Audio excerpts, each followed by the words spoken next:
Chapter 8. Only those who, in the bright springtime of life, have loved, have been loved in return, and have suddenly seen an impassable gulf open between them and happiness, can realize Maurice d'Escorval's disappointment. All the dreams of his life, all his future plans, were based upon his love for Marie-Anne. If this love failed him, the enchanted castle which hope had erected would crumble and fall, burying him in the ruins. Without Marie-Anne he saw neither aim nor motive in his existence. Still he did not suffer himself to be deluded by false hopes. Although at first, his appointed meeting with Marie-Anne on the following day seemed salvation itself, on reflection he was forced to admit that this interview would change nothing. Since everything depended upon the will of another party, the will of M. Lacheneur. The remainder of the day he passed in mournful silence. The dinner hour came, he took his seat at the table, but it was impossible for him to swallow a morsel, and he soon requested his parents' permission to withdraw. M. d'Escorval and the Baroness exchanged a sorrowful glance, but did not allow themselves to offer any comment. They respected his grief. They knew that his was one of those sorrows which are only aggravated by any attempt at consolation. "Poor Maurice," murmured Madame d'Escorval, as soon as her son had left the room. And, as her husband made no reply, "Perhaps," she added, hesitatingly, "perhaps it will not be prudent for us to leave him too entirely to the dictates of his despair." The Baron shuddered. He divined only too well the terrible apprehensions of his wife. "We have nothing to fear," he replied, quickly. "I heard Marie-Anne promise to meet Maurice tomorrow in the grove on the Ricci." The anxious mother breathed more freely.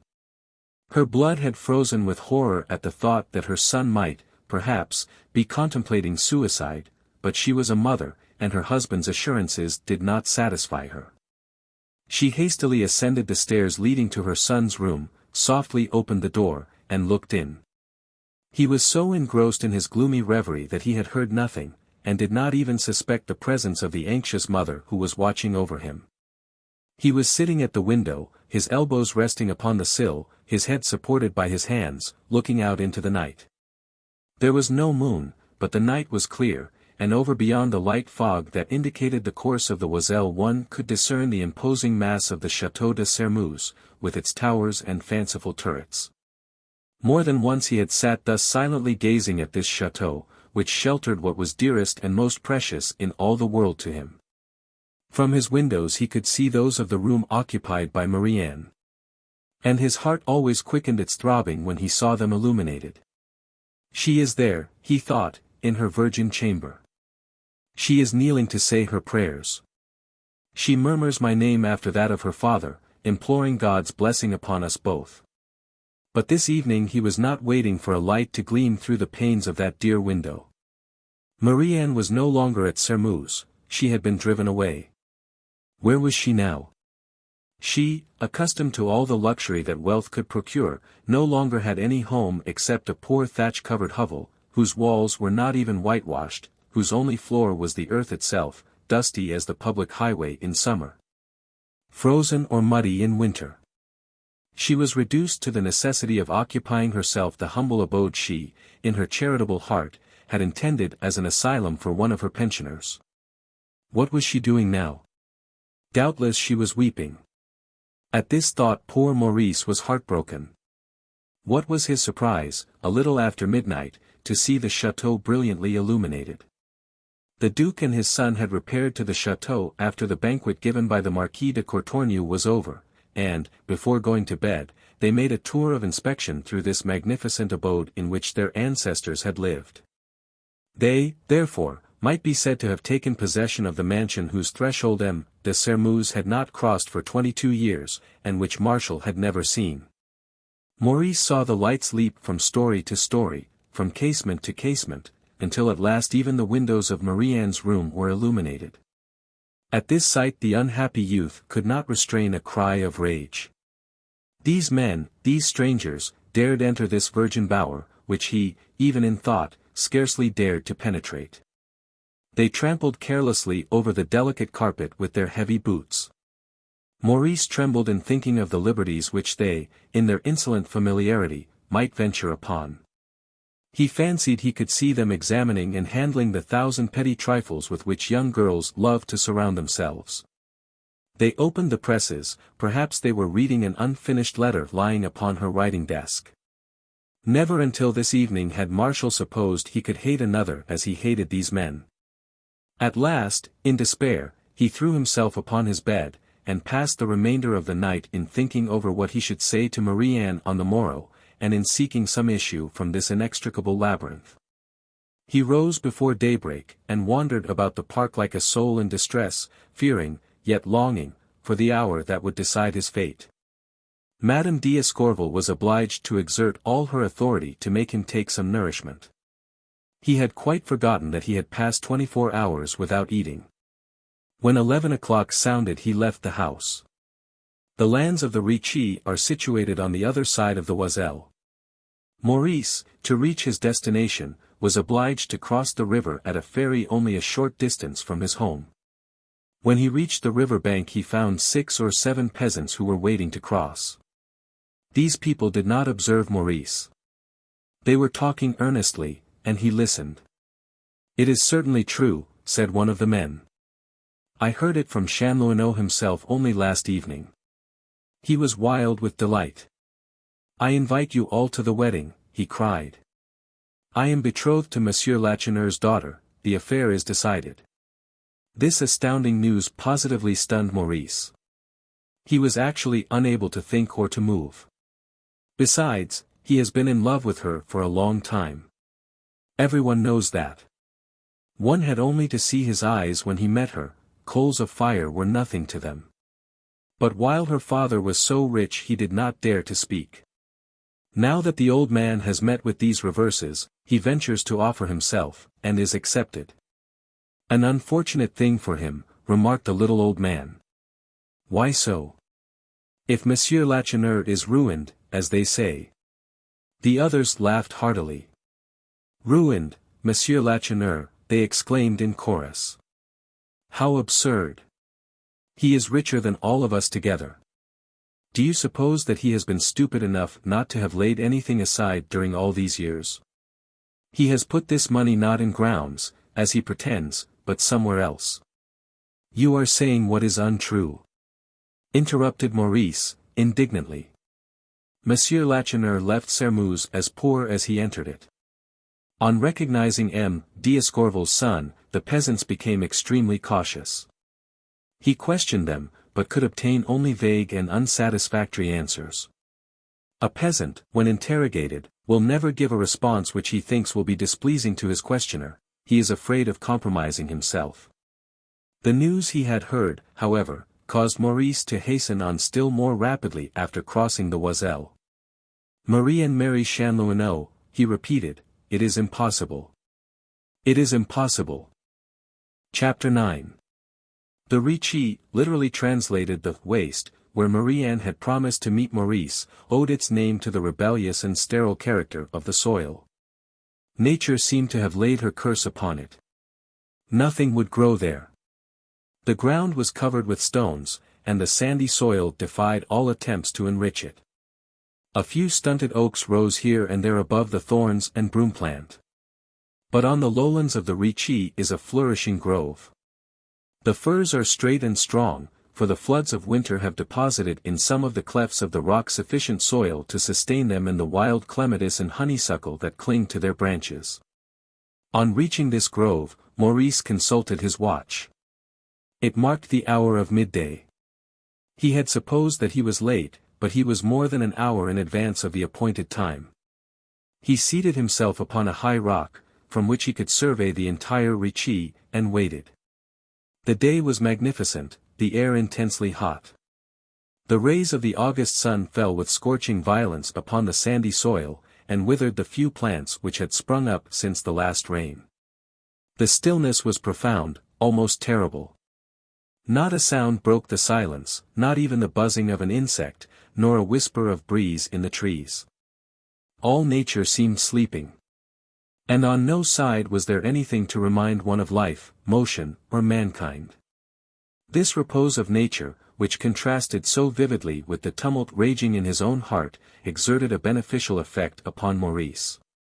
These few moments of solitude afforded him an opportunity to regain his composure, to collect his thoughts scattered by the storm of passion which had swept over his soul, as leaves are scattered by the fierce November gale.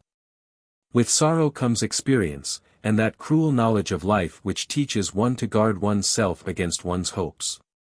It was not until he heard the conversation of these peasants that Maurice fully realized the horror of Lacheneur's position. Suddenly precipitated from the social eminence which he had attained, he found, in the valley of humiliations into which he was cast, only hatred, distrust, and scorn. Both factions despised and denied him. "Traitor," cried one. "Thief," cried the other. He no longer held any social status. He was the fallen man, the man who had been, and who was no more. Was not the excessive misery of such a position a sufficient explanation of the strangest and wildest resolutions? This thought made Maurice tremble. Connecting the stories of the peasants with the words addressed to Chanlouineau at Escorval by M. Lacheneur on the preceding evening, he arrived at the conclusion that this report of Marie Anne's approaching marriage to the young Fanner was not so improbable as he had at first supposed. But why should M. Lacheneur give his daughter to an uncultured peasant? From mercenary motives? Certainly not, since he had just refused an alliance of which he had been proud in his days of prosperity. Could it be in order to satisfy his wounded pride, then? Perhaps he did not wish it to be said that he owed anything to a son-in-law. Maurice was exhausting all his ingenuity and penetration in endeavoring to solve this mystery, when at last, on a footpath which crosses the waste, a woman appeared, Marie Anne. He rose, but fearing observation, did not venture to leave the shelter of the grove. Marie Anne must have felt a similar fear, for she hurried on, casting anxious glances on every side as she ran. Maurice remarked, not without surprise, that she was bareheaded, and that she had neither shawl nor scarf about her shoulders. As she reached the edge of the wood, he sprang toward her, and catching her hand raised it to his lips. But this hand, which she had so often yielded to him, was now gently withdrawn, with so sad a gesture that he could not help feeling there was no hope. "I came, Maurice," she began, "because I could not endure the thought of your anxiety.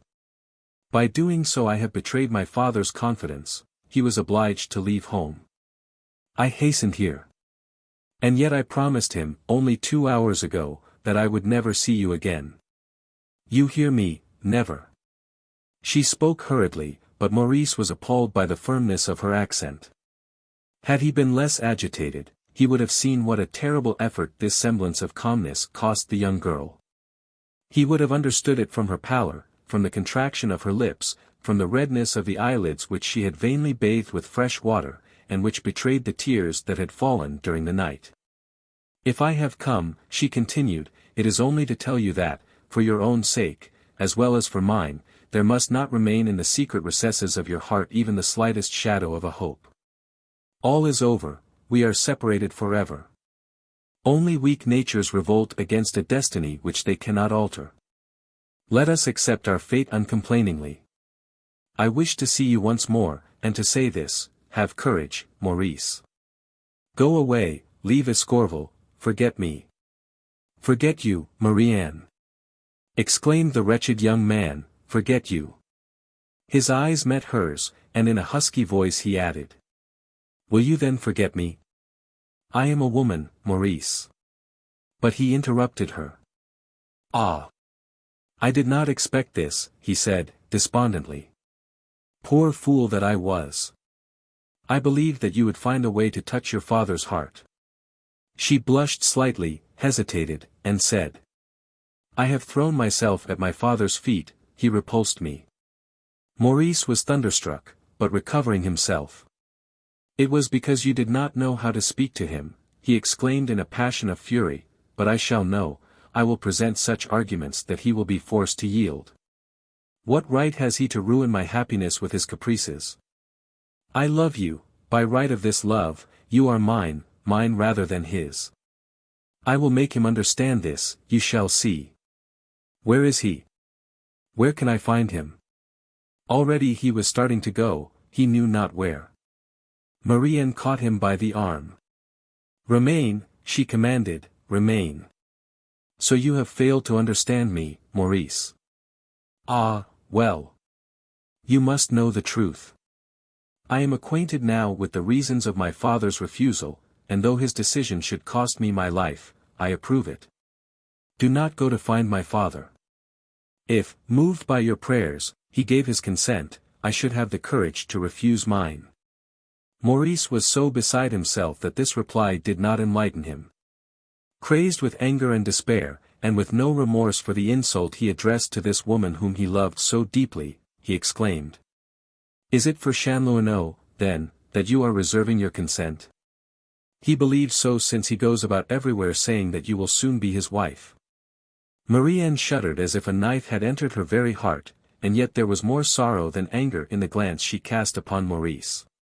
"Must I stoop so low as to defend myself from such an imputation?" she asked, sadly. "Must I declare that if even I suspect such an arrangement between Chanlouineau and my father, I have not been consulted? Must I tell you that there are some sacrifices which are beyond the strength of poor human nature? Understand this, I have found strength to renounce the man I love, I shall never be able to accept another in his place." Maurice hung his head, abashed by her earnest words, dazzled by the sublime expression of her face. Reason returned, he realized the enormity of his suspicions, and was horrified with himself for having dared to give utterance to them. "Oh! Pardon," he faltered, "pardon. What did the mysterious causes of all these events which had so rapidly succeeded each other, or Lacheneur's secrets, or Marianne's reticence, matter to him now? He was seeking some chance of salvation. He believed that he had found it. "We must fly," he exclaimed, "fly at once without pausing to look back. Before night we shall have passed the frontier." He sprang toward her with outstretched arms, as if to seize her and bear her away. But she checked him by a single look. "Fly," said she, reproachfully, "fly. And is it you, Maurice, who counsel me thus?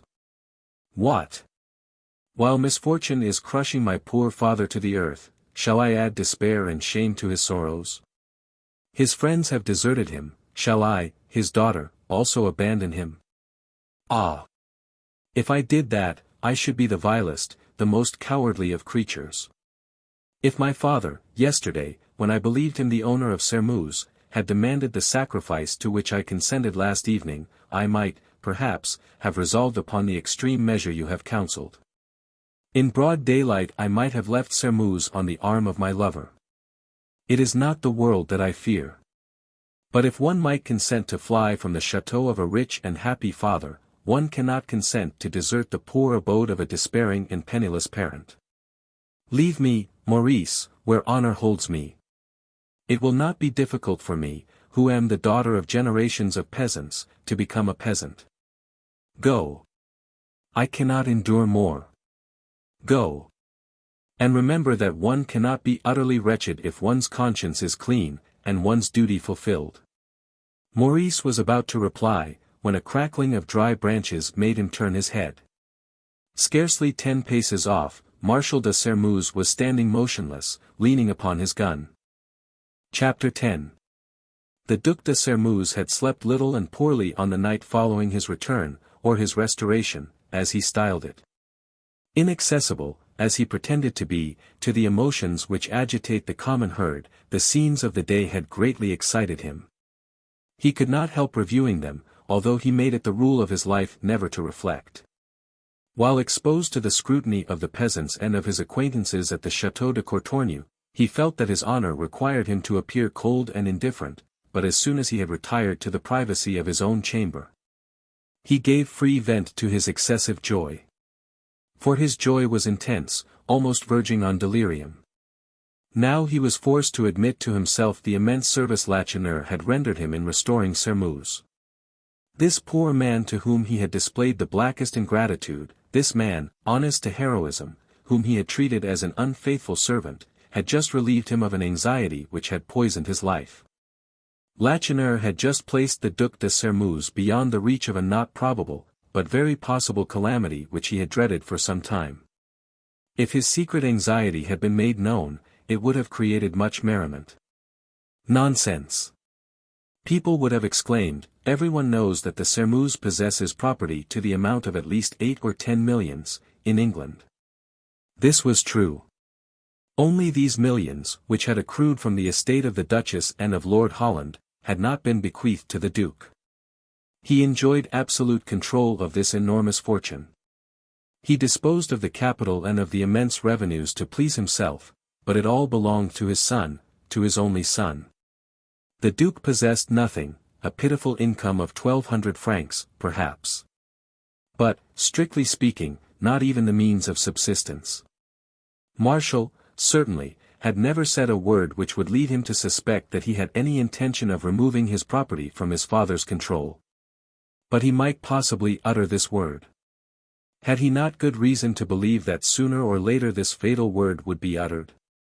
And even at the thought of such a contingency he shuddered with horror. He saw himself reduced to a pension, a very handsome pension, undoubtedly, but still a fixed, immutable, regular pension, by which he would be obliged to regulate his expenditures. He would be obliged to calculate that two ends might meet, he, who had been accustomed to inexhaustible coffers. And this will necessarily happen sooner or later, he thought. If Marshal should marry, or if he should become ambitious, or meet with evil counselors, that will be the end of my reign. He watched and studied his son as a jealous woman studies and watches the lover she mistrusts. He thought he read in his eyes many thoughts which were not there, and according as he saw him, gay or sad, careless or preoccupied, he was reassured or still more alarmed. Sometimes he imagined the worst. If I should quarrel with Marshal, he thought, he would take possession of his entire fortune, and I should be left without bread. These torturing apprehensions were, to a man who judged the sentiments of others by his own, a terrible chastisement. Ah! No one would have wished his existence at the price he paid for it, not even the poor wretches who envied his lot and his apparent happiness, as they saw him roll by in his magnificent carriage. There were days when he almost went mad. What am I, he exclaimed, foaming with rage. A mere plaything in the hands of a child. My son owns me. If I displease him, he casts me aside. Yes, he can dismiss me as he would a lackey. If I enjoy his fortune, it is only because he is willing that I should do so. I owe my very existence, as well as my luxuries, to his charity. But a moment of anger, even a caprice, may deprive me of everything. With such ideas in his brain, the Duke could not love his son. He hated him. He passionately envied him all the advantages he possessed, his youth, his millions, his physical beauty, and his talents, which were really of a superior order. We meet every day mothers who are jealous of their daughters, and some fathers. This was one of those cases. The Duke, however, showed no sign of mental disquietude. And if Marshal had possessed less penetration, he would have believed that his father adored him. But if he had detected the Duke's secret, he did not allow him to discover it, nor did he abuse his power. Their manner toward each other was perfect. The Duke was kind even to weakness, Marshal full of deference. But their relations were not those of father and son. One was in constant fear of displeasing the other was a little too sure of his power. They lived on a footing of perfect equality, like two companions of the same age. From this trying situation, Lacheneur had rescued the Duke. The owner of Sermus, an estate worth more than 1 million, the Duke was free from his son's tyranny. He had recovered his liberty. What brilliant projects flitted through his brain that night! He beheld himself the richest landowner in that locality, he was the chosen friend of the king, had he not a right to aspire to anything? Such a prospect enchanted him. He felt 20 years younger, the 20 years that had been passed in exile. So, rising before 9 o'clock, he went to awaken Marshal. On returning from dining with the Marquis de Courtornieu, the evening before, the Duke had gone through the chateau, but this hasty examination by candlelight had not satisfied his curiosity. He wished to see it in detail by daylight. Followed by his son, he explored one after another of the rooms of the princely abode, and, with every step, the recollections of his infancy crowded upon him. Lacheneur had respected everything. The Duke found articles as old as himself, religiously preserved, occupying the old familiar places from which they had never been removed. When his inspection was concluded, "Decidedly, Marquis," he exclaimed, "this Lacheneur was not such a rascal as I supposed. I am disposed to forgive him a great deal, on account of the care which he has taken of our house in our absence." Martial seemed engrossed in thought. "I think, monsieur," he said, at last, "that we should testify our gratitude to this man by paying him a large indemnity." This word excited the Duke's anger. "An indemnity," he exclaimed. "Are you mad, Marquis? Think of the income that he has received from my estate. Have you forgotten the calculation made for us last evening by the Chevalier de la Lavandière?" "The Chevalier is a fool," declared Martial promptly. "He forgot that Lacheneur has trebled the value of Sairmeuse. I think that our family honor requires us to bestow upon this man an indemnity of at least 100,000 francs. This would, moreover, be a good stroke of policy in the present state of public sentiment, and His Majesty would, I am sure, be much pleased." Stroke of policy, public sentiment, His Majesty. One might have obtained almost anything from M. de Sairmeuse by these arguments. "Heavenly powers," he exclaimed, 100,000 francs. "How you talk! It is all very well for you, with your fortune. Still, if you really think so—" "Ah! My dear sir, is not my fortune yours?" "Yes, such is really my opinion. So much so, indeed, that if you will allow me to do so, I will see Lacheneur myself, and arrange the matter in such a way that his pride will not be wounded. His is a devotion which it would be well to retain." The Duke opened his eyes to their widest extent. "Lacheneur's pride," he murmured. "Devotion which it would be well to retain. Why do you sing in this strain?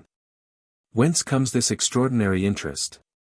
He paused, enlightened by a sudden recollection. "I understand," he exclaimed, "I understand.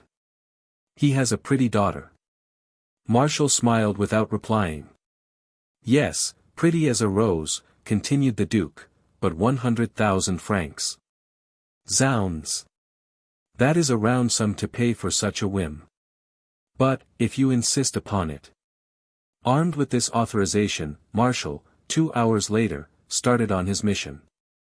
The first peasant he met told him the way to the cottage which M. Lacheneur now occupied. "Follow the river," said the man, "and when you see a pine grove upon your left, cross it." Martial was crossing it, when he heard the sound of voices. He approached, recognized Marie-Anne and Maurice d'Escorval, and obeying an angry impulse, he paused. Chapter 11. During the decisive moments of life, when one's entire future depends upon a word, or a gesture, 20 contradictory inspirations can traverse the mind in the time occupied by a flash of lightning. On the sudden apparition of the young Marquis de Sairmeuse, Maurice d'Escorval's first thought was this: "How long has he been there? Has he been playing the spy? Has he been listening to us? What did he hear?" His first impulse was to spring upon his enemy, to strike him in the face, and compel him to engage in a hand-to-hand struggle. The thought of Anne-Marie checked him. He reflected upon the possible, even probable results of a quarrel born of such circumstances. The combat which would ensue would cost this pure young girl her reputation. Martial would talk of it, and country people are pitiless. He saw this girl, whom he looked so devotedly upon, become the talk of the neighborhood, saw the finger of scorn pointed at her, and possessed sufficient self-control to master his anger. All these reflections had occupied only half a second. Then, politely touching his hat, and stepping toward Martial. "You are a stranger, monsieur," said he, in a voice which was frightfully altered, "and you have doubtless lost your way." His words were ill-chosen, and defeated his prudent intentions. A curt, "mind your own business," would have been less wounding. He forgot that this word, stranger, was the most deadly insult that one could cast in the face of the former émigrés, who had returned with the Allied armies. Still the young Marquis did not change his insolently nonchalant attitude. He touched the visor of his hunting cap with his finger, and replied. "It is true, I have lost my way." Agitated as Marie-Anne was, she could not fail to understand that her presence was all that restrained the hatred of these two young men. Their attitude, the glance with which they measured each other, did not leave the shadow of a doubt on that score. If one was ready to spring upon the other was on the alert, ready to defend himself. The silence of nearly a moment which followed was as threatening as the profound calm which precedes the storm. Martial was the first to break it. "A peasant's directions are not generally remarkable for their clearness," he said, lightly. "And for more than an hour I have been seeking the house to which Monsieur Lacheneur has retired. Ah! I am sent to him by the Duc de Sermeuse, my father." Knowing what he did, Maurice supposed that these strangely rapacious individuals had some new demand to make. "I thought," said he, "that all relations between Monsieur Lacheneur and Monsieur de Sermeuse were broken off last evening at the house of the Abbé." This was said in the most provoking manner, and yet Martial never so much as frowned. He had sworn that he would remain calm, and he had strength enough to keep his word. "If these relations, as God forbid, have been broken off," he replied, "believe me, Monsieur d'Escorval, it is no fault of ours." "Then it is not as people say." "What people?" "Who?" "The people here in the neighborhood." "Ah! And what do these people say?" "The truth. That you have been guilty of an offense which a man of honor could never forgive nor forget." The young Marquis shook his head gravely. "You are quick to condemn, sir," he said, coldly. "Permit me to hope that Monsieur Lacheneur will be less severe than yourself. And that his resentment, just, I confess, will vanish before," he hesitated, "before a truthful explanation." Such an expression from the lips of this haughty young aristocrat. Was it possible? Martial profited by the effect he had produced to advance toward Marie-Anne, and, addressing himself exclusively to her, seemed after that to ignore the presence of Maurice completely. "For there has been a mistake, a misunderstanding, mademoiselle," he continued. "Do not doubt it. The Sermeuse are not ingrates. How could anyone have supposed that we would intentionally give offense to a devoted friend of our family, and that at a moment when he had rendered us a most signal service? A true gentleman like my father, and a hero of probity like yours, cannot fail to esteem each other. I admit that in the scene of yesterday, Monsieur de Sermeuse did not appear to advantage, but the step he takes today proves his sincere regret." Certainly this was not the cavalier tone which he had employed in addressing Marie-Anne, for the first time, on the square in front of the church. He had removed his hat, he remained half inclined before her, and he spoke in a tone of profound respect, as though it were a haughty duchess, and not the humble daughter of that rascal Lacheneur whom he was addressing. Was it only a ruse maneuver? Or had he also involuntarily submitted to the power of this beautiful girl? It was both, and it would have been difficult for him to say where the voluntary ended, and where the involuntary began. He continued. "My father is an old man who has suffered cruelly. Exile is hard to bear. But if sorrows and deceptions have embittered his character, they have not changed his heart. His apparent imperiousness and arrogance conceal a kindness of heart which I have often seen degenerate into positive weakness. And, why should I not confess it? The Duc de Sermeuse, with his white hair, still retains the illusions of a child. He refuses to believe that the world has progressed during the past 20 years. Moreover, people had deceived him by the most absurd fabrications.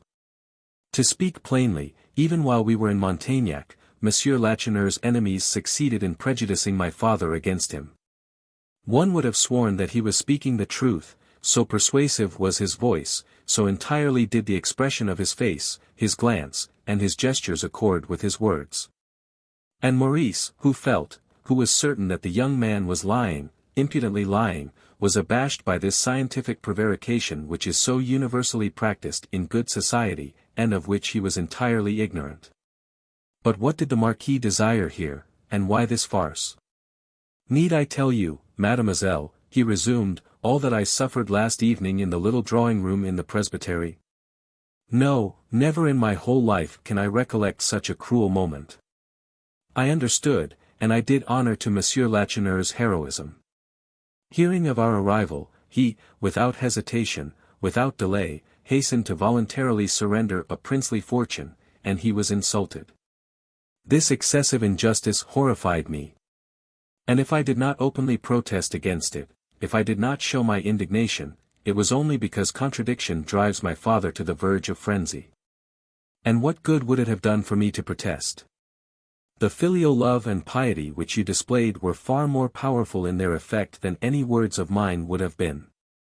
You were scarcely out of the village before Monsieur de Sermuse, already ashamed of his injustice, said to me, I have been wrong, but I am an old man, it is hard for me to decide to make the first advance. You, Marquis, go and find Monsieur Lacheneur, and obtain his forgiveness. Marie-Anne, redder than a peony, and terribly embarrassed, lowered her eyes. I thank you, monsieur, she faltered, in the name of my father. Oh! Do not thank me, interrupted Marshall, earnestly. It will be my duty, on the contrary, to render you thanks, if you can induce Monsieur Lacheneur to accept the reparation which is due him, and he will accept it, if you will only condescend to plead our cause. Who could resist your sweet voice, your beautiful, beseeching eyes? However inexperienced Maurice might be, he could no longer fail to comprehend Marshall's intentions. This man whom he mortally hated already, dared to speak of love to Marie-Anne, and before him, Maurice. In other words, the Marquis, not content with having ignored and insulted him, presumed to take an insolent advantage of his supposed simplicity. The certainty of this insult sent all his blood in a boiling torrent to his brain. He seized Marshall by the arm, and with irresistible power whirled him twice around, then threw him more than 10 feet, exclaiming, This last is too much, Marquis de Sermuse. Maurice's attitude was so threatening that Marshall fully expected another attack. The violence of the shock had thrown him down upon one knee, without rising, he lifted his gun, ready to take aim. It was not from anything like cowardice on the part of the Marquis de Sermuse that he decided to fire upon an unarmed foe. But the affront which he had received was so deadly and so ignoble in his opinion, that he would have shot Maurice like a dog, rather than feel the weight of his finger upon him again. This explosion of anger from Maurice Marie-Anne had been expecting and hoping for every moment. She was even more inexperienced than her lover, but she was a woman, and could not fail to understand the meaning of the young Marquis. He was evidently paying his court to her. And with what intentions? It was only too easy to divine. Her agitation, while the Marquis spoke in a more and more tender voice, changed first to stupor, then to indignation, as she realized his marvelous audacity. After that, how could she help blessing the violence which put an end to a situation which was so insulting for her, and so humiliating for Maurice? An ordinary woman would have thrown herself between the two men who were ready to kill each other. Marie-Anne did not move a muscle. Was it not the duty of Maurice to protect her when she was insulted? Who, then, if not he, should defend her from the insolent gallantry of this libertine? She would have blushed, she who was energy personified, to love a weak and pusillanimous man. But any intervention was unnecessary. Maurice comprehended that this was one of those affronts which the person insulted must not seem to suspect, under penalty of giving the offending party the advantage. He felt that Marie-Anne must not be regarded as the cause of the quarrel. His instant recognition of the situation produced a powerful reaction in his mind, and he recovered, as if by magic, his coolness and the free exercise of his faculties. Yes, he resumed, defiantly, this is hypocrisy enough. To dare to prate of reparation after the insults that you and yours have inflicted, is adding intentional humiliation to insult, and I will not permit it. Marshall had thrown aside his gun. He now rose and brushed the knee of his pantaloons, to which a few particles of dust had adhered, with a phlegm whose secret he had learned in England. He was too discerning not to perceive that Maurice had disguised the true cause of his outburst of passion, but what did it matter to him? Had he avowed it, the Marquis would not have been displeased. Yet it was necessary to make some response, and to preserve the superiority which he imagined he had maintained up to that time. "You will never know, monsieur," he said, glancing alternately at his gun and at Marie-Anne, "all that you owe to Mademoiselle Lacheneur. We shall meet again, I hope." "You have made that remark before," Maurice interrupted, tauntingly. "Nothing is easier than to find me. The first peasant you meet will point out the house of Baron d'Escorval." "Eh bien. Sir, I cannot promise that you will not see two of my friends." "Oh. Whenever it may please you." "Certainly. But it would gratify me to know by what right you make yourself the judge of Monsieur Lacheneur's honor, and take it upon yourself to defend what has not been attacked. Who has given you this right?" From Martial's sneering tone, Maurice was certain that he had overheard, at least a part of, his conversation with Marie-Anne. "My right," he replied, "is that of friendship. If I tell you that your advances are unwelcome, it is because I know that Monsieur Lacheneur will accept nothing from you. No, nothing, under whatever guise you may offer these alms which you tender merely to appease your own conscience. He will never forgive the affront which is his honor and your shame. Ah! You thought to degrade him, Messrs de Sermuz. And you have lifted him far above your mock grandeur. He receive anything from you? Go. Learn that your millions will never give you a pleasure equal to the ineffable joy he will feel, when seeing you roll by in your carriage, he says to himself, those people owe everything to me." His burning words vibrated with such intensity of feeling that Marie-Anne could not resist the impulse to press his hand, and this gesture was his revenge upon Martial, who turned pale with passion. "But I have still another right," continued Maurice. "My father yesterday had the honor of asking of Monsieur Lacheneur the hand of his daughter. And I refused it," cried a terrible voice. Marie-Anne and both young men turned with the same movement of alarm and surprise. Lacheneur stood before them, and by his side was Chanlouineau, who surveyed the group with threatening eyes. "Yes, I refused it," resumed Lacheneur, "and I do not believe that my daughter will marry anyone without my consent." "What did you promise me this morning, Marie-Anne? Can it be you who grant a rendezvous to gallants in the forest? Return to the house, instantly." "But father." "Return," he repeated with an oath, "return, I command you." She obeyed and departed, not without giving Maurice a look in which he read a farewell that she believed would be eternal. As soon as she had gone, perhaps 20 paces, Lacheneur, with folded arms, confronted Maurice. "As for you, Monsieur d'Escorval," said he, rudely, "I hope that you will no longer undertake to prowl around my daughter." "I swear to you, monsieur." "Oh, no oaths, if you please. It is an evil action to endeavor to turn a young girl from her duty, which is obedience. You have broken forever all relations between your family and mine." The poor youth tried to excuse himself, but Lacheneur interrupted him. "Enough. Enough," said he, "go back to your home." And as Maurice hesitated, he seized him by the collar and dragged him to the little footpath leading through the grove. It was the work of scarcely 10 seconds, and yet, he found time to whisper in the young man's ear, in his formerly friendly tones. "Go, you little wretch. Do you wish to render all my precautions useless?"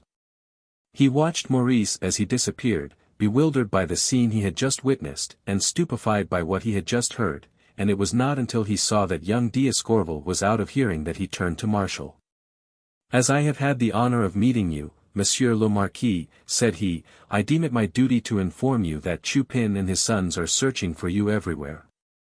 It is at the instance of the Duke, your father, who is anxious for you to repair at once to the Château de Courtornieu." He turned to Chanlouineau, and added, "We will now proceed on our way." But Martial detained him with a gesture. "I am much surprised to hear that they are seeking me," said he.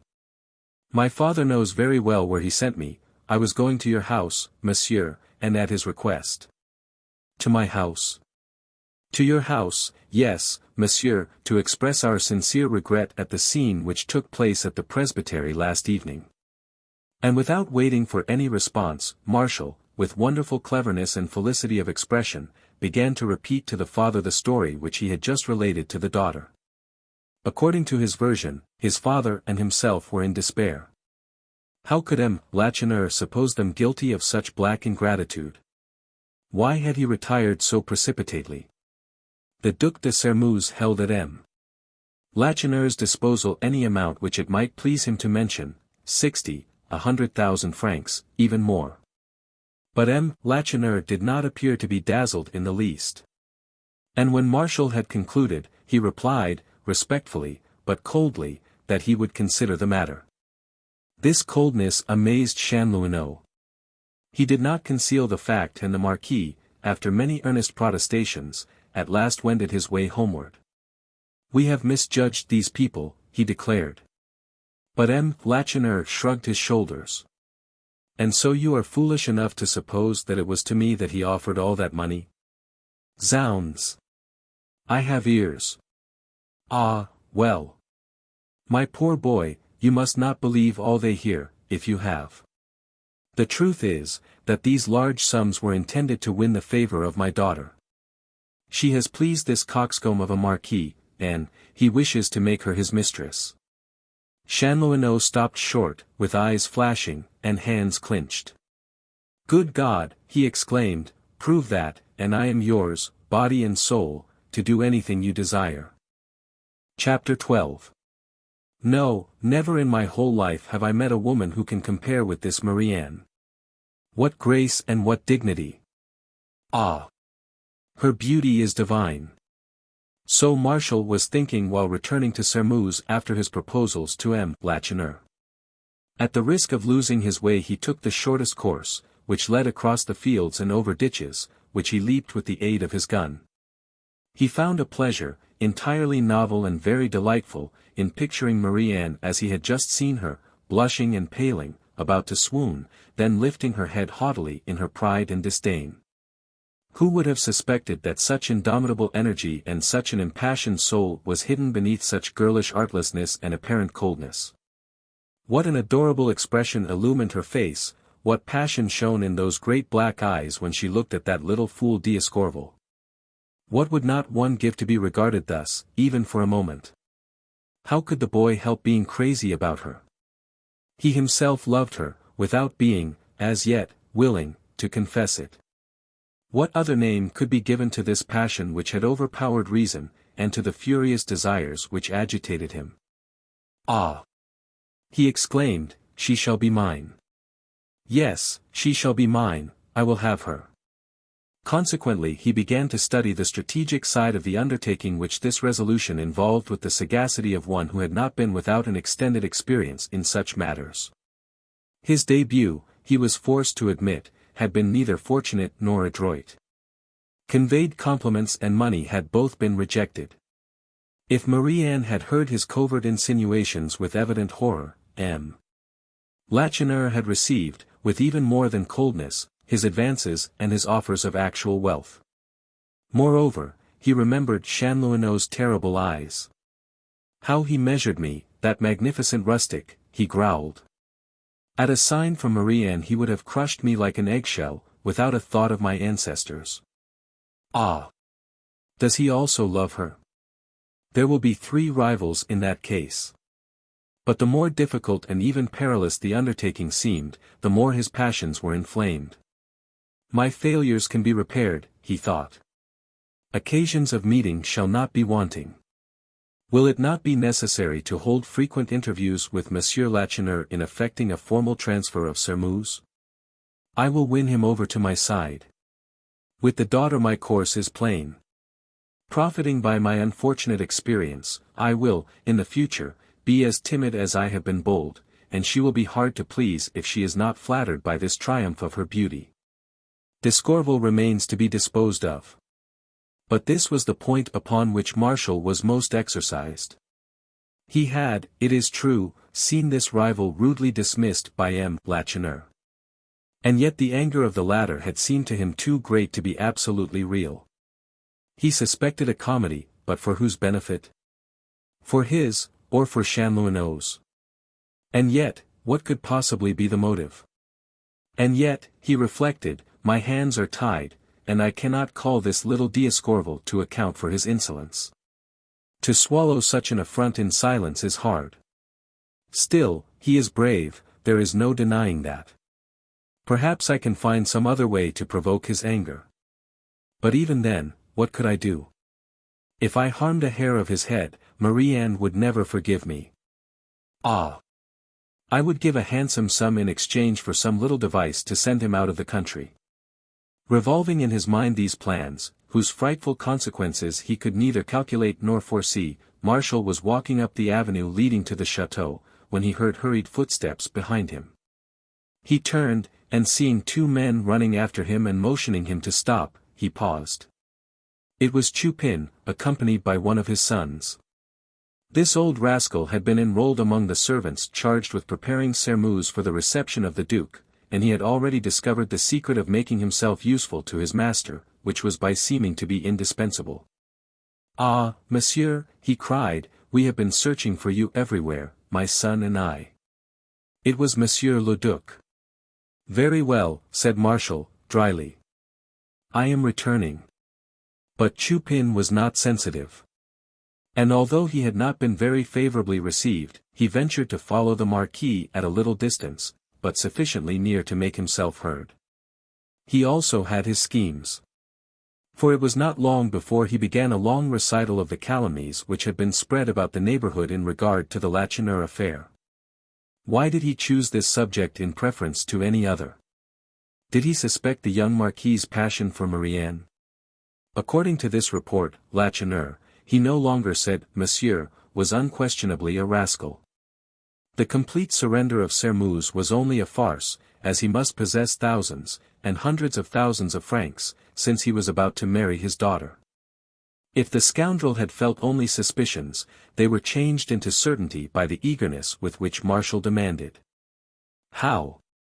Is Mademoiselle Lacheneur to be married?" "Yes, monsieur." "And to whom?"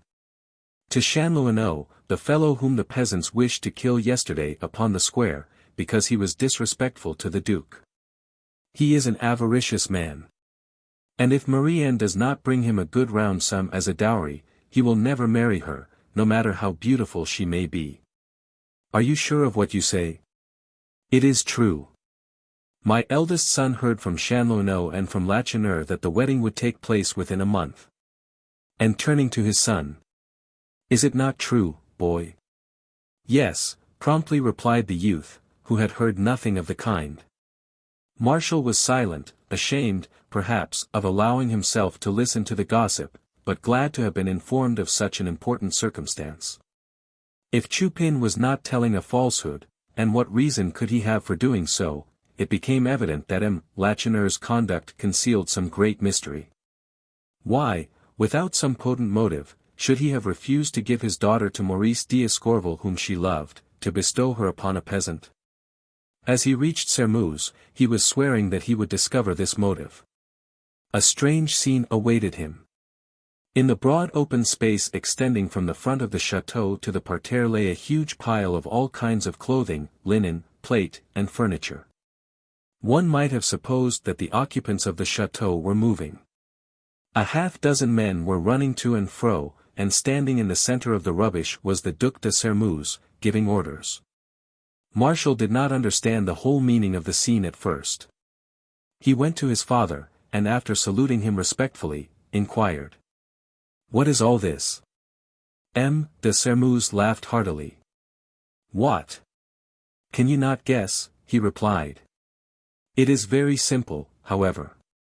When the lawful master, on his return, sleeps beneath the bed-coverings of the usurper, it is delightful, the first night, not so pleasant on the second. Everything here reminds me too forcibly of Monsieur Lacheneur. It seems to me that I am in his house, and the thought is unendurable. So I have had them collect everything belonging to him and to his daughter, everything, in fact, which did not belong to the chateau in former years. The servants will put it all into a cart and carry it to him. The young Marquis gave fervent thanks to heaven that he had arrived before it was too late. Had his father's project been executed, he would have been obliged to bid farewell to all his hopes. "You surely will not do this, Monsieur le Duc," said he, earnestly. "And why, pray?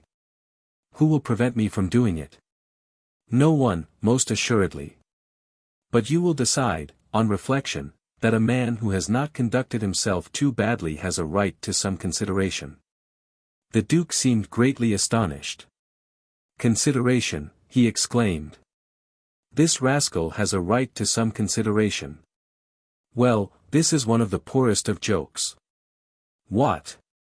I give him, that is to say, you give him 100,000 francs, and that will not content him. He is entitled to consideration. You, who are after the daughter, may give it to him if you like, but I shall do as I like." "Very well, but, monsieur, I would think twice, if I were in your place. Lacheneur has surrendered Sairmeuse. That is all very well. But how can you authenticate your claim to the property? What would you do if, in case you imprudently irritated him, he should change his mind? What would become of your right to the estate?" Sairmeuse actually turned green. "Zounds!" he exclaimed. "I had not thought of that. Here, you fellows, take all these things back again, and that quickly." And as they were obeying his order, "Now," he remarked, "let us hasten to Courtornieu. They have already sent for us twice. It must be business of the utmost importance which demands our attention." Chapter 13. The Château de Courtornieu is, next to Sairmeuse, the most magnificent habitation in the arrondissement of Montaignac. The approach to the castle was by a long and narrow road, badly paved. When the carriage containing Marshal and his father turned from the public highway into this rough road, the jolting aroused the Duke from the profound reverie into which he had fallen on leaving Sairmeuse. The Marquis thought that he had caused this unusual fit of abstraction. "It is the result of my adroit maneuver," he said to himself, not without secret satisfaction. "Until the restitution of Sairmeuse is legalized, I can make my father do anything I wish, yes, anything. And if it is necessary, he will even invite Lacheneur and Marie-Anne to his table." He was mistaken. The Duke had already forgotten the affair, his most vivid impressions lasted no longer than an indentation in the sand.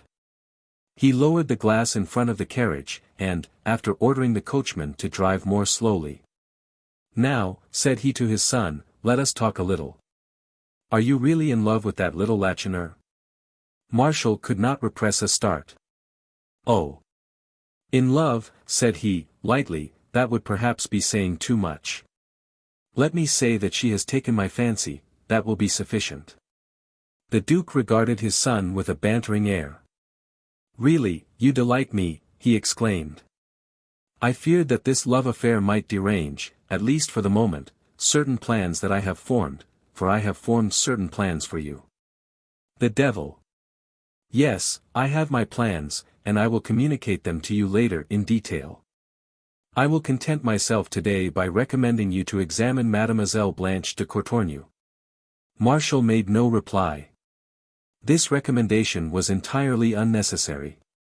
If Mlle Lacheneur had made him forget Marie de Courtornieu that morning for some moments, the remembrance of Marie-Anne was now effaced by the radiant image of Blanche.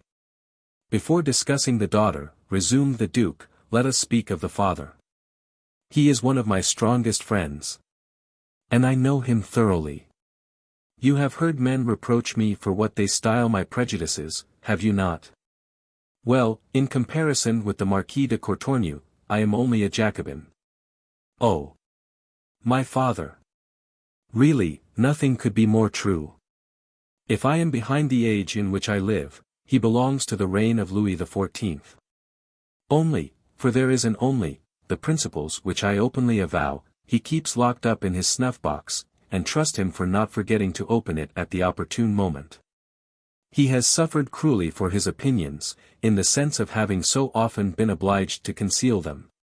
He concealed them, first, under the consulate, when he returned from exile.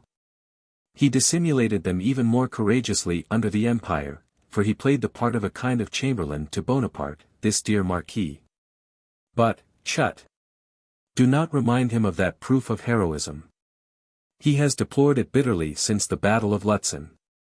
This was the tone in which M. de Sermuz was accustomed to speak of his best friends.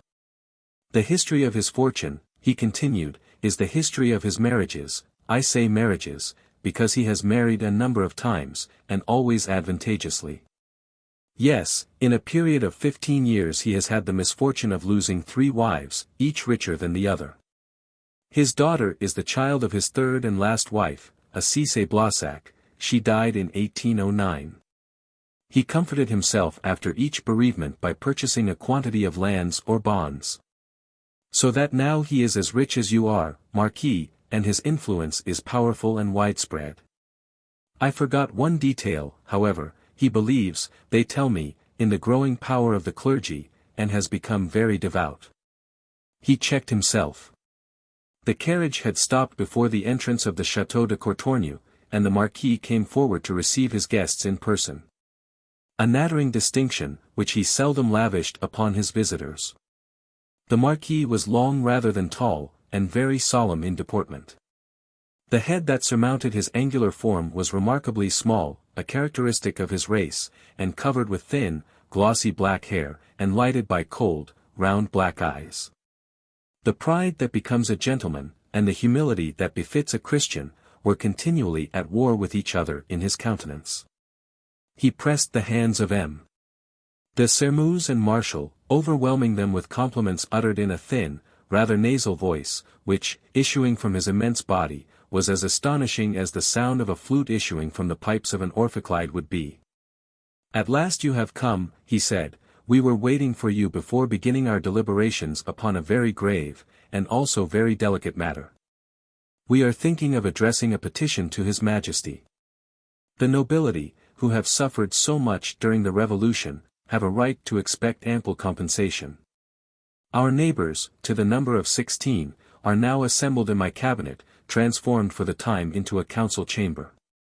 Marshal shuddered at the thought of all the ridiculous and tiresome conversation he would probably be obliged to hear, and his father's recommendation occurred to him.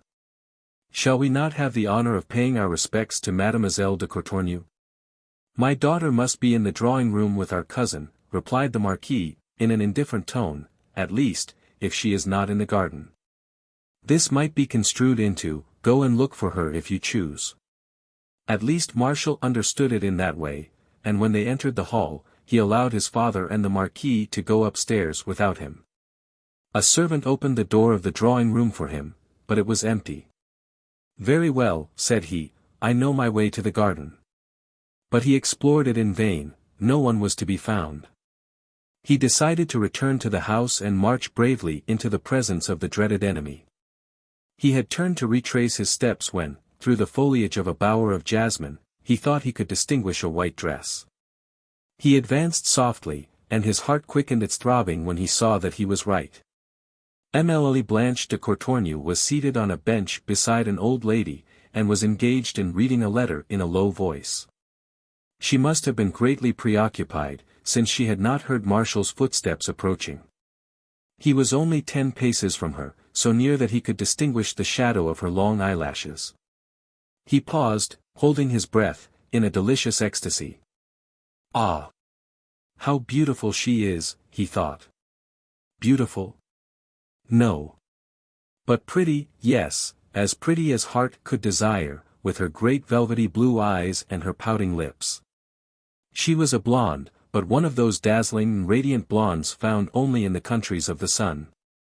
And from her hair, drawn high upon the top of her head, escaped a profusion of ravishing, glittering ringlets, which seemed almost to sparkle in the play of the light breeze. One might, perhaps, have wished her a trifle larger. But she had the winning charm of all delicate and mignonne women, and her figure was of exquisite roundness, and her dimpled hands were those of an infant. Alas! These attractive exteriors are often deceitful, as much and even more so, than the appearances of a man like the Marquis de Courtornieu. The apparently innocent and artless young girl possessed the parched, hollow soul of an experienced woman of the world, or of an old courtier. She had been so petted at the convent, in the capacity of only daughter of a grand seigneur and millionaire, she had been surrounded by so much adulation, that all her good qualities had been blighted in the bud by the poisonous breath of flattery. She was only 19, and still it was impossible for any person to have been more susceptible to the charms of wealth and of satisfied ambition. She dreamed of a position at court as a schoolgirl dreams of a lover. If she had deigned to notice Marshall, for she had remarked him, it was only because her father had told her that this young man would lift his wife to the highest sphere of power. Thereupon she had uttered a "very well, we will see." That would have changed an enamored suitor's love into disgust. Marshall advanced a few steps, and Emily Blanche, on seeing him, sprang up with a pretty affectation of intense timidity. Bowing low before her, he said, gently, and with profound deference, "Monsieur de Courtornieu, mademoiselle, was so kind as to tell me where I might have the honor of finding you. I had not courage to brave those formidable discussions inside. But—" He pointed to the letter the young girl held in her hand, and added, "But I fear that I am de Trappe." "Oh! Not in the least, Monsieur le Marquis, although this letter which I have just been reading has, I confess, interested me deeply. It was written by a poor child in whom I have taken a great interest, whom I have sent for sometimes when I was lonely, Marie-Anne Lacheneur." Accustomed from his infancy to the hypocrisy of drawing-rooms, the young Marquis had taught his face not to betray his feelings. He could have laughed gaily with anguish at his heart. He could have preserved the sternest gravity when inwardly convulsed with merriment. And yet, this name of Marie-Anne upon the lips of Emily de Courtornieu, caused his glance to waver. They know each other, he thought. In an instant he was himself again, but Emily Blanche had perceived his momentary agitation. What can it mean, she wondered, much disturbed. Still, it was with the perfect assumption of innocence that she continued. "In fact, you must have seen her, this poor Marie-Anne, Monsieur le Marquis, since her father was the guardian of Sairmeuse?" "Yes, I have seen her, mademoiselle," replied Marshall, quietly. "Is she not remarkably beautiful? Her beauty is of an unusual type, it quite takes one by surprise." A fool would have protested. The Marquis was not guilty of this folly. "Yes, she is very beautiful," said he. This apparent frankness disconcerted Emily Blanche a trifle, and it was with an air of hypocritical compassion that she murmured, "Poor girl! What will become of her? Here is her father, reduced to delving in the ground." "Oh! You exaggerate, mademoiselle, my father will always preserve Lacheneur from anything of that kind." "Of course, I might have known that, but where will he find a husband for Marie-Anne? One has been found already. I understand that she is to marry a youth in the neighborhood, who has some property, a certain Chanlouineau." The artless schoolgirl was more cunning than the Marquis. She had satisfied herself that she had just grounds for her suspicions, and she experienced a certain anger on finding him so well informed in regard to everything that concerned Lacheneur. And do you believe that this is the husband of whom she had dreamed? Ah, well. God grant that she may be happy, for we were very fond of her, very, were we not, Aunt Medea? Aunt Medea was the old lady seated beside Emily Blanche. "Yes, very," she replied. This aunt, or cousin, rather, was a poor relation whom M. de Courtornieu had sheltered, and who was forced to pay dearly for her bread, since Emily Blanche compelled her to play the part of echo. "It grieves me to see these friendly relations, which were so dear to me, broken," resumed Emily de Courtornieu. "But listen to what Marie-Anne has written." She drew from her belt where she had placed it, Lacheneur's letter and read. "My dear Blanche, you know that the Duc de Sairmeuse has returned. The news fell upon us like a thunderbolt. My father and I had become too much accustomed to regard as our own the deposit which had been entrusted to our fidelity. We have been punished for it. At least, we have done our duty, and now all is ended. She whom you have called your friend, will be, hereafter, only a poor peasant girl, as her mother was before her. The most subtle observer would have supposed that Mlle Blanche was experiencing the keenest emotion. One would have sworn that it was only by intense effort that she succeeded in restraining her tears, that they were even trembling behind her long lashes. The truth was, that she was thinking only of discovering, upon Martial's face, some indication of his feelings. But now that he was on guard, his features might have been marble for any sign of emotion they betrayed. So she continued. I should utter an untruth if I said that I have not suffered on account of this sudden change. But I have courage, I shall learn how to submit. I shall, I hope, have strength to forget, for I must forget. The remembrances of past felicity would render my present misery intolerable. Mlle de Courtornieu suddenly folded up the letter. You have heard it, monsieur, said she. Can you understand such pride as that? And they accuse us, daughters of the nobility, of being proud. Martial made no response. He felt that his altered voice would betray him. How much more would he have been moved, if he had been allowed to read the concluding lines? One must live, my dear Blanche, added Marie-Anne, and I feel no false shame in asking you to aid me. I sew very nicely, as you know, and I could earn my livelihood by embroidery if I knew more people. I will call today at Courtornieu to ask you to give me a list of ladies to whom I can present myself on your recommendation. But Mlle de Courtornieu had taken good care not to allude to the touching request. She had read the letter to Martial as a test. She had not succeeded, so much the worse. She rose and accepted his arm to return to the house. She seemed to have forgotten her friend, and she was chatting gaily. When they approached the chateau, she was interrupted by a sound of voices raised to the highest pitch.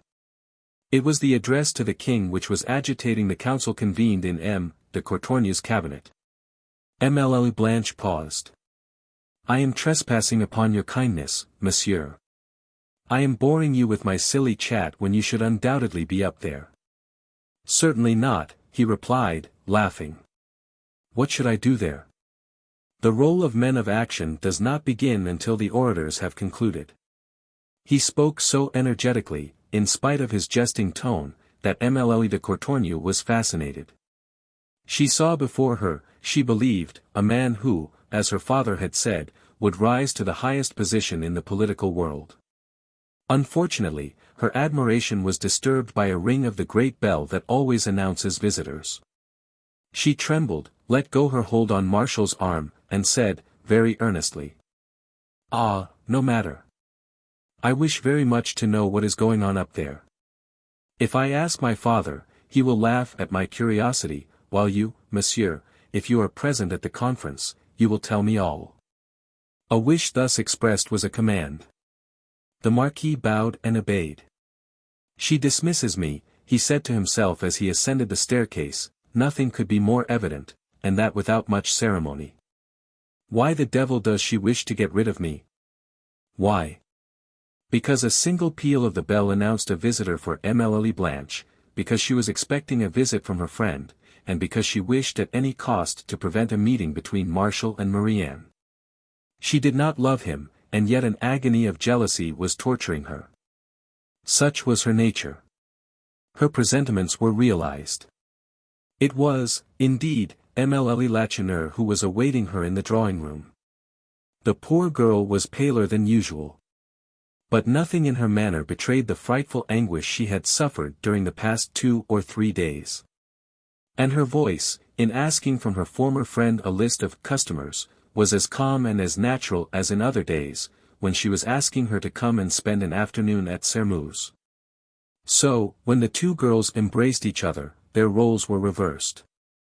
It was Marie-Anne who had been crushed by misfortune, it was Mlle Blanche who wept. But, while writing a list of the names of persons in the neighborhood with whom she was acquainted, Mlle de Courtornieu did not neglect this favorable opportunity for verifying the suspicions which had been aroused by Martial's momentary agitation. It is inconceivable, she remarked to her friend, that the Duc de Sermuse should allow you to be reduced to such an extremity. Marie-Anne's nature was so royal, that she did not wish an unjust accusation to rest even upon the man who had treated her father so cruelly. "The Duke is not to blame," she replied, gently. "He offered us a very considerable sum, this morning, through his son." Emilie Blanche started as if a viper had stung her. "So you have seen the Marquis, Marie-Anne?"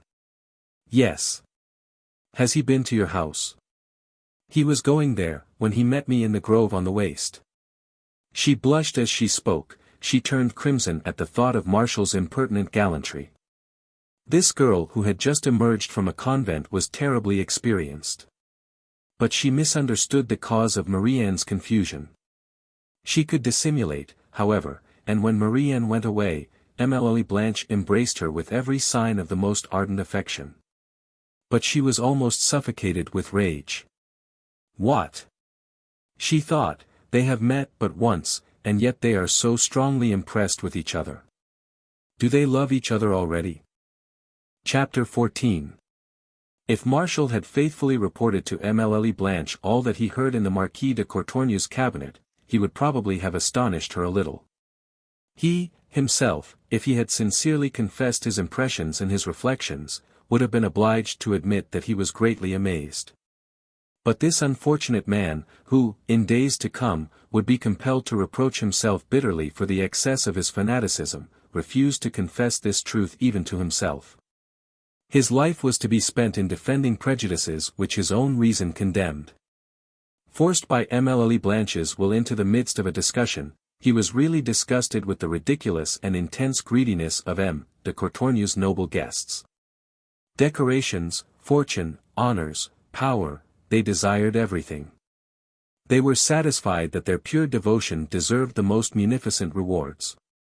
It was only the most modest who declared that he would be content with the epaulettes of a lieutenant general.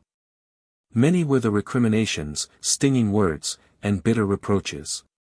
The Marquis de Courtornieu, who acted as president of the council, was nearly exhausted with exclaiming, "Be calm, gentlemen, be calm. A little moderation, if you please. All these men are mad," thought Martial, with difficulty restraining an intense desire to laugh. "They are insane enough to be placed in a madhouse."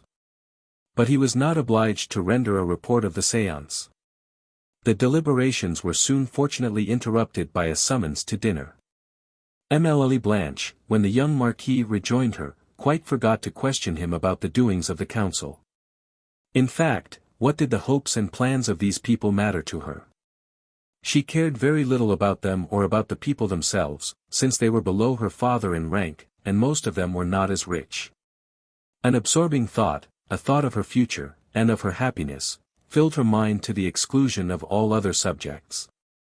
The few moments that she had passed alone, after Marie-Anne's departure, she had spent in grave reflection. Martial's mind and person pleased her.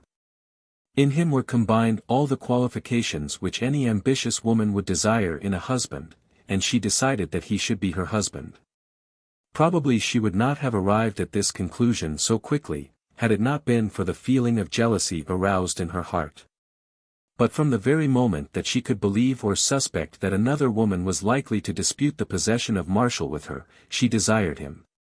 From that moment she was completely controlled by one of those strange passions in which the heart has no part, but which take entire possession of the brain and lead to the worst of follies. Let the woman whose pulse has never quickened its beating under the influence of this counterfeit of love, cast the first stone. That she could be vanquished in this struggle for supremacy. That there could be any doubt of the result, were thoughts which never once entered the mind of Emilie Blanche.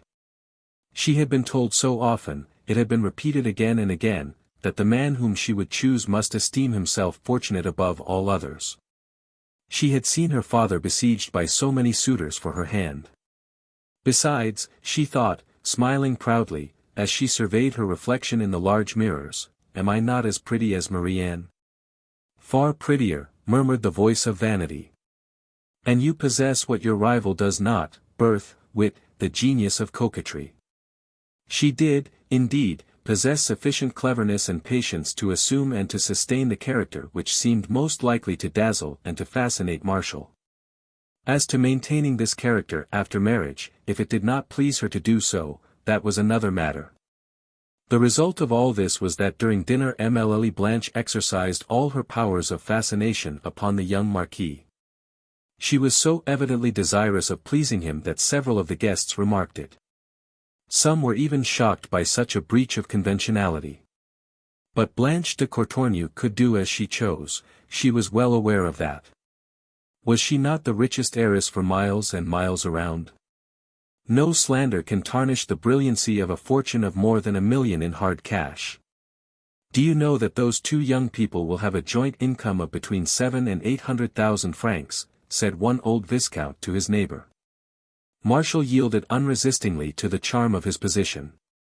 How could he suspect unworthy motives in a young girl whose eyes were so pure, whose laugh rang out with the crystalline clearness of childhood?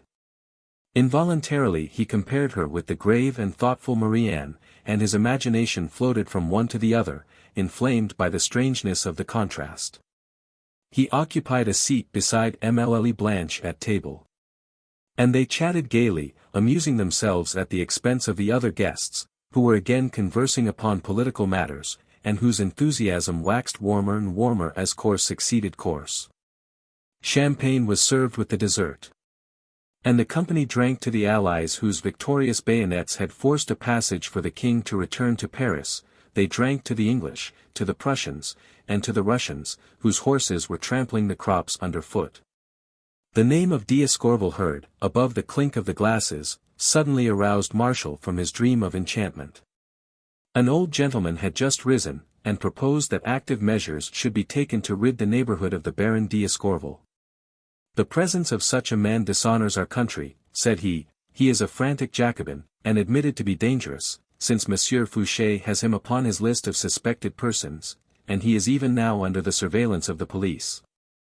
This discourse could not have failed to arouse intense anxiety in M. D'Escorval's breast had he seen the ferocity expressed on almost every face. Still no one spoke, hesitation could be read in every eye. Marshal, too, had turned so white that Mlle Blanche remarked his pallor and thought he was ill. In fact, a terrible struggle was going on in the soul of the young Marquis, a conflict between his honor and passion. Had he not longed only a few hours before to find some way of driving Maurice from the country? Ah, well. The opportunity he so ardently desired now presented itself. It was impossible to imagine a better one. If the proposed step was taken, the Baron D'Escorval and his family would be forced to leave France forever. The company hesitated, Marshal saw it, and felt that a single word from him, for or against, would decide the matter. After a few minutes of frightful uncertainty, honor triumphed. He rose and declared that the proposed measure was bad, impolitic. Monsieur D'Escorval, he remarked, is one of those men who diffuse around them a perfume of honesty and justice. Have the good sense to respect the consideration which is justly his. As he had foreseen, his words decided the matter. The cold and haughty manner which he knew so well how to assume, his few but incisive words, produced a great effect. It would evidently be a great mistake, was the general cry. Marshal reseated himself, Mlle Blanche leaned toward him. You have done well, she murmured, you know how to defend your friends. Monsieur D'Escorval is not my friend, replied Marshal, in a voice which revealed the struggle through which he had passed. The injustice of the proposed measure incensed me, that is all. Mlle. De Courtornieu was not to be deceived by an explanation like this. Still she added. Then your conduct is all the more grand, monsieur. But such was not the opinion of the Duc de Sermeuse. On returning to the chateau some hours later he reproached his son for his intervention. Why the devil did you meddle with the matter? Inquired the Duke. I would not have liked to take upon myself the odium of the proposition, but since it had been made. I was anxious to prevent such an act of useless folly. Useless folly. Zounds! Marquis, you carry matters with a high hand. Do you think that this D. Baron adores you? What would you say if you heard that he was conspiring against us? I should answer with a shrug of the shoulders. You would. Very well, do me the favor to question Chupin. Chapter 15. It was only 2 weeks since the Duc de Sermuz had returned to France. He had not yet had time to shake the dust of exile from his feet, and already his imagination saw enemies on every side. He had been at Sermuz only 2 days, and yet he unhesitatingly accepted the venomous reports which Chupin poured into his ears. The suspicions which he was endeavoring to make Marshal share were cruelly unjust. At the moment when the Duke accused the Baron of conspiring against the house of Sermuz, that unfortunate man was weeping at the bedside of his son, who was, he believed, at the point of death. Maurice was indeed dangerously ill. His excessively nervous organization had succumbed before the rude assaults of destiny. When, in obedience to M. Lacheneur's imperative order, he left the grove on the Ricci, he lost the power of reflecting calmly and deliberately upon the situation. Marianne's incomprehensible obstinacy, the insults he had received from the Marquis, and Lacheneur's feigned anger were mingled in inextricable confusion, forming one immense, intolerable misfortune, too crushing for his powers of resistance. The peasants who met him on his homeward way were struck by his singular demeanor, and felt convinced that some great catastrophe had just befallen the house of the Baron d'Escorval. Some bowed. Others spoke to him, but he did not see or hear them. Force of habit, that physical memory which mounts guard when the mind is far away, brought him back to his home. His features were so distorted with suffering that Madame d'Escorval, on seeing him, was seized with a most sinister presentiment, and dared not address him. He spoke first. "All is over," he said, hoarsely, "but do not be worried, mother, I have some courage, as you shall see." He did, in fact, seat himself at the table with a resolute air. He ate even more than usual, and his father noticed, without alluding to it, that he drank much more wine than usual. He was very pale, his eyes glittered, his gestures were excited, and his voice was husky. He talked a great deal, and even jested. "Why will he not weep?" thought Madame d'Escorval. "Then I should not be so much alarmed, and I could try to comfort him." This was Maurice's last effort. When dinner was over he went to his room, and when his mother, who had gone again and again to listen at his door, finally decided to enter his chamber, she found him lying upon the bed, muttering incoherently. She approached him. He did not appear to recognize or even to see her. She spoke to him. He did not seem to hear. His face was scarlet, his lips were parched. She took his hand, it was burning, and still he was shivering, and his teeth were chattering as if with cold. A mist swam before the eyes of the poor woman, she feared she was about to faint, but, summoning all her strength, she conquered her weakness and, dragging herself to the staircase, she cried. "Help! Help! My son is dying!" With a bound M. d'Escorval reached his son's chamber, looked at him and dashed out again, summoned a servant, and ordered him to gallop to Montaignac and bring a physician without a moment's delay. There was, indeed, a doctor at Sermuz, but he was the most stupid of men, a former surgeon in the army, who had been dismissed for incompetency. The peasants shunned him as they would the plague. And in case of sickness always sent for the cure. M. d'Escorval followed their example, knowing that the physician from Montaignac could not arrive until nearly morning. Abbé Midden had never frequented the medical schools, but since he had been a priest the poor so often asked advice of him that he applied himself to the study of medicine, and, aided by experience, he had acquired a knowledge of the art which would have won him a diploma from the faculty anywhere.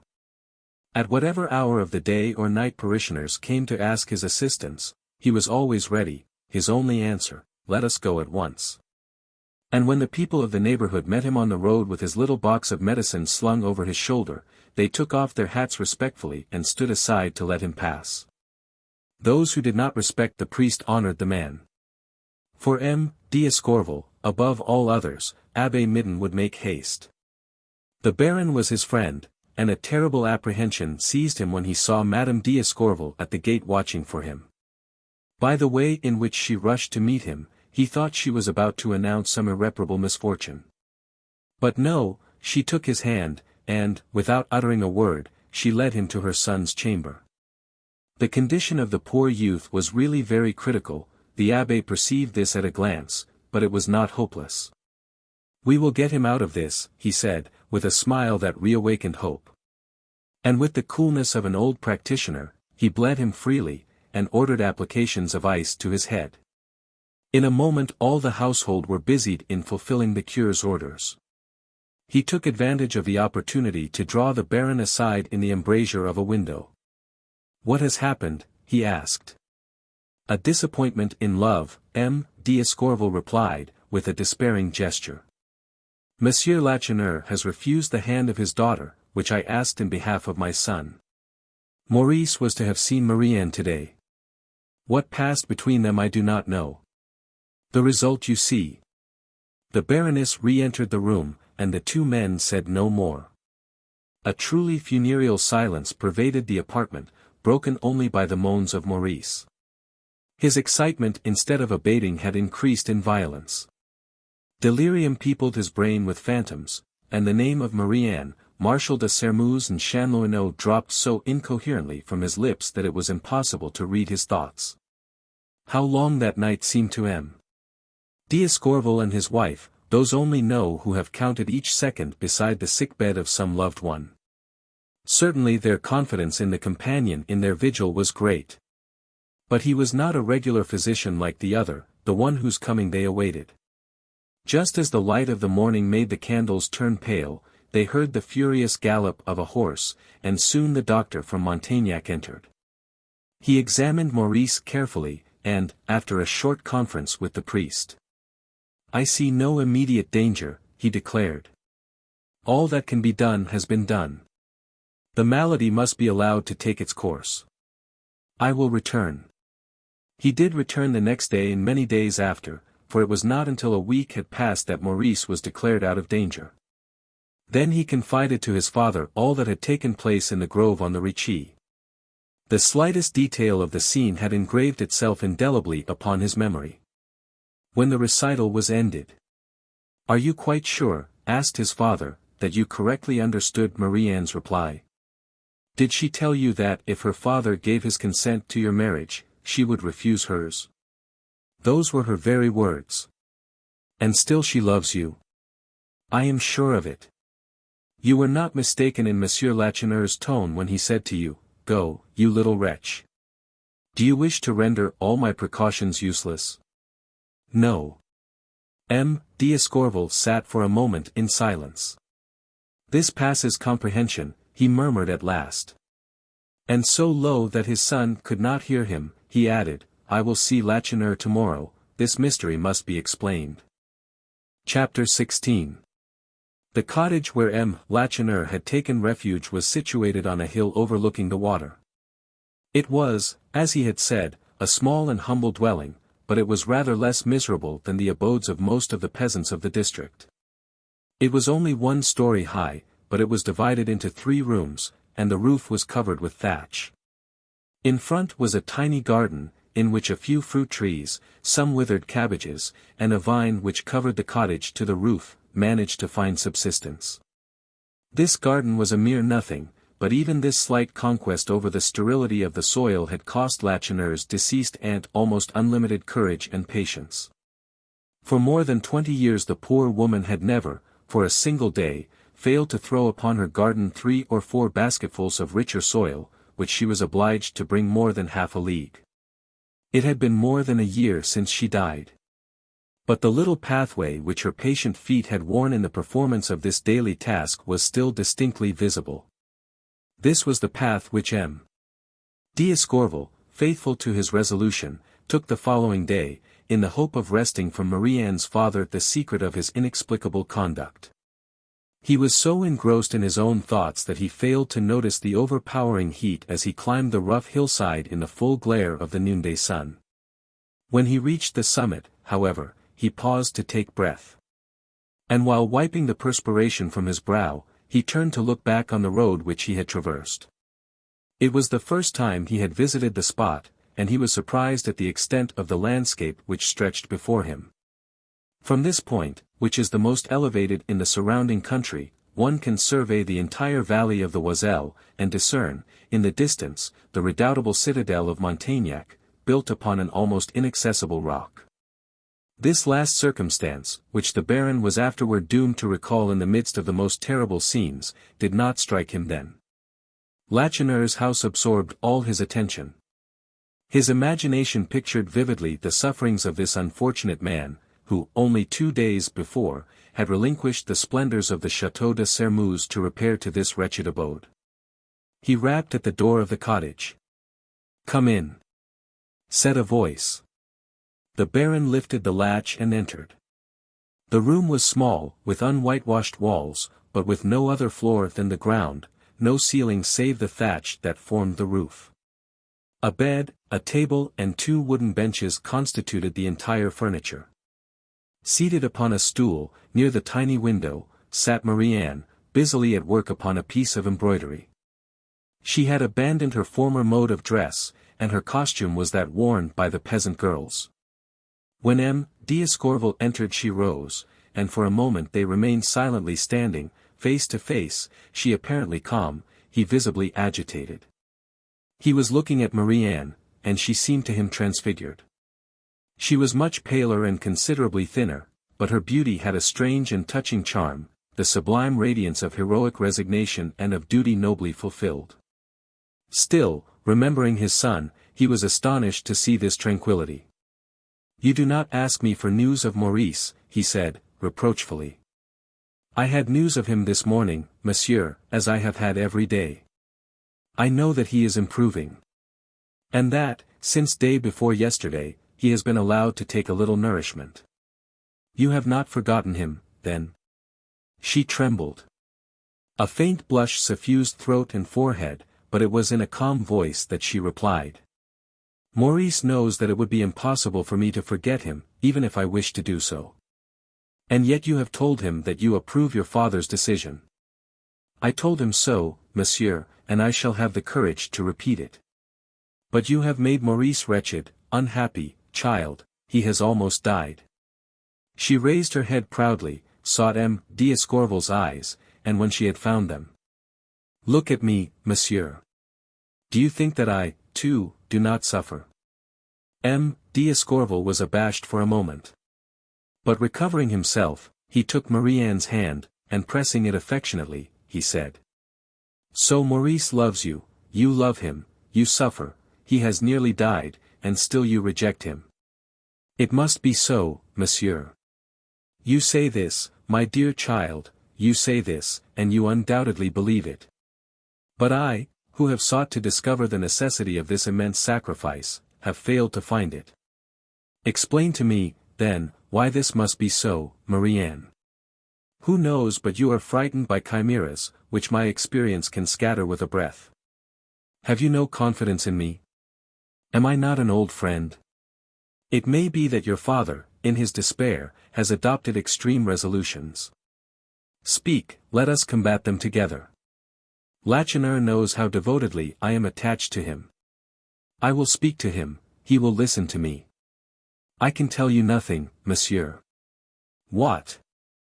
You are so cruel as to remain inflexible when a father entreats you on his knees, a father who says to you, 'Marie-Anne, you hold in your hands the happiness, the life, the reason of my son.'" Tears glittered in Marie-Anne's eyes. But she drew away her hand. "Ah! It is you who are cruel, monsieur, it is you who are without pity. Do you not see what I suffer, and that it is impossible for me to endure further torture? No, I have nothing to tell you, there is nothing you can say to my father. Why do you seek to impair my courage when I require it all to struggle against my despair? Maurice must forget me, he must never see me again. This is fate, and he must not fight against it. It would be folly. We are parted forever.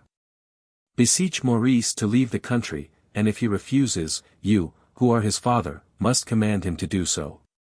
And you, too, monsieur, in heaven's name, flee from us. We shall bring misfortune upon you. Never return here, our house is accursed. The fate that overshadows us will ruin you also. She spoke almost wildly. Her voice was so loud that it penetrated an adjoining room. The communicating door opened and M. Lacheneur appeared upon the threshold. At the sight of M. d'Escorval he uttered an oath. But there was more sorrow and anxiety than anger in his manner, as he said. You, monsieur, you here. The consternation into which Marie-Anne's words had thrown M. d'Escorval was so intense that it was with great difficulty he stammered out a response. You have abandoned us entirely, I was anxious about you. Have you forgotten our old friendship? I come to you. The brow of the former master of Sairmeuse remained overcast. Why did you not inform me of the honor that the Baron had done me, Marie-Anne? He said sternly. She tried to speak, but could not. And it was the Baron who replied. Why, I have but just come, my dear friend. M. Lacheneur looked suspiciously, first at his daughter, then at the Baron. What did they say to each other while they were alone? He was evidently wondering. But, however great may have been his disquietude, he seemed to master it, and it was with his old-time affability of manner that he invited M. d'Escorval to follow him into the adjoining room. It is my reception room and my cabinet combined, he said, smiling. This room, which was much larger than the first, was as scantily furnished, but it contained several piles of small books and an infinite number of tiny packages. 2 men were engaged in arranging and sorting these articles. One was Chanlouineau. M. d'Escorval did not remember that he had ever seen the other, who was a young man. This is my son, Jean, monsieur, said Lacheneur. He has changed since you last saw him 10 years ago. It was true. It had been, at least, 10 years since the Baron had seen Lacheneur's son. How time flies! He had left him a boy, he found him a man. Jean was just 20. But his haggard features and his precocious beard made him appear much older. He was tall and well-formed, and his face indicated more than average intelligence. Still he did not impress one favorably. His restless eyes were always invading yours. And his smile betrayed an unusual degree of shrewdness, amounting almost to cunning. As his father presented him, he bowed profoundly, but he was very evidently out of temper. M. Lacheneur resumed. Having no longer the means to maintain Jean in Paris, I have made him return. My ruin will, perhaps, be a blessing to him. The air of great cities is not good for the son of a peasant. Fools that we are, we send them there to teach them to rise above their fathers. But they do nothing of the kind. They think only of degrading themselves. Father, interrupted the young man, father, wait, at least, until we are alone. Monsieur d'Escorval is not a stranger. Chanlouineau evidently sided with the son, since he made repeated signs to M. Lacheneur to be silent. Either he did not see them, or he pretended not to see them, for he continued. I must have wearied you, monsieur, by telling you again and again, I am pleased with my son. He has a commendable ambition, he is working faithfully. He will succeed. Ah! I was a poor, foolish father. The friend who carried Jean the order to return has enlightened me, to my sorrow. This model young man you see here left the gaming house only to run to public balls. He was in love with a wretched little ballet girl in some low theatre, and to please this creature, he also went upon the stage, with his face painted red and white. To appear upon the stage is not a crime. No. But it is a crime to deceive one's father and to affect virtues which one does not possess. Have I ever refused you money? No. Notwithstanding that, you have contracted debts everywhere, and you owe at least 20,000 francs. Jean hung his head, he was evidently angry, but he feared his father.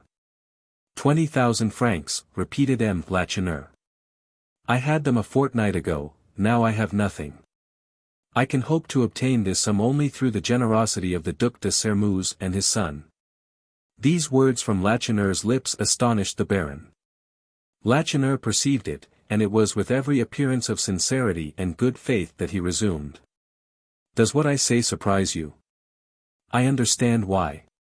My anger at first made me give utterance to all sorts of absurd threats. But I am calm now, and I realize my injustice. What could I expect the Duke to do? To make me a present of Sairmeuse? He was a trifle brusque, I confess, but that is his way. At heart he is the best of men. Have you seen him again? No. But I have seen his son.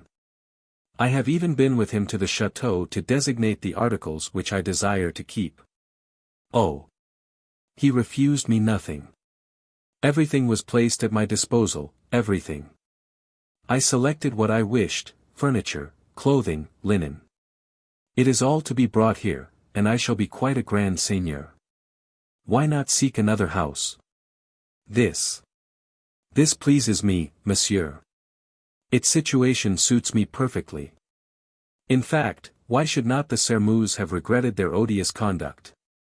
Was it impossible that Lacheneur, in spite of his indignation, should conclude to accept honorable separation? Such were M. d'Escorval's reflections. To say that the Marquis has been kind is saying too little, continued Lacheneur. He has shown us the most delicate attentions. For example, having noticed how much Marie-Anne regrets the loss of her flowers, he has declared that he is going to send her plants to stock our small garden, and that they shall be renewed every month. Like all passionate men, M. Lacheneur overdid his part. This last remark was too much, it awakened a sinister suspicion in M. d'Escorval's mind. Good God, he thought, does this wretched man meditate some crime? He glanced at Chanlouineau, and his anxiety increased. On hearing the names of the Marquis and of Marie-Anne, the robust farmer had turned livid. It is decided, said Lacheneur, with an air of the lost satisfaction, that they will give me the 10,000 francs bequeathed to me by Mademoiselle Armande. Moreover, I am to fix upon such a sum as I consider a just recompense for my services. And that is not all, they have offered me the position of manager at Sairmeuse, and I was to be allowed to occupy the gamekeeper's cottage, where I lived so long. But on reflection I refused this offer. After having enjoyed for so long a time a fortune which did not belong to me, I am anxious to amass a fortune of my own. Would it be indiscreet in me to inquire what you intend to do? Not the least in the world. I am going to turn peddler. M. d'Escorval could not believe his ears. Peddler, he repeated. Yes, monsieur. Look, there is my pack in that corner. But this is absurd, exclaimed M. d'Escorval. People can scarcely earn their daily bread in this way. You are wrong, monsieur. I have considered the subject carefully, the profits are 30%. And if besides, there will be 3 of us to sell goods, for I shall confide one pack to my son, and another to Chanlouineau. What? Chanlouineau. He has become my partner in the enterprise. And his farm, who will take care of that? He will employ day laborers. And then, as if wishing to make M. d'Escorval understand that his visit had lasted quite long enough, Lacheneur began arranging the little packages which were destined to fill the pack of the traveling merchant. But the Baron was not to be gotten rid of so easily, now that his suspicions had become almost a certainty. I must speak with you, he said, brusquely. M. Lacheneur turned. I am very busy, he replied, with a very evident reluctance. I ask only 5 minutes. But if you have not the time to spare today, I will return tomorrow, day after tomorrow, and every day until I can see you in private. Lacheneur saw plainly that it would be impossible to escape this interview, so, with the gesture of a man who resigns himself to a necessity, addressing his son and Chanlouineau, he said, Go outside for a few moments. They obeyed, and as soon as the door had closed behind them, Lacheneur said, I know very well, monsieur, the arguments you intend to advance, and the reason of your coming. You come to ask me again for Marie-Anne. I know that my refusal has nearly killed Maurice. Believe me, I have suffered cruelly at the thought, but my refusal is none the less irrevocable. There is no power in the world capable of changing my resolution. Do not ask my motives. I shall not reveal them, but rest assured that they are sufficient. Are we not your friends? You, monsieur, exclaimed Lacheneur, in tones of the most lively affection, you. Ah! You know it well. You are the best, the only friends, I have here below. I should be the basest and the most miserable of men if I did not guard the recollection of all your kindnesses until my eyes close in death. Yes, you are my friends. Yes, I am devoted to you, and it is for that very reason that I answer, no, no, never. There could no longer be any doubt. M. d'Escorval seized Lacheneur's hands, and almost crushing them in his grasp. Unfortunate man! He exclaimed, hoarsely, what do you intend to do? Of what terrible vengeance are you dreaming? I swear to you. Oh! Do not swear. You cannot deceive a man of my age and of my experience. I divine your intentions, you hate the Sermuse family more mortally than ever. Yes, you, and if you pretend to forget it, it is only that they may forget it. These people have offended you too cruelly not to fear you. You understand this, and you are doing all in your power to reassure them. You accept their advances, you kneel before them, why? Because they will be more completely in your power when you have lulled their suspicions to rest, and then you can strike them more surely. He paused, the communicating door opened, and Marie-Anne appeared upon the threshold. Father, said she, here is the Marquis de Sermuse. This name, which Marie-Anne uttered in a voice of such perfect composure, in the midst of this excited discussion, possessed such a powerful significance, that M.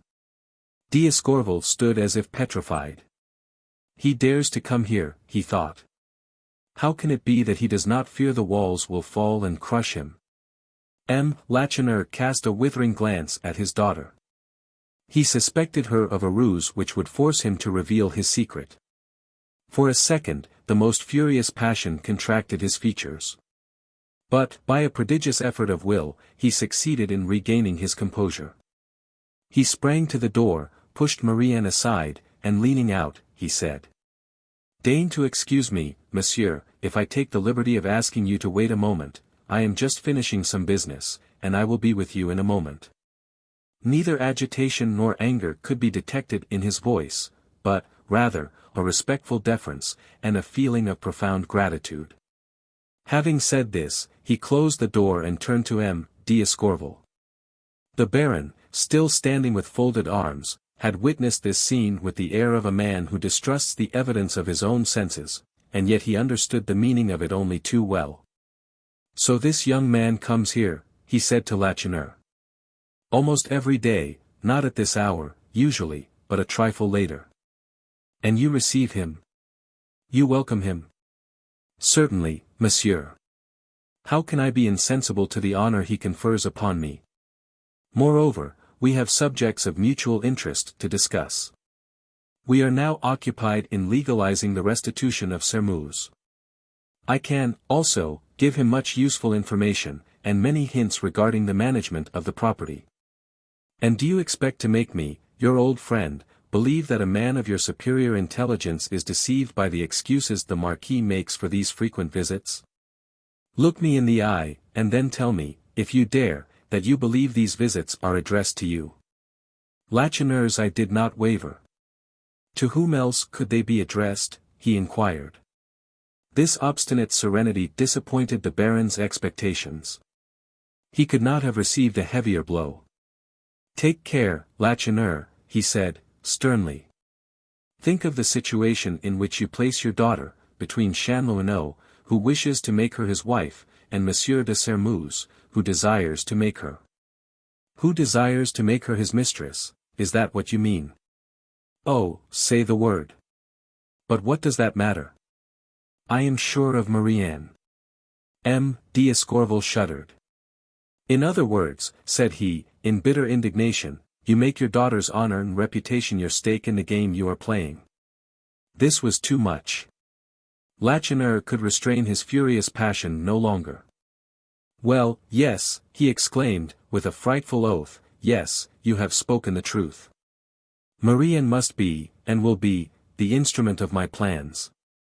A man situated as I am is free from the considerations that restrain other men. Fortune, friends, life, honor, I have been forced to sacrifice all.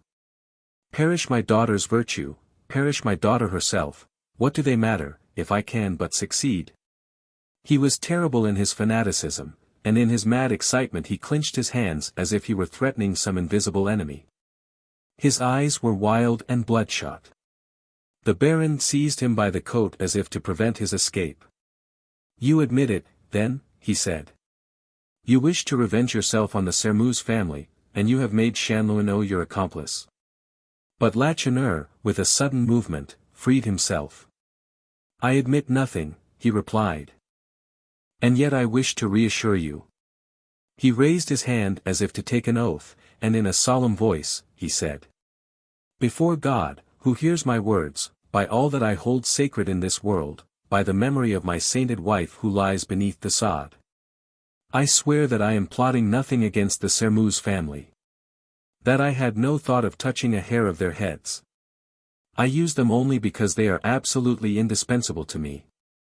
They will aid me without injuring themselves. Lacheneur, this time, spoke the truth.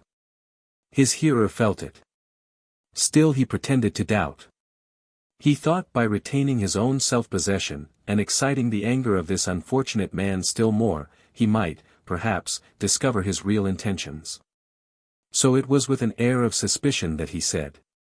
How can one believe this assurance after the avowal you have just made? Lacheneur saw the snare, he regained his self-possession as if by magic. So be it, monsieur, refuse to believe me. But you will wring from me only one more word on this subject. I have said too much already. I know that you are guided solely by friendship for me, my gratitude is great, but I cannot reply to your question. The events of the past few days have dug a deep abyss between you and me. Do not endeavor to pass it. Why should we ever meet again? I must say to you, what I said only yesterday to Abbé Midden. If you are my friend, you will never come here again, never, by night or by day, or under any pretext whatever. Even if they tell you that I am dying, do not come. This house is fatal. And if you meet me, turn away. Shun me as you would a pestilence whose touch is deadly. The Baron was silent. This was in substance what Marianne had said to him, only under another form. But there is still a wiser course that you might pursue. Everything here is certain to augment the sorrow and despair which afflicts your son. There is not a path, nor a tree, nor a flower which does not cruelly remind him of his former happiness. Leave this place, take him with you, and go far away. Ah! How can I do this? Fouché has virtually imprisoned me here. All the more reason why you should listen to my advice. You were a friend of the Emperor, hence you are regarded with suspicion, you are surrounded by spies. Your enemies are watching for an opportunity to ruin you. The slightest pretext would suffice to throw you into prison, a letter, a word, an act capable of being misconstrued. The frontier is not far off. Go, and wait in a foreign land for happier times. That is something which I will not do, said M. d'Escorval, proudly. His words and accent showed the folly of further discussion. Lacheneur understood this only too well, and seemed to despair. Ah! You are like Abbé Midden, he said, sadly, you will not believe. Who knows how much your coming here this morning will cost you? It is said that no one can escape his destiny. But if some day the hand of the executioner is laid upon your shoulder, remember that I warned you, and do not curse me. He paused, and seeing that even this sinister prophecy produced no impression upon the Baron, he pressed his hand as if to bid him an eternal farewell, and opened the door to admit the Marquis de Sermeuse. Martial was, perhaps, annoyed at meeting M. d'Escorval, but he nevertheless bowed with studied politeness, and began a lively conversation with M. Lacheneur, telling him that the articles he had selected at the chateau were on their way. M. d'Escorval could do no more. To speak with Marie-Anne was impossible, Chanlouineau and Jean would not let him go out of their sight. He reluctantly departed, and oppressed by cruel forebodings, he descended the hill which he had climbed an hour before so full of hope. What should he say to Maurice? He had reached the little grove of pines when a hurried footstep behind him made him turn. The Marquis de Sairmeuse was following him, and motioned him to stop. The Baron paused, greatly surprised. Marshal, with that air of ingenuousness which he knew so well how to assume, and in an almost brusque tone, said: "I hope, monsieur, that you will excuse me for having followed you, when you hear what I have to say. I am not of your party. I loathe what you adore, but I have none of the passion nor the malice of your enemies. For this reason I tell you that if I were in your place I would take a journey. The frontier is but a few miles away. A good horse, a short gallop, and you have crossed it. A word to the wise is salvation." And without waiting for any response, he turned and retraced his steps. M. d'Escorval was amazed and confounded. "One might suppose there was a conspiracy to drive me away," he murmured. "But I have good reason to distrust the disinterestedness of this young man." Marshall was already far off. Had he been less preoccupied, he would have perceived two figures in the wood. Emilie Blanche de Courtornieu, followed by the inevitable Aunt Medea, had come to play the spy. Chapter 17. The Marquis de Courtornieu idolized his daughter. Everyone spoke of that as an incontestable and uncontested fact. When persons spoke to him of his daughter, they always said, "You, who adore your daughter." And when he spoke of himself, he said, "I who adore Blanche." The truth was, that he would have given a good deal, even a third of his fortune, to be rid of her. This smiling young girl, who seemed such an artless child, had gained an absolute control over him. She forced him to bow like a reed to her every caprice, and heaven knows she had enough of them. In the hope of making his escape, he had thrown her Aunt Medea. But in less than 3 months that poor woman had been completely subjugated, and did not serve to divert his daughter's attention from him, even for a moment. Sometimes the Marquis revolted, but 9 times out of 10 he paid dearly for his attempts at rebellion. When Emilie Blanche turned her cold and steel-like eyes upon him with a certain peculiar expression, his courage evaporated. Her weapon was irony, and knowing his weak points, she struck with wonderful precision. It is easy to understand how devoutly he prayed and hoped that some honest young man, by speedily marrying his daughter, would free him from this cruel bondage. But where was he to find this liberator? The Marquis had announced everywhere his intention of bestowing a dowry of 1 million upon his daughter. Of course this had brought a host of eager suitors, not only from the immediate neighborhood, but from parts remote. But, unfortunately, though many of them would have suited M. de Courtornieu well enough, not a single one had been so fortunate as to please Emilie Blanche. Her father presented some suitor, she received him graciously, lavished all her charms upon him. But as soon as his back was turned, she disappointed all her father's hopes by rejecting him. "He is too small," she said, "or too large. His rank is not equal to ours. I think him stupid. He is a fool, his nose is so ugly." From these summary decisions there was no appeal. Arguments and persuasions were useless. The condemned man no longer existed. Still, as this view of aspirants to her hand amused her, she encouraged her father in his efforts. He was beginning to despair, when fate dropped the Duc de Sairmeuse and son at his very door. When he saw Marshall, he had a presentiment of his approaching release.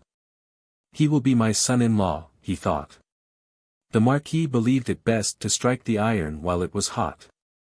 So, the very next day, he broached the subject to the Duke. His overtures were favorably received. Possessed with the desire of transforming Sairmeuse into a little principality, the Duke could not fail to be delighted with an alliance with one of the oldest and wealthiest families in the neighborhood. The conference was short. "Marshal, my son, possesses, in his own right, an income of at least 600,000 francs, said the Duke. "I shall give my daughter at least yes, at least 1,500,000 francs as her marriage portion," declared the Marquis. "His Majesty is favorably disposed toward me. I can obtain any important diplomatic position for Marshal. In case of trouble, I have many friends among the opposition."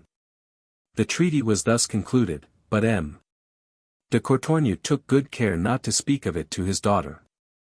If he told her how much he desired the match, she would be sure to oppose it. Non-interference seemed advisable. The correctness of his judgment was fully demonstrated. One morning Emilie Blanche made her appearance in his cabinet. "Your capricious daughter has decided, Papa, that she would like to become the Marquise de Sairmeuse," said she, peremptorily. It cost M. de Courtornieu quite an effort to conceal his delight, but he feared if she discovered his satisfaction that the game would be lost. He presented several objections, they were quickly disposed of. And, at last, he ventured to say, "Then the marriage is half decided, one of the parties consents. It only remains to ascertain if the other will consent," declared the vain heiress. And, in fact, for several days Blanche had been applying herself assiduously and quite successfully to the work of fascination which was to bring Marshal to her feet. After having made an advance, with studied frankness and simplicity, sure of the effect she had produced, she now proceeded to beat a retreat, a maneuver so simple that it was almost sure to succeed. Until now she had been gay, spirituette, and coquettish. Gradually, she became quiet and reserved. The giddy schoolgirl had given place to the shrinking virgin. With what perfection she played her part in the divine comedy of first love. Marshal could not fail to be fascinated by the modest artlessness and chaste fears of the heart which seemed to be waking for him. When he appeared, Emilie Blanche blushed and was silent. At a word from him she became confused. He could only occasionally catch a glimpse of her beautiful eyes through the shelter of their long lashes. Who had taught her this refinement of coquetry? They say that the convent is an excellent teacher. But what she had not learned was that the most clever often become the dupes of their own imagination, and that great comedians generally conclude by shedding real tears. She learned this one evening, when a laughing remark made by the Duc de Sairmeuse revealed the fact that Marshal was in the habit of going to Lacheneur's house every day. What she experienced now could not be compared with the jealousy, or rather anger, which had previously agitated her. This was an acute, bitter, and intolerable sorrow. Before, she had been able to retain her composure, now, it was impossible. That she might not betray herself, she left the drawing-room precipitately and hastened to her own room, where she burst into a fit of passionate sobbing. "Can it be that he does not love me?" she murmured. This thought made her cold with terror. For the first time this haughty heiress distrusted her own power. She reflected that Marshall's position was so exalted that he could afford to despise rank, that he was so rich that wealth had no attractions for him. And that she herself might not be so pretty and so charming as flatterers had led her to suppose. Still Marshall's conduct during the past week, and heaven knows with what fidelity her memory recalled each incident, was well calculated to reassure her. He had not, it is true, formally declared himself, but it was evident that he was paying his addresses to her. His manner was that of the most respectful, but the most infatuated of lovers. Her reflections were interrupted by the entrance of her maid, bringing a large bouquet of roses which had just been sent by Marshall.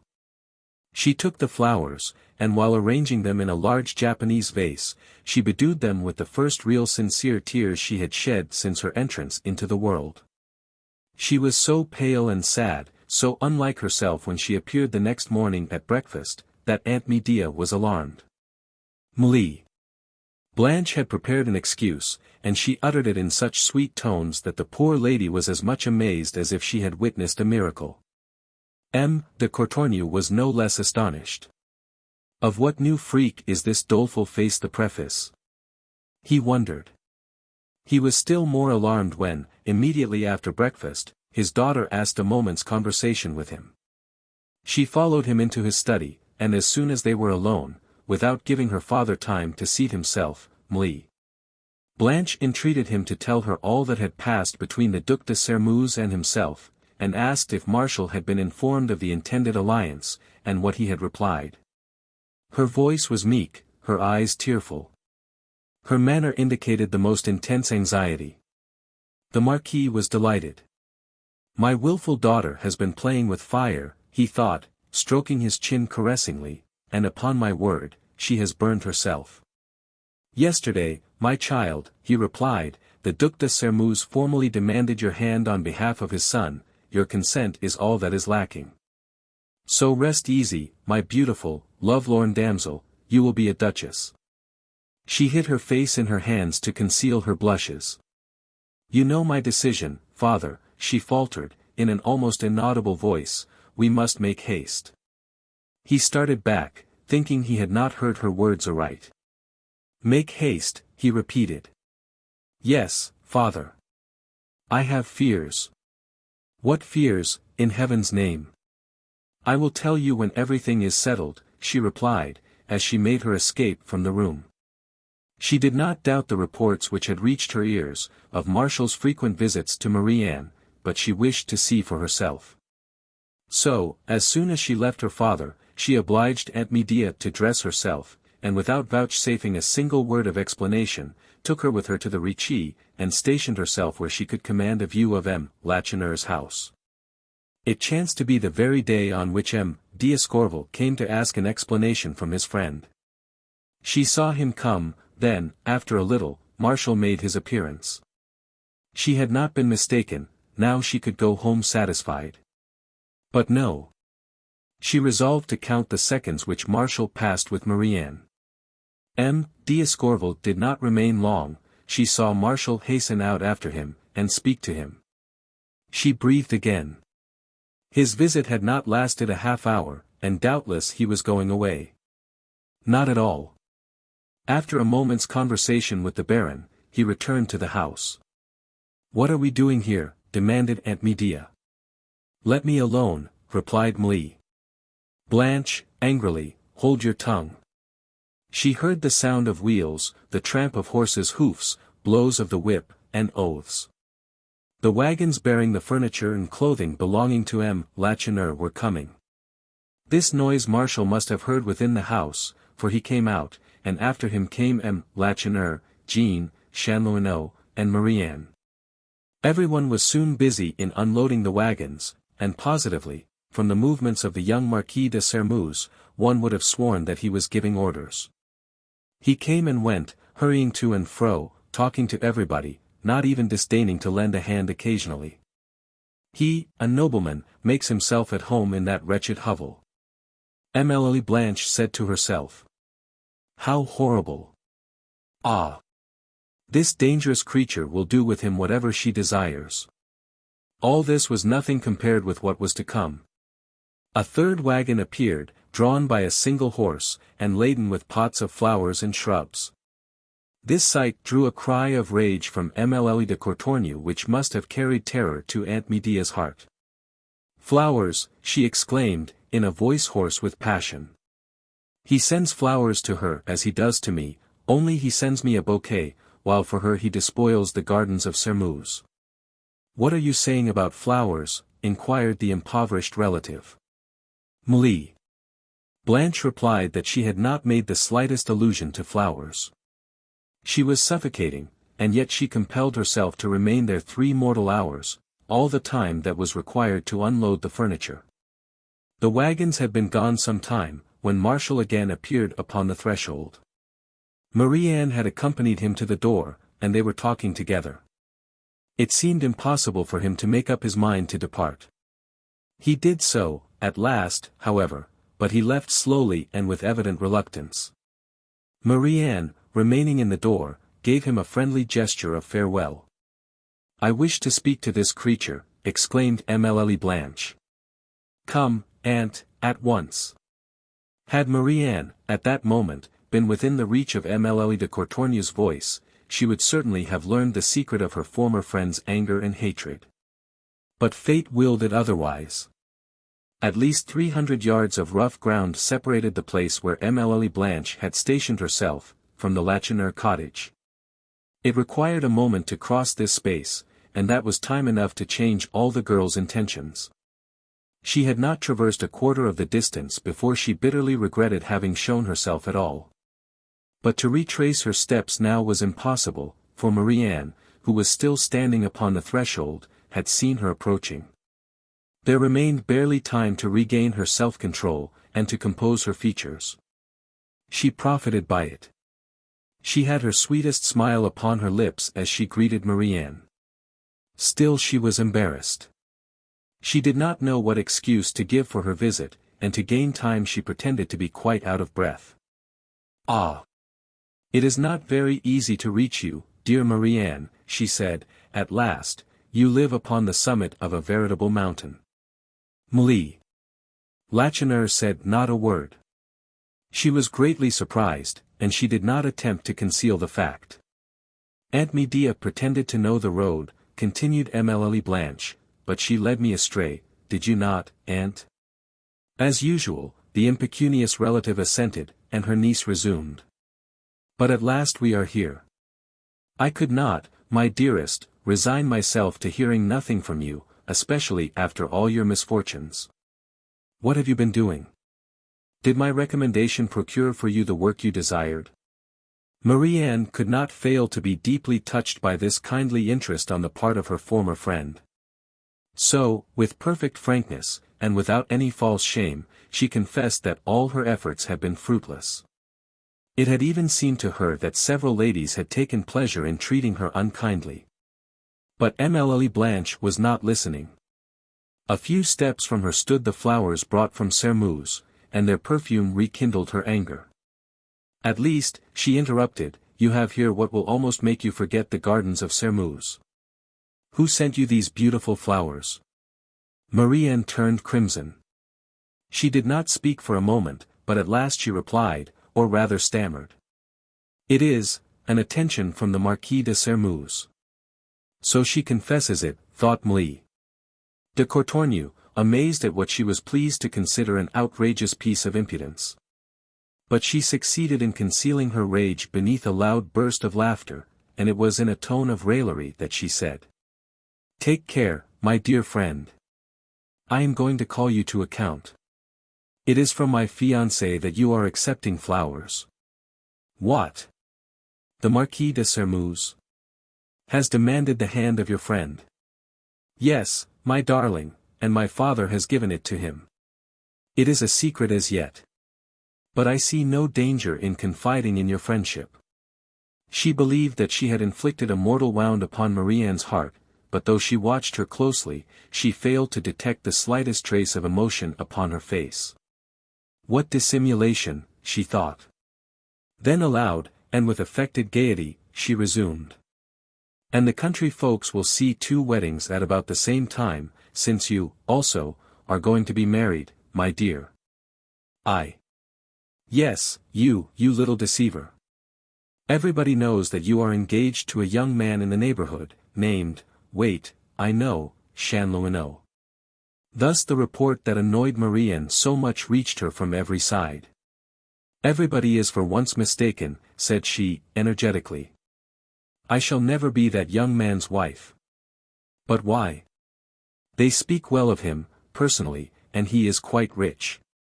"Because," faltered Marie-Anne, "because." Maurice d'Escorval's name trembled upon her lips. But unfortunately she did not utter it, prevented by a strange expression on the face of her friend. How often one's destiny depends upon a circumstance apparently as trivial as this. Impudent, worthless creature, thought Emily Blanche. Then, in cold and sneering tones, that betrayed her hatred unmistakably, she said, "You are wrong, believe me, to refuse this offer. This Chanlouineau will, at all events, save you from the painful necessity of laboring with your own hands, and of going from door to door in quest of work which is refused you. But, no matter. She laid great stress upon this word, I will be more generous than your old acquaintances. I have a great deal of embroidery to be done. I shall send it to you by my maid, and you two may agree upon the price. We must go. Goodbye, my dear. Come, Aunt Medea." She departed, leaving Marie-Anne petrified with surprise, sorrow, and indignation. Although less experienced than Mlle Blanche, she comprehended that this strange visit concealed some mystery, but what? For more than a minute she stood motionless, gazing after her departing guests, then she started suddenly as a hand was laid gently upon her shoulder. She trembled, and, turning quickly, found herself face to face with her father. Lacheneur's face was whiter than his linen, and a sinister light glittered in his eye. "I was there," said he, pointing to the door, "and I heard all." "Father! What? Would you try to defend her after she came here to crush you with her insolent good fortune, after she overwhelmed you with her ironical pity and with her scorn?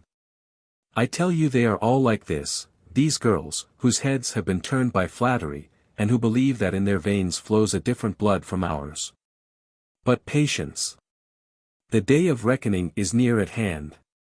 Those whom he threatened would have shuddered had they seen him at that moment, so terrible was the rage revealed by his accent, so formidable did he appear. "And you, my beloved daughter, my poor Marie-Anne, you did not understand the insults she heaped upon you. You are wondering why she should have treated you with such disdain.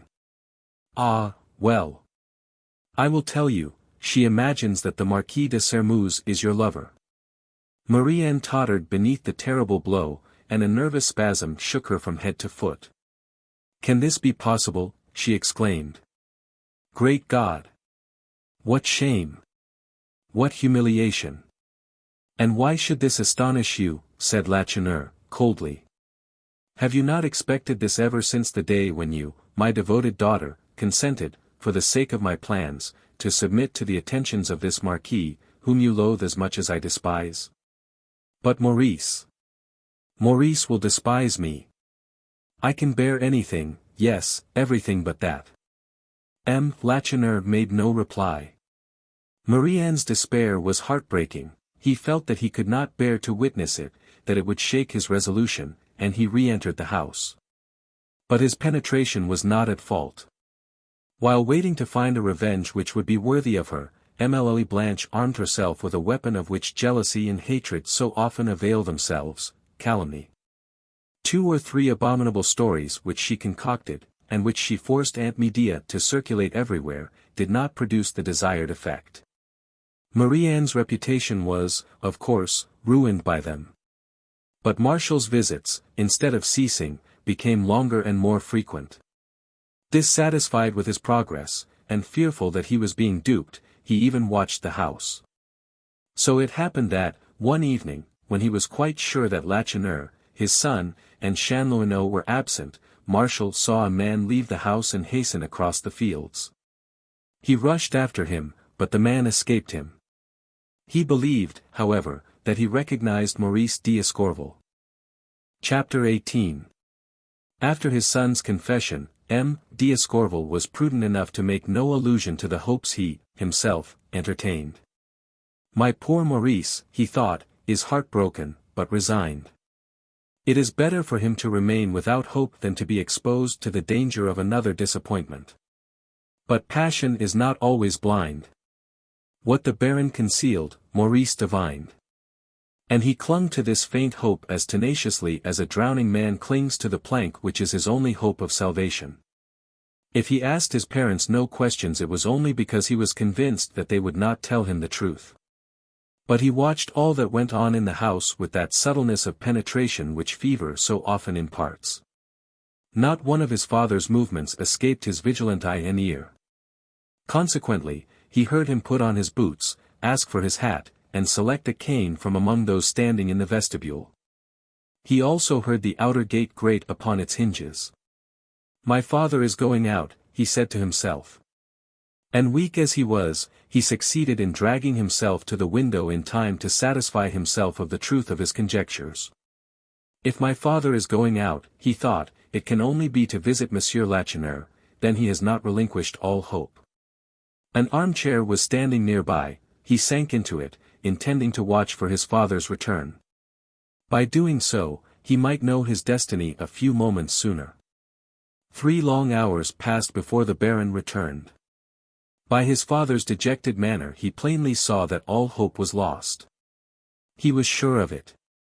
As sure as the criminal who reads the fatal verdict in the solemn face of the judge.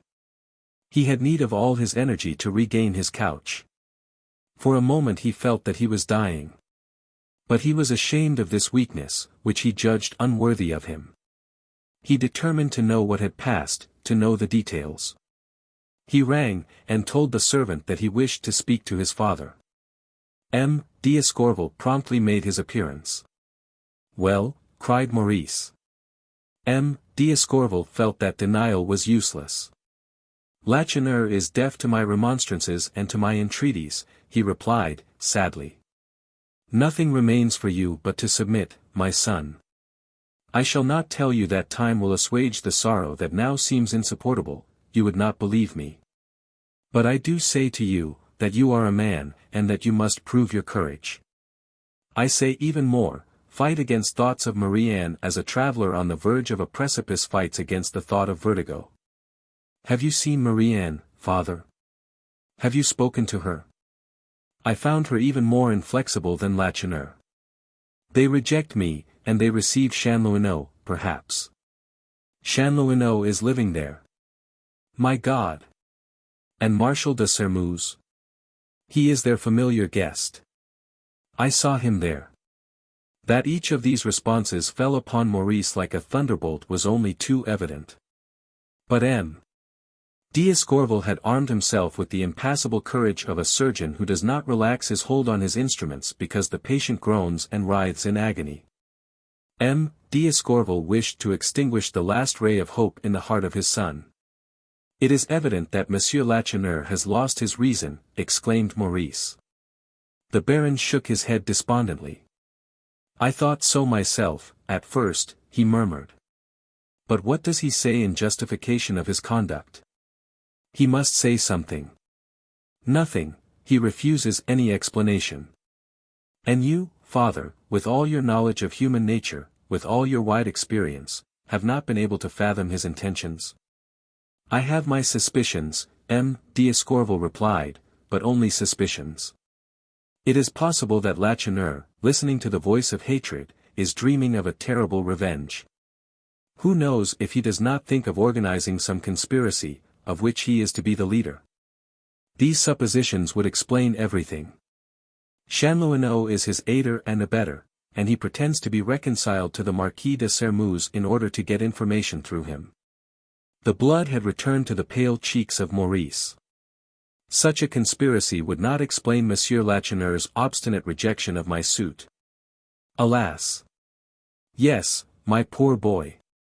It is through Marie-Anne that Lacheneur exerts such an influence over Chanlouineau and the Marquis de Sermuse.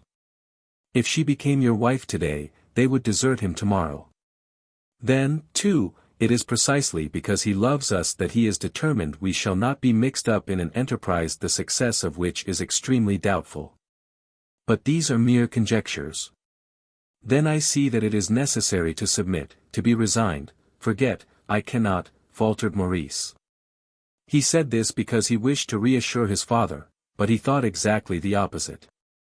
"If Lacheneur is organizing a conspiracy," he said, to himself, "he must need assistance. Why should I not offer mine?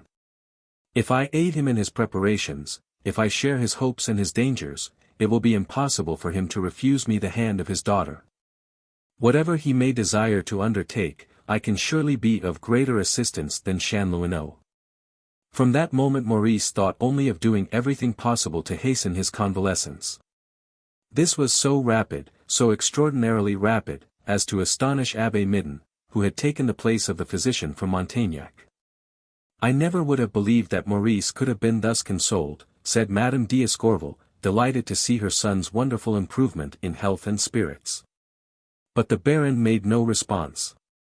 He regarded this almost miraculous recovery with distrust. He was assailed by a vague suspicion of the truth. He questioned his son, but skillfully as he did it, he could draw nothing from him. Maurice had decided to say nothing to his parents. What good would it do to trouble them? Besides, he feared remonstrance and opposition, and he was resolved to carry out his plans, even if he was compelled to leave the paternal roof. In the second week of September the abbé declared that Maurice might resume his ordinary life, and that, as the weather was pleasant, it would be well for him to spend much of his time in the open air. In his delight, Maurice embraced the worthy priest. "What happiness," he exclaimed, "then I can hunt once more." He really cared but little for the chase.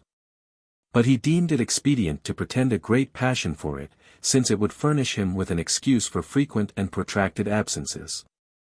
Never had he felt more happy than on the morning when, with his gun upon his shoulder, he crossed the Oiselle and started for the abode of M. Lacheneur. On reaching the little grove on the Ricci, he paused for a moment at a place which commanded a view of the cottage.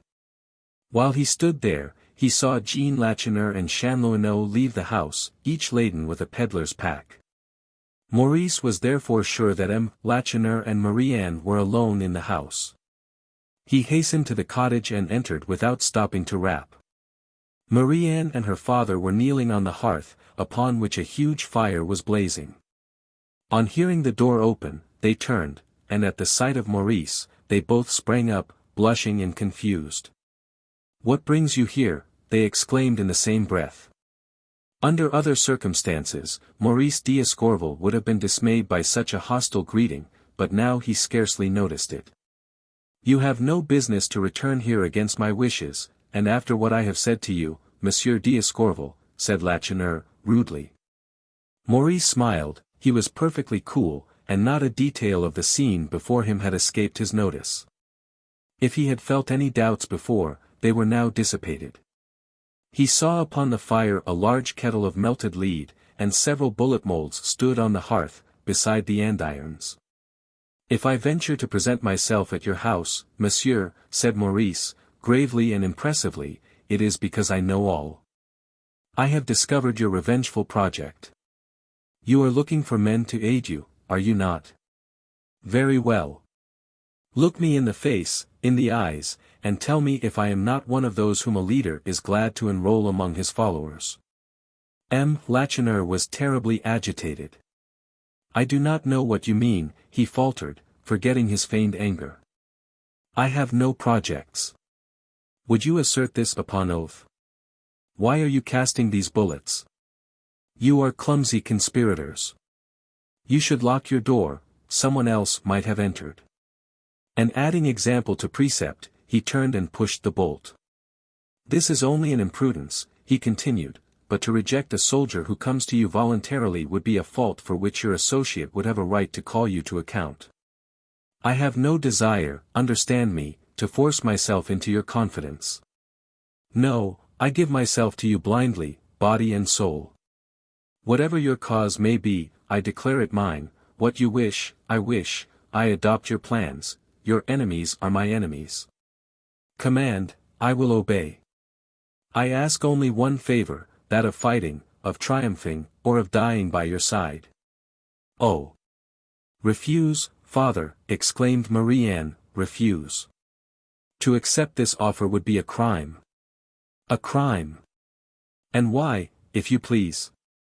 "Because our cause is not your cause, because its success is doubtful, because dangers surround us on every side." A scornful exclamation from Maurice interrupted her. "And it is you who think to dissuade me by pointing out the dangers that threaten you, the dangers that you are braving. Maurice! So if imminent peril menaced me, instead of coming to my aid you would desert me? You would hide yourself, saying, 'Let him perish, so that I be saved.' Speak. Would you do this?" She averted her face and made no reply. She could not force herself to utter an untruth. And she was unwilling to answer, "I would act as you are acting." She waited for her father's decision. "If I should comply with your request, Maurice," said M. Lacheneur, "in less than 3 days you would curse me, and ruin us by some outburst of anger. You love Marie-Anne. Could you see, unmoved, the frightful position in which she is placed? Remember, she must not discourage the addresses either of Chanlouineau or of the Marquis de Sermeuse. You regard me, oh, I know as well as you do that it is a shameful and odious role that I impose upon her, that she is compelled to play a part in which she will lose a young girl's most precious possession, her reputation. Maurice did not wince. So be it, he said, calmly. Marie-Anne's fate will be that of all women who have devoted themselves to the political advancement of the man whom they love, be he father, brother, or lover. She will be slandered, insulted, calumniated. What does it matter? She may continue her task. I consent to it, for I shall never doubt her, and I shall know how to hold my peace. If we succeed, she shall be my wife. If we fail. The gesture which concluded the sentence said more strongly than any protestations, that he was ready, resigned to anything. M. Lacheneur was greatly moved. At least give me time for reflection, said he. There is no necessity for further reflection, monsieur.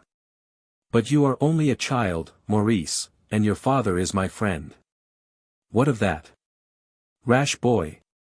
Do you not understand that by compromising yourself you also compromise Baron d'Escorval? You think you are risking only your own head, you are endangering your father's life. But Maurice violently interrupted him. There has been too much parleying already, he exclaimed, there have been too many remonstrances. Answer me in a word. Only understand this, if you reject me, I will return to my father's house, and with this gun which I hold in my hand I will blow out my brains. This was no idle threat. It was evident that what he said, that would he do. His listeners were so convinced of this, that Marie-Anne turned to her father with clasped hands and a look of entreaty. You are one of us, then, said M. Lacheneur, sternly, but do not forget that you forced me to consent by threats. And whatever may happen to you or yours, remember that you would have it so. But these gloomy words produced no impression upon Maurice, he was wild with joy. Now, continued M. Lacheneur, I must tell you my hopes, and acquaint you with the cause for which I am laboring. What does that matter to me? Maurice exclaimed, gaily. And, springing toward Marie-Anne, he seized her hand and raised it to his lips, crying, with the joyous laugh of youth. My cause, here it is. Lacheneur turned away. Perhaps he recollected that a sacrifice of his pride was all that was necessary to assure the happiness of these poor children. But if a feeling of remorse entered his mind, he drove it away, and with increased sternness, he said. Still, Monsieur d'Escorval, it is necessary for you to understand our agreement. Make known your conditions, sir. First, your visits here, after certain rumors that I have put in circulation, would arouse suspicion. You must come here only at night, and then only at hours that have been agreed upon in advance, never when you are not expected. The attitude of Maurice expressed his entire consent. Moreover, you must find some way to cross the river without having recourse to the ferryman, who is a dangerous fellow. We have an old skiff. I will persuade my father to have it repaired. Very well. Will you also promise me to avoid the Marquis de Sairmeuse? I will. Wait a moment, we must be prepared for any emergency. It may be that, in spite of our precautions, you will meet him here. Monsieur de Sairmeuse is arrogance itself, and he hates you. You detest him, and you are very hasty. Swear to me that if he provokes you, you will ignore his insults. But I should be considered a coward, monsieur. Probably. Will you swear? Maurice hesitated, but an imploring look from Marie-Anne decided him. I swear, he said, gravely.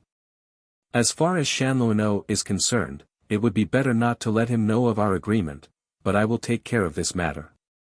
M. Lacheneur paused and reflected for a moment, as if striving to discover if he had forgotten anything. Nothing remains, Maurice, he resumed, but to give you a last and very important piece of advice. Do you know my son? Certainly. We were formerly the best of comrades during our vacations. Very well. When you know my secret, for I shall confide it to you without reserve, beware of Jean. What, sir? Beware of Jean. I repeat it. And he blushed deeply, as he added. Ah! It is a painful avowal for a father, but I have no confidence in my own son. He knows no more in regard to my plans than I told him on the day of his arrival. I deceive him, because I fear he might betray us. Perhaps it would be wise to send him away, but in that case, what would people say? Most assuredly they would say that I was very avaricious of my own blood, while I was very ready to risk the lives of others. Still I may be mistaken, I may misjudge him. He sighed, and added. Beware. Chapter 19. So it was really Maurice d'Escorval whom the Marquis de Sairmeuse had seen leaving Lacheneur's house. Martial was not certain of it, but the very possibility made his heart swell with anger. What part am I playing here, then? He exclaimed, indignantly. He had been so completely blinded by passion that he would not have been likely to discover the real condition of affairs even if no pains had been taken to deceive him. Lacheneur's formal courtesy and politeness he regarded as sincere. He believed in the studied respect shown him by Jean, and the almost servile obsequiousness of Chanlouineau did not surprise him in the least.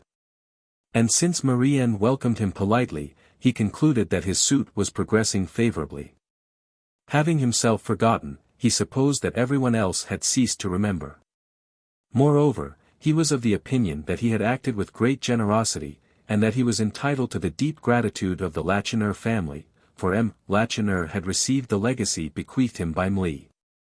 Armande, and an indemnity, besides all the furniture he had chosen to take from the chateau, a total of at least 60,000 francs.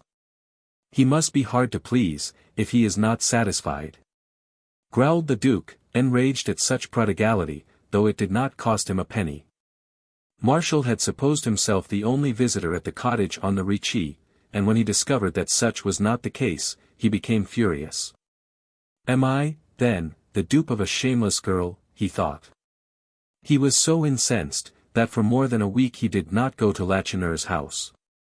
His father concluded that his ill humor and gloom was caused by some misunderstanding with Marie-Anne. And he took advantage of this opportunity to gain his son's consent to an alliance with Blanche de Courtornieu.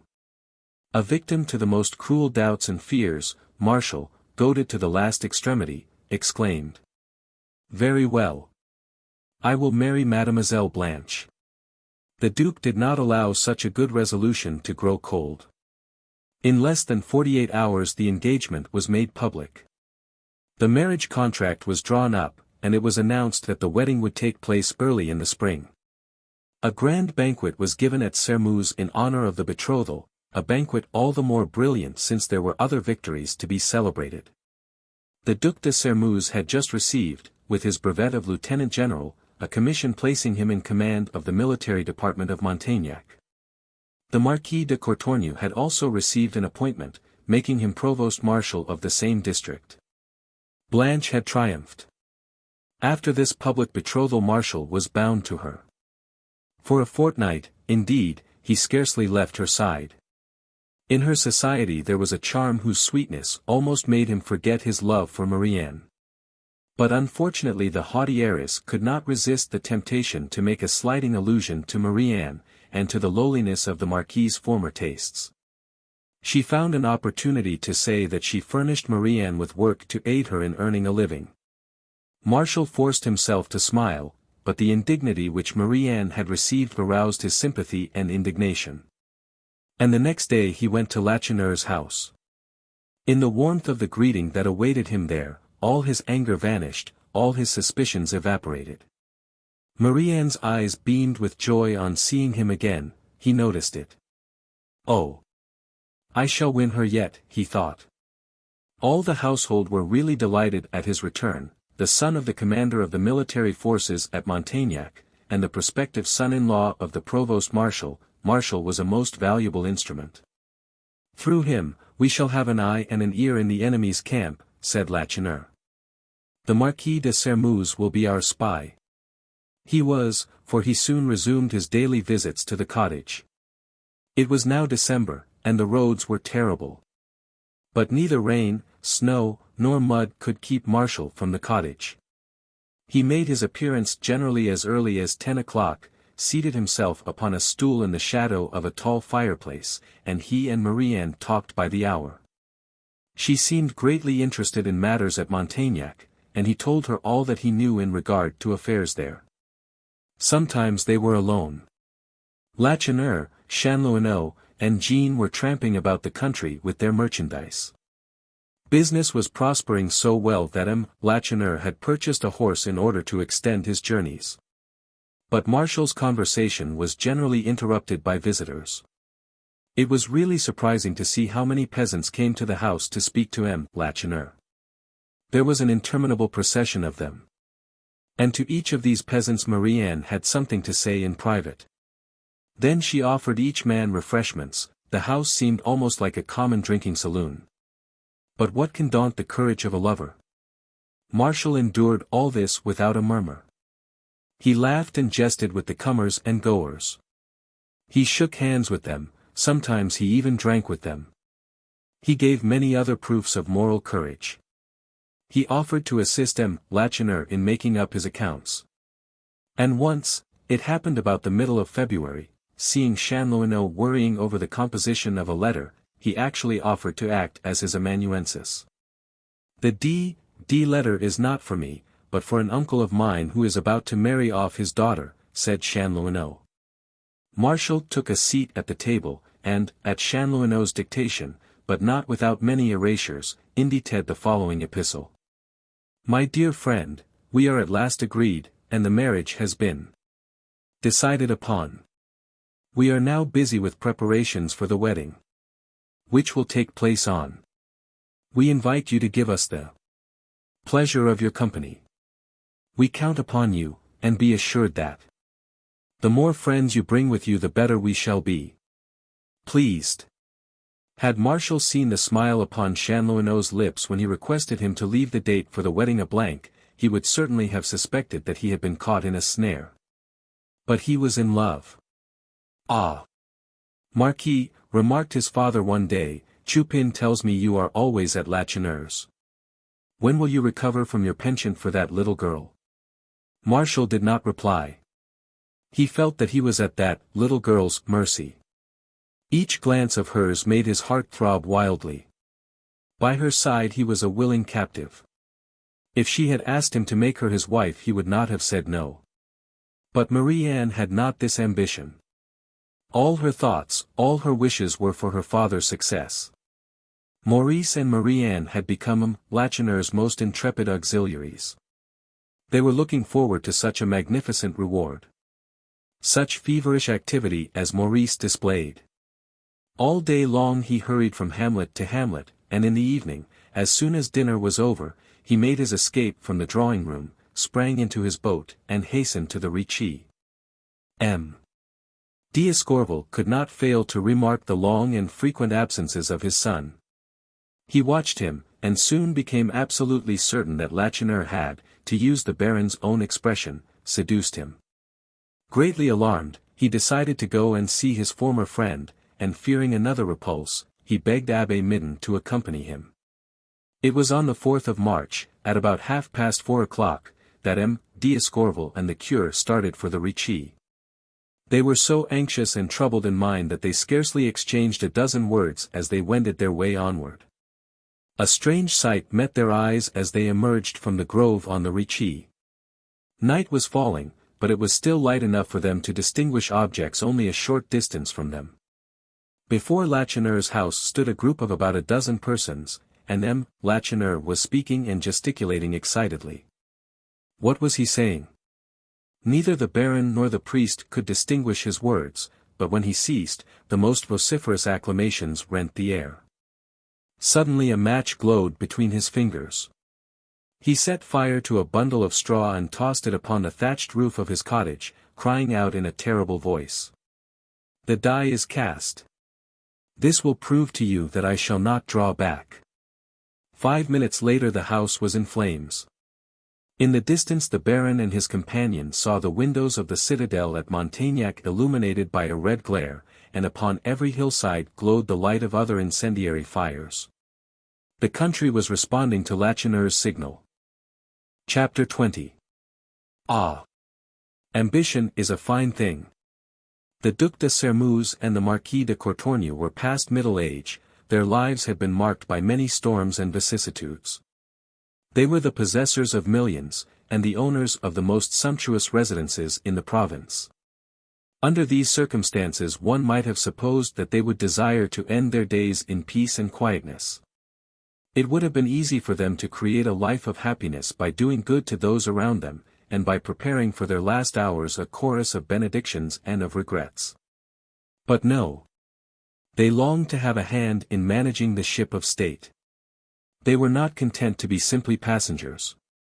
And the Duke, appointed to the command of the military forces, and the Marquis, made presiding judge of the court at Montaignac, were both obliged to leave their beautiful homes and take up their abode in rather dingy quarters in town. They did not murmur at the change, their vanity was satisfied. Louis XVIII was on the throne, their prejudices were triumphant, they were happy. It is true that dissatisfaction was rife on every side, but had they not hundreds and thousands of allies at hand to suppress it? And when wise and thoughtful persons spoke of discontent, the Duke and his associates regarded them as visionaries. On the 4th of March, 1816, the Duke was just sitting down to dinner when a loud noise was heard in the vestibule. He rose, but at that very instant the door was flung open and a man entered, panting and breathless. This man was Chupin, the former poacher, whom M. de Sermuz had elevated to the position of head gamekeeper. It was evident that something extraordinary had happened. "What is it?" inquired the Duke. "They are coming," cried Chupin. "They are already on the way." "Who? Who?" By way of response, Chupin handed the Duke a copy of the letter written by Marshall under Chanlouineau's dictation. M. de Sermuz read. "My dear friend, we are at last agreed, and the marriage is decided. We are now busy in preparing for the wedding, which will take place on the 4th of March. The date was no longer blank. But still the Duke did not comprehend. "Well, what of it?" he demanded. Chupin tore his hair. "They are on the way," he repeated. "I speak of the peasants, they intend to take possession of Montaignac, dethrone Louis XVIII. Bring back the Emperor, or at least the son of the Emperor, miserable wretches. They have deceived me. I suspected this outbreak, but I did not think it was so near at hand." This terrible blow, so entirely unexpected, stupefied the Duke for a moment. "How many are there?" he demanded. "Ah! How do I know, monsieur? 2,000, perhaps 10,000. All the townspeople are with us." "No, monsieur, no. The rebels have accomplices here. All the retired officers stand ready to assist them." "Who are the leaders of the movement?" "Lacheneur, Abbé Midon, Chanlouineau, Baron d'Escorval." "Enough," cried the Duke.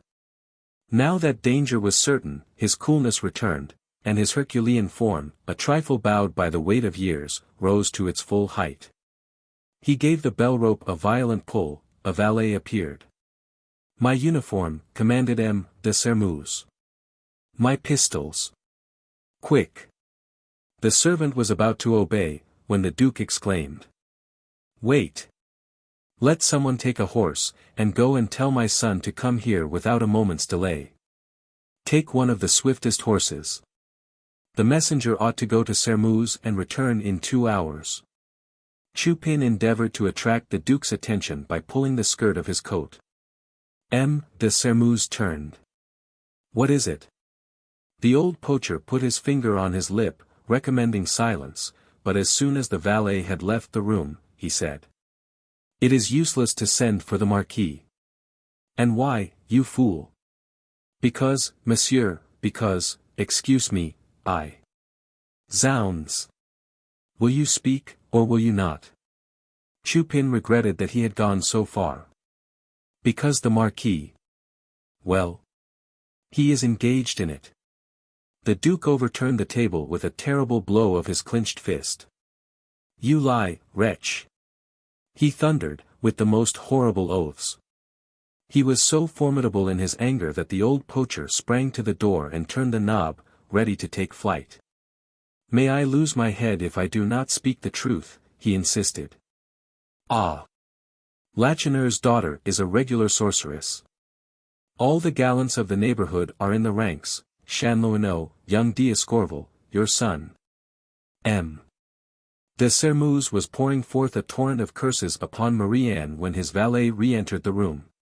He suddenly checked himself, put on his uniform, and ordering Chupin to follow him, hastened from the house. He was still hoping that Chupin had exaggerated the danger, but when he reached the Place d'Armes, which commanded an extended view of the surrounding country, his illusions were put to flight. Signal lights gleamed upon every side. Montaignac seemed surrounded by a circle of flame. "These are the signals," murmured Chupin. "The rebels will be here before 2 o'clock in the morning." The Duke made no response, but hastened to consult M. de Courtornieu. He was striding toward his friend's house when, on hastily turning a corner, he saw two men talking in a doorway, and on seeing the glittering of the Duke's epaulettes, both of them took flight. The Duke instinctively started in pursuit, overtook one man, and seizing him by the collar, he asked, sternly, "Who are you? What is your name?" The man was silent, and his captor shook him so roughly that 2 pistols, which had been hidden under his long coat, fell to the ground. "Ah, brigand!" exclaimed M. de Sermuse, "so you are one of the conspirators against the king." Then, without another word, he dragged the man to the citadel, gave him in charge of the astonished soldiers, and again started for M. de Courtornieu's house. He expected the Marquis would be terrified, not in the least, he seemed delighted. "At last there comes an opportunity for us to display our devotion and our zeal, and without danger. We have good walls, strong gates, and 3,000 soldiers at our command. These peasants are fools. But be grateful for their folly, my dear Duke, and run and order out the Montaignac chasseurs." But suddenly a cloud overspread his face, he knit his brows, and added, "The devil! I am expecting Blanche this evening. She was to leave Courtornieu after dinner. Heaven grant that she may meet with no misfortune on the way." Chapter 21. The Duc de Sermuse and the Marquis de Courtornieu had more time before them than they supposed. The rebels were advancing, but not so rapidly as Chupin had said. 2 circumstances, which it was impossible to foresee, disarranged Lacheneur's plans. Standing beside his burning house, Lacheneur counted the signal fires that blazed out in answer to his own. Their number corresponded to his expectations. He uttered a cry of joy. "All our friends keep their word," he exclaimed. "They are ready, they are even now on their way to the rendezvous. Let us start at once, for we must be there first." They brought him his horse, and his foot was already in the stirrup, when 2 men sprang from the neighboring grove and darted toward him. One of them seized the horse by the bridle. "Abbé Midon," exclaimed Lacheneur, in profound astonishment. "Monsieur d'Escorval." And foreseeing, perhaps, what was to come, he added, in a tone of concentrated fury, "What do you 2 men want with me?" "We wish to prevent the accomplishment of an act of madness," exclaimed M. d'Escorval. "Hatred has crazed you, Lacheneur. You know nothing of my projects. Do you think that I do not suspect them? You hope to capture Montaignac, dash." "What does that matter to you?" interrupted Lacheneur, violently. But M. d'Escorval would not be silenced. He seized the arm of his former friend, and in a voice loud enough to be heard distinctly by everyone present, he continued. "Foolish man! You have forgotten that Montaignac is a fortified city, protected by deep moats and high walls. You have forgotten that behind these fortifications is a garrison commanded by a man whose energy and valor are beyond all question, the Duc de Sermuse." Lacheneur struggled to free himself from his friend's grasp. "Everything has been arranged," he replied, "and they are expecting us at Montaignac. You would be as sure of this as I am myself, if you had seen the light gleaming on the windows of the citadel. And look, you can see it yet. This light tells me that 200 or 300 retired officers will come to open the gates of the city for us as soon as we make our appearance. And after that, If you take Montagnac, what will you do then? Do you suppose that the English will give you back your emperor?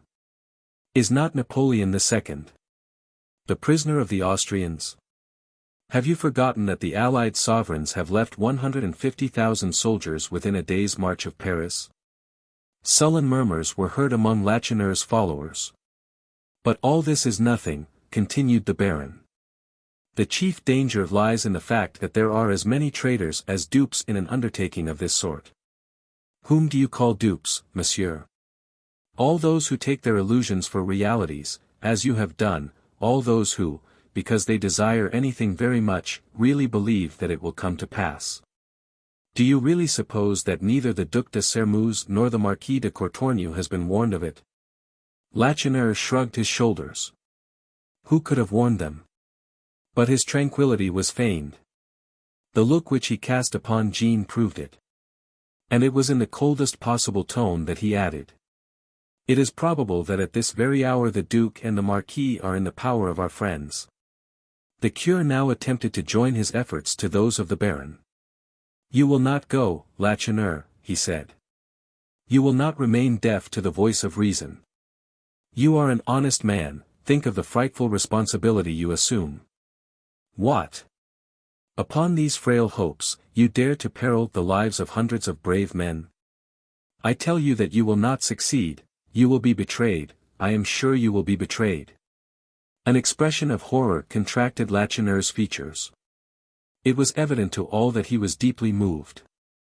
It is impossible to say what might have happened had it not been for the intervention of Chanlouineau. This sturdy peasant came forward, brandishing his gun. We are wasting too much time in foolish prattling, he exclaimed with a fierce oath. Lacheneur started as if he had been struck by a whip. He rudely freed himself and leaped into the saddle. Forward, he ordered. But the Baron and the priest did not yet despair, they sprang to the horse's head. Lacheneur, cried the priest, beware. The blood you are about to spill will fall upon your head, and upon the heads of your children. Appalled by these prophetic words, the little band paused. Then someone issued from the ranks, clad in the costume of a peasant. Marie-Anne, exclaimed the Abbé and the Baron in the same breath. Yes, I, responded the young girl, removing the large hat which had partially concealed her face, I wish to share the dangers of those who are dear to me, share in their victory or their defeat. Your counsel comes too late, gentlemen. Do you see those lights on the horizon? They tell us that the people of these communes are repairing to the crossroads at the Croix d'Arcy, the general rendezvous. Before 2 o'clock 1,500 men will be gathered there awaiting my father's commands. Would you have him leave these men, whom he has called from their peaceful firesides, without a leader? Impossible. She evidently shared the madness of her lover and father, even if she did not share all their hopes. No, there must be no more hesitation, no more parleying, she continued. Prudence now would be the height of folly. There is no more danger in a retreat than in an advance. Do not try to detain my father, gentlemen, each moment of delay may, perhaps, cost a man's life. And now, my friends, forward. A loud cheer answered her, and the little band descended the hill. But M. d'Escorval could not allow his own son, whom he saw in the ranks, to depart thus. Maurice, he cried. The young man hesitated, but at last approached. You will not follow these madmen, Maurice, said the Baron. I must follow them, father. I forbid it. Alas! Father, I cannot obey you. I have promised, I have sworn. I am second in command. His voice was sad, but it was determined. My son, exclaimed M. d'Escorval, unfortunate child, it is to certain death that you are marching, to certain death. All the more reason that I should not break my word, father. And your mother, Maurice, the mother whom you forget. A tear glistened in the young man's eye. My mother, he replied, would rather weep for her dead son than keep him near her dishonored, and branded with the names of coward and traitor. Farewell. My father. M. D'Escorval appreciated the nobility of soul that Maurice displayed in his conduct. He extended his arms, and pressed his beloved son convulsively to his heart, feeling that it might be for the last time. "Farewell," he faltered, "farewell." Maurice soon rejoined his comrades, whose acclamations were growing fainter and fainter in the distance, but the Baron stood motionless, overwhelmed with sorrow. Suddenly he started from his reverie. "A single hope remains, Abbé," he cried. "Alas," murmured the priest. "Oh, I am not mistaken. Marie-Anne just told us the place of rendezvous. By running to Escorval and harnessing the cabriolet, we might be able to reach the Croix d'Arcy before this party arrive there. Your voice, which touched Lacheneur, will touch the heart of his accomplices. We will persuade these poor, misguided men to return to their homes. Come, Abbé, come quickly." And they departed on the run. Chapter 22. The clock in the tower of Sermeuse was striking the hour of 8 when Lacheneur and his little band of followers left the Ricci. An hour later, at the Château de Courtornieu, Mlle. Blanche, after finishing her dinner, ordered the carriage to convey her to Montaignac. Since her father had taken up his abode in town, they met only on Sunday. On that day either Blanche went to Montaignac, or the Marquis paid a visit to the château. Hence this proposed journey was a deviation from the regular order of things. It was explained, however, by grave circumstances. It was 6 days since Martial had presented himself at Courtornieu, and Blanche was half crazed with grief and rage. What Aunt Medea was forced to endure during this interval, only poor dependents in rich families can understand. For the first 3 days Mlle Blanche succeeded in preserving a semblance of self-control. On the 4th she could endure it no longer, and in spite of the breach of les convenances, which it involved, she sent a messenger to Sermeuse to inquire for Martial. Was he ill? Had he gone away? The messenger was informed that the Marquis was perfectly well, but, as he spent the entire day, from early morn to dewy eve, in hunting, he went to bed every evening as soon as supper was over. What a horrible insult! Still, she was certain that Martial, on hearing what she had done, would hasten to her to make his excuses. Vain hope! He did not come, he did not even condescend to give one sign of life. Ah! Doubtless he is with her, she said to Aunt Medea. He is on his knees before that miserable Marie-Anne, his mistress. For she had finished by believing, as is not unfrequently the case, the very calumnies which she herself had invented. In this extremity she decided to make her father her confidant, and she wrote him a note announcing her coming. She wished her father to compel Lacheneur to leave the country. This would be an easy matter for him, since he was armed with discretionary authority at an epoch when lukewarm devotion afforded an abundant excuse for sending a man into exile. Fully decided upon this plan, Blanche became calmer on leaving the château, and her hopes overflowed in incoherent phrases, to which poor Aunt Medea listened with her accustomed resignation. "At last I shall be rid of this shameless creature," she exclaimed. "We will see if he has the audacity to follow her." Will he follow her? Oh, no, he dare not. When the carriage passed through the village of Sermeuse, Mlle Blanche noticed an unwonted animation. There were lights in every house, the saloons seemed full of drinkers, and groups of people were standing upon the public square and upon the doorsteps. But what did this matter to Mlle de Courtornieu? It was not until they were a mile or so from Sermeuse that she was startled from her reverie. "Listen, Aunt Medea," she said, suddenly. "Do you hear anything?" The poor dependent listened. Both occupants of the carriage heard shouts that became more and more distinct with each revolution of the wheels. "Let us find out the meaning of this," said Mlle Blanche. And lowering one of the carriage windows, she asked the coachman the cause of the disturbance. "I see a great crowd of peasants on the hill, they have torches and—" "Bless Jesus," interrupted Aunt Medea, in alarm. "It must be a wedding," added the coachman, whipping up his horses. It was not a wedding, but Lacheneur's little band, which had been augmented to the number of about 500. Lacheneur should have been at the Croix d'Arcy 2 hours before. But he had shared the fate of most popular chiefs. When an impetus had been given to the movement, he was no longer master of it. Baron d'Escorval had made him lose 20 minutes, he was delayed 4 times as long in Sermouse. When he reached that village, a little behind time, he found the peasants scattered through the wine shops, drinking to the success of the enterprise. To tear them from their merrymaking was a long and difficult task. And to crown all, when they were finally induced to resume their line of march, it was impossible to persuade them to extinguish the pine knots which they had lighted to serve as torches.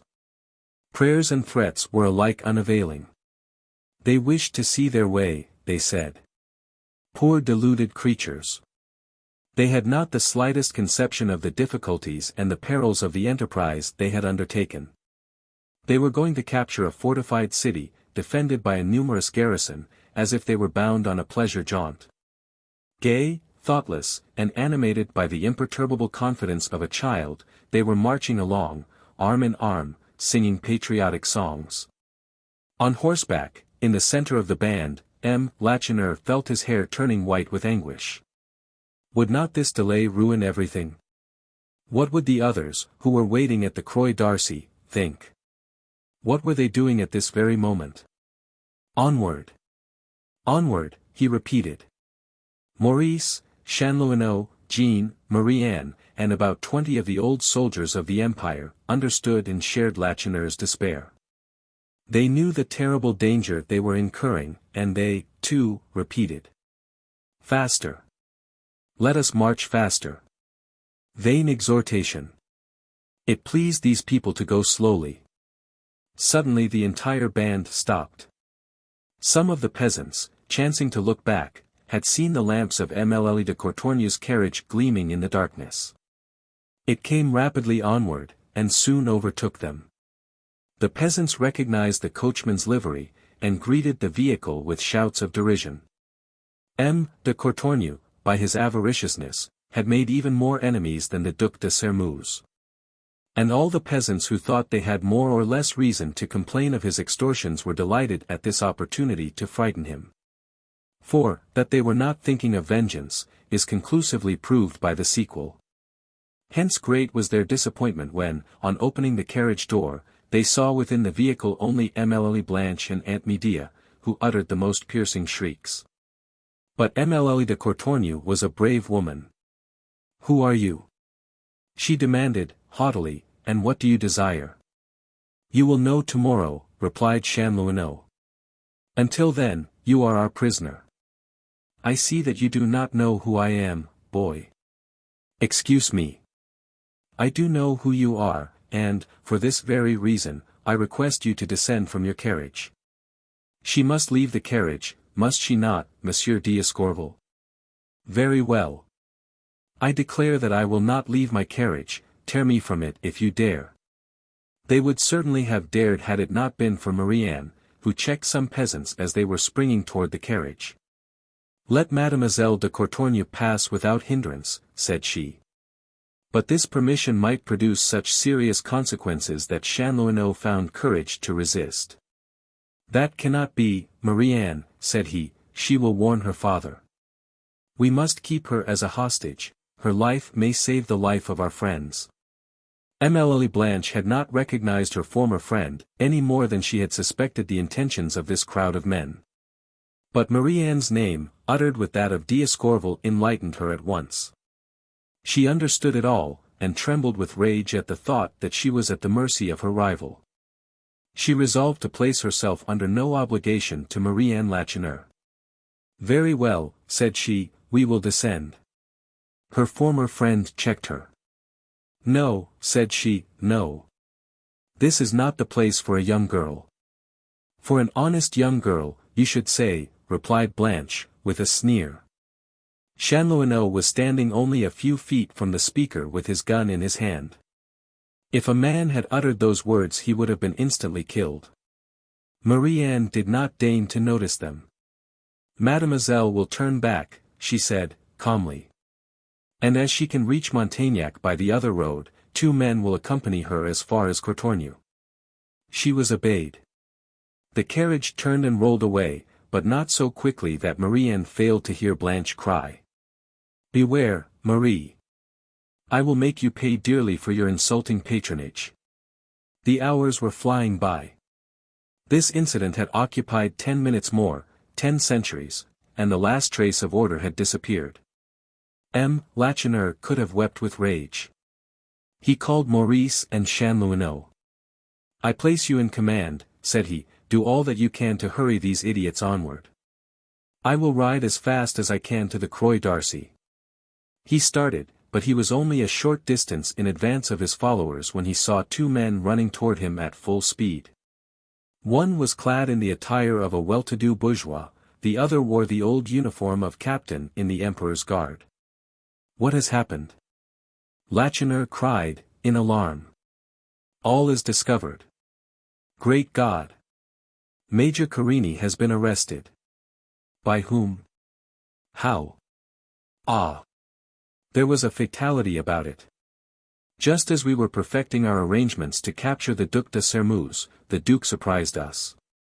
We fled, but the cursed noble pursued us, overtook Carini, seized him by the collar, and dragged him to the citadel." Lacheneur was overwhelmed. The abbé's gloomy prophecy again resounded in his ears. "So I warned my friends, and hastened to warn you," continued the officer. "The affair is an utter failure." He was only too correct, and Lacheneur knew it even better than he did. But, blinded by hatred and anger, he would not acknowledge that the disaster was irreparable. Let Mademoiselle de Cornorny pass without hindrance. He affected a calmness which he did not in the least feel. "You are easily discouraged, gentlemen," he said, bitterly. "There is, at least, one more chance." "The devil! Then you have resources of which we are ignorant." "Perhaps, that depends. You have just passed the Croix d'Arcy. Did you tell any of those people what you have just told me?" "Not a word." "How many men are there at the rendezvous?" "At least 2,000. "And what is their mood?" "They are burning to begin the struggle. They are cursing our slowness, and told me to entreat you to make haste." "In that case our cause is not lost," said Lacheneur, with a threatening gesture. "Wait here until the peasants come up, and say to them that you were sent to tell them to make haste. Bring them on as quickly as possible, and have confidence in me, I will be responsible for the success of the enterprise." He said this, then putting spurs to his horse, galloped away. He had deceived the men. He had no other resources. He did not have the slightest hope of success. It was an abominable falsehood. But, if this edifice, which he had erected with such care and labor, was to totter and fall, he desired to be buried beneath its ruins. They would be defeated, he was sure of it, but what did that matter? In the conflict he would seek death and find it. Bitter discontent pervaded the crowd at the Croix d'Arcy. And after the passing of the officers, who had hastened to warn Lacheneur of the disaster at Montaignac, the murmurs of dissatisfaction were changed to curses. These peasants, nearly 2,000 in number, were indignant at not finding their leader awaiting them at the rendezvous. "Where is he?" they asked. "Who knows, but he is afraid at the last moment. Perhaps he is concealing himself while we are risking our lives and the bread of our children here." And already the epithets of mischief-maker and traitor were flying from lip to lip, and increasing the anger in every breast. Some were of the opinion that the crowd should disperse, others wished to march against Montaignac without Lacheneur, and that, immediately. But these deliberations were interrupted by the furious gallop of a horse. A carriage appeared, and stopped in the center of the open space. Two men alighted, Baron d'Escorval and Abbé Midon. They were in advance of Lacheneur.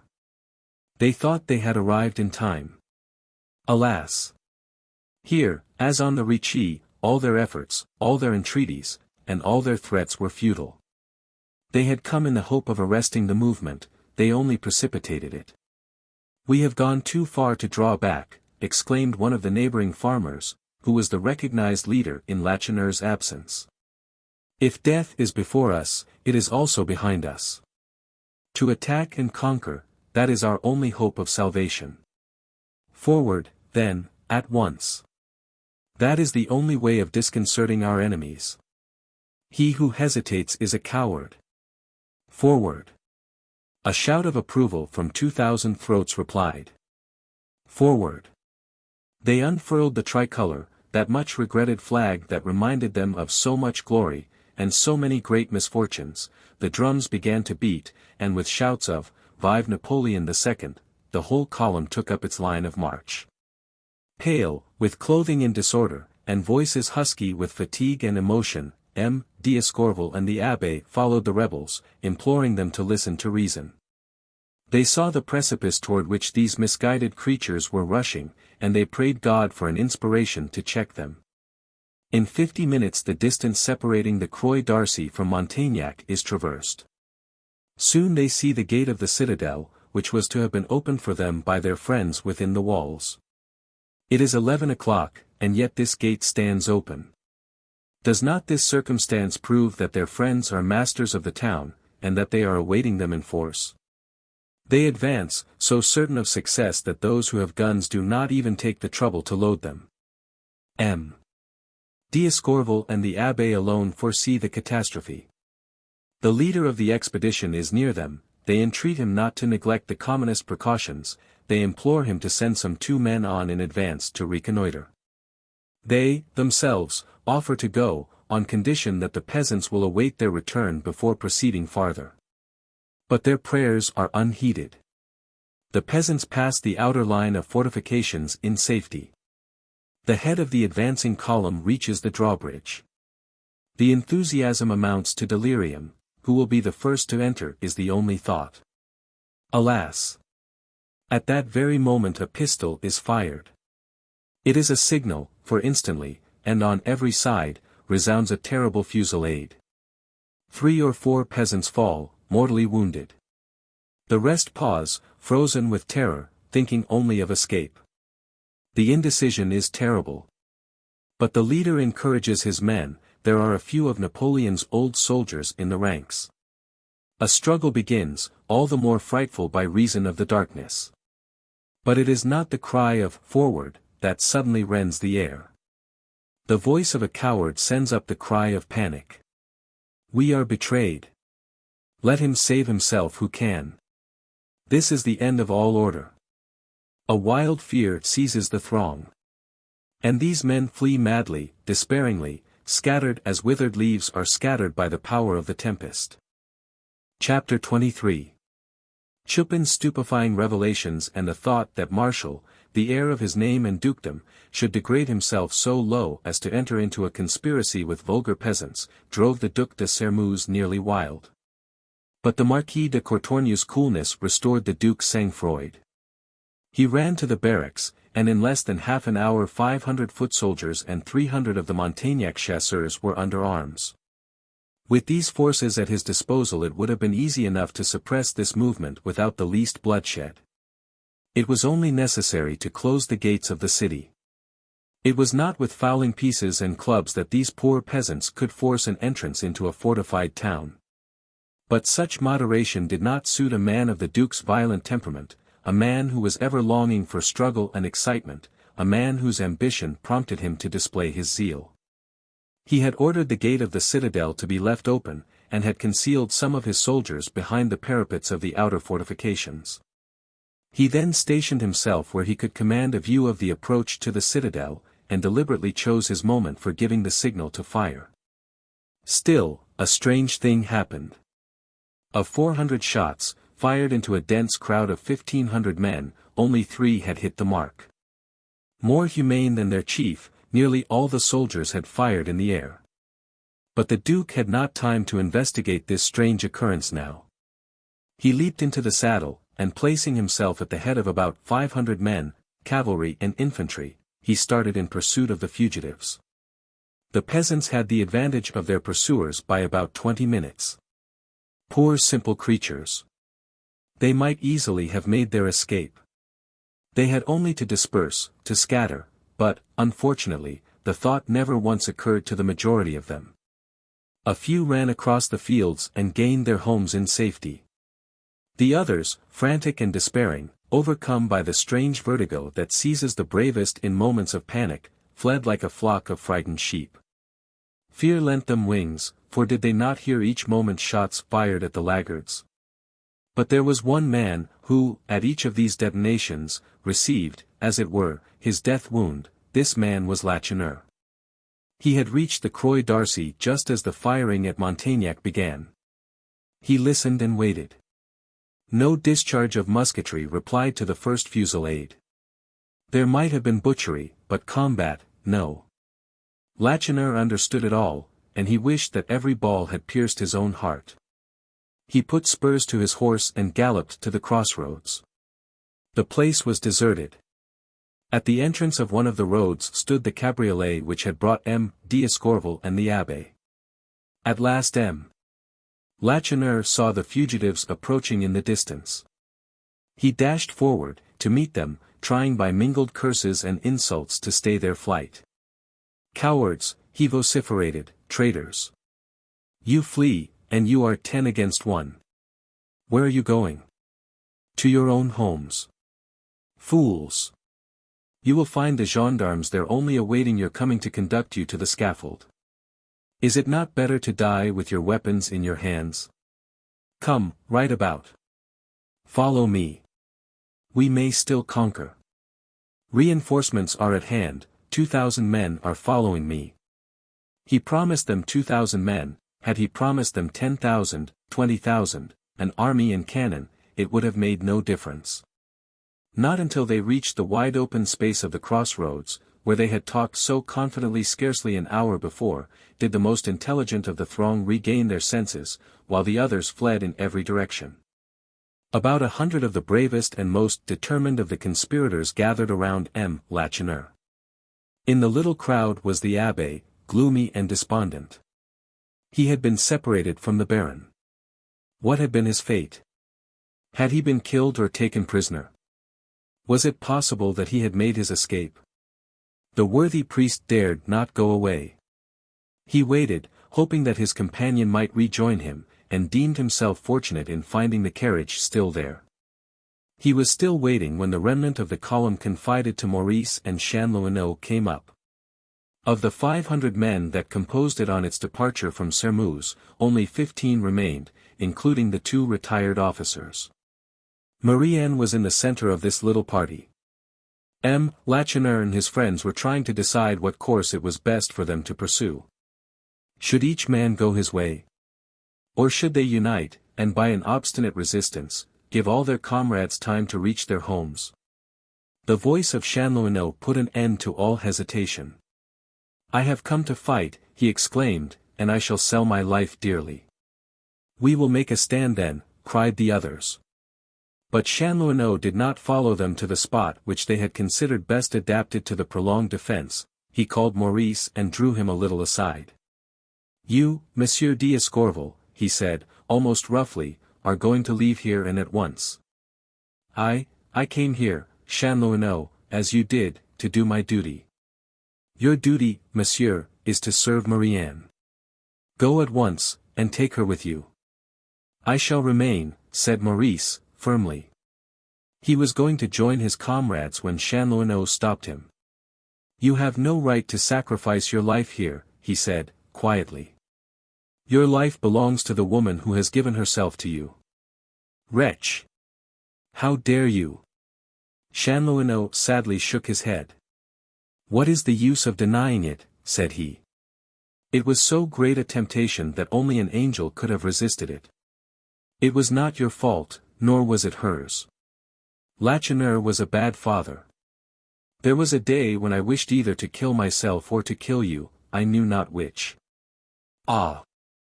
Only once again will you be as near death as you were that day. You were scarcely 5 paces from the muzzle of my gun. It was God who stayed my hand by reminding me of her despair. Now that I am to die, as well as Lacheneur, someone must care for Marie-Anne. Swear that you will marry her. You may be involved in some difficulty on account of this affair. But I have here the means of saving you." A sound of firing interrupted him. The soldiers of the Duc de Sermeuse were approaching. "Good God!" exclaimed Chanlouineau and Marie-Anne. They rushed in pursuit of her, and Maurice was the first to discover her, standing in the center of the open space clinging to the neck of her father's horse. He took her in his arms, trying to drag her away. "Come," said he, "come." But she refused. Leave me," she entreated. "But all is lost." "Yes, I know that all is lost, even honor. Leave me here. I must remain, I must die, and thus hide my shame. I must, it shall be so." Just then Chanlouineau appeared. Had he divined the secret of her resistance? Perhaps, but without uttering a word, he lifted her in his strong arms as if she had been a child and bore her to the carriage guarded by Abbé Midon. "Get in," he said, addressing the priest, "and quick, take Mademoiselle Lacheneur. Now, Maurice, in your turn." But already the duke's soldiers were masters of the field. Seeing a group in the shadow, at a little distance, they rushed to the spot. The heroic Chanlouineau seized his gun, and brandishing it like a club, held the enemy at bay, giving Maurice time to spring into the carriage, catch the reins and start the horse off at a gallop. All the cowardice and all the heroism displayed on that terrible night will never be really known. 2 minutes after the departure of Marie-Anne and of Maurice, Chanlouineau was still battling with the foe. A dozen or more soldiers were in front of him. 20 shots had been fired, but not a ball had struck him. His enemies always believed him invulnerable. "Surrender," cried the soldiers, amazed by such valor, "surrender. Never. Never." He was truly formidable, he brought to the support of his marvelous courage a superhuman strength and agility. No one dared come within reach of those brawny arms that revolved with the power and velocity of the sails of a windmill. Then it was that a soldier, confiding his musket to the care of a companion, threw himself flat upon his belly, and crawling unobserved around behind this obscure hero, seized him by the legs. He tottered like an oak beneath the blow of the axe, struggled furiously, but taken at such a disadvantage was thrown to the ground, crying, as he fell, "Help! Friends, help!" But no one responded to this appeal. At the other end of the open space those upon whom he called had, after a desperate struggle, yielded. The main body of the Duke's infantry was near at hand. The rebels heard the drums beating the charge. They could see the bayonets gleaming in the sunlight. Lacheneur, who had remained in the same spot, utterly ignoring the shot that whistled around him, felt that his few remaining comrades were about to be exterminated. In that supreme moment the whole past was revealed to him as by a flash of lightning. He read and judged his own heart. Hatred had led him to crime. He loathed himself for the humiliation which he had imposed upon his daughter. He cursed himself for the falsehoods by which he had deceived these brave men, for whose death he would be accountable. Enough blood had flowed, he must save those who remained. "Cease firing, my friends," he commanded, "retreat." They obeyed, he could see them scatter in every direction. He too could flee, was he not mounted upon a gallant steed which would bear him beyond the reach of the enemy? But he had sworn that he would not survive defeat. Maddened with remorse, despair, sorrow, and impotent rage, he saw no refuge save in death. He had only to wait for it, it was fast approaching, he preferred to rush to meet it. Gathering up the reins, he dashed the rowels in his steed and, alone, charged upon the enemy. The shock was rude, the ranks opened, there was a moment of confusion. But Lacheneur's horse, its chest cut open by the bayonets, reared, beat the air with his hoofs, then fell backward, burying his rider beneath him. And the soldiers marched on, not suspecting that beneath the body of the horse the brave rider was struggling to free himself. It was 1:30 in the morning, the place was deserted. Nothing disturbed the silence save the moans of a few wounded men, who called upon their comrades for succor. But before thinking of the wounded, M. de Sermuz must decide upon the course which would be most likely to redound to his advantage and to his political glory.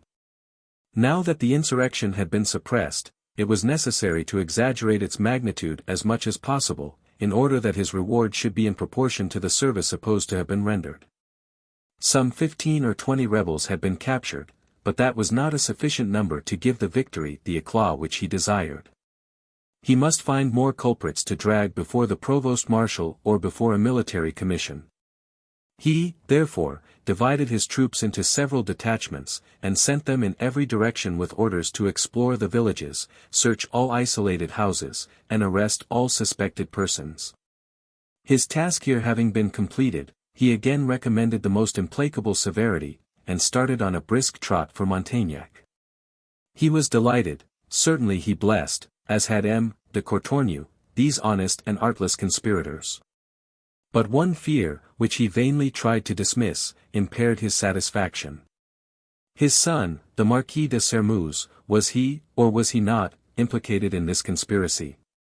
He could not, he would not, believe it. And yet the recollection of Chupin's assurance troubled him. On the other hand, what could have become of Marshal? The servant who had been sent to warn him, had he met him? Was the Marquis returning? And by which road? Could it be possible that he had fallen into the hands of the peasants? The Duke's relief was intense when, on returning home, after a conference with M. de Courtornieu, he learned that Marshal had arrived about a quarter of an hour before. The Marquis went at once to his own room. On dismounting from his horse, added the servant. "Very well," replied the Duke. "I will seek him there." Before the servants he said, "Very well," but secretly, he exclaimed, "Abominable impertinence! What? I am on horseback at the head of my troops, my life imperiled, and my son goes quietly to bed without even assuring himself of my safety." He reached his son's room, but found the door closed and locked on the inside. He rapped. "Who is there?" demanded Marshal. "It is I, open the door." Marshal drew the bolt. M. de Sermuz entered, but the sight that met his gaze made him tremble. Upon the table was a basin of blood, and Marshal, with chest bared, was bathing a large wound in his right breast. "You have been fighting," exclaimed the Duke, in a husky voice. "Yes." "Ah. Then you were, indeed." "I was where?" "What?" "At the convocation of these miserable peasants who, in their parricidal folly, have dared to dream of the overthrow of the best of princes." Marshal's face betrayed successively profound surprise, and a more violent desire to laugh. "I think you must be jesting, monsieur," he replied. The young man's words and manner reassured the Duke a little, without entirely dissipating his suspicions. "Then, these vile rascals attacked you," he exclaimed. "Not at all. I have been simply obliged to fight a duel." "With whom?" "Name the scoundrel who has dared to insult you." A faint flush tinged Marshal's cheek, but it was in his usual careless tone that he replied. "Upon my word, no, I shall not give his name. You would trouble him, perhaps, and I really owe the fellow a debt of gratitude. It happened upon the highway. He might have assassinated me without ceremony, but he offered me open combat. Besides, he was wounded far more severely than I." All M. de Sermuz's doubts had returned. "And why, instead of summoning a physician, are you attempting to dress this wound yourself?" "Because it is a mere trifle, and because I wish to keep it a secret." The Duke shook his head. "All this is scarcely plausible," he remarked, "especially after the assurance of your complicity, which I have received." "Ah," said he, "and from whom?" "From your spy-in-chief, no doubt, that rascal Chupin. It surprises me to see that you can hesitate for a moment between the word of your son and the stories of such a wretch. Do not speak ill of Chupin, Marquis, he is a very useful man. Had it not been for him, we should have been taken unawares. It was through him that I learned of this vast conspiracy organized by Lacheneur." "What? Is it Lacheneur? Who is at the head of the movement?" "Yes, Marquis." "Ah. Your usual discernment has failed you in this instance. What, you have been a constant visitor at this house, and you have suspected nothing. And you contemplate a diplomatic career. But this is not all. You know now for what purpose the money which you so lavishly bestowed upon them has been employed. They have used it to purchase guns, powder, and ammunition. The Duke had become satisfied of the injustice of his suspicions, but he was now endeavoring to irritate his son. It was a fruitless effort.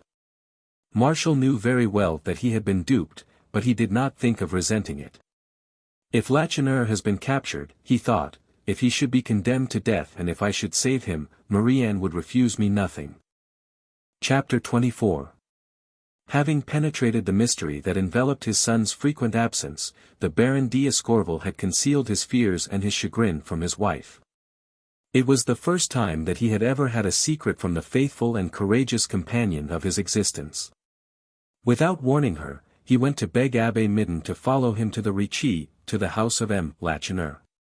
The silence, on his part, explains Madame d'Escorval's astonishment when, on the arrival of the dinner hour, neither her son nor her husband appeared. Maurice was sometimes late, but the Baron, like all great workers, was punctuality itself. What extraordinary thing could have happened? Her surprise became uneasiness when she learned that her husband had departed in company with Abbé Midden. They had harnessed the horse themselves, and instead of driving through the courtyard as usual, they had driven through the stable yard into a lane leading to the public road. What did all this mean? Why these strange precautions? Madame d'Escorval waited, oppressed by vague forebodings. The servants shared her anxiety. The Baron was so equable in temper, so kind and just to his inferiors, that his servants adored him, and would have gone through a fiery furnace for him. So, about 10 o'clock, they hastened to lead to their mistress a peasant who was returning from Sermeuse. This man, who was slightly intoxicated, told the strangest and most incredible stories. He said that all the peasantry for 10 leagues around were under arms, and that the Baron d'Escorval was the leader of the revolt. He did not doubt the final success of the movement, declaring that Napoleon II, Marie-Louise, and all the marshals of the empire were concealed in Montagnac. Alas! It must be confessed that Lacheneur had not hesitated to utter the grossest falsehoods in his anxiety to gain followers. Madame d'Escorval could not be deceived by these ridiculous stories, but she could believe, and she did believe that the Baron was the prime mover in this insurrection. And this belief, which would have carried consternation to the hearts of so many women, reassured her. She had entire, absolute, and unlimited faith in her husband. She believed him superior to all other men, infallible, in short. The moment he said, "This is so," she believed it implicitly. Hence, if her husband had organized a movement, that movement was right. If he had attempted it, it was because he expected to succeed. Therefore, it was sure to succeed. Impatient, however, to know the result, she sent the gardener to Sermeuse with orders to obtain information without awakening suspicion, if possible, and to hasten back as soon as he could learn anything of a positive nature. He returned in about 2 hours, pale, frightened, and in tears. The disaster had already become known, and had been related to him with the most terrible exaggerations. He had been told that hundreds of men had been killed, and that a whole army was scouring the country, massacring defenseless peasants and their families. While he was telling his story, Madame d'Escorval felt that she was going mad. She saw, yes, positively, she saw her son and her husband, dead, or still worse, mortally wounded upon the public highway. They were lying with their arms crossed upon their breasts, livid, bloody. Their eyes staring wildly, they were begging for water, a drop of water. "I will find them," she exclaimed, in frenzied accents.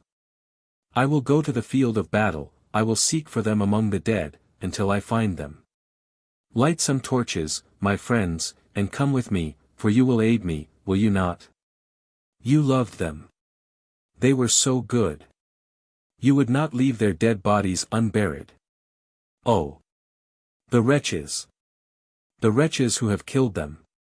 The servants were hastening to obey when the furious gallop of a horse and the sound of carriage wheels were heard upon the drive. "Here they are," exclaimed the gardener, "here they are." Madame d'Escorval, followed by the servants, rushed to the door just in time to see a cabriolet enter the courtyard, and the horse, panting, exhausted, and flecked with foam, miss his footing, and fall. Abbé Midden and Maurice had already leaped to the ground and were lifting out an apparently lifeless body. Even Marie-Anne's great energy had not been able to resist so many successive shocks. The last trial had overwhelmed her. Once in the carriage, all immediate danger having disappeared, the excitement which had sustained her fled. She became unconscious, and all the efforts of Maurice and of the priest had failed to restore her. But Madame d'Escorval did not recognize Emilie Lacheneur in the masculine habiliments in which she was clothed. She only saw that it was not her husband whom they had brought with them, and a convulsive shudder shook her from head to foot. "Your father, Maurice," she exclaimed, in a stifled voice, "and your father." The effect was terrible. Until that moment, Maurice and the cure had comforted themselves with the hope that M. d'Escorval would reach home before them. Maurice tottered, and almost dropped his precious burden. The abbé perceived it, and at a sign from him, 2 servants gently lifted Marie-Anne, and bore her to the house. Then the cure approached Madame d'Escorval. "Monsieur will soon be here, madame," said he, at hazard. "He fled first." Baron d'Escorval could not have fled, she interrupted. A general does not desert when face to face with the enemy. If a panic seizes his soldiers, he rushes to the front, and either leads them back to combat, or takes his own life. "Mother," faltered Maurice, "mother. Oh! Do not try to deceive me. My husband was the organizer of this conspiracy, his confederates beaten and dispersed must have proved themselves cowards. God have mercy upon me, my husband is dead." In spite of the abbé's quickness of perception, he could not understand such assertions on the part of the Baroness. He thought that sorrow and terror must have destroyed her reason. "Ah! Madam," he exclaimed, "the Baron had nothing to do with this movement, far from it." He paused. All this was passing in the courtyard, in the glare of the torches which had been lighted up by the servants. Anyone in the public road could hear and see all.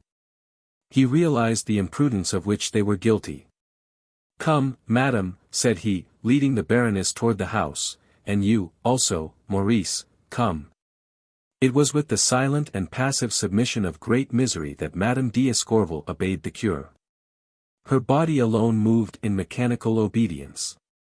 Her mind and heart were flying through space to the man who was her all, and whose mind and heart were even then, doubtless, calling to her from the dread abyss into which he had fallen. But when she had passed the threshold of the drawing-room, she trembled and dropped the priest's arm, rudely recalled to the present reality. She recognized Marie-Anne in the lifeless form extended upon the sofa. Mademoiselle Lacheneur. She faltered, here in this costume, dead. One might indeed believe the poor girl dead, to see her lying there rigid, cold, and as white as if the last drop of blood had been drained from her veins. Her beautiful face had the immobility of marble, her half-opened, colorless lips disclosed teeth convulsively clenched, and a large dark blue circle surrounded her closed eyelids. Her long black hair, which she had rolled up closely to slip under her peasant's hat, had become unbound, and flowed down in rich masses over her shoulders and trailed upon the floor. "She is only in a state of syncope. There is no danger," declared the abbé, after he had examined Marie-Anne. "It will not be long before she regains consciousness." And then, rapidly but clearly, he gave the necessary directions to the servants, who were astonished at their mistress. Madame d'Escorval looked on with eyes dilated with terror. She seemed to doubt her own sanity, and incessantly passed her hand across her forehead, thickly beaded with cold sweat. "What a night," she murmured. "What a night!" "I must remind you, madam," said the priest, sympathizingly, but firmly, "that reason and duty alike forbid you thus to yield to despair. Wife, where is your energy? Christian, what has become of your confidence in a just and beneficial God?" "Oh! I have courage, monsieur," faltered the wretched woman. "I am brave." The abbé led her to a large armchair, where he forced her to seat herself, and in a gentler tone, he resumed. "Besides, why should you despair, madam? Your son, certainly, is with you in safety. Your husband has not compromised himself, he has done nothing which I myself have not done. And briefly, but with rare precision, he explained the part which he and the Baron had played during this unfortunate evening. But this recital, instead of reassuring the Baroness, seemed to increase her anxiety.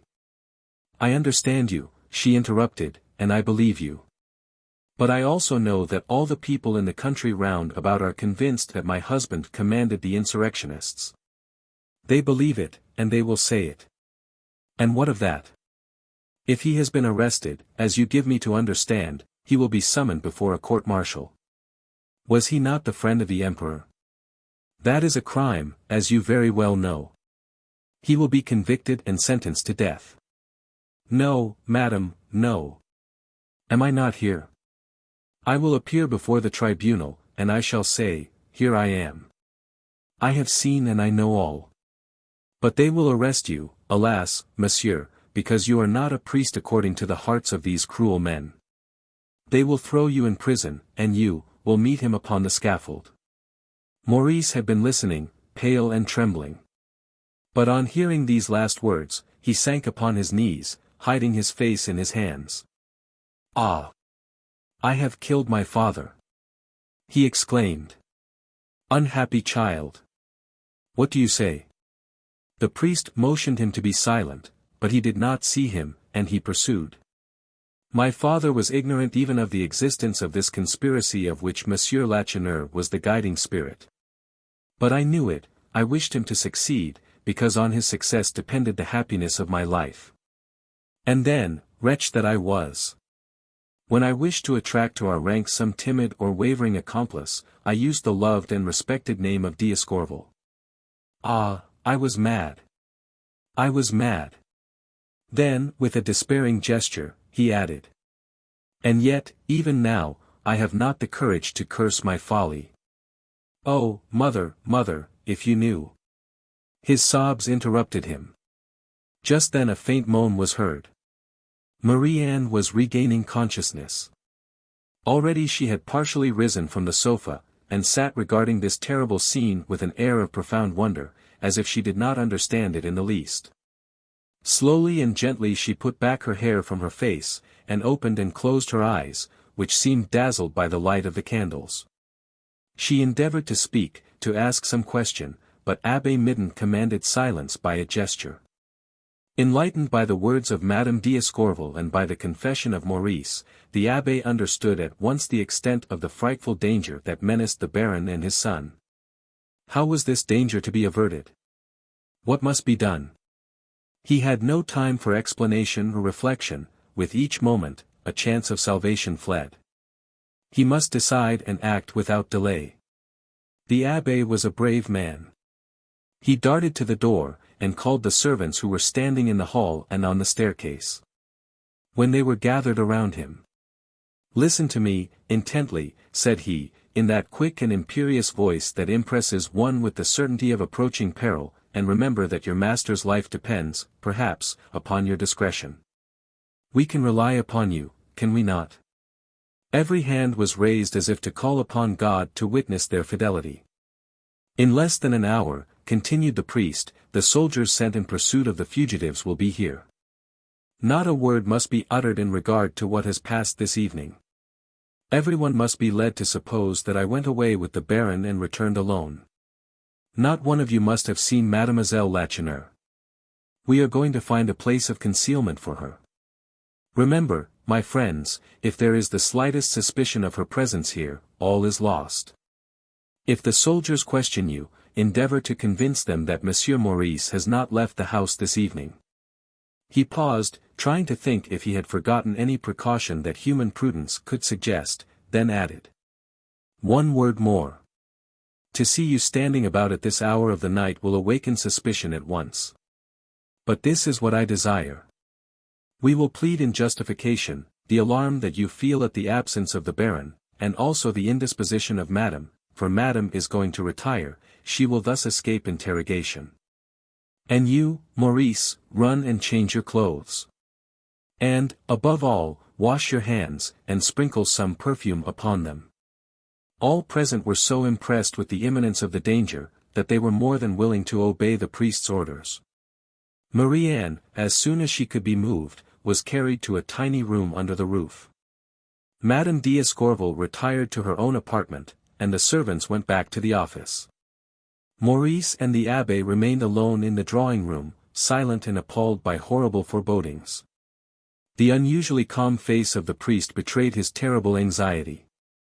He now felt convinced that Baron d'Escorval was a prisoner, and all his efforts were now directed toward removing any suspicion of complicity from Maurice. This was, he reflected, the only way to save the father. A violent peal of the bell attached to the gate interrupted his meditations. He heard the footsteps of the gardener as he hastened to open it, heard the gate turn upon its hinges, then the measured tramp of soldiers in the courtyard. A loud voice commanded, "Halt!" The priest looked at Maurice and saw that he was as pale as death. "Be calm," he entreated, "do not be alarmed. Do not lose your self-possession, and do not forget my instructions." "Let them come," replied Maurice. "I am prepared." The drawing-room door was flung violently open, and a young man, wearing the uniform of a captain of grenadiers, entered. He was scarcely 25 years of age, tall, fair-haired, with blue eyes and little waxed mustache. His whole person betokened an excessive elegance exaggerated to the verge of the ridiculous. His face ordinarily must have indicated extreme self-complacency, but at the present moment it wore a really ferocious expression. Behind him, in the passage, were a number of armed soldiers.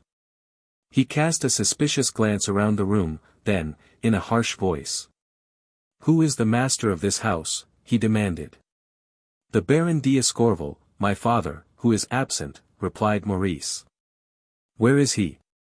The abbé, who, until now, had remained seated, rose. On hearing of the unfortunate outbreak of this evening, he replied, "The Baron and myself went to these peasants, in the hope of inducing them to relinquish their foolish undertaking. They would not listen to us. In the confusion that ensued, I became separated from the Baron. I returned here very anxious, and am now awaiting his return." The captain twisted his mustache with a sneering air. "Not a bad invention," said he. "Only I do not believe a word of this fiction." A light gleamed in the eyes of the priest, his lips trembled, but he held his peace. "Who are you?" rudely demanded the officer. "I am the cure of Sermeuse. Honest men ought to be in bed at this hour. And you are racing about the country after rebellious peasants. Really, I do not know what prevents me from ordering your arrest." That which did prevent him was the priestly robe, all-powerful under the Restoration. With Maurice he was more at ease. "How many are there in this family?" "3, my father, my mother, ill at this moment, and myself." "And how many servants?" 7, 4 men and 3 women. "You have neither received nor concealed anyone this evening?" "No one." "It will be necessary to prove this," said the captain. And turning toward the door, "Corporal Bavois," he called. This man was one of those old soldiers who had followed the emperor over all Europe. 2 small, ferocious grey eyes lighted his tanned, weather-beaten face, and an immense hooked nose surmounted a heavy, bristling mustache. "Bavois," commanded the officer, "you will take half a dozen men and search this house from top to bottom. You are an old fox that knows a thing or two. If there is any hiding place here, you will be sure to discover it. If anyone is concealed here, you will bring the person to me. Go, and make haste." The corporal departed on his mission, the captain resumed his questions. "And now," said he, turning to Maurice, "what have you been doing this evening?" The young man hesitated for an instant, then, with well-feigned indifference, replied, "I have not put my head outside the door this evening." "Hum. That must be proved. Let me see your hands." The soldier's tone was so offensive that Maurice felt the angry blood mount to his forehead. Fortunately, a warning glance from the abbé made him restrain his wrath. He offered his hands to the inspection of the captain, who examined them carefully, outside and in, and finally smelled them. Ah! These hands are too white and smell too sweet to have been dabbling in powder.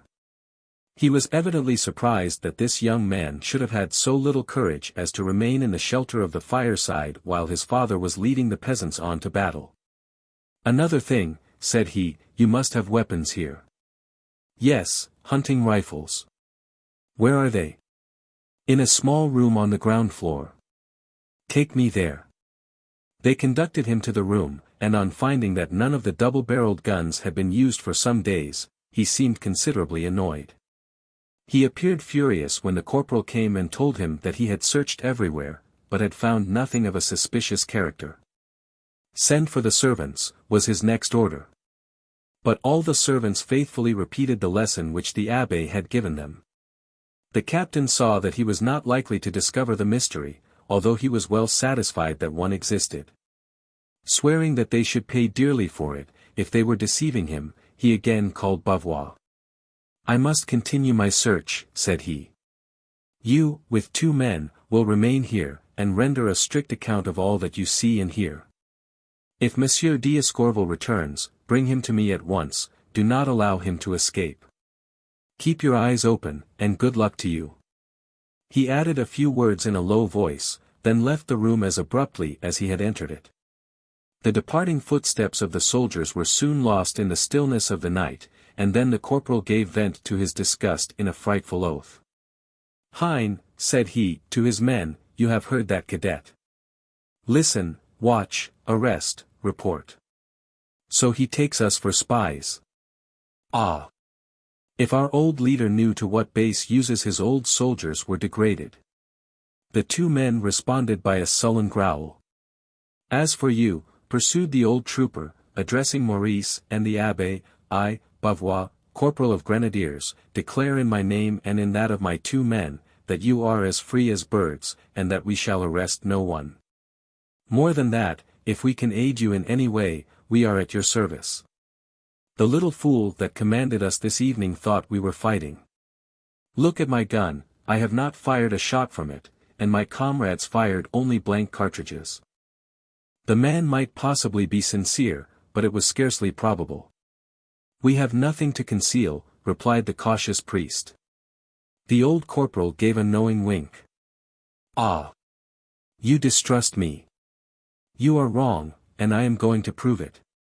Because, you see, though it is easy to gull that fool who just left here, it is not so easy to deceive Corporal Bavois. Very well. It was scarcely prudent to leave in the courtyard a gun that certainly had not been charged for firing at swallows."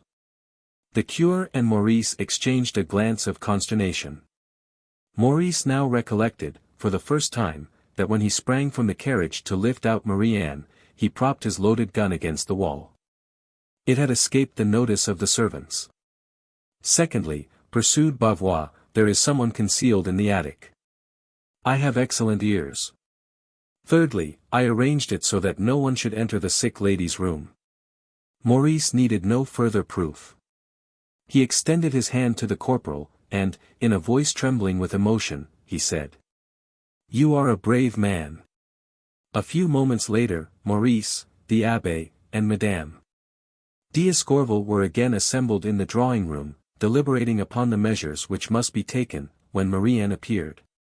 She was still frightfully pale, but her step was firm, her manner quiet and composed. "I must leave this house," she said to the Baroness. "Had I been conscious, I would never have accepted hospitality which is likely to bring dire misfortune on your family. Alas! Your acquaintance with me has cost you too many tears and too much sorrow already. Do you understand now why I wished you to regard us as strangers? A presentiment told me that my family would be fatal to yours." "Poor child," exclaimed Madame d'Escorval, "where will you go?" Marie-Anne lifted her beautiful eyes to the heaven in which she placed her trust. "I do not know, madam," she replied, "but duty commands me to go. I must learn what has become of my father and my brother, and share their fate." "What?" exclaimed Maurice, still this thought of death. "You, who no longer—" He paused, A secret which was not his own had almost escaped his lips. But visited by a sudden inspiration, he threw himself at his mother's feet. "Oh, my mother! My dearest mother, do not allow her to depart. I may perish in my attempt to save my father. She will be your daughter then, she whom I have loved so much. You will encircle her with your tender and protecting love." Marie-Anne remained. Chapter 25. The secret which approaching death had wrestled from Marie-Anne in the fortification at the Croix d'Arcy, Madame d'Escorval was ignorant of when she joined her entreaties to those of her son to induce the unfortunate girl to remain. But the fact occasioned Maurice scarcely an uneasiness.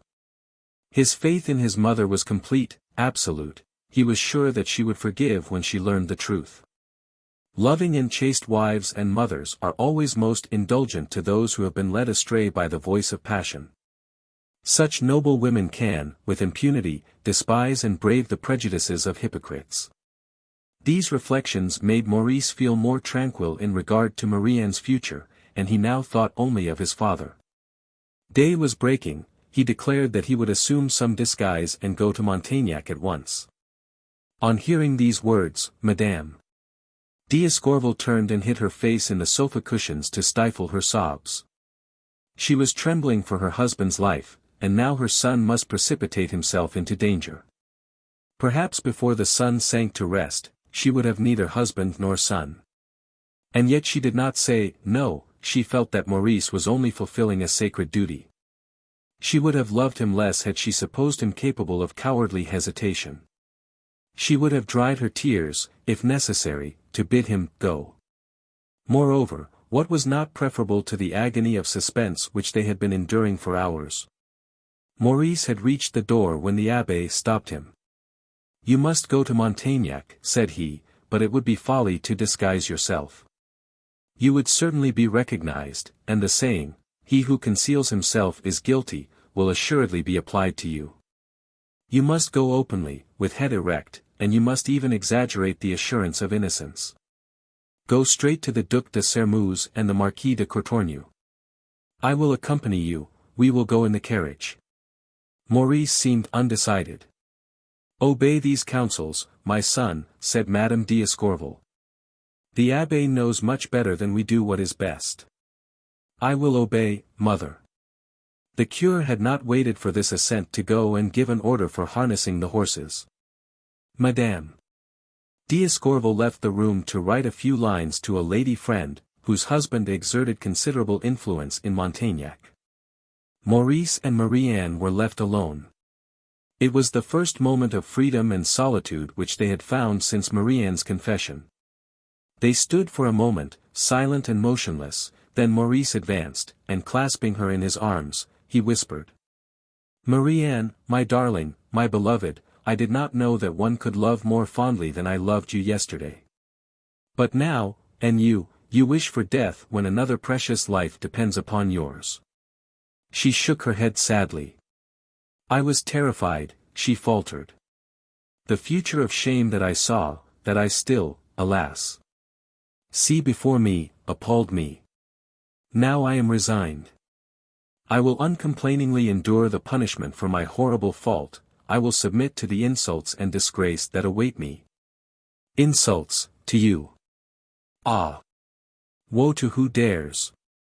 But will you not now be my wife in the sight of men, as you are in the sight of God? The failure of your father's scheme sets you free." "No, no, Maurice, I am not free."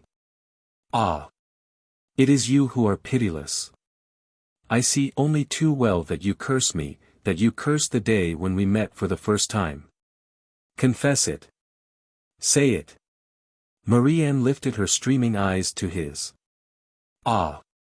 I should lie if I said that. My cowardly heart has not that much courage. I suffer, I am disgraced and humiliated, but—" He could not finish. He drew her to him, and their lips and their tears met in one long kiss. "You love me," exclaimed Maurice, "you love me in spite of all. We shall succeed. I will save your father, and mine, I will save your brother." The horses were neighing and stamping in the courtyard.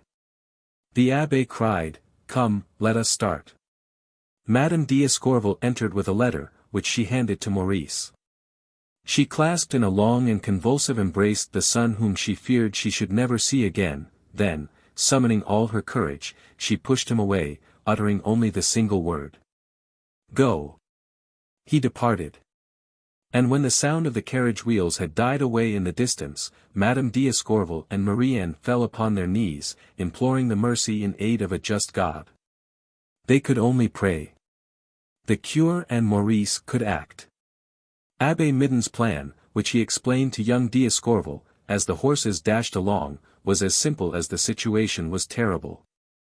If, by confessing your own guilt, you could save your father, I should tell you to deliver yourself up, and to confess the whole truth. Such would be your duty. But this sacrifice would be not only useless, but dangerous. Your confession of guilt would only implicate your father still more. You would be arrested, but they would not release him, and you would both be tried and convicted. Let us, then, allow, I will not say justice, for that would be blasphemy, but these bloodthirsty men, who call themselves judges, to pursue their course, and attribute all that you have done to your father. When the trial comes, you will prove his innocence, and produce alibis so incontestable, that they will be forced to acquit him. And I understand the people of our country so well, that I am sure not one of them will reveal our stratagem. And if we should not succeed, asked Maurice, gloomily, what could I do then? The question was so terrible that the priest dared not respond to it. He and Maurice were silent during the remainder of the drive. They reached the city at last, and Maurice saw how wise the abbé had been in preventing him from assuming a disguise. Armed with the most absolute power, the Duc de Sermuz and the Marquis de Courtornieu had closed all the gates of Montaignac save one. Through this gate all who desired to leave or enter the city were obliged to pass, and 2 officers were stationed there to examine all comers and goers, to question them, and to take their name and residence. At the name d'Escorval, the 2 officers evinced such surprise that Maurice noticed it at once. Ah! You know what has become of my father, he exclaimed. The Baron d'Escorval is a prisoner, monsieur, replied one of the officers. Although Maurice had expected this response, he turned pale. Is he wounded? He asked, eagerly. He has not a scratch.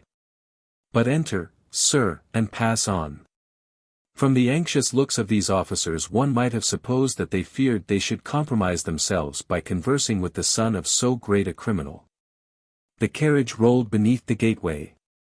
But it had not traversed 200 yards of the Grand Rue before the abbé and Maurice had remarked several posters and notices affixed to the walls. We must see what this is, they said, in a breath. They stopped near one of these notices, before which a reader had already stationed himself. They descended from the carriage, and read the following order. Article I. The inmates of the house in which the elder Lacheneur shall be found will be handed over to a military commission for trial. Article 2.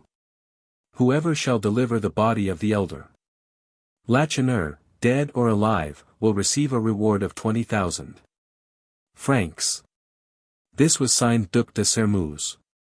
God be praised, exclaimed Maurice, Marie-Anne's father has escaped.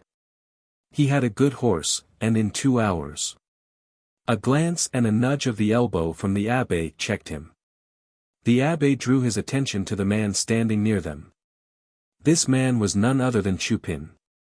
The old scoundrel had also recognized them, for he took off his hat to the cure, and with an expression of intense covetousness in his eyes, he said, 20,000 francs. What a sum! A man could live comfortably all his life on the interest of it.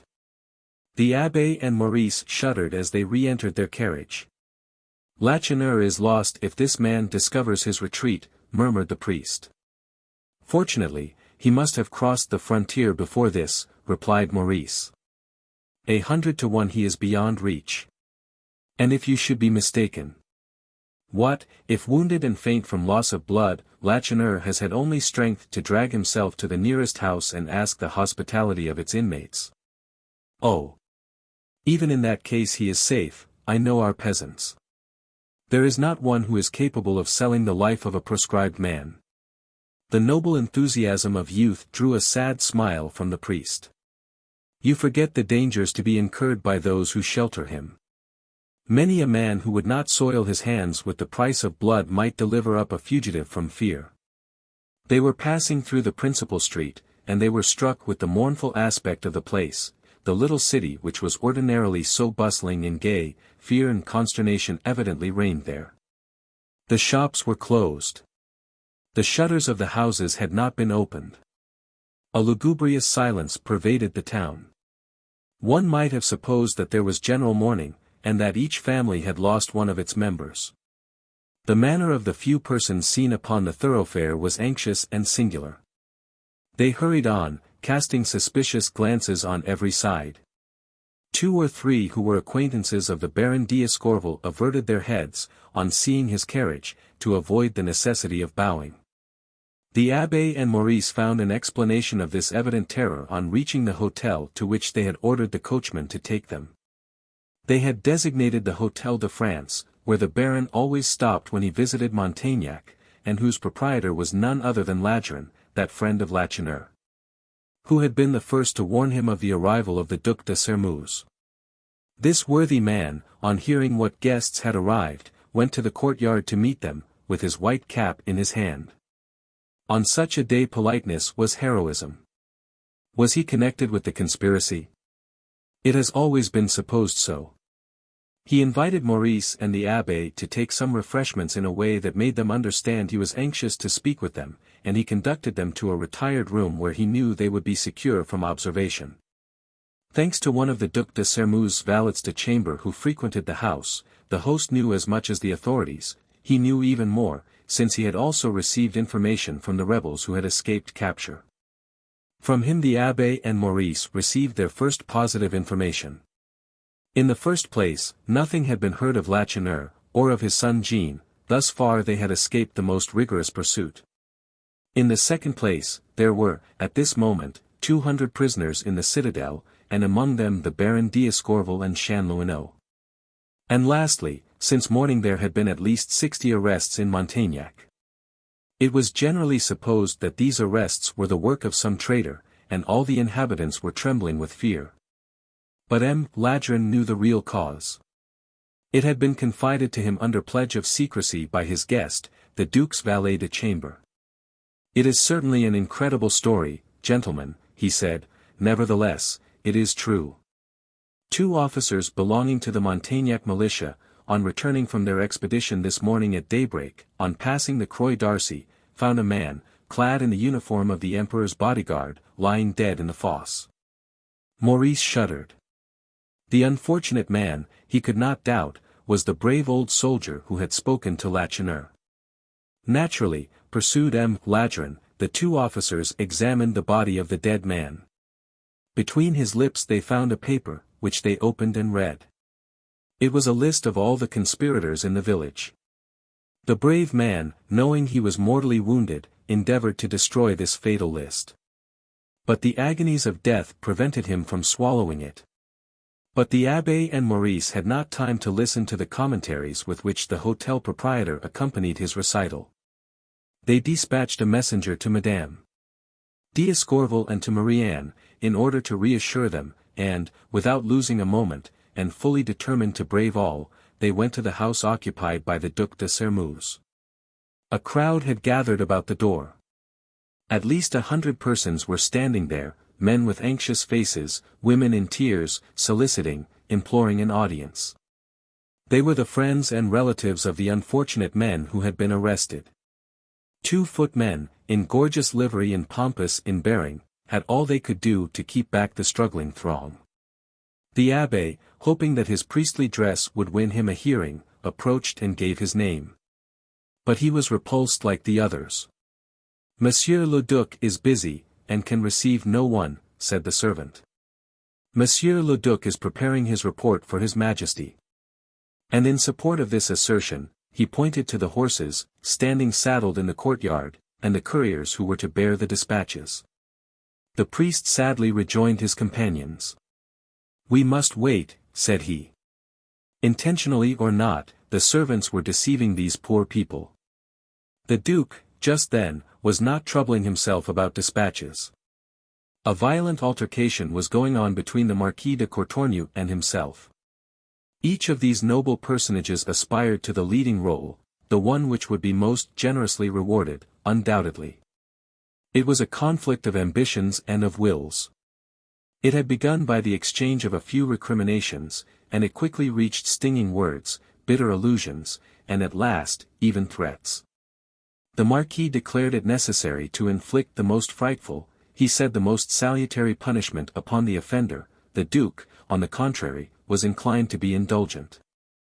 The Marquis declared that since Lacheneur, the prime mover, and his son, had both eluded pursuit, it was an urgent necessity to arrest Marianne. The other declared that the arrest and imprisonment of this young girl would be impolitic, that such a course would render the authorities odious, and the rebels more zealous. As each was firmly wedded to his own opinion, the discussion was heated, but they failed to convince each other. These rebels must be put down with a strong hand, urged M. de Courtornieu. I do not wish to exasperate the populace, replied the Duke. Bah! What does public sentiment matter? It matters a great deal when you cannot depend upon your soldiers. Do you know what happened last night? There was powder enough burned to win a battle, there were only 15 peasants wounded. Our men fired in the air. You forget that the Montaignac militia is composed, for the most part, at least of men who formerly fought under Bonaparte, and who are burning to turn their weapons against us. But neither the one nor the other dared to tell the real cause of his obstinacy. Emily Blanche had been at Montaignac that morning. She had confided her anxiety and her sufferings to her father. And she made him swear that he would profit by this opportunity to rid her of Marianne. On his side, the Duke, persuaded that Marianne was his son's mistress, wished, at any cost, to prevent her appearance before the tribunal. At last the Marquis yielded. The Duke had said to him, "Very well. Let us end this dispute," at the same time glancing so meaningly at a pair of pistols that the worthy Marquis felt a disagreeable chilliness creep up his spine. They then went together to examine the prisoners, preceded by a detachment of soldiery who drove back the crowd, which gathered again to await the Duke's return. So all day Maurice watched the aerial telegraph established upon the citadel, and whose black arms were moving incessantly. "What orders are traveling through space?" he said to the abbé. "Is it life or is it death?" Chapter 26. Above all, make haste. Maurice had said to the messenger charged with bearing a letter to the Baroness. Nevertheless, the man did not reach Escorval until nightfall. Beset by 1,000 fears, he had taken the unfrequented roads and had made long circuits to avoid all the people he saw approaching in the distance. Madame d'Escorval tore the letter rather than took it from his hands. She opened it, read it aloud to Marianne, and merely said, "Let us go, at once." But this was easier said than done. They kept but 3 horses at Escorval. One was nearly dead from its terrible journey of the previous night. The other 2 were in Montaignac. What were the ladies to do? To trust to the kindness of their neighbors was the only resource open to them. But these neighbors, having heard of the Baron's arrest, firmly refused to lend their horses. They believed they would gravely compromise themselves by rendering any service to the wife of a man upon whom the burden of the most terrible of accusations was resting. Madame d'Escorval and Marianne were talking of pursuing their journey on foot, when Corporal Bavois, enraged at such cowardice, swore by the sacred name of thunder that this should not be. "One moment," said he. "I will arrange the matter." He went away, but reappeared about a quarter of an hour afterward, leading an old plough-horse by the mane. This clumsy and heavy steed he harnessed into the cabriolet as best he could. But even this did not satisfy the old trooper's complaisance. His duties at the chateau were over, as M. d'Escorval had been arrested, and nothing remained for Corporal Bavois but to rejoin his regiment. He declared that he would not allow these ladies to travel at night, and unattended, on the road where they might be exposed to many disagreeable encounters, and that he, in company with 2 grenadiers, would escort them to their journey's end. And it will go hard with soldier or civilian who ventures to molest them, will it not, comrades?" he exclaimed. As usual, the two men assented with an oath. So, as they pursued their journey, Madame d'Escorval and Marie-Anne saw the three men preceding or following the carriage or oftener walking beside it. Not until they reached the gates of Montaignac did the old soldier forsake his protégés, and then, not without bidding them a respectful farewell, in the name of his companions as well as himself. Not without telling them, if they had need of him, to call upon Bavois, corporal of grenadiers, company 1st, stationed at the citadel. The clocks were striking 10 when Madame d'Escorval and Marie-Anne alighted at the Hôtel de France. They found Maurice in despair, and even the abbé disheartened. Since Maurice had written to them, events had progressed with fearful rapidity. They knew now the orders which had been forwarded by signals from the citadel. These orders had been printed and affixed to the walls. The signals had said, "Montaignac must be regarded as in a state of siege. The military authorities have been granted discretionary power. A military commission will exercise jurisdiction instead of, and in place of, the courts. Let peaceable citizens take courage, let the evil disposed tremble. As for the rabble, the sword of the law is about to strike." Only 6 lines in all, but each word was a menace. That which filled the abbé's heart with dismay was the substitution of a military commission for a court-martial. This upset all his plans, made all his precautions useless, and destroyed his hopes of saving his friend.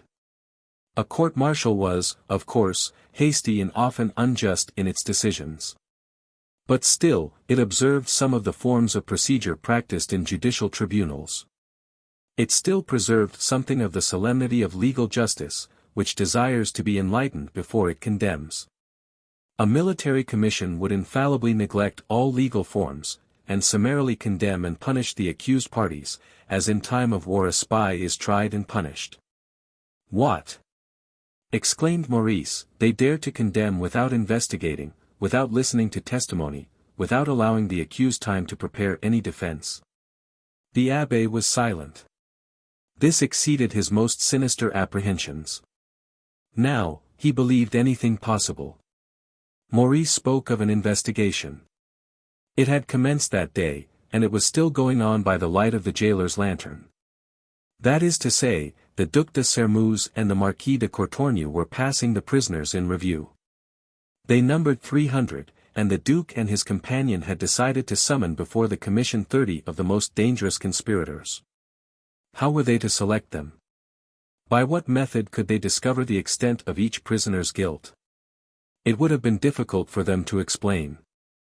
They went from one to another, asking any question that entered their minds, and after the terrified man replied, according as they thought his countenance good or bad, they said to the jailer who accompanied them, "Keep this one until another time."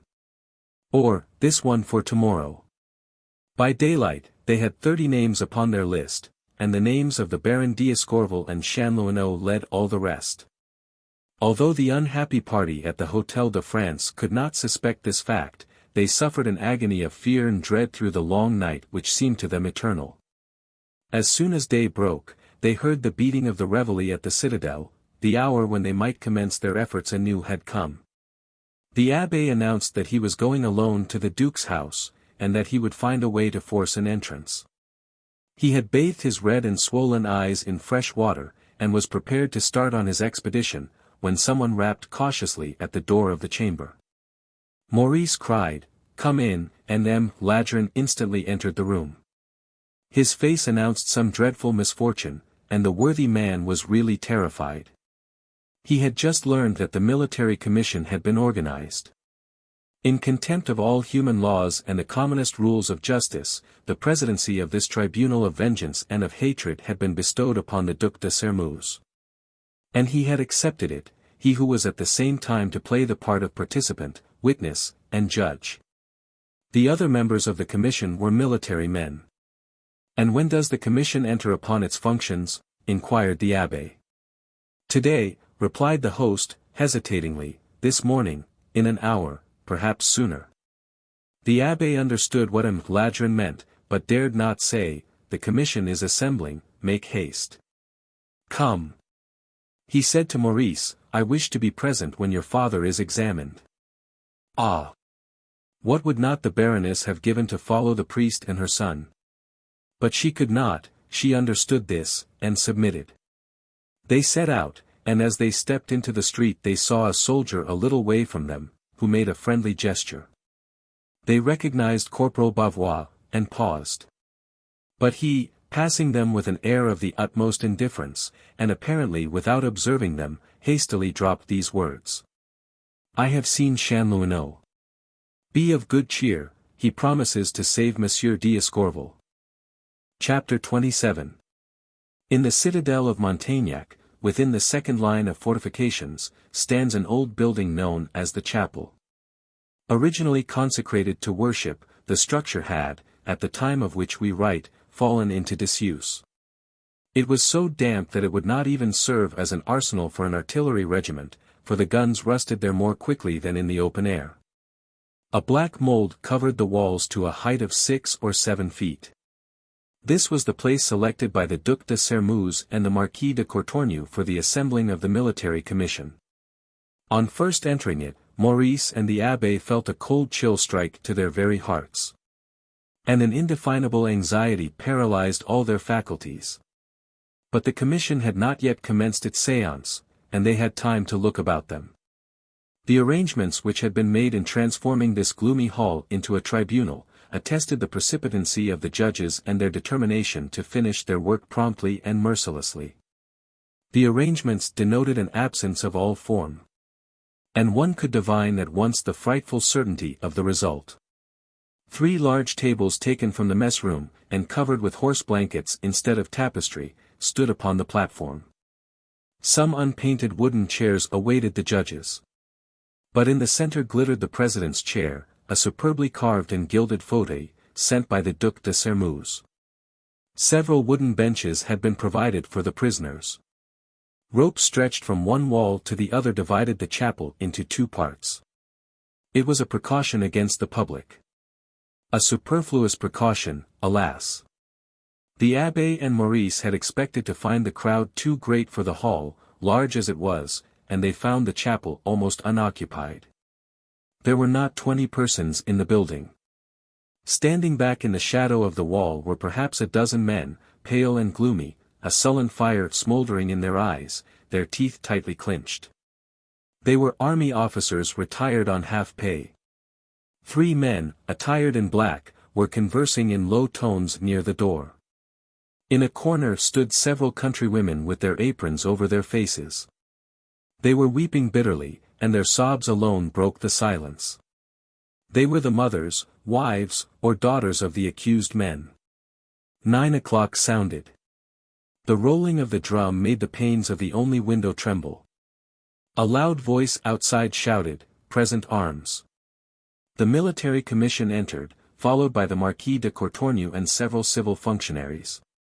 The Duke was in full uniform, his face a little more crimson, and his air a trifle more haughty than usual. "The session is open," pronounced the Duc de Sermuz, the president. Then, in a rough voice, he added, "Bring in the culprits." He had not even the grace to say, "the accused." They came in, one by one, to the number of 20, and took their places on the benches at the foot of the platform. Chanlouineau held his head proudly erect, and looked composedly about him. Baron d'Escorval was calm and grave. But not more so than when, in days gone by, he had been called upon to express his opinion in the councils of the empire. Both saw Maurice, who was so overcome that he had to lean upon the abbé for support. But while the baron greeted his son with a simple bend of the head, Chanlouineau made a gesture that clearly signified, "Have confidence in me, fear nothing." The attitude of the other prisoners betrayed surprise rather than fear. Perhaps they were unconscious of the peril they had braved, and the extent of the danger that now threatened them. When the prisoners had taken their places, the chief counsel for the prosecution rose. His presentation of the case was characterized by intense violence, but lasted only 5 minutes. He briefly narrated the facts, exalted the merits of the government, of the Restoration, and concluded by a demand that sentence of death should be pronounced upon the culprits. When he ceased speaking, the Duke, addressing the first prisoner upon the bench, said, rudely, "Stand up." The prisoner rose. "Your name and age?" "Eugene Michel Chanlouineau, aged 29, farmer by occupation." "An owner of national lands, probably?" "The owner of lands which, having been paid for with good money and made fertile by labor, are rightfully mine." The Duke did not wish to waste time on discussion. "You have taken part in this rebellion?" he pursued. "Yes." "You are right in avowing it, for witnesses will be introduced who will prove this fact conclusively." 5 grenadiers entered. They were the men whom Chanlouineau had held at bay while Maurice, the abbé, and Marie-Anne were entering the carriage. These soldiers declared upon oath that they recognized the accused. And one of them even went so far as to pronounce a glowing eulogium upon him, declaring him to be a solid fellow, of remarkable courage. Chanlouineau's eyes during this deposition betrayed an agony of anxiety. Would the soldiers allude to this circumstance of the carriage? No, they did not allude to it. "That is sufficient," interrupted the president. Then turning to Chanlouineau. "What were your motives?" he inquired. "We hope to free ourselves from a government imposed upon us by foreigners, to free ourselves from the insolence of the nobility, and to retain the lands that were justly ours." "Enough. You were one of the leaders of the revolt?" "One of the leaders, yes." "Who were the others?" A faint smile flitted over the lips of the young farmer, as he replied. "The others were Monsieur Lacheneur, his son Jean, and the Marquis de Sermeuse." The Duke bounded from his gilded armchair. "Wretch," he exclaimed, "rascal! Vile scoundrel!" He caught up a heavy inkstand that stood upon the table before him, and one would have supposed that he was about to hurl it at the prisoner's head. Chanlouineau stood perfectly unmoved in the midst of the assembly, which was excited to the highest pitch by his startling declaration. "You questioned me," he resumed, "and I replied. You may gag me if my responses do not please you. If there were witnesses for me as there are against me, I could prove the truth of my words. As it is, all the prisoners here will tell you that I am speaking the truth. Is it not so, you others?" With the exception of Baron d'Escorval, there was not one prisoner who was capable of understanding the real bearing of these audacious allegations, but all, nevertheless, nodded their assent.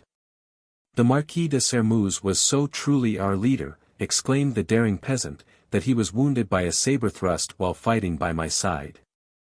The face of the Duke was more purple than that of a man struck with apoplexy. And his fury almost deprived him of the power of speech. "You lie, scoundrel! You lie," he gasped. "Send for the Marquis," said Chanlouineau, tranquilly, "and see whether or not he is wounded." A refusal on the part of the Duke could not fail to arouse suspicion. But what could he do? Martial had concealed his wound the day before, it was now impossible to confess that he had been wounded. Fortunately for the Duke, one of the judges relieved him of his embarrassment. "I hope, monsieur, that you will not give this arrogant rebel the satisfaction he desires. The commission opposes his demand." Chanlouineau laughed loudly. "Very naturally," he exclaimed. "Tomorrow my head will be off, and you think nothing will then remain to prove what I say. I have another proof, fortunately, material and indestructible proof, which it is beyond your power to destroy, and which will speak when my body is 6 feet underground." "What is the proof?" demanded another judge, upon whom the Duke looked askance. The prisoner shook his head. "I will give it to you when you offer me my life in exchange for it," he replied. "It is now in the hands of a trusty person, who knows its value. It will go to the king if necessary. We would like to understand the part which the Marquis de Sermeuse has played in this affair, whether he was truly with us, or whether he was only an instigating agent." A tribunal regardful of the immutable rules of justice, or even of its own honor, would, by virtue of its discretionary powers, have instantly demanded the presence of the Marquis de Sermuz. But the military commission considered such a course quite beneath its dignity. These men arrayed in gorgeous uniforms were not judges charged with the vindication of a cruel law, but still a law. They were the instruments, commissioned by the conquerors, to strike the vanquished in the name of that savage code which may be summed up in two words, vi victis.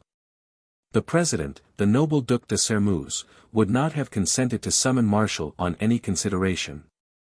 Nor did his associate judges wish him to do so.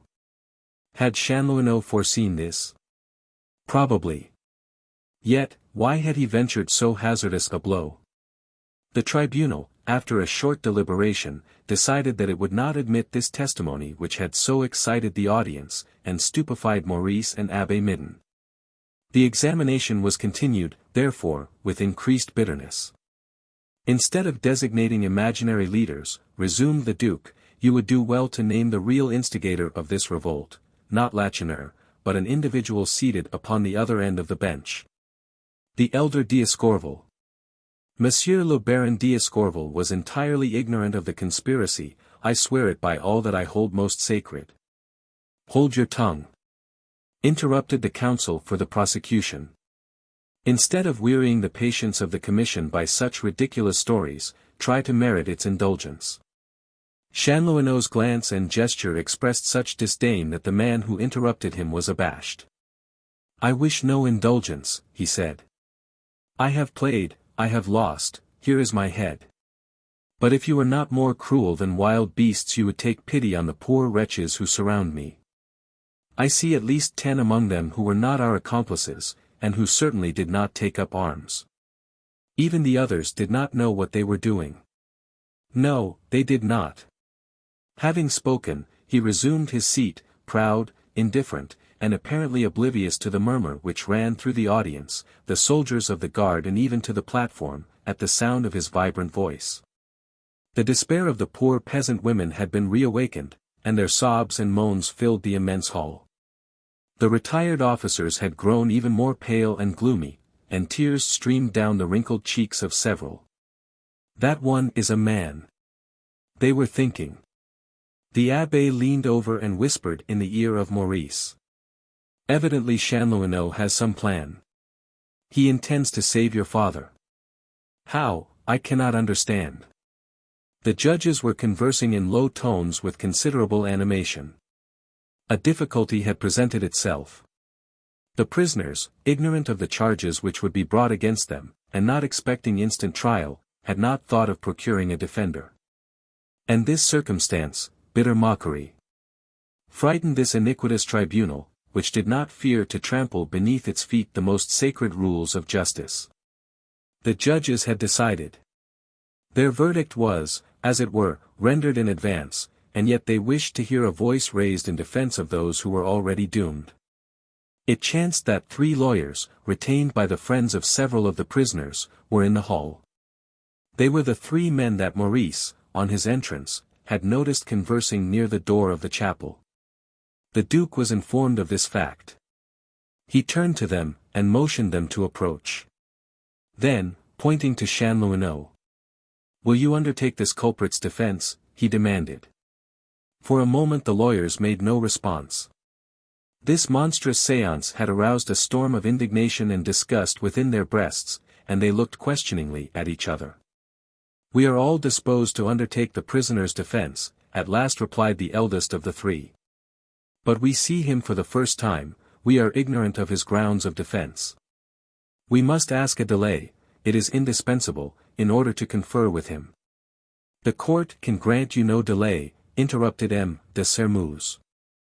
"Will you accept the defense, yes or no?" The advocate hesitated, not that he was afraid, for he was a brave man, but he was endeavoring to find some argument strong enough to trouble the conscience of these judges. "I will speak in his behalf," said the advocate, at last, but not without first protesting with all my strength against these unheard-of modes of procedure. "Oh! Spare us your homilies, and be brief." After Chanlouineau's examination, it was difficult to improvise there, on the spur of the moment, a plea in his behalf. Still, his courageous advocate, in his indignation, presented a score of arguments which would have made any other tribunal reflect. But all the while he was speaking the Duc de Sairmeuse fidgeted in his gilded armchair with every sign of angry impatience. The plea was very long, he remarked, when the lawyer had concluded, terribly long.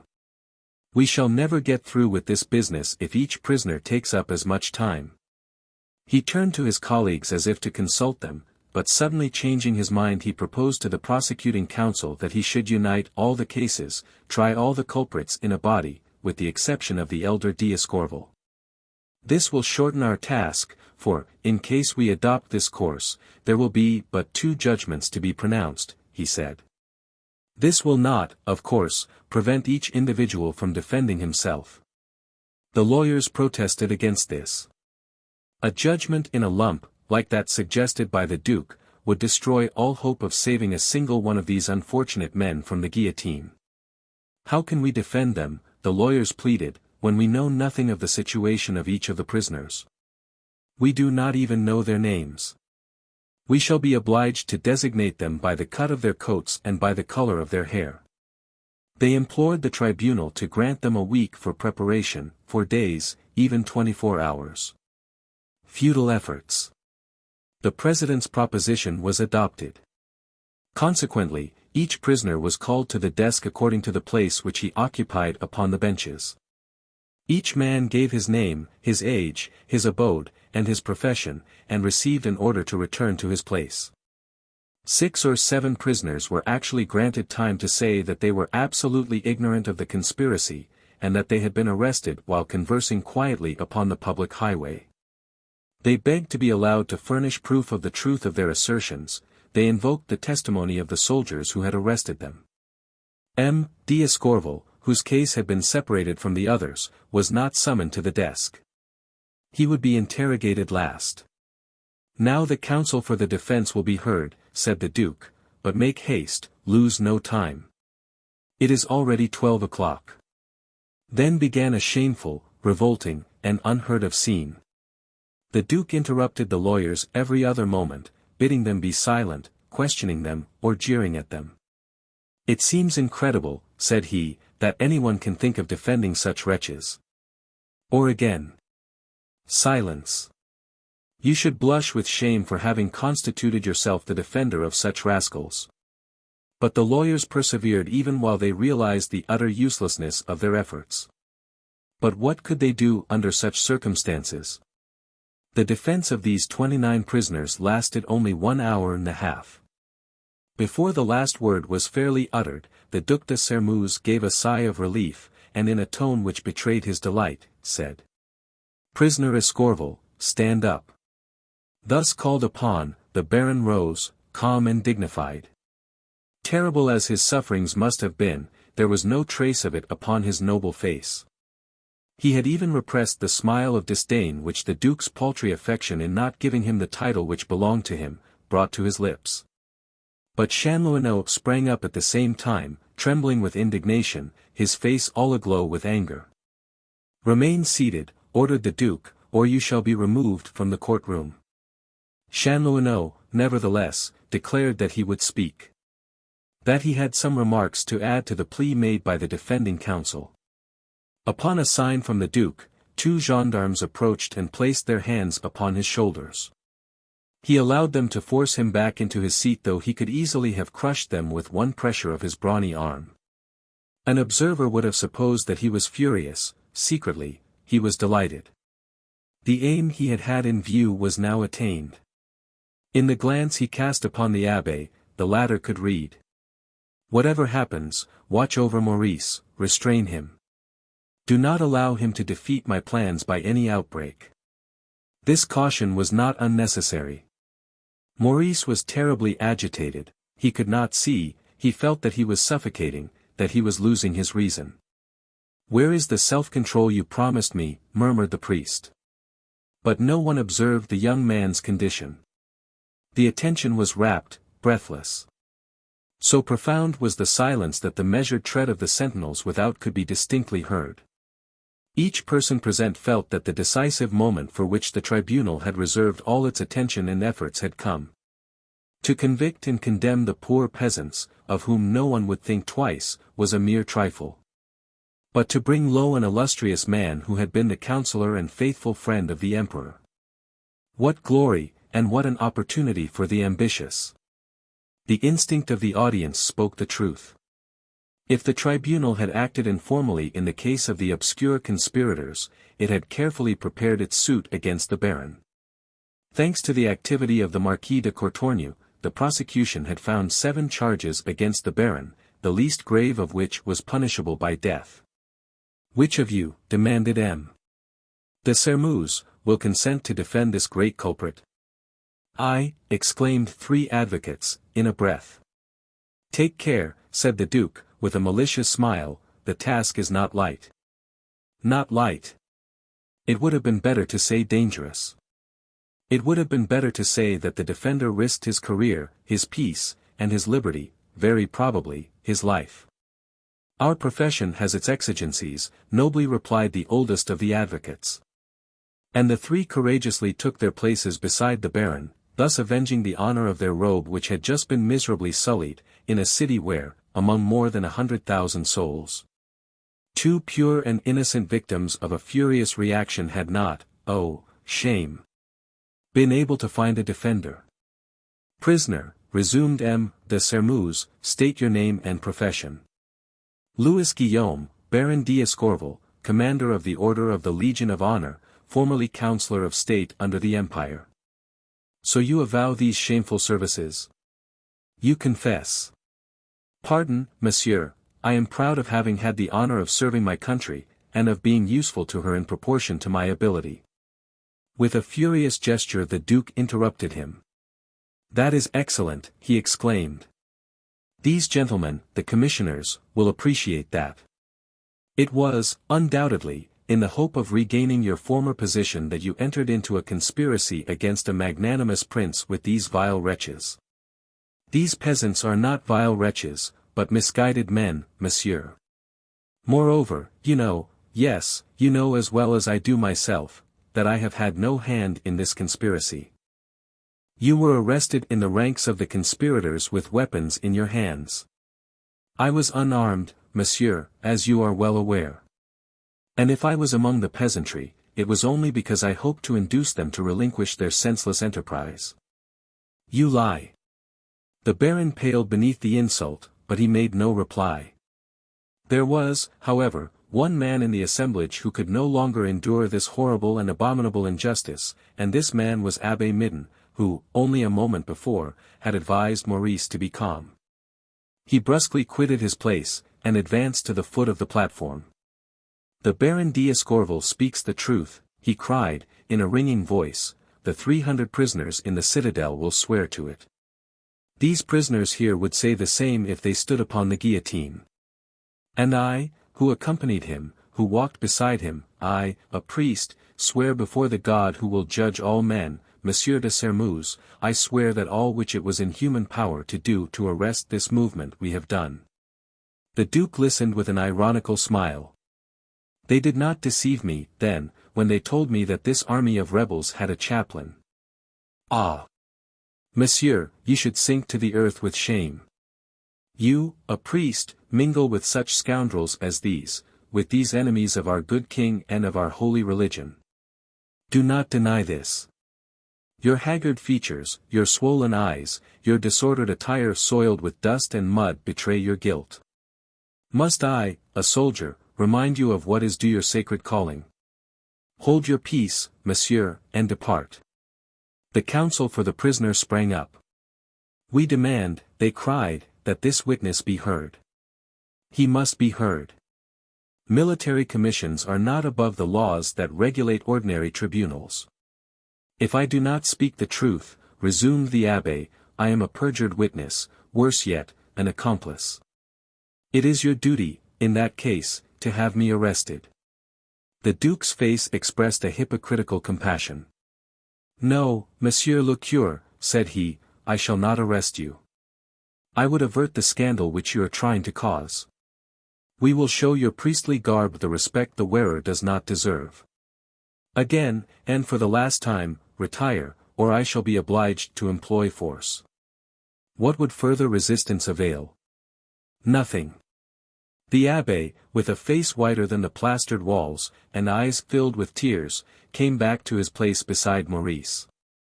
The lawyers, meanwhile, were uttering their protests with increasing energy. But the duke, by a prolonged hammering upon the table with his fists, at last succeeded in reducing them to silence. "Ah! You wish testimony," he exclaimed. "Very well, you shall have it. Soldiers, bring in the first witness." A movement among the guards, and almost immediately Chupin appeared. He advanced deliberately, but his countenance betrayed him. A close observer could have read his anxiety and his terror in his eyes, which wandered restlessly about the room. And there was a very appreciable terror in his voice when, with hand uplifted, he swore to tell the truth, the whole truth, and nothing but the truth. "What do you know regarding the prisoner D'Escorval?" demanded the duke. "I know that he took part in the rebellion on the night of the 4th. Are you sure of this? I can furnish proofs. Submit them to the consideration of the commission." The old scoundrel began to gain more confidence. "First," he replied, "it was to the house of Monsieur D'Escorval that Lacheneur hastened after he had, much against his will, restored to Monsieur le Duc the chateau of Monsieur le Duc's ancestors. Monsieur Lacheneur met Chanlouineau there, and from that day dates the plot of this insurrection. I was Lacheneur's friend," said the Baron. "It was perfectly natural that he should come to me for consolation after a great misfortune." M. de Sermuz turned to his colleague. "You hear that," said he. "This D'Escorval calls the restitution of a deposit a great misfortune. Go on, witness." "In the second place," resumed Chupin, "the accused was always prowling about Lacheneur's house." "That is false," interrupted the Baron. "I never visited the house but once, and on that occasion I implored him to renounce." He paused, comprehending only when it was too late, the terrible significance of his words. But having begun, he would not retract, and he added. "I implored him to renounce this project of an insurrection." "Ah! Then you knew his wicked intentions?" "I suspected them. Not to reveal a conspiracy makes one an accomplice, and means the guillotine." Baron D'Escorval had just signed his death warrant. Strange caprice of destiny. He was innocent, and yet he was the only one among the accused whom a regular tribunal could have legally condemned. Maurice and the abbé were prostrated with grief. But Chanlouineau, who turned toward them, had still upon his lips a smile of confidence. How could he hope when all hope seemed absolutely lost? But the commissioners made no attempt to conceal their satisfaction.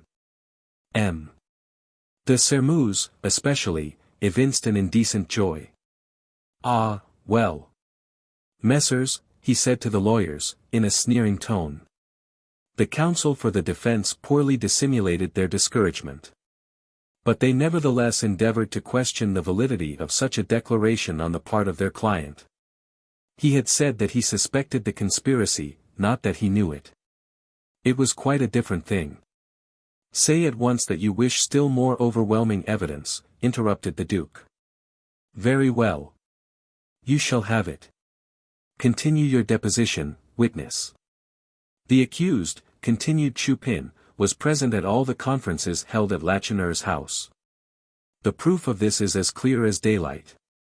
Being obliged to cross the Oiselle to reach the Ricci, and fearing the ferryman would notice his frequent nocturnal voyages, the Baron had an old boat repaired which he had not used for years." "Ah!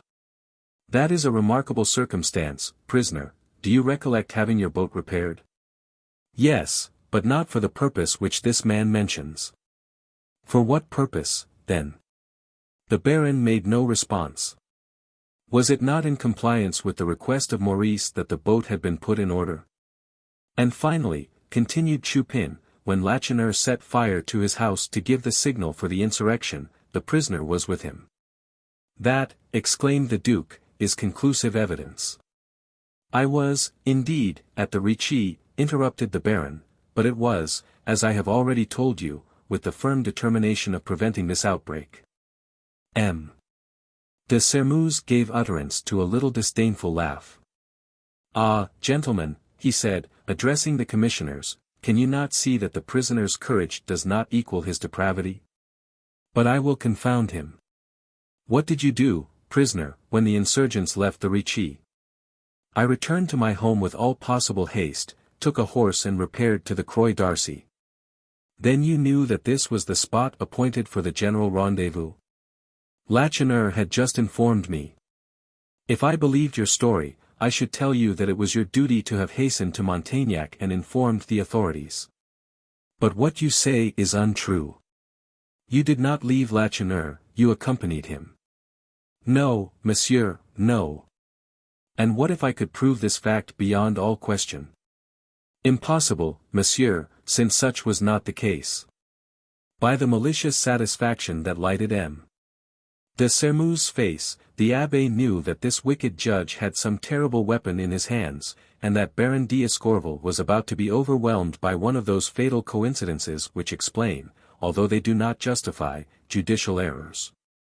At a sign from the counsel for the prosecution, the Marquis de Courtornieu left his seat and came forward to the platform. I must request you, Monsieur le Marquis, said the Duke, to have the goodness to read to the commission the deposition written and signed by your daughter. This scene must have been prepared in advance for the audience. M. de Courtornieu cleaned his glasses, drew from his pocket a paper which he unfolded, and amid a death-like silence, he read. I, Blanche de Courtornieu, do declare upon oath that, on the evening of the 4th of February, between 10 and 11 o'clock, on the public road leading from Sairmeuse to Montaignac, I was assailed by a crowd of armed brigands. While they were deliberating as to whether they should take possession of my person and pillage my carriage, I overheard one of these men say to another, speaking of me, "She must get out, must she not, Monsieur d'Escorval?"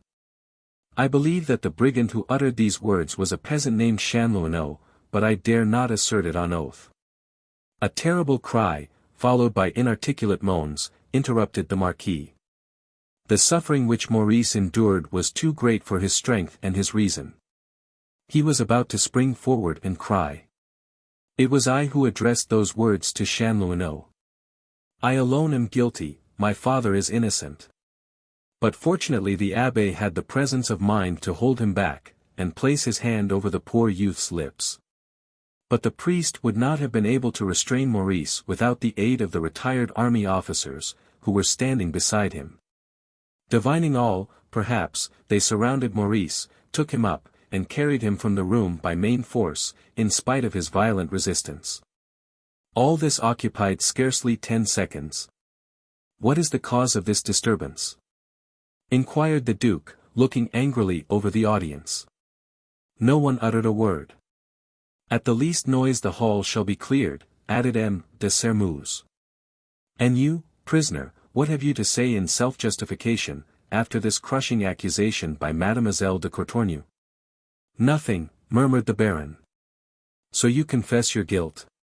Once outside, the abbé confided Maurice to the care of 3 officers, who promised to go with him, to carry him by main force, if need be, to the hotel, and keep him there.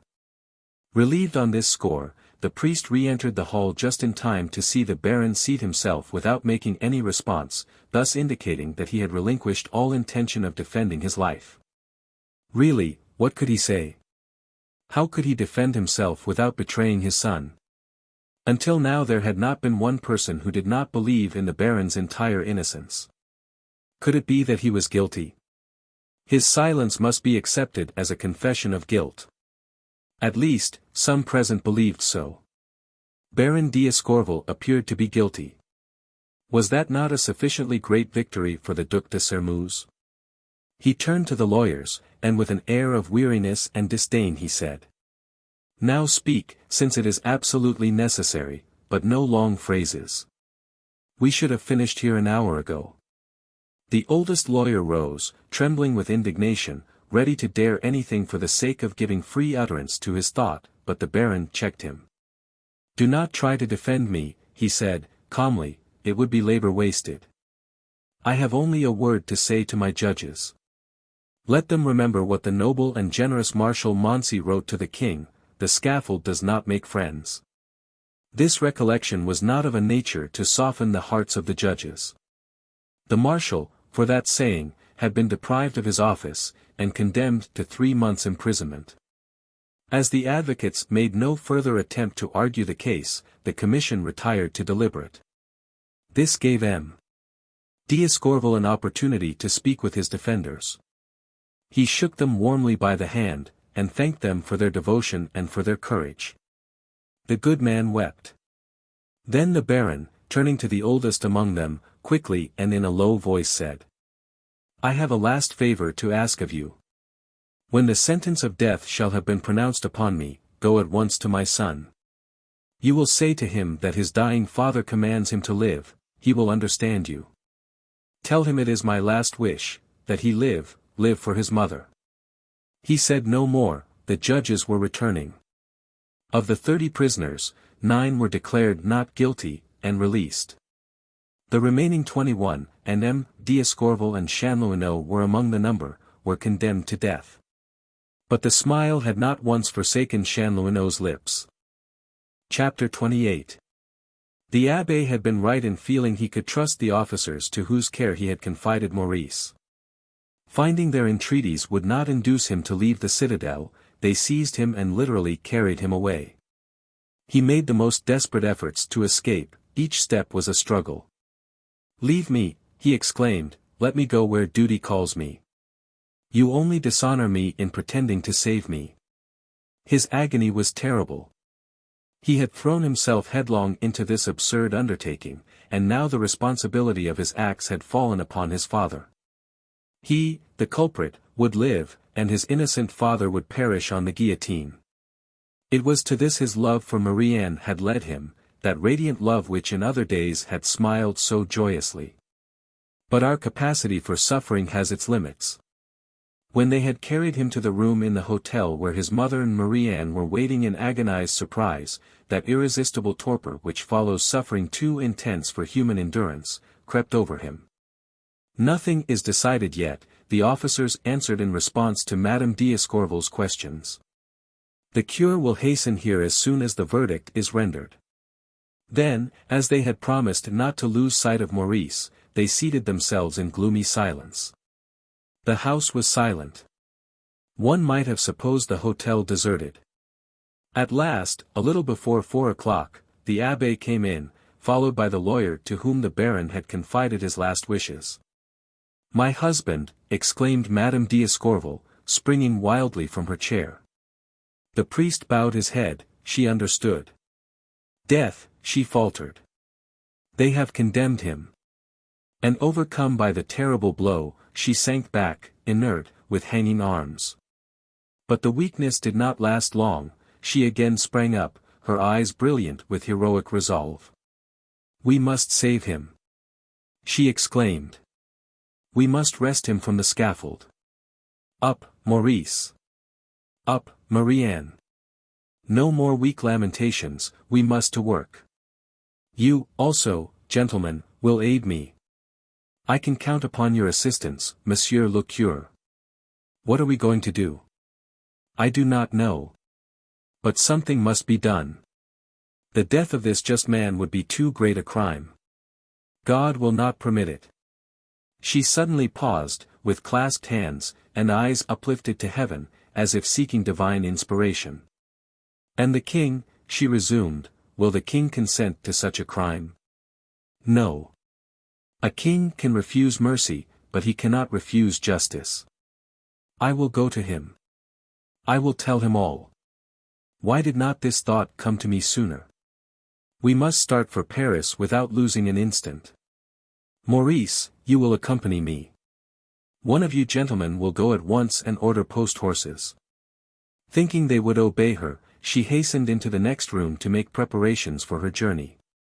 Poor woman, the lawyer whispered to the abbé, she does not know that the sentence of a military commission is executed in 24 hours. Well, it requires 4 days to make the journey to Paris. He reflected a moment, then added.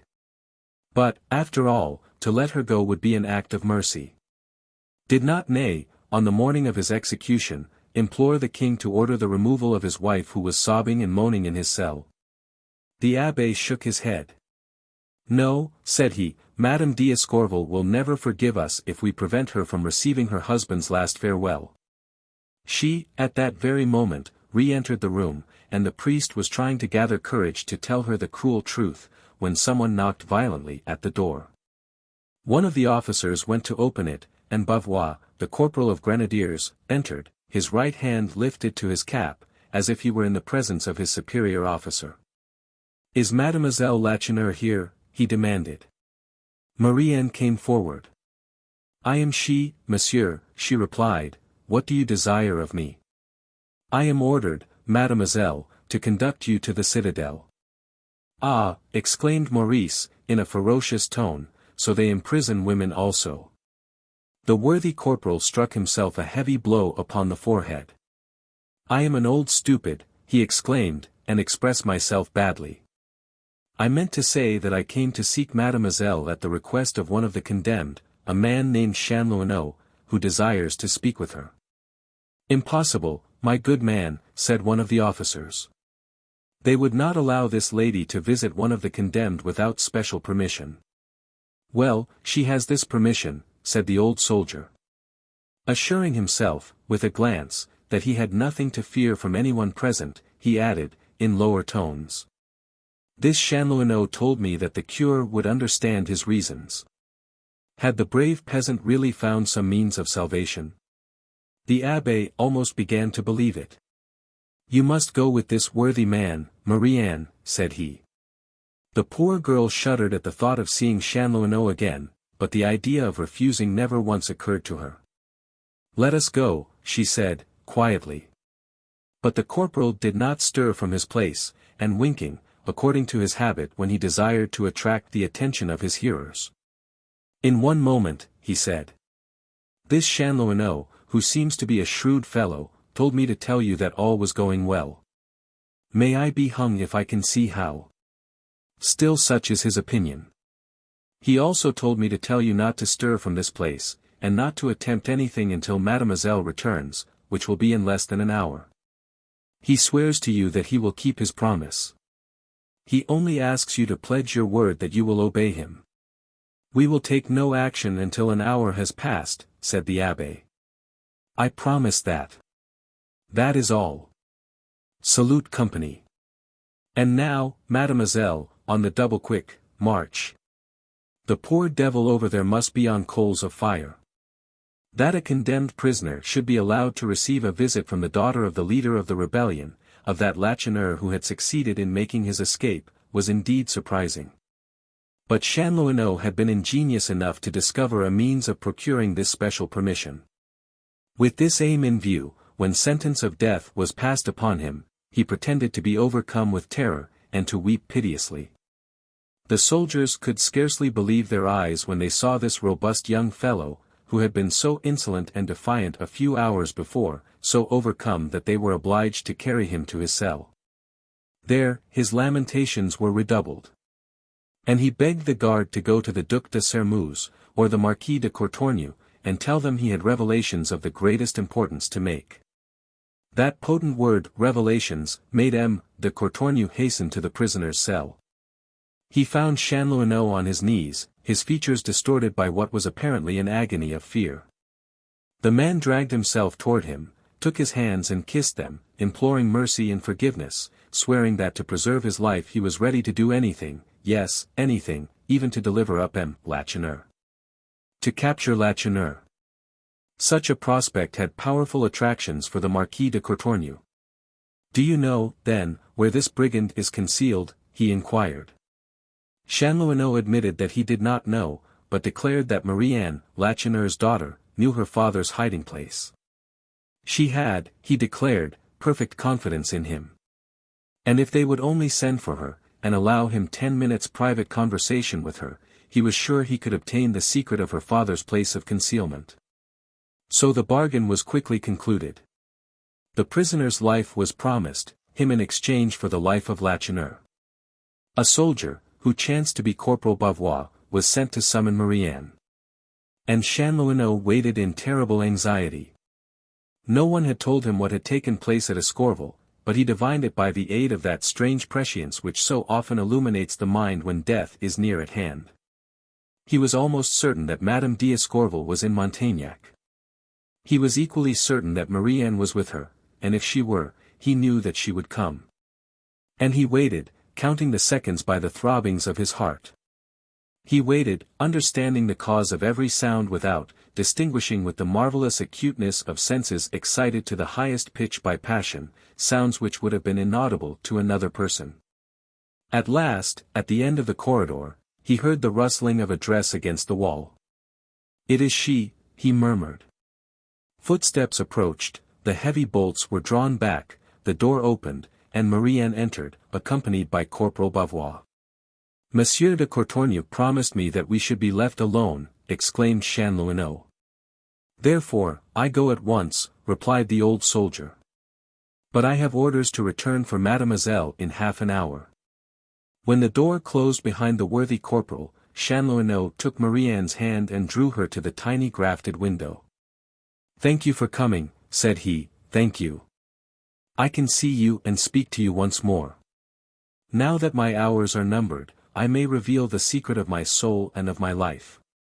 Now, I can venture to tell you how ardently I have loved you, how much I still love you." Involuntarily Marianne drew away her hand and stepped back. This outburst of passion, at such a moment, seemed at once unspeakably sad and frightful. "Have I, then, offended you?" said Chanlouineau, sadly. "Forgive one who is about to die. You cannot refuse to listen to the voice of one, who after tomorrow, will have vanished from earth forever. I have loved you for a long time, Marianne, for more than 6 years. Before I saw you, I loved only my possessions. To raise fine crops, and to amass a fortune, seemed to me, then, the greatest possible happiness here below. Why did I meet you? But at that time you were so high, and I, so low, that never in my wildest dreams did I aspire to you. I went to church each Sunday only that I might worship you as peasant women worship the Blessed Virgin. I went home with my eyes and my heart full of you, and that was all. Then came the misfortune that brought us nearer to each other. And your father made me as insane, yes, as insane as himself. After the insults he received from the Sermous, your father resolved to revenge himself upon these arrogant nobles, and he selected me for his accomplice. He had read my heart. On leaving the house of Baron d'Escorval, on that Sunday evening, which you must remember, the compact that bound me to your father was made. "You love my daughter, my boy," said he. "Very well, aid me, and I promise you, in case we succeed, she shall be your wife. Only," he added, "I must warn you that you hazard your life." But what was life in comparison with the hope that dazzled me? From that night I gave body, soul, and fortune to the cause. Others were influenced by hatred, or by ambition, but I was actuated by neither of these motives. What did the quarrels of the great matter to me, a simple laborer? I knew that the greatest were powerless to give my crops a drop of rain in season of drought, or a ray of sunshine during the rain. I took part in this conspiracy because I loved you. "Ah! You are cruel!" exclaimed Marianne, "you are pitiless." It seemed to the poor girl that he was reproaching her for the horrible fate which Lacheneur had brought upon him, and for the terrible part which her father had imposed upon her, and which she had not been strong enough to refuse to perform. But Chanlouineau scarcely heard Marianne's exclamation. All the bitterness of the past had mounted to his brain like fumes of alcohol. He was scarcely conscious of his own words. "But the day soon came," he continued, "when my foolish illusions were destroyed. You could not be mine since you belonged to another. I might have broken my compact. I thought of doing so, but had not the courage. To see you, to hear your voice, to dwell beneath the same roof with you, was happiness. I longed to see you happy and honored. I fought for the triumph of another, for him whom you had chosen." A sob that had risen in his throat choked his utterance, he buried his face in his hands to hide his tears, and, for a moment, seemed completely overcome. But he mastered his weakness after a little, and in a firm voice, he said, "We must not linger over the past. Time flies and the future is ominous." As he spoke, he went to the door and applied first his eye, then his ear to the opening, to see that there were no spies without.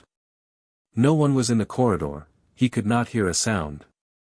He came back to Marie-Anne's side, and tearing the sleeve of his jacket open with his teeth, he drew from it 2 letters, wrapped carefully in a piece of cloth. "Here," he said, in a low voice, "is a man's life." Marie-Anne knew nothing of Chanlouineau's promises and hopes, and bewildered by her distress, she did not at first understand. "This," she exclaimed, "is a man's life." "Hush, speak lower," interrupted Chanlouineau. "Yes, one of these letters might perhaps save the life of one who has been condemned to death. Unfortunate man! Why do you not make use of it and save yourself?" The young man sadly shook his head. "Is it possible that you could ever love me?" he said, simply. "No, it is not. I have, therefore, no desire to live. Rest beneath the sod is preferable to the misery I am forced to endure. Moreover, I was justly condemned. I knew what I was doing when I left the Ricci with my gun upon my shoulder, and my sword by my side. I have no right to complain. But those cruel judges have condemned an innocent man. Baron d'Escorval. Yes, the father of Maurice." His voice changed in uttering the name of this man, for whose happiness he would have given 10 lives had they been his to give. "I wish to save him," he added. "I can do it. Oh! If what you said were true. But you undoubtedly deceive yourself. I know what I am saying." Fearing that some spy outside would overhear him, he came close to Marie-Anne and said, rapidly, and in a low voice, "I never believed in the success of this conspiracy.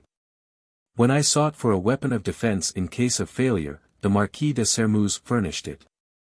When it became necessary to send a circular warning our accomplices of the date decided upon for the uprising, I persuaded Monsieur Marshal to write a model. He suspected nothing. I told him it was for a wedding, he did what I asked. This letter, which is now in my possession, is the rough draft of the circular, and it was written by the hand of the Marquis de Sermeuse. It is impossible for him to deny it. There is an erasure on each line. Everyone would regard it as the handiwork of a man who was seeking to convey his real meaning in ambiguous phrases." Chanlouineau opened the envelope and showed her the famous letter which he had dictated, and in which the space for the date of the insurrection was left blank. "My dear friend, we are at last agreed, and the marriage is decided," etc. The light that had sparkled in Marie-Anne's eye was suddenly extinguished. "And you believe that this letter can be of any service?" she inquired, in evident discouragement. "I do not believe it. But—" With a gesture, he interrupted her. "We must not lose time in discussion, listen to me. Of itself, this letter might be unimportant, but I have arranged matters in such a way that it will produce a powerful effect. I declared before the commission that the Marquis de Sermeuse was one of the leaders of the movement. They laughed, and I read incredulity on the faces of the judges. But calumny is never without its effect. When the Duc de Sermeuse is about to receive a reward for his services, there will be enemies in plenty to remember and to repeat my words." He knew this so well that he was greatly agitated, even while his colleagues sneered at my accusation. "To accuse a man falsely is a great crime," murmured the honest Marie-Anne. "Yes, but I wish to save my friend, and I cannot choose my means. I was all the more sure of success as I knew that the Marquis had been wounded. I declared that he was fighting against the troops by my side, I demanded that he should be summoned before the tribunal, I told them that I had in my possession unquestionable proofs of his complicity." "Did you say that the Marquis de Sermeuse had been wounded?" inquired Marie-Anne. Chanlouineau's face betrayed the most intense astonishment. "What?" he exclaimed, "you do not know?" Then after an instant's reflection, "Fool that I am!" he resumed. Who could have told you what had happened?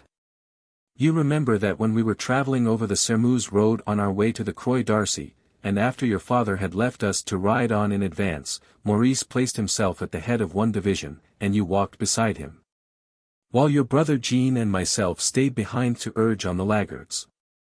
We were performing our duty conscientiously when suddenly we heard the gallop of a horse behind us.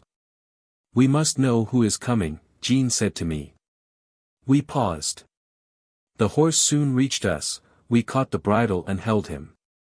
Can you guess who the rider was? Marshal de Sermeuse. To describe your brother's fury on recognizing the Marquis would be impossible. At last I find you, wretched noble, he exclaimed, and now we will settle our account. After reducing my father, who has just given you a fortune, to despair and penury, you have tried to degrade my sister. I will have my revenge. Down, we must fight. Marie-Anne could scarcely tell whether she was awake or dreaming. My brother, she murmured, has challenged the Marquis. Is it possible? Brave as Monsieur Marshal is, pursued Chanlouineau, he did not seem inclined to accept the invitation. He stammered out something like this: "You are mad, you are jesting, have we not always been friends? What does this mean?" Jean ground his teeth in rage. "This means that we have endured your insulting familiarity long enough," he replied, "and if you do not dismount and meet me in open combat, I will blow your brains out." Your brother, as he spoke, manipulated his pistol in so threatening a manner that the Marquis dismounted, and addressing me.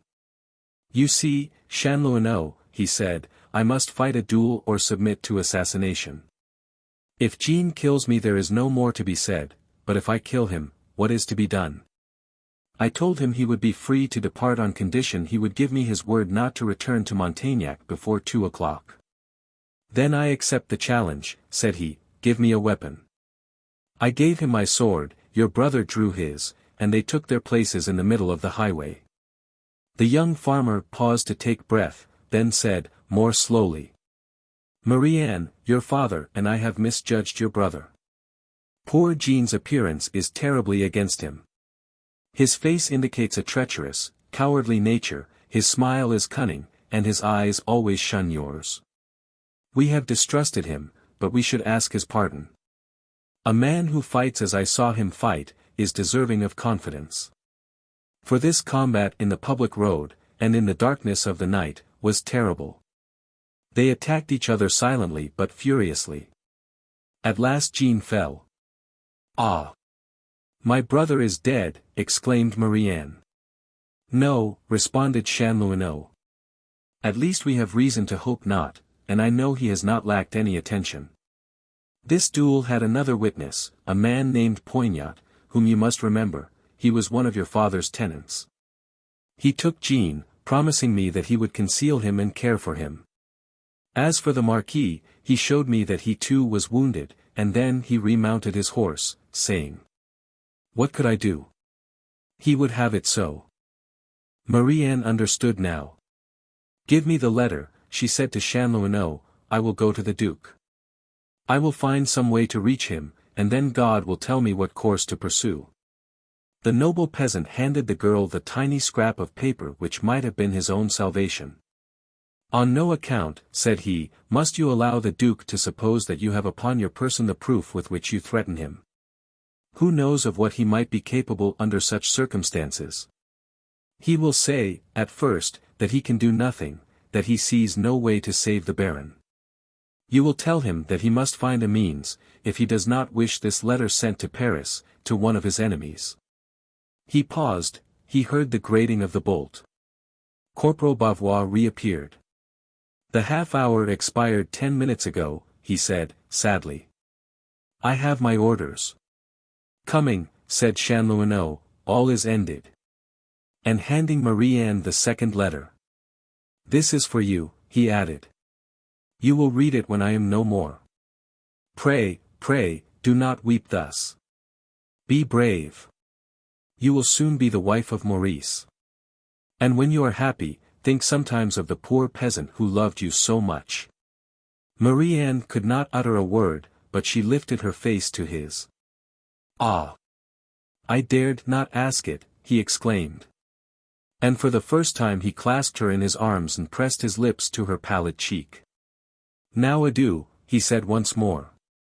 Do not lose a moment. Adieu. Chapter 29. The prospect of capturing Lacheneur, the chief conspirator, excited the Marquis de Courtornieu so much that he had not been able to tear himself away from the citadel to return home to his dinner. Remaining near the entrance of the dark corridor leading to Chanlouineau's cell, he watched Marie-Anne depart, but as he saw her go out into the twilight with a quick, alert step, he felt a sudden doubt of Chanlouineau's sincerity. Can it be that this miserable peasant has deceived me, he thought. So strong was this suspicion that he hastened after her, determined to question her, to ascertain the truth, to arrest her, if necessary. But he no longer possessed the agility of youth, and when he reached the gateway the guard told him that Emelie Lacheneur had already passed out.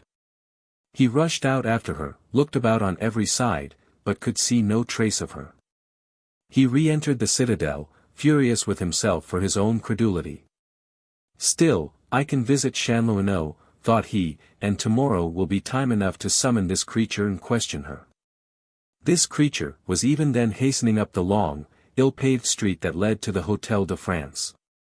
Regardless of self, and of the curious gaze of a few passers-by, she ran on, thinking only of shortening the terrible anxiety which her friends at the hotel must be enduring. All is not lost, she exclaimed, on re-entering the room.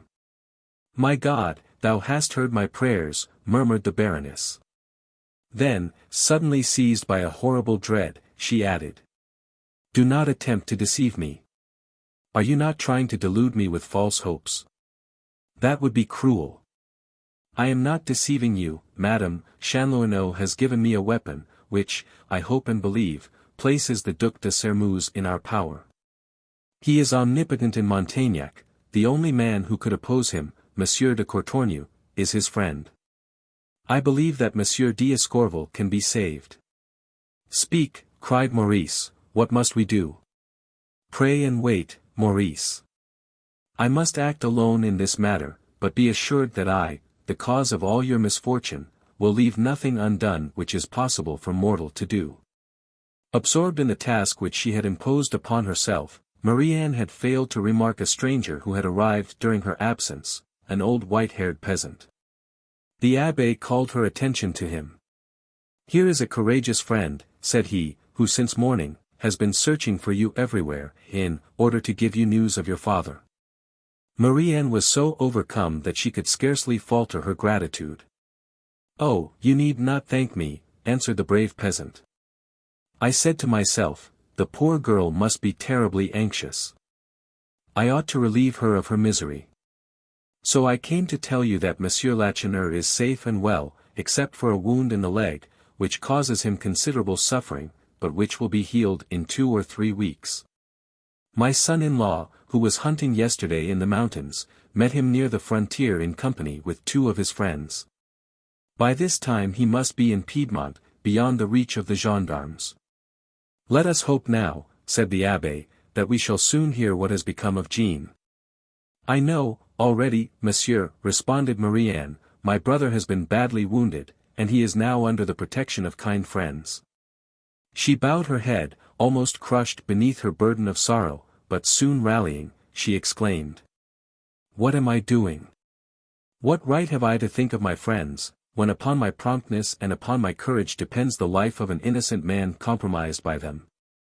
Maurice, the abbé, and the officers surrounded the brave young girl. They wished to know what she was about to attempt, and to dissuade her from incurring useless danger. She refused to reply to their pressing questions. They wished to accompany her, or, at least, to follow her at a distance, but she declared that she must go alone. I will return in less than 2 hours, and then we can decide what must be done, said she, as she hastened away. To obtain an audience with the Duc de Sermeuse was certainly a difficult matter. Maurice and the abbé had proved that only too well the previous day.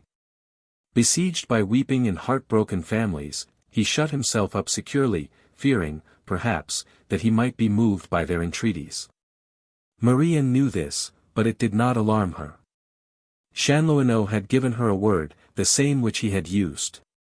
And this word was a key which would unlock the most firmly and obstinately locked doors. In the vestibule of the house occupied by the Duc de Sairmeuse, 3 or 4 valets stood talking. "I am the daughter of Monsieur Lacheneur," said Marie-Anne, addressing one of them. "I must speak to the Duke at once, on matters connected with the revolt. The Duke is absent. I came to make a revelation." The servant's manner suddenly changed. "In that case follow me, mademoiselle." She followed him up the stairs and through 2 or 3 rooms. At last he opened a door, saying, "Enter." She went in. It was not the Duc de Sairmeuse who was in the room, but his son, Marshal. Stretched upon a sofa, he was reading a paper by the light of a large candelabra. On seeing Marie-Anne he sprang up, as pale and agitated as if the door had given passage to a spectre. "You," he stammered.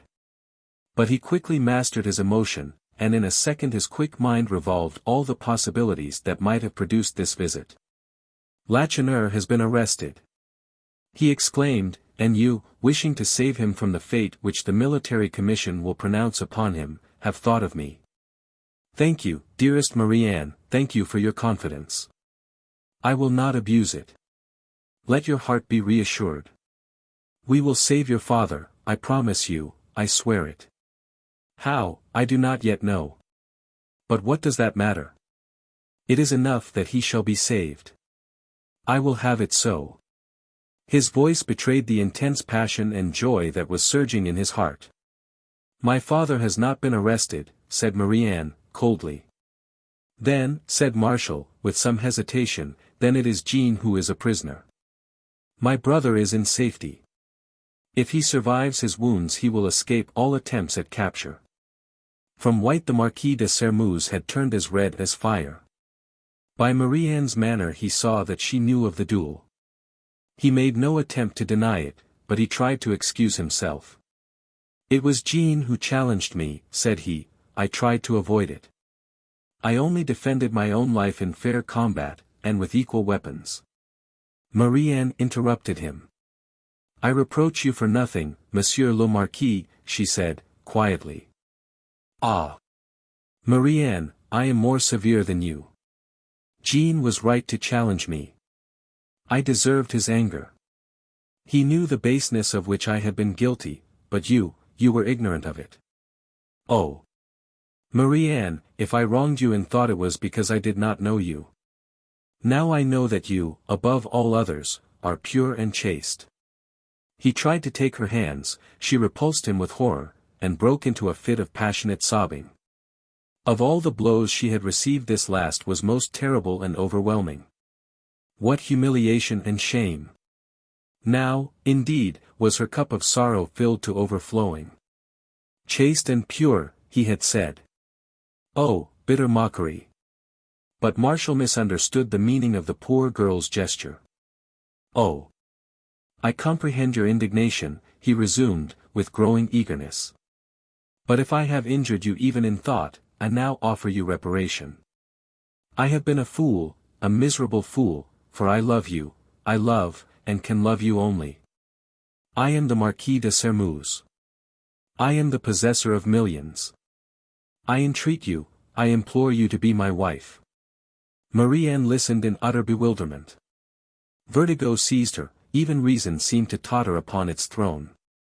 But now, it had been Chanlouineau who, in his prison cell, cried that he died for love of her.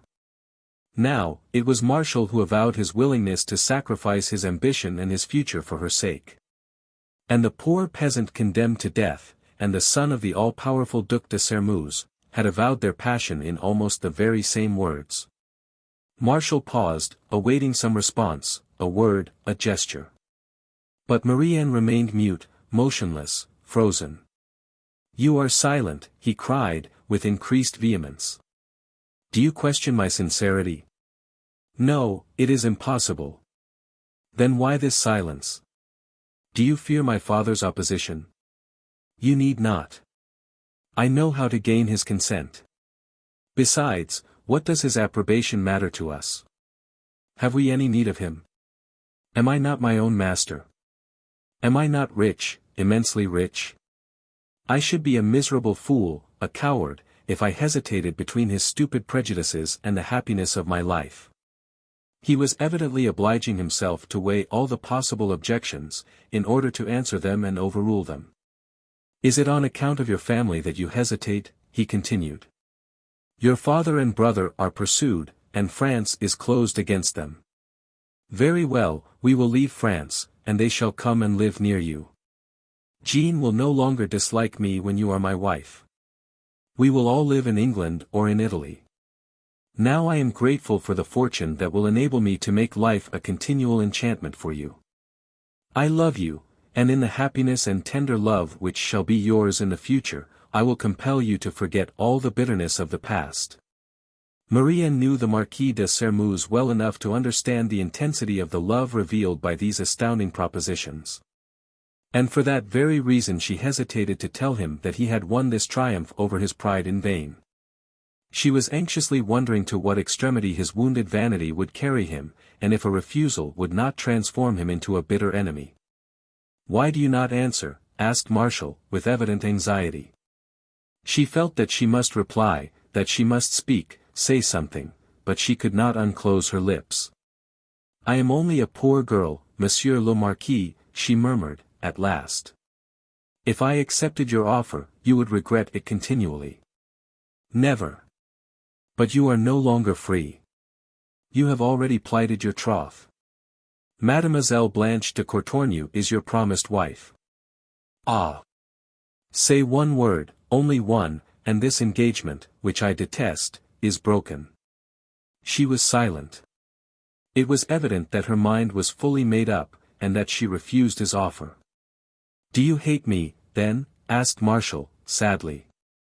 If she had allowed herself to tell the whole truth, Marie-Anne would have answered, yes. The Marquis de Sairmeuse did inspire her with an almost insurmountable aversion. "I no more belong to myself than you belong to yourself, monsieur," she faltered. A gleam of hatred, quickly extinguished, shone in Martial's eye. "Always Maurice," said he. "Always." She expected an angry outburst, but he remained perfectly calm. "Then," said he, with a forced smile, "I must believe this and other evidence. I must believe that you have forced me to play a most ridiculous part. Until now I doubted it." The poor girl bowed her head, crimsoning with shame to the roots of her hair, but she made no attempt at denial. "I was not my own mistress," she stammered, "my father commanded and threatened, and I obeyed him." "That matters little," he interrupted, "your role has not been that which a pure young girl should play." It was the only reproach he had uttered, and still he regretted it, perhaps because he did not wish her to know how deeply he was wounded, perhaps because, as he afterward declared, he could not overcome his love for Marie-Anne. "Now," he resumed, "I understand your presence here. You come to ask mercy for Monsieur d'Escorval. Not mercy, but justice. The Baron is innocent." Martial approached Marie-Anne, and lowering his voice. "If the father is innocent," he whispered, "then it is the son who is guilty." She recoiled in terror. He knew the secret which the judges could not, or would not penetrate. But seeing her anguish, he had pity. "Another reason," said he, "for attempting to save the Baron. His blood shed upon the guillotine would form an impassable gulf between Maurice and you. I will join my efforts to yours." Blushing and embarrassed, Marie-Anne dared not thank him. How was she about to reward his generosity? By vilely traducing him. Ah! She would infinitely have preferred to see him angry and revengeful. Just then a valet opened the door, and the Duc de Sairmeuse, still in full uniform, entered. "Upon my word," he exclaimed, as he crossed the threshold, "I must confess that Chupin is an admirable hunter. Thanks to him." He paused abruptly. He had not perceived Marie-Anne until now. "The daughter of that scoundrel Lacheneur," said he, with an air of the utmost surprise. "What does she desire here?" The decisive moment had come, the life of the Baron hung upon Marie-Anne's courage and address. The consciousness of the terrible responsibility devolving upon her restored her self-control and calmness as if by magic. "I have a revelation to sell to you, monsieur," she said, resolutely. The Duke regarded her with mingled wonder and curiosity, then, laughing heartily, he threw himself upon a sofa, exclaiming, "Sell it, my pretty one, sell it. I cannot speak until I am alone with you." At a sign from his father, Marshall left the room. "You can speak now," said the Duke. She did not lose a second. "You must have read, monsieur," she began, "the circular convening the conspirators." "Certainly, I have a dozen copies in my pocket." "By whom do you suppose it was written? By the elder D'Escorval, or by your father?" "You are mistaken, monsieur, that letter was the work of the Marquis de Sairmeuse, your son." The Duke sprang up, fire flashing from his eyes, his face purple with anger. "Zounds! Girl! I advise you to bridle your tongue. The proof of what I have asserted exists. Silence, you hussy, or the lady who sends me here, monsieur, possesses the original of this circular written by the hand of Monsieur Marshall, and I am obliged to tell you." She did not have an opportunity to complete the sentence. The Duke sprang to the door, and, in a voice of thunder, called his son. As soon as Marshall entered the room. "Repeat," said the Duke, "repeat before my son what you have just said to me." Boldly, with head erect, and clear, firm voice, Marie-Anne repeated her accusation. She expected, on the part of the Marquis, an indignant denial, cruel reproaches, or an angry explanation. Not a word. He listened with a nonchalant air, and she almost believed she could read in his eyes an encouragement to proceed, and a promise of protection. When she had concluded. "Well," demanded the Duke, imperiously. "First," replied Marshall, lightly, "I would like to see this famous circular." The Duke handed him a copy. "Here, read it." Marshall glanced over it, laughed heartily, and exclaimed. "A clever trick. What do you say?" "I say that this Chanlouineau is a sly rascal. Who the devil would have thought the fellow so cunning to see his honest face? Another lesson to teach one not to trust to appearances." In all his life the Duc de Sairmeuse had never received so severe a shock. Chanlouineau was not lying, then, he said to his son, in a choked, unnatural voice, "You were one of the instigators of this rebellion, then?" Marshall's face grew dark, and in a tone of disdainful hauteur, he replied. "This is the fourth time, sir, that you have addressed that question to me, and for the fourth time I answer, no, that should suffice. If the fancy had seized me for taking part in this movement, I should frankly confess it. What possible reason could I have for concealing anything from you?" "The facts," interrupted the Duke, in a frenzy of passion, "the facts." "Very well," rejoined Marshall, in his usual indifferent tone, "the fact is that the model of this circular does exist, that it was written in my best hand on a very large sheet of very poor paper. I recollect that in trying to find appropriate expressions I erased and rewrote several words. Did I date this writing? I think I did, but I could not swear to it." "How do you reconcile this with your denials?" exclaimed M. de Sairmeuse. "I can do this easily. Did I not tell you just now that Chanlouineau had made a tool of me?" The Duke no longer knew what to believe, but what exasperated him more than all else was his son's imperturbable tranquillity. "Confess, rather, that you have been led into this filth by your mistress," he retorted, pointing to Marie-Anne. But this insult Marshall would not tolerate.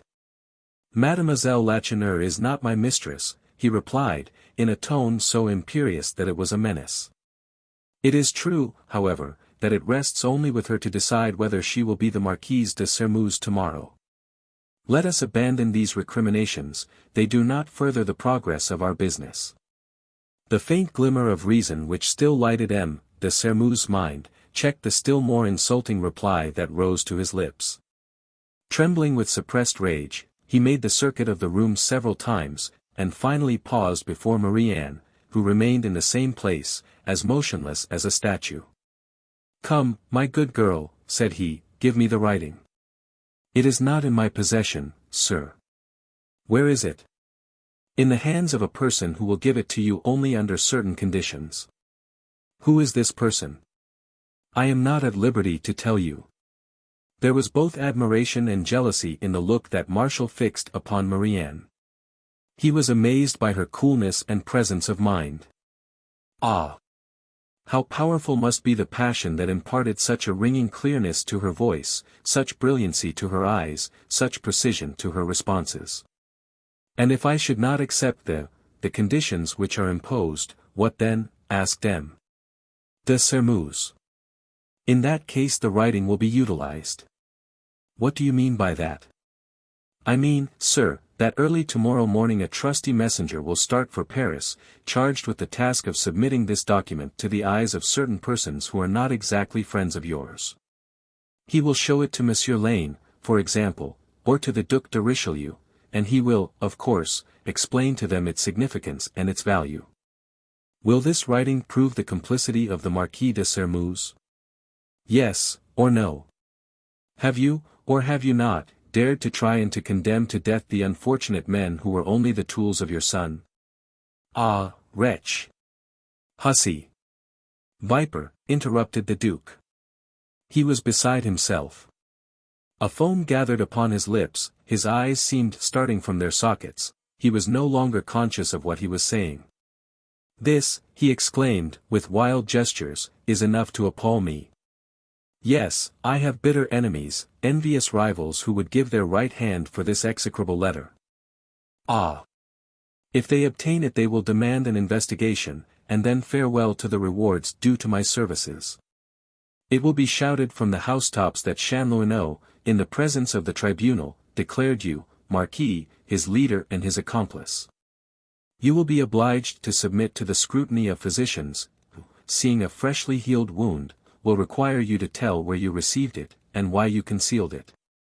Of what shall I not be accused? They will say that I expedited matters in order to silence the voice that had been raised against my son.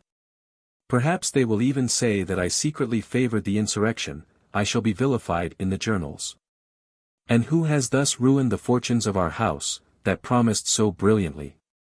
You alone, Marquis. You believe in nothing, you doubt everything, you are cold, skeptical, disdainful, blasé. But a pretty woman makes her appearance on the scene. You go wild like a schoolboy and are ready to commit any act of folly. It is you who I am addressing, Marquis. Do you hear me? Speak.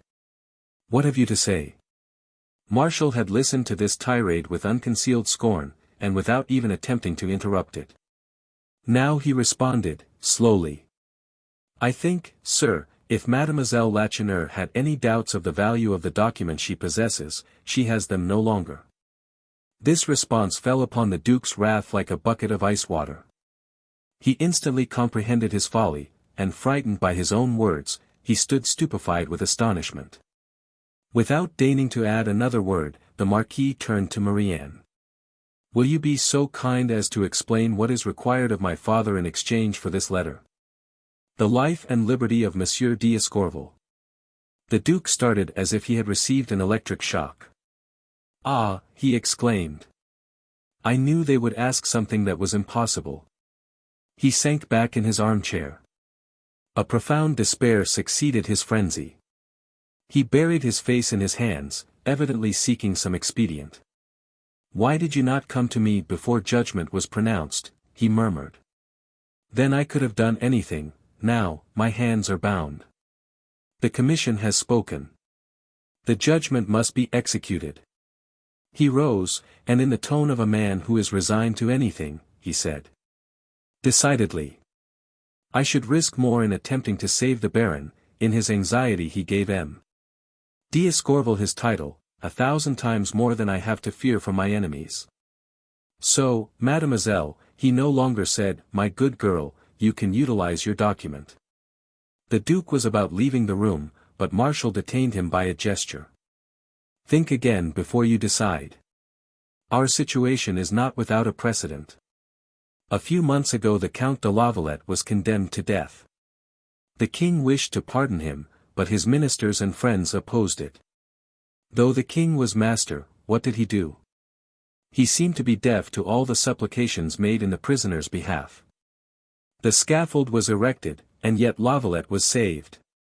And no one was compromised. Yes, a jailer lost his position. He is living on his income now. Marie-Anne caught eagerly at the idea so cleverly presented by Marshall. Yes, she exclaimed, the Count de Lavalette, protected by royal connivance, succeeded in making his escape. The simplicity of the expedient, the authority of the example, seemed to make a vivid impression upon the Duke. He was silent for a moment, and Marie-Anne fancied she saw an expression of relief steal over his face. Such an attempt would be very hazardous, he murmured, yet, with care, and if one were sure that the secret would be kept. Oh! The secret will be religiously preserved, monsieur, interrupted Marie-Anne. With a glance Marshall recommended silence, then turning to his father, he said. One can always consider an expedient, and calculate the consequences, that does not bind one. When is this sentence to be carried into execution? Tomorrow, responded the Duke. But even this terrible response did not cause Marie-Anne any alarm. The Duke's anxiety and terror had taught her how much reason she had to hope, and she saw that Marshall had openly espoused her cause. We have, then, only the night before us, resumed the Marquis. Fortunately, it is only 7:30, and until 10 o'clock my father can visit the citadel without exciting the slightest suspicion. He paused suddenly. His eyes, in which had shone almost absolute confidence, became gloomy. He had just discovered an unexpected and, as it seemed to him, almost insurmountable difficulty. Have we any intelligent men in the citadel? He murmured. The assistance of a jailer or of a soldier is indispensable. He turned to his father, and brusquely asked, have you any man in whom you can confide? I have 3 or 4 spies, they can be bought. No. The wretch who betrays his comrade for a few sous, will betray you for a few louis. We must have an honest man who sympathizes with the opinions of Baron d'Escorval, an old soldier who fought under Napoleon, if possible. A sudden inspiration visited Marie-Anne's mind. I know the man that you require, she cried. You? Yes, I. At the citadel. Take care. Remember that he must risk much. If this should be discovered, those who take part in it will be sacrificed. He of whom I speak is the man you need. I will be responsible for him. And he is a soldier. He is only an humble corporal. But the nobility of his nature entitles him to the highest rank. Believe me, we can safely confide in him. If she spoke thus, she who would willingly have given her life for the Baron's salvation, she must be absolutely certain. So thought Marshall. I will confer with this man, said he. What is his name? He is called Bavois, and he is a corporal in the 1st Company of Grenadiers. Bavois, repeated Marshall, as if to fix the name in his memory, Bavois. My father will find some pretext for desiring him summoned. It is easy to find a pretext. He was the brave soldier left on guard at Escorval after the troops left the house. This promises well, said Marshall. He had risen and gone to the fireplace in order to be nearer his father. I suppose, he continued, the Baron has been separated from the other prisoners. Yes, he is alone, in a large and very comfortable room. Where is it? On the 2nd story of the corner tower. But Marshall, who was not so well acquainted with the citadel as his father, was obliged to reflect a moment. The corner tower, said he. Is not that the tall tower which one sees from a distance, and which is built on a spot where the rock is almost perpendicular? Precisely. By the promptness M. de Sermuse displayed in replying, it was easy to see that he was ready to risk a good deal to effect the prisoner's deliverance. What kind of a window is that in the Baron's room? Inquired Marshall. It is quite large and furnished with a double row of iron bars, securely fastened into the stone walls. It is easy enough to cut these bars. On which side does this window look? On the country. That is to say, it overlooks the precipice. The devil. That is a serious difficulty, and yet, in one respect, it is an advantage, for they station no sentinels there, do they? Never. Between the citadel wall and the edge of the precipice there is barely standing room. The soldiers do not venture there even in the daytime. There is one more important question. What is the distance from Monsieur d'Escorval's window to the ground? It is about 40 feet from the base of the tower. Good. And from the base of the tower to the foot of the precipice, how far is that? Really, I scarcely know. 60 feet, at least, I should think. Ah, that is high, terribly high. The Baron fortunately is still agile and vigorous. The Duke began to be impatient. Now, said he to his son, will you be so kind as to explain your plan? Marshall had gradually resumed the careless tone which always exasperated his father. He is sure of success, thought Marianne. My plan is simplicity itself, replied Marshall. 60 and 40 are 100. It is necessary to procure 100 feet of strong rope. It will make a very large bundle, but no matter. I will twist it around me, envelop myself in a large cloak, and accompany you to the citadel. You will send for Corporal Bavois, you will leave me alone with him in a quiet place, I will explain our wishes. M. de Sermuz shrugged his shoulders. And how will you procure 100 feet of rope at this hour in Montaignac? Will you go about from shop to shop? You might as well trumpet your project at once. I shall attempt nothing of the kind. What I cannot do the friends of the Escorval family will do. The Duke was about to offer some new objection when his son interrupted him. Pray do not forget the danger that threatens us, he said, earnestly, nor the little time that is left us. I have committed a fault, leave me to repair it. And turning to Marianne. You may consider the Baron saved, he pursued, but it is necessary for me to confer with one of his friends. Return at once to the Hôtel de France and tell the curé to meet me on the Place d'Armes, where I go to await him. Chapter 30. Though among the first to be arrested at the time of the panic before Montaignac, the Baron d'Escorval had not for an instant deluded himself with false hopes. I am a lost man, he thought. And confronting death calmly, he now thought only of the danger that threatened his son. His mistake before the judges was the result of his preoccupation. He did not breathe freely until he saw Maurice led from the hall by Abbé Midon and the friendly officers, for he knew that his son would try to confess connection with the affair. Then, calm and composed, with head erect and steadfast eye, he listened to the death sentence. In the confusion that ensued in removing the prisoners from the hall, the Baron found himself beside Chanlouineau, who had begun his noisy lamentations. Courage, my boy, he said, indignant at such apparent cowardice. Ah! It is easy to talk, whined the young farmer. Then seeing that no one was observing them, he leaned toward the Baron, and whispered. It is for you I am working. Save all your strength for tonight. Chanlouineau's words and burning glance surprised M. d'Escorval, but he attributed both to fear. When the guards took him back to his cell, he threw himself upon his pallet, and before him rose that vision of the last hour, which is at once the hope and despair of those who are about to die. He knew the terrible laws that govern a court-martial. The next day, in a few hours, at dawn, perhaps, they would take him from his cell, place him in front of a squad of soldiers, an officer would lift his sword, and all would be over. Then what was to become of his wife and his son? His agony on thinking of these dear ones was terrible. He was alone, he wept.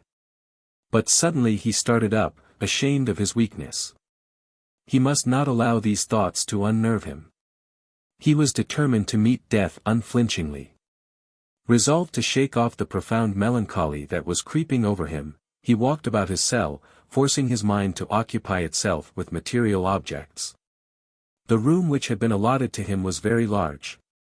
It had once communicated with the apartment adjoining, but the door had been walled up for a long time. The cement which held the large blocks of stone together had crumbled away, leaving crevices through which one might look from one room into the other. M. D'Escorval mechanically applied his eye to one of these interstices. Perhaps he had a friend for a neighbor, some wretched man who was to share his fate. He saw no one. He called, first in a whisper, then louder. No voice responded to his. If I could only tear down this thin partition, he thought. He trembled, then shrugged his shoulders. And if he did, what then? He would only find himself in another apartment similar to his own, and opening like his upon a corridor full of guards, whose monotonous tramp he could plainly hear as they passed to and fro. What folly to think of escape! He knew that every possible precaution must have been taken to guard against it. Yes, he knew this, and yet he could not refrain from examining his window. 2 rows of iron bars protected it. These were placed in such a way that it was impossible for him to put out his head and see how far he was above the ground.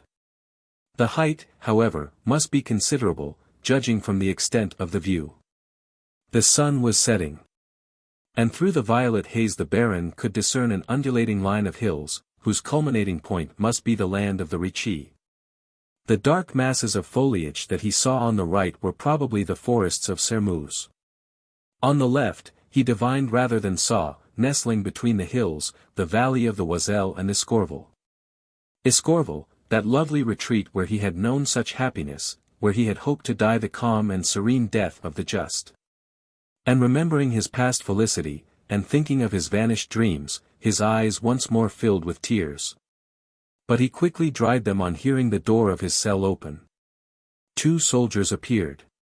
One of the men bore a torch, the other, one of those long baskets divided into compartments which are used in carrying meals to the officers on guard.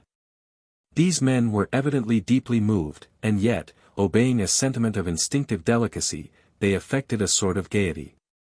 "Here is your dinner, monsieur," said one soldier.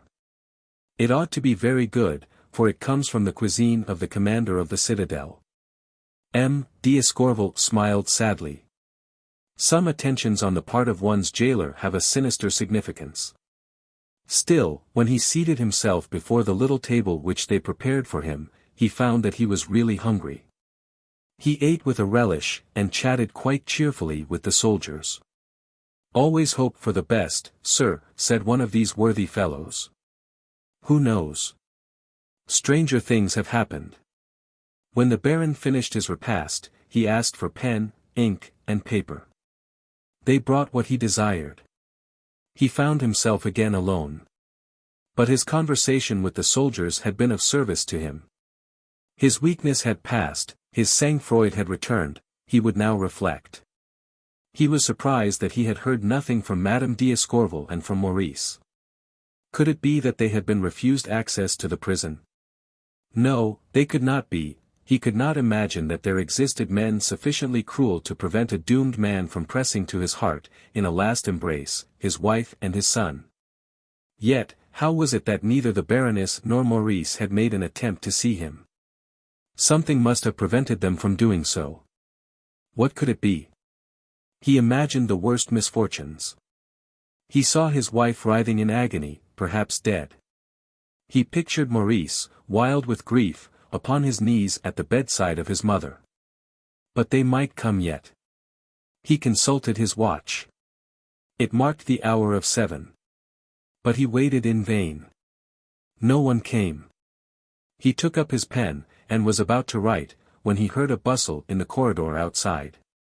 The clink of spurs resounded on the flags, he heard the sharp clink of the rifle as the guard presented arms. Trembling, the Baron sprang up, saying, "They have come at last." He was mistaken, the footsteps died away in the distance. "A round of inspection," he murmured.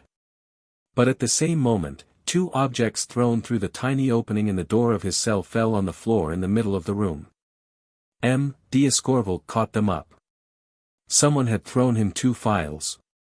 His first feeling was one of distrust. He knew that there were jailers who left no means untried to dishonor their prisoners before delivering them to the executioner. Was it a friend, or an enemy, that had given him these instruments of deliverance and of liberty? Chanlouineau's words and the look that accompanied them recurred to his mind, perplexing him still more. He was standing with knitted brows, turning and returning the fine and well-tempered files in his hands, when he suddenly perceived upon the floor a tiny scrap of paper which had, at first, escaped his notice. He snatched it up, unfolded it, and read. "Your friends are at work. Everything is prepared for your escape. Make haste and saw the bars of your window. Maurice and his mother embrace you. Hope, courage." Beneath these few lines was the letter M. But the Baron did not need this initial to be reassured. He had recognized Abbe Midden's handwriting. "Ah! He is a true friend," he murmured. Then the recollection of his doubts and despair arose in his mind. "This explains why neither my wife nor son came to visit me," he thought. "And I doubted their energy, and I was complaining of their neglect." Intense joy filled his breast. He raised the letter that promised him life and liberty to his lips, and enthusiastically exclaimed, "To work! To work!" He had chosen the finest of the two files, and was about to attack the ponderous bars, when he fancied he heard someone open the door of the next room. Someone had opened it, certainly. The person closed it again, but did not lock it. Then the Baron heard someone moving cautiously about. What did all this mean? Were they incarcerating some new prisoner, or were they stationing a spy there?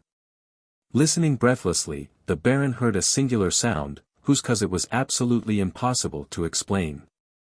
Noiselessly he advanced to the former communicating door, knelt, and peered through one of the interstices. The sight that met his eyes amazed him. A man was standing in a corner of the room. The Baron could see the lower part of the man's body by the light of a large lantern which he had deposited on the floor at his feet.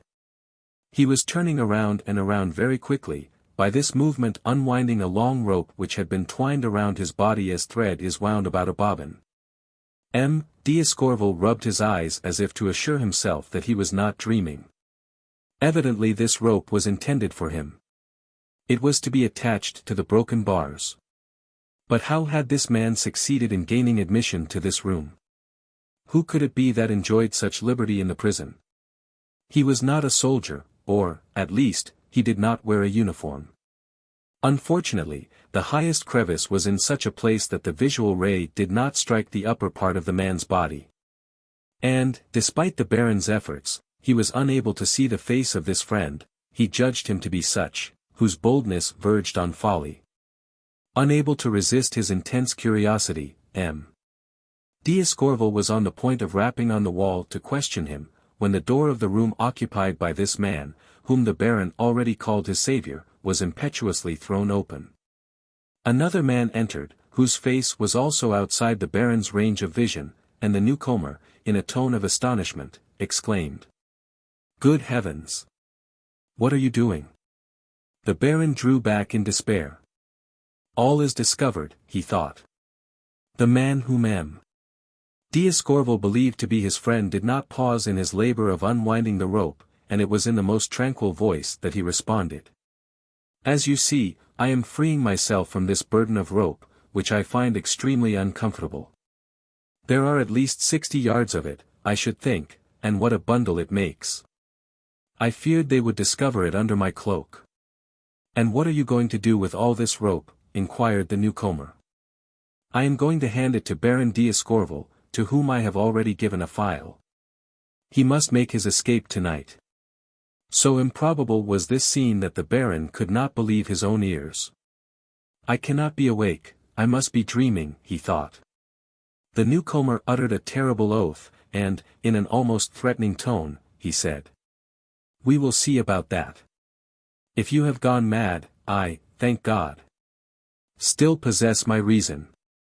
I will not permit—" "Pardon," interrupted the other, coldly, "you will permit it. This is merely the result of your own credulity.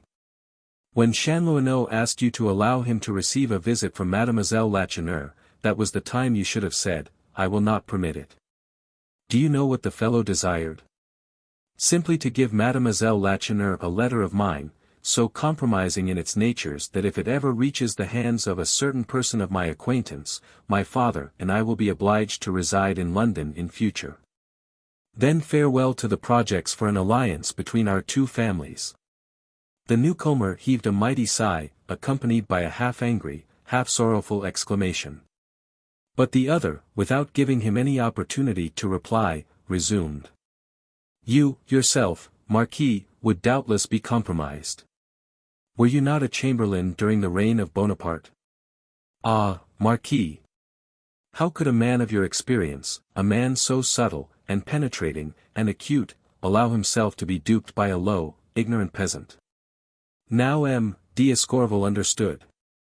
He was not dreaming. It was the Marquis de Courtornieu and Marshal de Sermuz who were talking on the other side of the wall. This poor M. de Courtornieu had been so entirely crushed by Marshall's revelation that he no longer made any effort to oppose him. "And this terrible letter," he groaned. "Marie-Anne Lacheneur gave it to Abbé Midden, who came to me and said, either the Baron will escape, or this letter will be taken to the Duc de Richelieu. I voted for the Baron's escape, I assure you. The Abbé procured all that was necessary, he met me at a rendezvous which I appointed in a quiet spot, he coiled all his rope about my body, and here I am. Then you think if the Baron escapes they will give you back your letter?" "Most assuredly. Deluded man. As soon as the Baron is safe, they will demand the life of another prisoner, with the same menaces." "By no means. You will see." "I shall see nothing of the kind, for a very simple reason. I have the letter now in my pocket. The Abbé gave it to me in exchange for my word of honor." M. de Courtornieu's exclamation proved that he considered the Abbé an egregious fool. "What?" he exclaimed. "You hold the proof, but this is madness. Burn this accursed letter by the flames of this lantern, and let the Baron go where his slumbers will be undisturbed." Marshall's silence betrayed something like stupor. "What? You would do this, you?" he demanded, at last. "Certainly, and without the slightest hesitation." "Ah, well. I cannot say that I congratulate you." The sneer was so apparent that M. de Courtornieu was sorely tempted to make an angry response. But he was not a man to yield to his first impulse, this former chamberlain under the Emperor, now become a grand prelate under the Restoration. He reflected. Should he, on account of a sharp word, quarrel with Marshall, with the only suitor who had pleased his daughter? A rupture, then he would be left without any prospect of a son-in-law. When would heaven send him such another? And how furious Marie Blanche would be! He concluded to swallow the bitter pill, and it was with a paternal indulgence of manner that he said, "You are young, my dear Marshal." The Baron was still kneeling by the partition, his ear glued to the crevices, holding his breath in an agony of suspense. "You are only 20, my dear Marshal," pursued the Marquis de Courtornieu.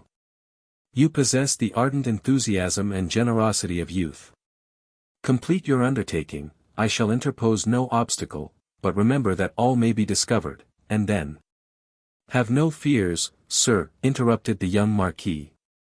"I have taken every precaution. Did you see a single soldier in the corridor, just now?" "No. That is because my father has, at my solicitation, assembled all the officers and guards under pretext of ordering exceptional precautions. He is talking to them now. This gave me an opportunity to come here unobserved. No one will see me when I go out. Who, then, will dare suspect me of having any hand in the Baron's escape? If the Baron escapes, justice will demand to know who aided him." Marshall laughed. "If justice seeks to know, she will find a culprit of my providing. Go now, I have told you all. I had but one person to fear, that was yourself. A trusty messenger requested you to join me here. You came, you know all, you have agreed to remain neutral. I am tranquil. The Baron will be safe in Piedmont when the sun rises." He picked up his lantern, and added, gaily, "But let us go, my father cannot harangue those soldiers forever." "But," insisted M. de Courtornieu, you have not told me. I will tell you all, but not here. Come, come. They went out, locking the door behind them, and then the Baron rose from his knees. All sorts of contradictory ideas, doubts, and conjectures filled his mind. What could this letter have contained? Why had not Chanlouineau used it to procure his own salvation? Who would have believed that Marshall would be so faithful to a promise wrested from him by threats? But this was a time for action, not for reflection. The bars were heavy, and there were 2 rows of them. M. d'Escorval set to work. He had supposed that the task would be difficult. It was 1,000 times more so than he had expected. He discovered this almost immediately. It was the first time that he had ever worked with a file, and he did not know how to use it. His progress was despairingly slow. Nor was that all. Though he worked as cautiously as possible, each movement of the instrument across the iron produced a harsh, grating sound that froze his blood with terror. What if someone should overhear this noise? And it seemed to him impossible for it to escape notice, since he could plainly distinguish the measured tread of the guards, who had resumed their watch in the corridor. So slight was the result of his labors, that at the end of 20 minutes he experienced a feeling of profound discouragement. At this rate, it would be impossible for him to sever the first bar before daybreak. What, then, was the use of spending his time in fruitless labor? Why mar the dignity of death by the disgrace of an unsuccessful effort to escape? He was hesitating when footsteps approached his cell. He hastened to seat himself at the table. The door opened and a soldier entered, to whom an officer who did not cross the threshold remarked. "You have your instructions, Corporal, keep a close watch. If the prisoner needs anything, call." M. d'Escorval's heart throbbed almost to bursting. What was coming now? Had M. de Courtornieu's counsels carried the day, or had Marshall sent someone to aid him? "We must not be dawdling here," said the corporal, as soon as the door was closed. M.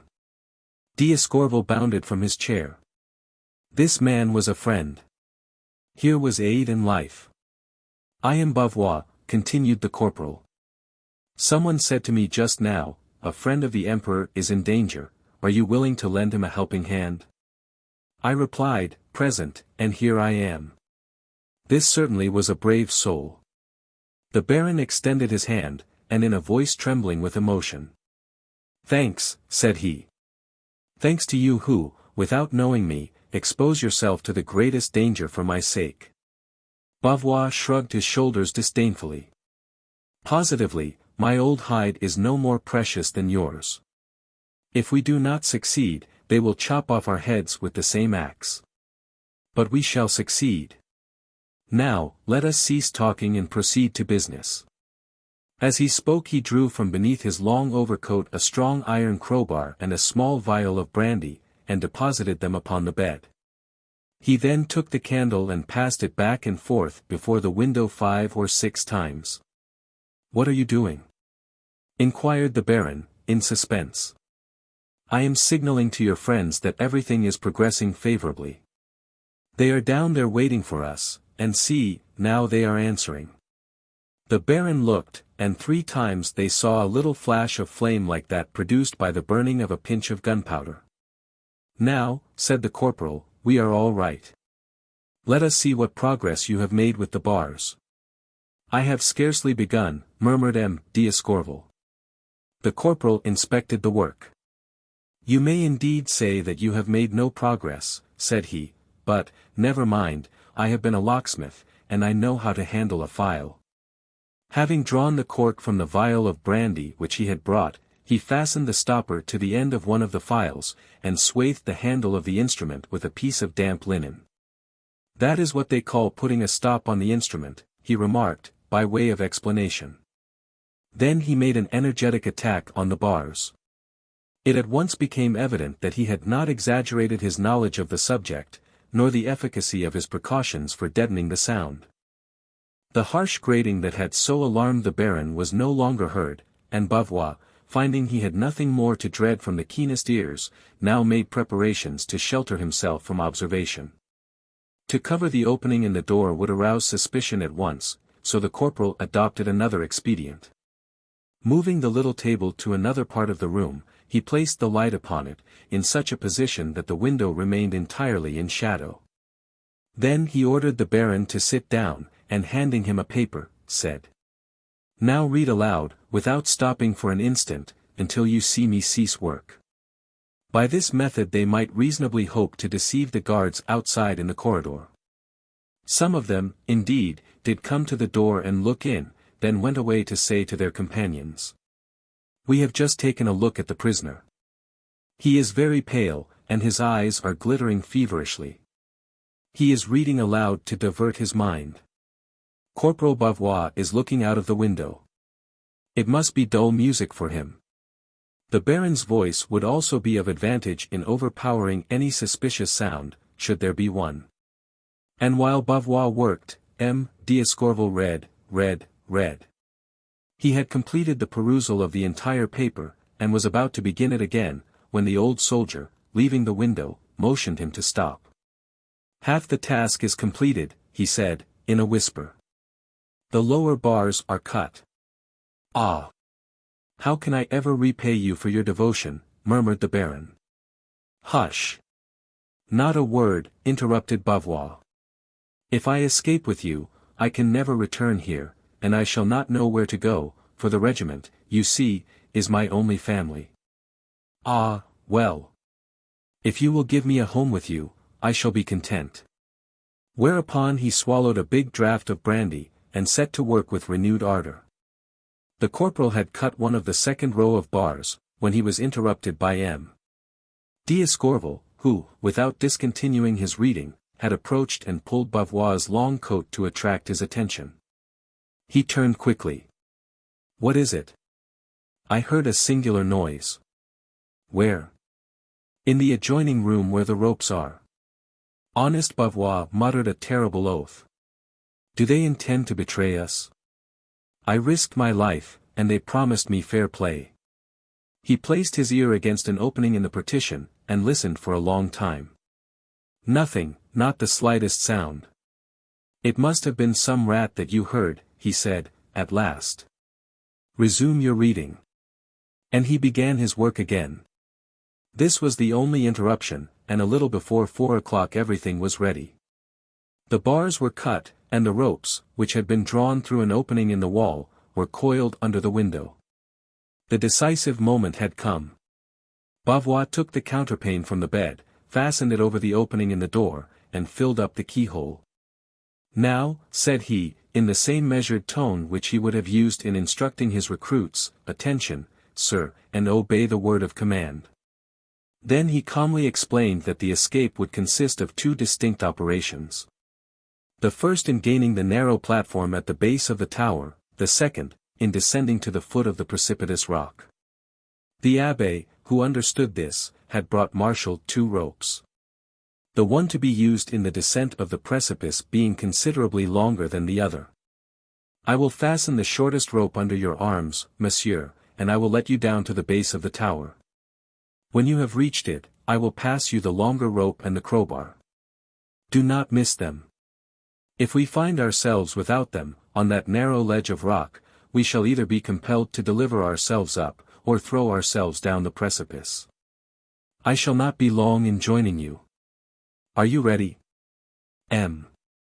d'Escorval lifted his arms, the rope was fastened securely about him, and he crawled through the window. From there the height seemed immense. Below, in the barren fields that surrounded the citadel, 8 persons were waiting, silent, anxious, breathless.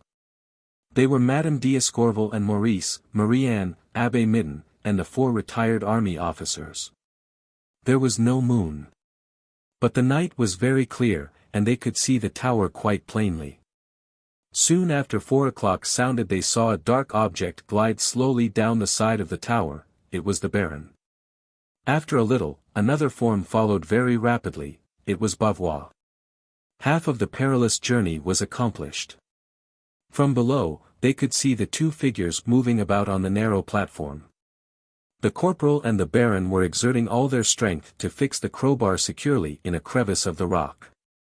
In a moment or two one of the figures stepped from the projecting rock and glided gently down the side of the precipice. It could be none other than M. D'Escorval. Transported with happiness, his wife sprang forward with open arms to receive him. Wretched woman!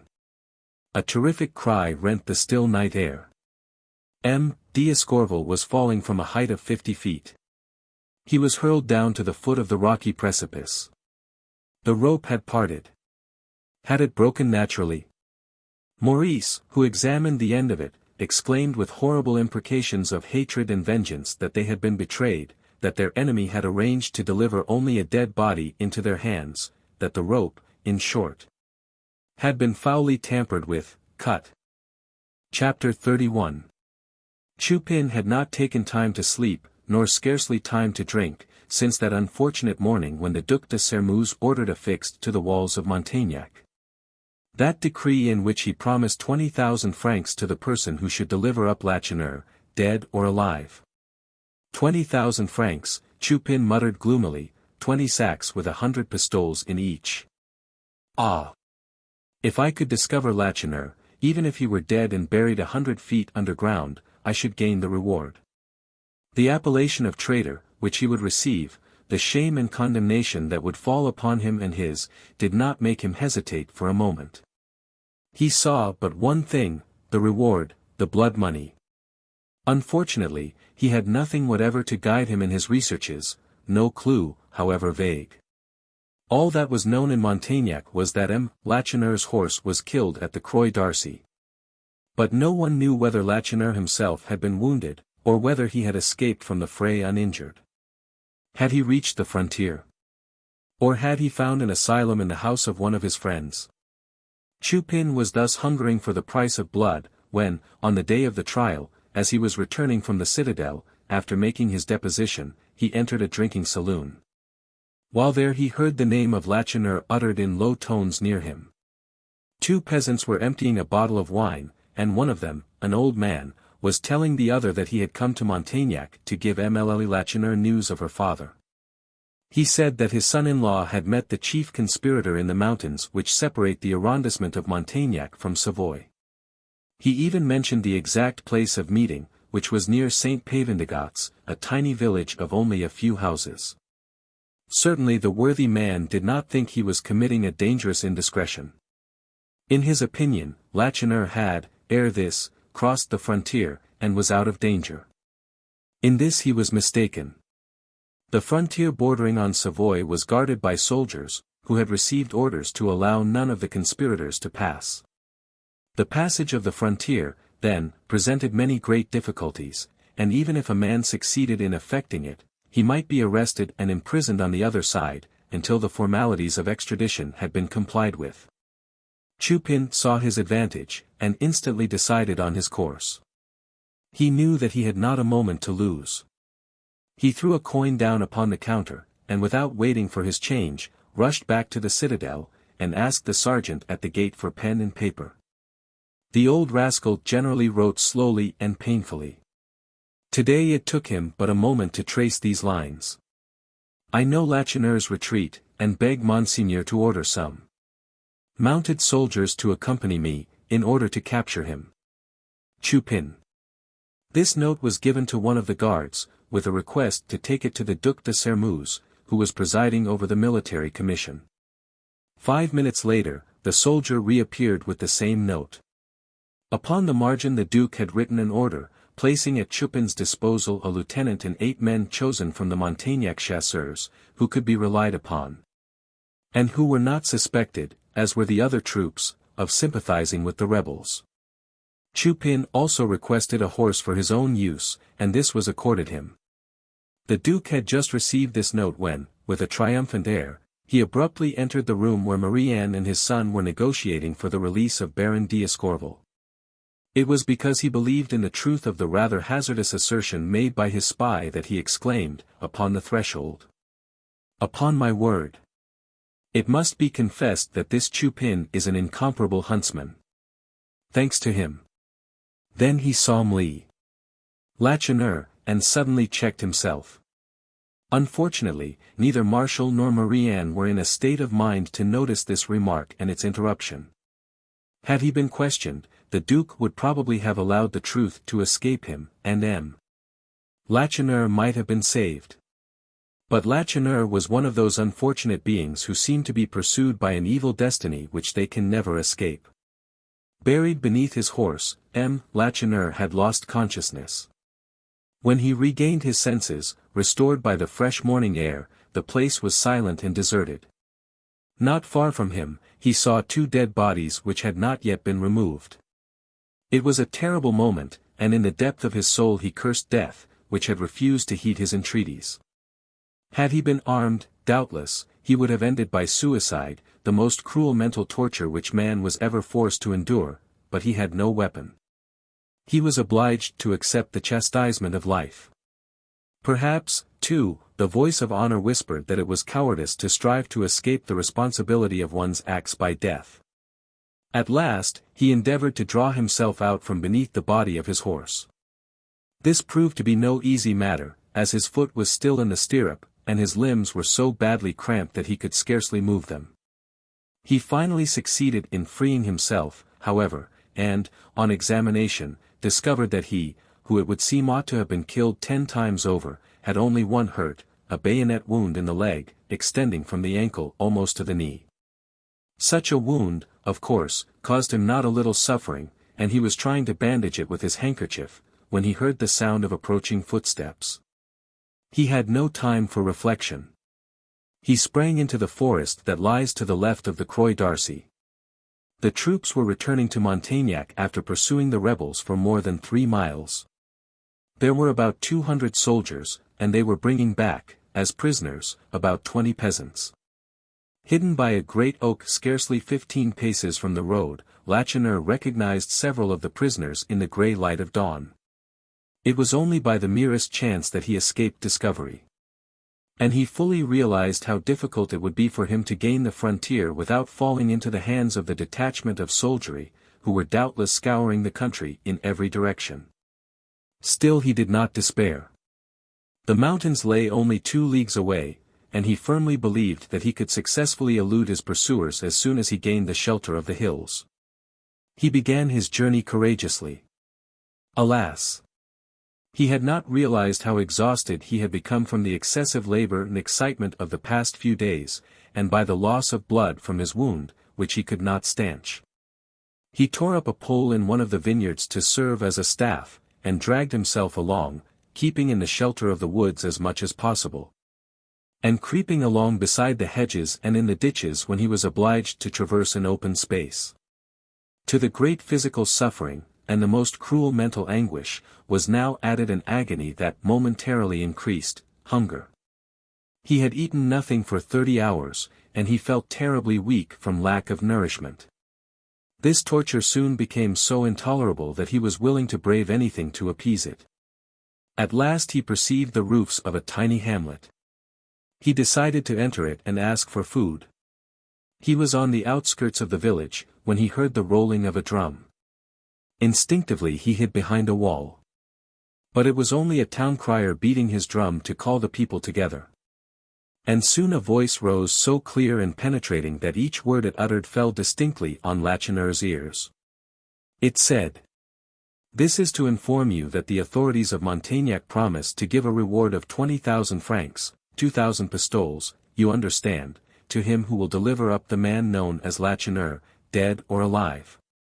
Dead or alive, you understand. If he is dead, the compensation will be the same, 20,000 francs. It will be paid in gold." With a bound, Lacheneur had risen, wild with despair and horror.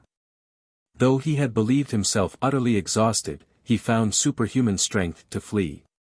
A price had been set upon his head. This frightful thought awakened in his breast the frenzy that renders a hunted wild beast so dangerous. In all the villages around him he fancied he could hear the rolling of drums, and the voice of the criers proclaiming this infamous edict. Go where he would now, he was a tempting bait offered to treason and cupidity. In what human creature could he confide? Under what roof could he ask shelter? And even if he were dead, he would still be worth a fortune. Though he died from lack of nourishment and exhaustion under a bush by the wayside, his emaciated body would still be worth 20,000 francs. And the man who found his corpse would not give it burial. He would place it on his cart and bear it to Montaignac. He would go to the authorities and say, "Here is Lacheneur's body, give me the reward." How long and by what paths he pursued his flight, he could not tell. But several hours after, as he traversed the wooded hills of Charves, he saw two men, who sprang up and fled at his approach. In a terrible voice, he called after them. "Eh! You men! Do each of you desire 1,000 pistoles? I am Lacheneur." They paused when they recognized him, and Lacheneur saw that they were two of his followers. They were well-to-do farmers, and it had been very difficult to induce them to take part in the revolt. These men had part of a loaf of bread and a little brandy.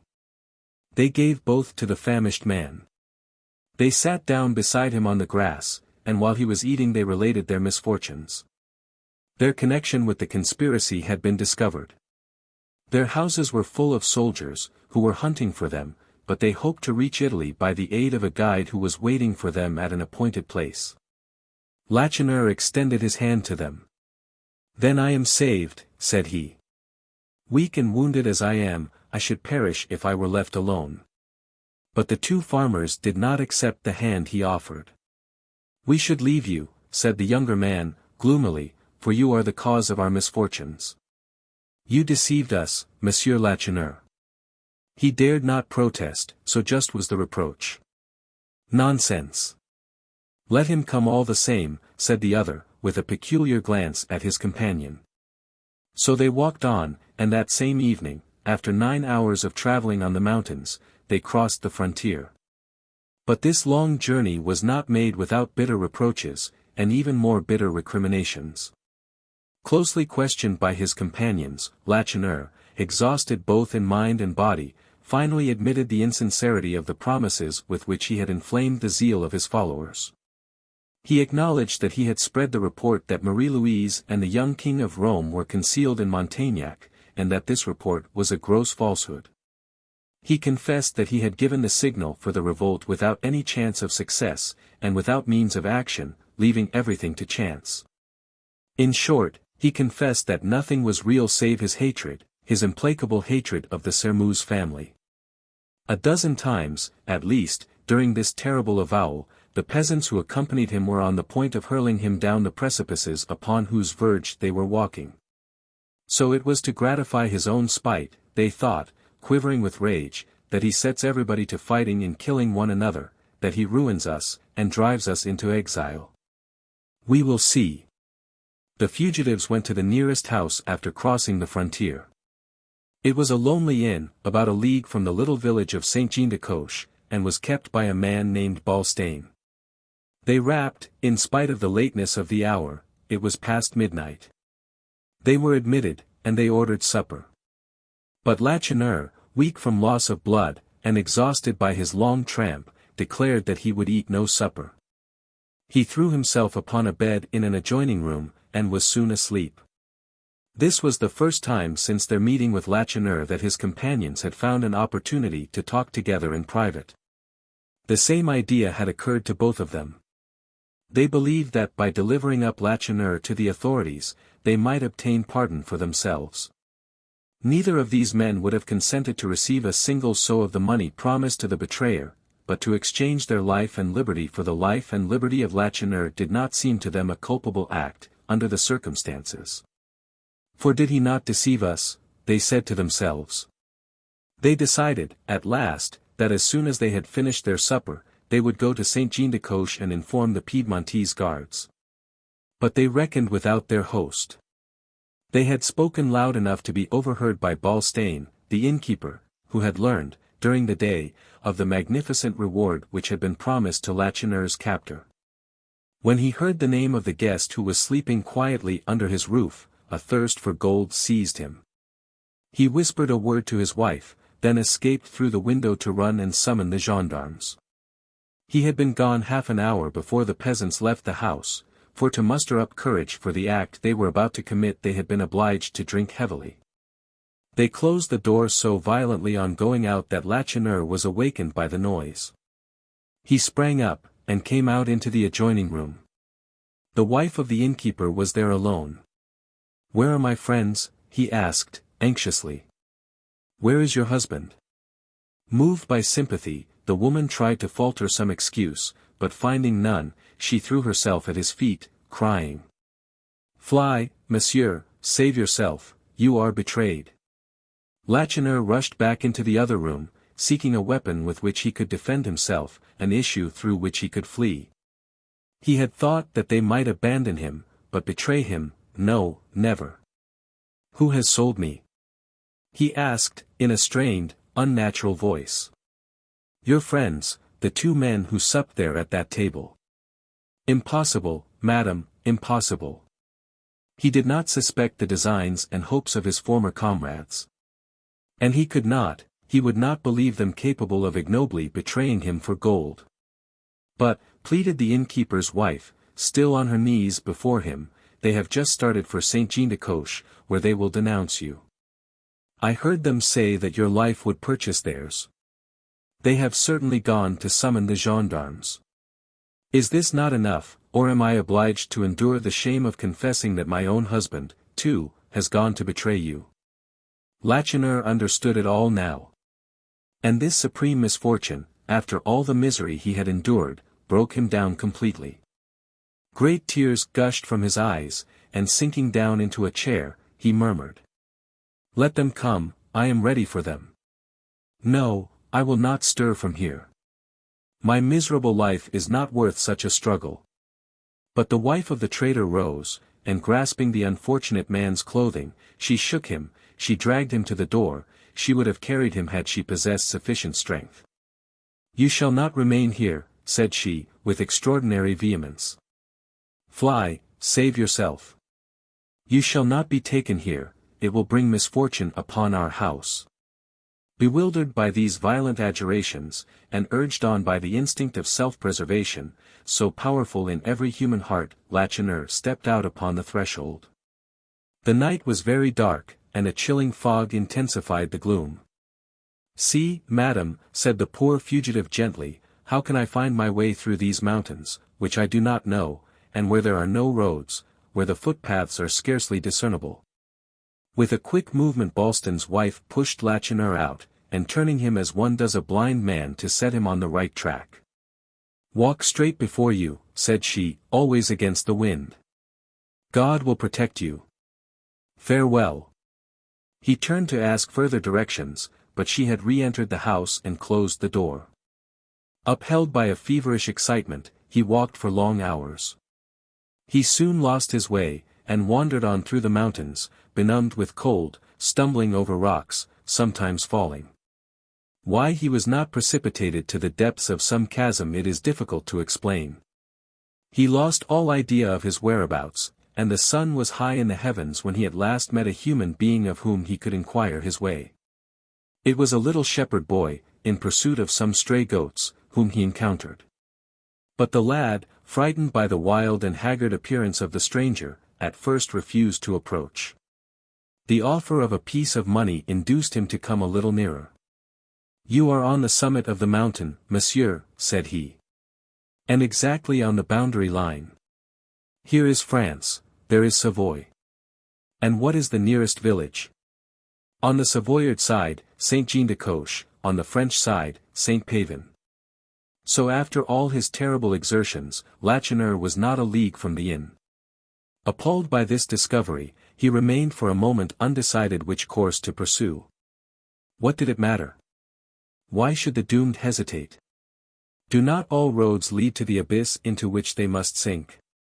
He remembered the gendarmes that the innkeeper's wife had warned him against, and slowly and with great difficulty descended the steep mountainside leading down to France.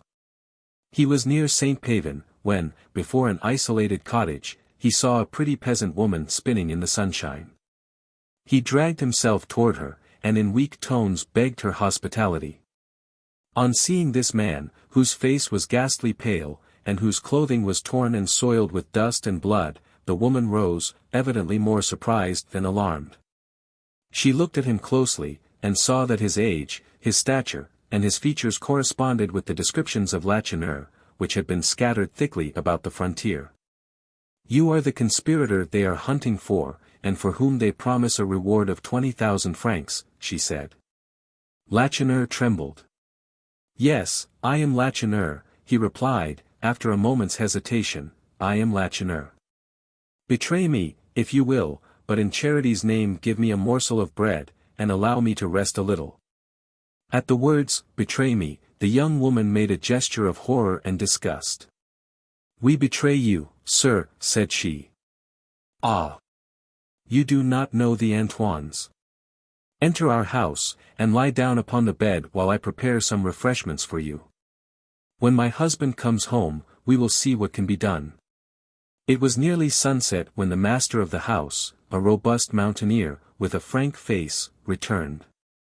On beholding the stranger seated at his fireside he turned frightfully pale. "Unfortunate woman!" he whispered to his wife, "do you not know that any man who shelters this fugitive will be shot, and his house leveled to the ground?" Lacheneur rose with a shudder. He had not known this. He knew the infamous reward which had been promised to his betrayer, but he had not known the danger his presence brought upon these worthy people. "I will go at once, sir," said he, gently. But the peasant placed his large hand kindly upon his guest's shoulder, and forced him to resume his seat. "It was not to drive you away that I said what I did," he remarked. "You are at home, and you shall remain here until I can find some means of ensuring your safety." The pretty peasant woman flung her arms about her husband's neck, and in tones of the most ardent affection exclaimed, "Ah! You are a noble man, Antoine." He smiled, embraced her tenderly, then, pointing to the open door, "Watch," he said. "I feel it my duty to tell you, sir, that it will not be easy to save you," resumed the honest peasant. "The promises of reward have set all evil-minded people on the alert. They know that you are in the neighborhood. A rascally innkeeper has crossed the frontier for the express purpose of betraying your whereabouts to the French gendarmes." "Balstain?" "Yes, Balstain, and he is hunting for you now. That is not all. As I passed through St. Pavin, on my return, I saw 8 mounted soldiers, guided by a peasant, also on horseback. They declared that they knew you were concealed in the village, and they were going to search every house. These soldiers were none other than the Montaignac chasseurs, placed at Chupin's disposal by the Duc de Sermeuse. It was indeed as Antoine had said. The task was certainly not at all to their taste, but they were closely watched by the lieutenant in command, who hoped to receive some substantial reward if the expedition was crowned with success. Antoine, meanwhile, continued his exposition of his hopes and fears. "Wounded and exhausted as you are," he was saying to Lacheneur, "you will be in no condition to make a long march in less than a fortnight. Until then you must conceal yourself. Fortunately, I know a safe retreat in the mountain, not far from here. I will take you there tonight, with provisions enough to last you for a week." A stifled cry from his wife interrupted him. He turned, and saw her fall almost fainting against the door, her face whiter than her coif, her finger pointing to the path that led from St. Pavin to their cottage. "The soldiers, they are coming," she gasped. Quicker than thought, Lacheneur and the peasant sprang to the door to see for themselves. The young woman had spoken the truth.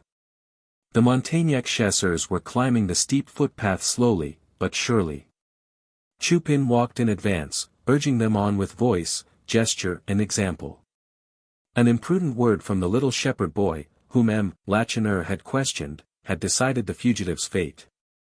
On returning to St. Pavin, and hearing that the soldiers were searching for the chief conspirator, the lad chanced to say, "I met a man just now on the mountain who asked me where he was.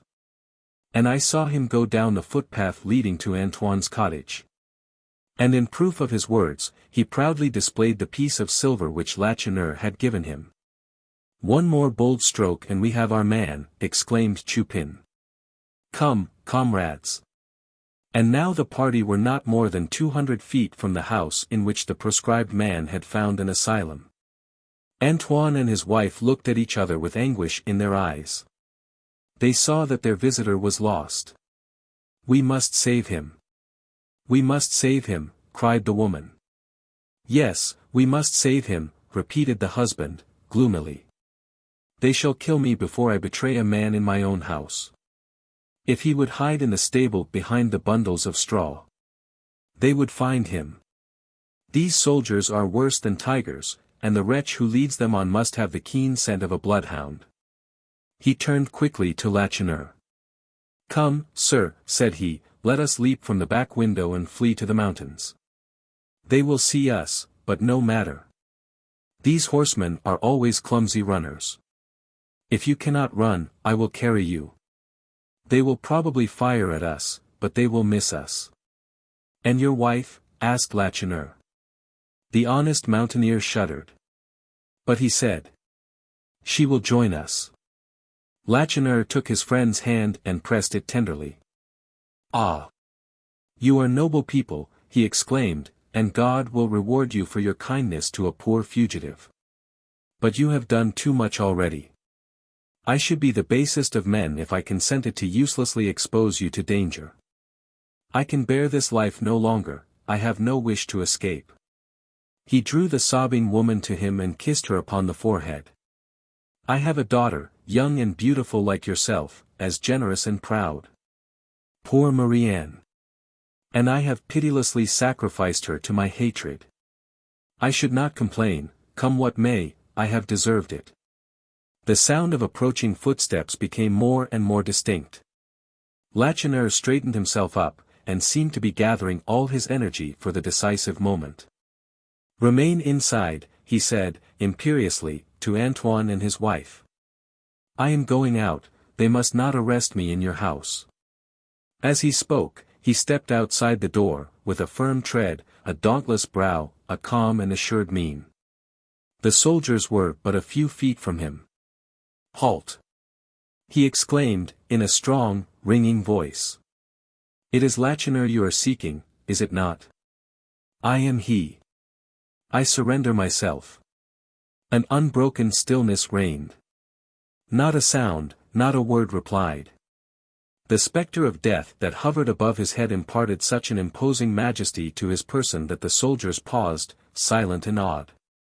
But there was one man who was terrified by this resonant voice, and that was Chupin. Remorse filled his cowardly heart, and pale and trembling, he tried to hide behind the soldiers. Lacheneur walked straight to him. "So it is you who have sold my life, Chupin," he said, scornfully. "You have not forgotten, I see plainly, how often Marie-Anne has filled your empty larder, and now you take your revenge." The miserable wretch seemed crushed. Now that he had done this foul deed, he knew what treason really was. "So be it," said Lacheneur. "You will receive the price of my blood, but it will not bring you good fortune, traitor." But Chupin, indignant with himself for his weakness, was already trying to shake off the fear that mastered him. "You have conspired against the king," he stammered. "I have done only my duty in denouncing you." And turning to the soldiers, he said, "As for you, comrades, you may rest assured that the Duc de Sermeuse will testify his gratitude for your services." They had bound Lacheneur's hands, and the party were about to descend the mountain, when a man appeared, bareheaded, covered with perspiration, and panting for breath. Twilight was falling, but Lacheneur recognized Balstain. "Ah! You have him," he exclaimed, as soon as he was within hearing distance, and pointing to the prisoner. "The reward belongs to me, I denounced him first on the other side of the frontier. The gendarmes at Saint-Jean-de-Coche will testify to that. He would have been captured last night in my house, but he ran away in my absence, and I have been following the bandit for 16 hours. He spoke with extraordinary vehemence and volubility, beside himself with fear lest he was about to lose his reward, and lest his treason would bring him nothing save disgrace and obloquy. "If you have any right to the reward, you must prove it before the proper authorities," said the officer in command. "If I have any right," interrupted Balstain, who contests my right, then? He looked threateningly around, and his eyes fell on Chupin. Is it you? He demanded. Do you dare to assert that you discovered the brigand? Yes, it was I who discovered his hiding place. You lie, impostor, vociferated the innkeeper. You lie. The soldiers did not move. This scene repaid them for the disgust they had experienced during the afternoon. But, continued Balstain, what else could one expect from a vile knave like Chupin? Everyone knows that he has been obliged to flee from France a dozen times on account of his crimes. Where did you take refuge when you crossed the frontier, Chupin? In my house, in the inn kept by honest Balstain. You were fed and protected there. How many times have I saved you from the gendarmes and from the galleys? More times than I can count. And to reward me, you steal my property, you steal this man who was mine. He is insane, said the terrified Chupin, he is mad. Then the innkeeper changed his tactics. At least you will be reasonable, he exclaimed. Let us see, Chupin, what you will do for an old friend. Divide, will you not? No, you say no. What will you give me, comrade? A third? Is that too much? A quarter, then. Chupin felt that all the soldiers were enjoying his terrible humiliation. They were sneering at him, and only an instant before they had avoided coming in contact with him with evident horror. Transported with anger, he pushed Balstain violently aside, crying to the soldiers. Come, are we going to spend the night here? An implacable hatred gleamed in the eye of the Piedmontese. He drew his knife from his pocket, and making the sign of the cross in the air. Saint Jean de Coche, he exclaimed, in a ringing voice, and you, Holy Virgin, hear my vow. May my soul burn in hell if I ever use a knife at my repasts until I have plunged this, which I now hold, into the heart of the scoundrel who has defrauded me. Having said this, he disappeared in the woods, and the soldiers took up their line of march. But Chupin was no longer the same. All his accustomed impudence had fled. He walked on with bowed head, a prey to the most sinister presentiments. He felt assured that an oath like that of Balstain's, and uttered by such a man, was equivalent to a death warrant, or at least to a speedy prospect of assassination. This thought tormented him so much that he would not allow the detachment to spend the night at St. Pavin, as had been agreed upon. He was impatient to leave the neighborhood. After supper Chupin sent for a cart. The prisoner, securely bound, was placed in it, and the party started for Montaignac. The great bell was striking 2 when Lacheneur was brought into the citadel. At that very moment M. D'Escorval and Corporal Bavois were making their preparations for escape. Chapter 32. Alone in his cell, Chanlouineau, after Marie-Anne's departure, abandoned himself to the most frightful despair. He had just given more than life to the woman he loved so fervently. For had he not, in the hope of obtaining an interview with her, periled his honor by simulating the most ignoble fear? While doing so, he thought only of the success of his ruse. But now he knew only too well what those who had witnessed his apparent weakness would say of him. This Chanlouineau is only a miserable coward after all, he fancied he could hear them saying among themselves. We have seen him on his knees, begging for mercy, and promising to betray his accomplices. The thought that his memory would be tarnished with charges of cowardice and treason drove him nearly mad. He actually longed for death, since it would give him an opportunity to retrieve his honor. They shall see, then, he cried, wrathfully, if I turn pale and tremble before the soldiers. He was in this state of mind when the door opened to admit the Marquis de Courtornieu, who, after seeing Mlle Lacheneur leave the prison, came to Chanlouineau to ascertain the result of her visit. Well, my good fellow, began the Marquis, in his most condescending manner. Leave, cried Chanlouineau, in a fury of passion. Leave, or... Without waiting to hear the end of the sentence the Marquis made his escape, greatly surprised and not a little dismayed by this sudden change. What a dangerous and bloodthirsty rascal, he remarked to the guard. It would, perhaps, be advisable to put him in a straitjacket. Ah! There was no necessity for that. The heroic peasant had thrown himself upon his straw pallet, oppressed with feverish anxiety. Would Marie-Anne know how to make the best use of the weapon which he had placed in her hands? If he hoped so, it was because she would have as her counselor and guide a man in whose judgment he had the most implicit confidence, Abbe Midden. Martial will be afraid of the letter, he said to himself, again and again, certainly he will be afraid. In this Chanlouineau was entirely mistaken. His discernment and intelligence were certainly above his station, but he was not sufficiently acute to read a character like that of the young Marquis de Sermeuse. The document which he had written in a moment of abandon and blindness, was almost without influence in determining his course. He pretended to be greatly alarmed, in order to frighten his father, but in reality he considered the threat puerile. Marie-Anne would have obtained the same assistance from him if she had not possessed this letter. Other influences had decided him, the difficulties and dangers of the undertaking, the risks to be incurred, the prejudices to be braved. To save the life of Baron d'Escorval, an enemy, to wrest him from the execution on the very steps of the scaffold, as it were, seemed to him a delightful enterprise. And to assure the happiness of the woman he adored by saving the life of an enemy, even after his suit had been refused, seemed a chivalrous act worthy of him. Besides, what an opportunity it afforded for the exercise of his sang-froid, his diplomatic talent, and the finesse upon which he prided himself. It was necessary to make his father his dupe. That was an easy task.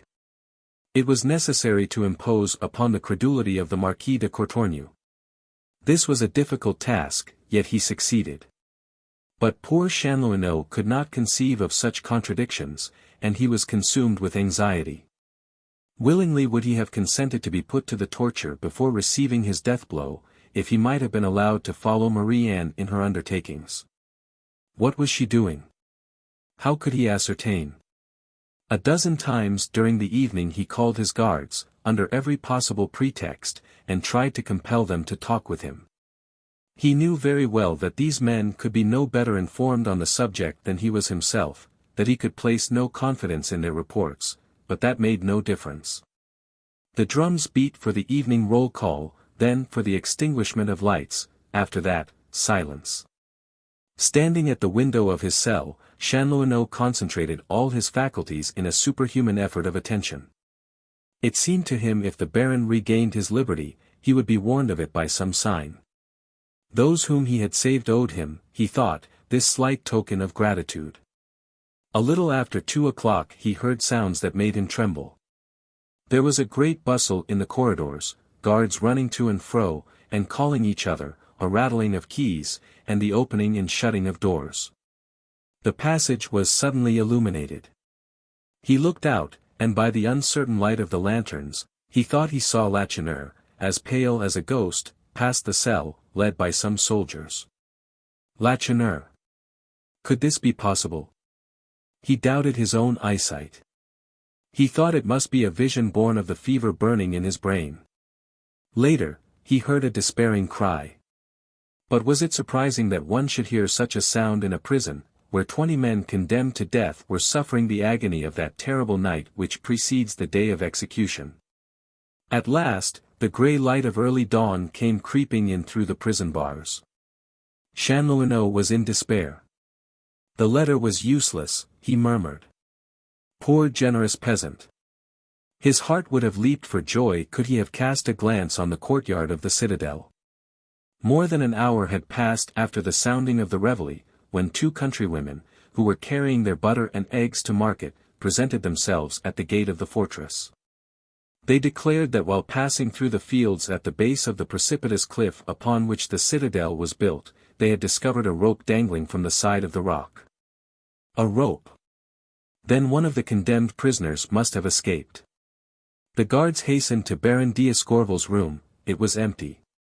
The Baron had fled, taking with him the man who had been left to guard him, Corporal Bavois, of the Grenadiers.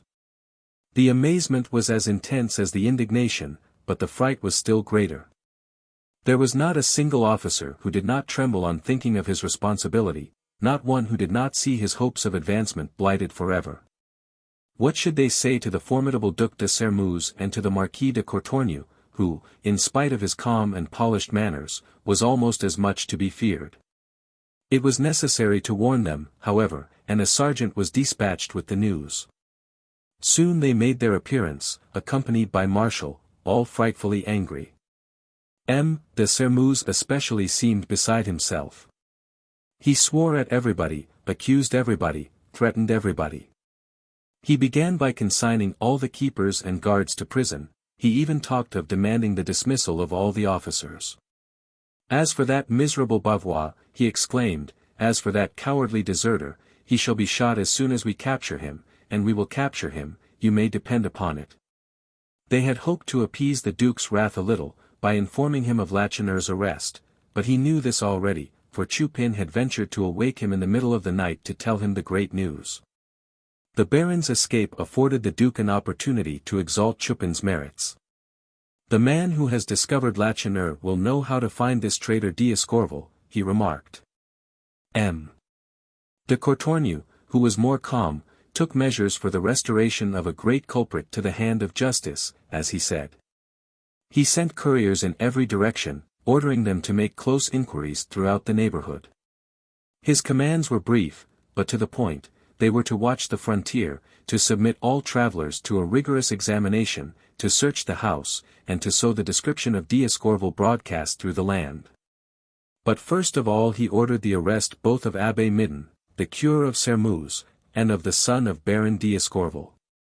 Among the officers present there was one, an old lieutenant, medalled and decorated, who had been deeply wounded by imputations uttered by the Duc de Sermuz.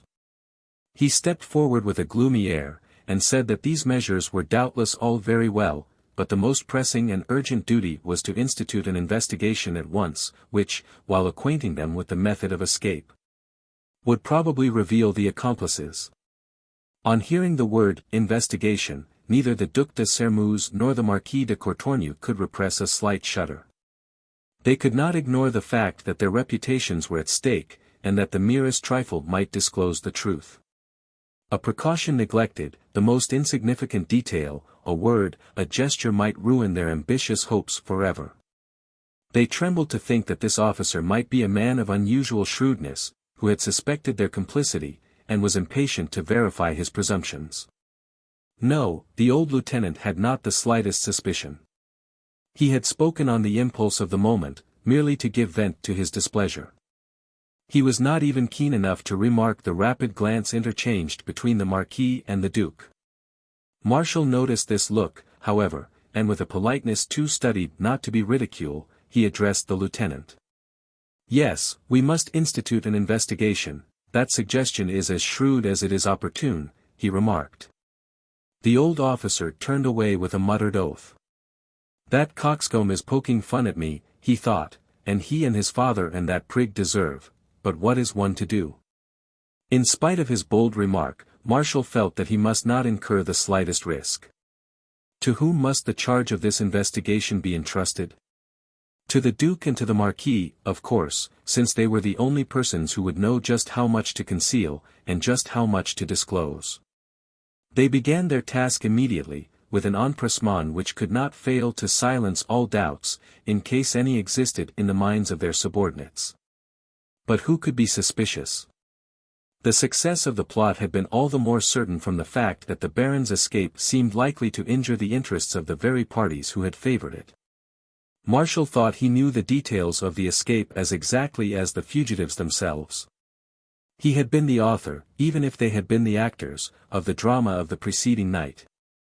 He was soon obliged to admit that he was mistaken in this opinion. The investigation revealed facts which seemed incomprehensible to him. It was evident that the Baron D'Escorval and Corporal Bavois had been compelled to accomplish two successive descents. To do this the prisoners had realized, since they had succeeded, the necessity of having two ropes. Marshal had provided them. The prisoners must have used them. And yet only one rope could be found, the one which the peasant woman had perceived hanging from the rocky platform, where it was made fast to an iron crowbar. From the window to the platform, there was no rope. "This is most extraordinary," murmured Marshal, thoughtfully. Very strange, approved M. de Courtornieu. How the devil could they have reached the base of the tower? That is what I cannot understand. But Martial found another cause for surprise. On examining the rope that remained, the one which had been used in making the second descent, he discovered that it was not a single piece. 2 pieces had been knotted together. The longest piece had evidently been too short. How did this happen? Could the Duke have made a mistake in the height of the cliff? Or had the Abbé measured the rope incorrectly? But Martial had also measured it with his eye, and it had seemed to him that the rope was much longer, fully a third longer, than it now appeared. There must have been some accident, he remarked to his father and to the Marquis, but what? Well, what does it matter, replied the Marquis, you have the compromising letter, have you not? But Martial's was one of those minds that never rest when confronted by an unsolved problem. He insisted on going to inspect the rocks at the foot of the precipice. There they discovered large spots of blood. One of the fugitives must have fallen, said Martial, quickly, and was dangerously wounded. Upon my word! Exclaimed the Duc de Sermuz, if Baron d'Escorval has broken his neck, I shall be delighted. Martial's face turned crimson, and he looked searchingly at his father. I suppose, monsieur, that you do not mean one word of what you are saying, Martial said, coldly. We pledged ourselves, upon the honor of our name, to save Baron d'Escorval. If he has been killed it will be a great misfortune to us, monsieur, a great misfortune. When his son addressed him in his haughty and freezing tone the Duke never knew how to reply. He was indignant, but his son's was the stronger nature. Nonsense, exclaimed M. de Courtornieu, if the rascal had merely been wounded we should have known it. Such was the opinion of Chupin, who had been sent for by the Duke, and who had just made his appearance. But the old scoundrel, who was usually so loquacious and so officious, replied briefly, and, strange to say, did not offer his services. Of his imperturbable assurance, of his wonted impudence, of his obsequious and cunning smile, absolutely nothing remained. His restless eyes, the contraction of his features, his gloomy manner, and the occasional shudder which he could not repress, all betrayed his secret perturbation. So marked was the change that even the Duc de Sermuz observed it. What calamity has happened to you, Master Chupin? He inquired. This has happened, he responded, sullenly, when I was coming here the children of the town threw mud and stones at me, and ran after me, shouting, traitor! Traitor! He clenched his fists, he seemed to be meditating vengeance, and he added. The people of Montagnac are pleased. They know that the Baron has escaped, and they are rejoicing. Alas! This joy was destined to be of short duration, for this was the day appointed for the execution of the conspirators. It was Wednesday. At noon the gates of the citadel were closed, and the gloom was profound and universal, when the heavy rolling of drums announced the preparations for the frightful holocaust. Consternation and fear spread through the town. The silence of death made itself felt on every side, the streets were deserted, and the doors and shutters of every house were closed. At last, as 3 o'clock sounded, the gates of the fortress were opened to give passage to 14 doomed men, each accompanied by a priest. 14. For seized by remorse or fright at the last moment, M. de Courtornieu and the Duc de Sermuz had granted a reprieve to 6 of the prisoners, and at that very hour a courier was hastening toward Paris with 6 petitions for pardons. Signed by the Military Commission. Chanlouineau was not among those for whom royal clemency had been solicited. When he left his cell, without knowing whether or not his letter had availed, he counted the condemned with poignant anxiety. His eyes betrayed such an agony of anguish that the priest who accompanied him leaned toward him and whispered. For whom are you looking, my son? For Baron d'Escorval. He escaped last night. Ah! Now I shall die content. Exclaimed the heroic peasant. He died as he had sworn he would die, without even changing color, calm and proud, the name of Marie-Anne upon his lips. Chapter 33. Ah, well, there was one woman, a fair young girl, whose heart had not been touched by the sorrowful scenes of which Montagnac had been the theatre. Mali. Blanche de Courtornieu smiled as brightly as ever in the midst of a stricken people, and surrounded by mourners, her lovely eyes remained dry. The daughter of a man who, for a week, exercised the power of a dictator, she did not lift her finger to save a single one of the condemned prisoners from the executioner. They had stopped her carriage on the public road. This was a crime which Mlle de Courtornieu could never forget. She also knew that she owed it to Marie-Anne's intercession that she had not been held prisoner. This she could never forgive. So it was with the bitterest resentment that, on the morning following her arrival in Montagnac, she recounted what she styled her humiliations to her father, i.e. the inconceivable arrogance of that Lacheneur girl, and the frightful brutality of which the peasants had been guilty. And when the Marquis de Courtornieu asked if she would consent to testify against Baron d'Escorval, she coldly replied, "I think that such is my duty, and I shall fulfill it, however painful it may be." She knew perfectly well that her deposition would be the Baron's death warrant, but she persisted in her resolve, veiling her hatred and her insensibility under the name of virtue. But we must do her the justice to admit that her testimony was sincere. She really believed that it was Baron d'Escorval who was with the rebels, and whose opinion Chanlouineau had asked. This error on the part of Mali. Blanche rose from the custom of designating Maurice by his Christian name, which prevailed in the neighborhood. In speaking of him everyone said, Monsieur Maurice. When they said, Monsieur d'Escorval, they referred to the Baron. After the crushing evidence against the accused had been written and signed in her fine and aristocratic handwriting, Mlle de Courtornieu bore herself with partly real and partly affected indifference. She would not, on any account, have had people suppose that anything relating to these plebeians, these low peasants, could possibly disturb her proud serenity. She would not so much as ask a single question on the subject. But this superb indifference was, in great measure, assumed. In her inmost soul she was blessing this conspiracy which had caused so many tears and so much blood to flow. Had it not removed her rival from her path? Now, she thought, the Marquis will return to me, and I will make him forget the bold creature who has bewitched him. Chimeras. The charm had vanished which had once caused the love of Marshal de Sermuse to oscillate between Mlle de Courtornieu and the daughter of Lacheneur. Captivated at first by the charms of Mlle Blanche, he soon discovered the calculating ambition and the utter worldliness concealed beneath such seeming simplicity and candor. Nor was he long in discerning her intense vanity, her lack of principle, and her unbounded selfishness, and, comparing her with the noble and generous Marie-Anne, his admiration was changed into indifference, or rather repugnance. He did return to her, however, or at least he seemed to return to her, actuated, perhaps, by that inexplicable sentiment that impels us sometimes to do that which is most distasteful to us, and by a feeling of discouragement and despair. Knowing that Marie-Anne was now lost to him forever.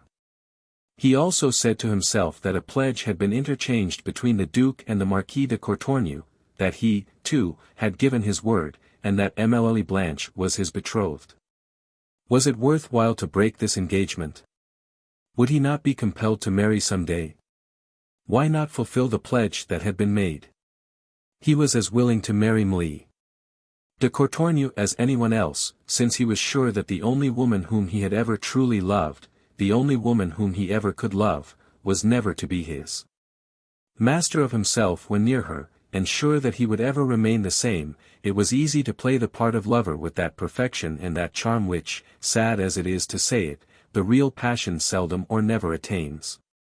He was assisted by his self-love, and also by that instinct of duplicity which leads a man to contradict his thoughts by his acts. But while he seemed to be occupied only with thoughts of his approaching marriage, his mind was full of intense anxiety concerning Baron d'Escorval. What had become of the Baron and of Bavois after their escape?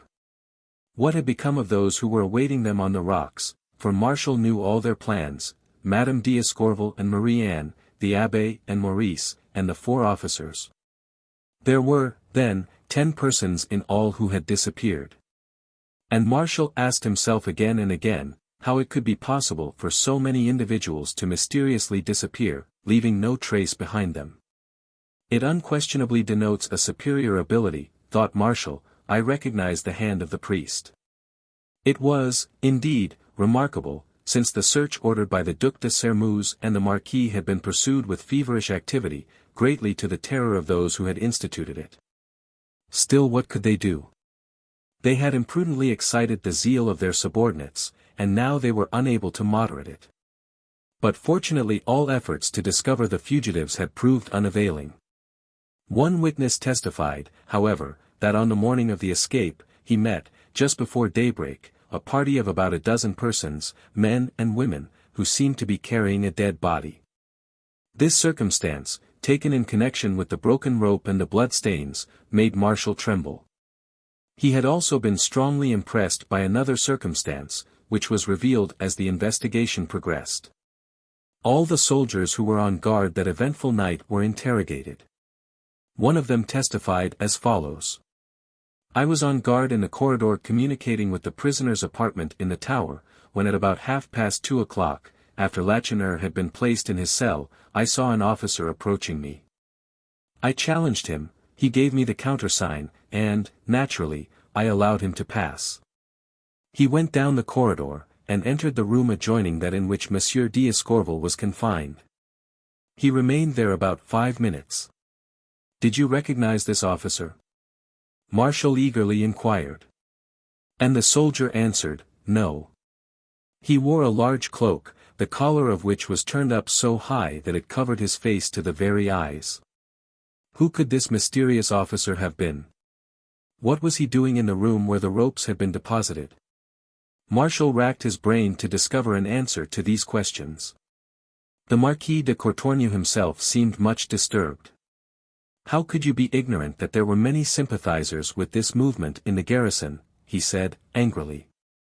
You might have known that this visitor, who concealed his face so carefully, was an accomplice who had been warned by Bavois, and who came to see if he needed a helping hand. This was a plausible explanation, still it did not satisfy Martial.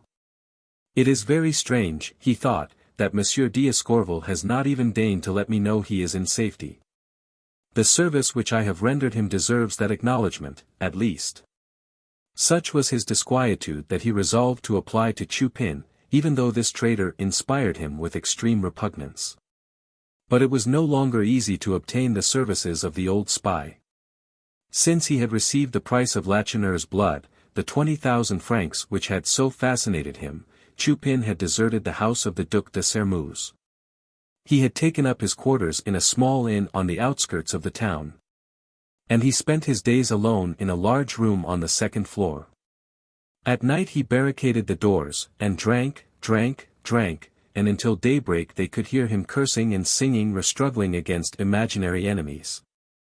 Still he dared not disobey the order brought by a soldier, summoning him to the Hôtel de Sermuz at once. I wish to discover what has become of Baron d'Escorval, said Martial. Chupin trembled, he who had formerly been bronze, and a fleeting color dyed his cheeks. The Montaignac police are at your disposal, he answered sulkily. They, perhaps, can satisfy the curiosity of Monsieur le Marquis. I do not belong to the police. Was he in earnest, or was he endeavoring to augment the value of his services by refusing them? Martial inclined to the latter opinion. You shall have no reason to complain of my generosity, said he.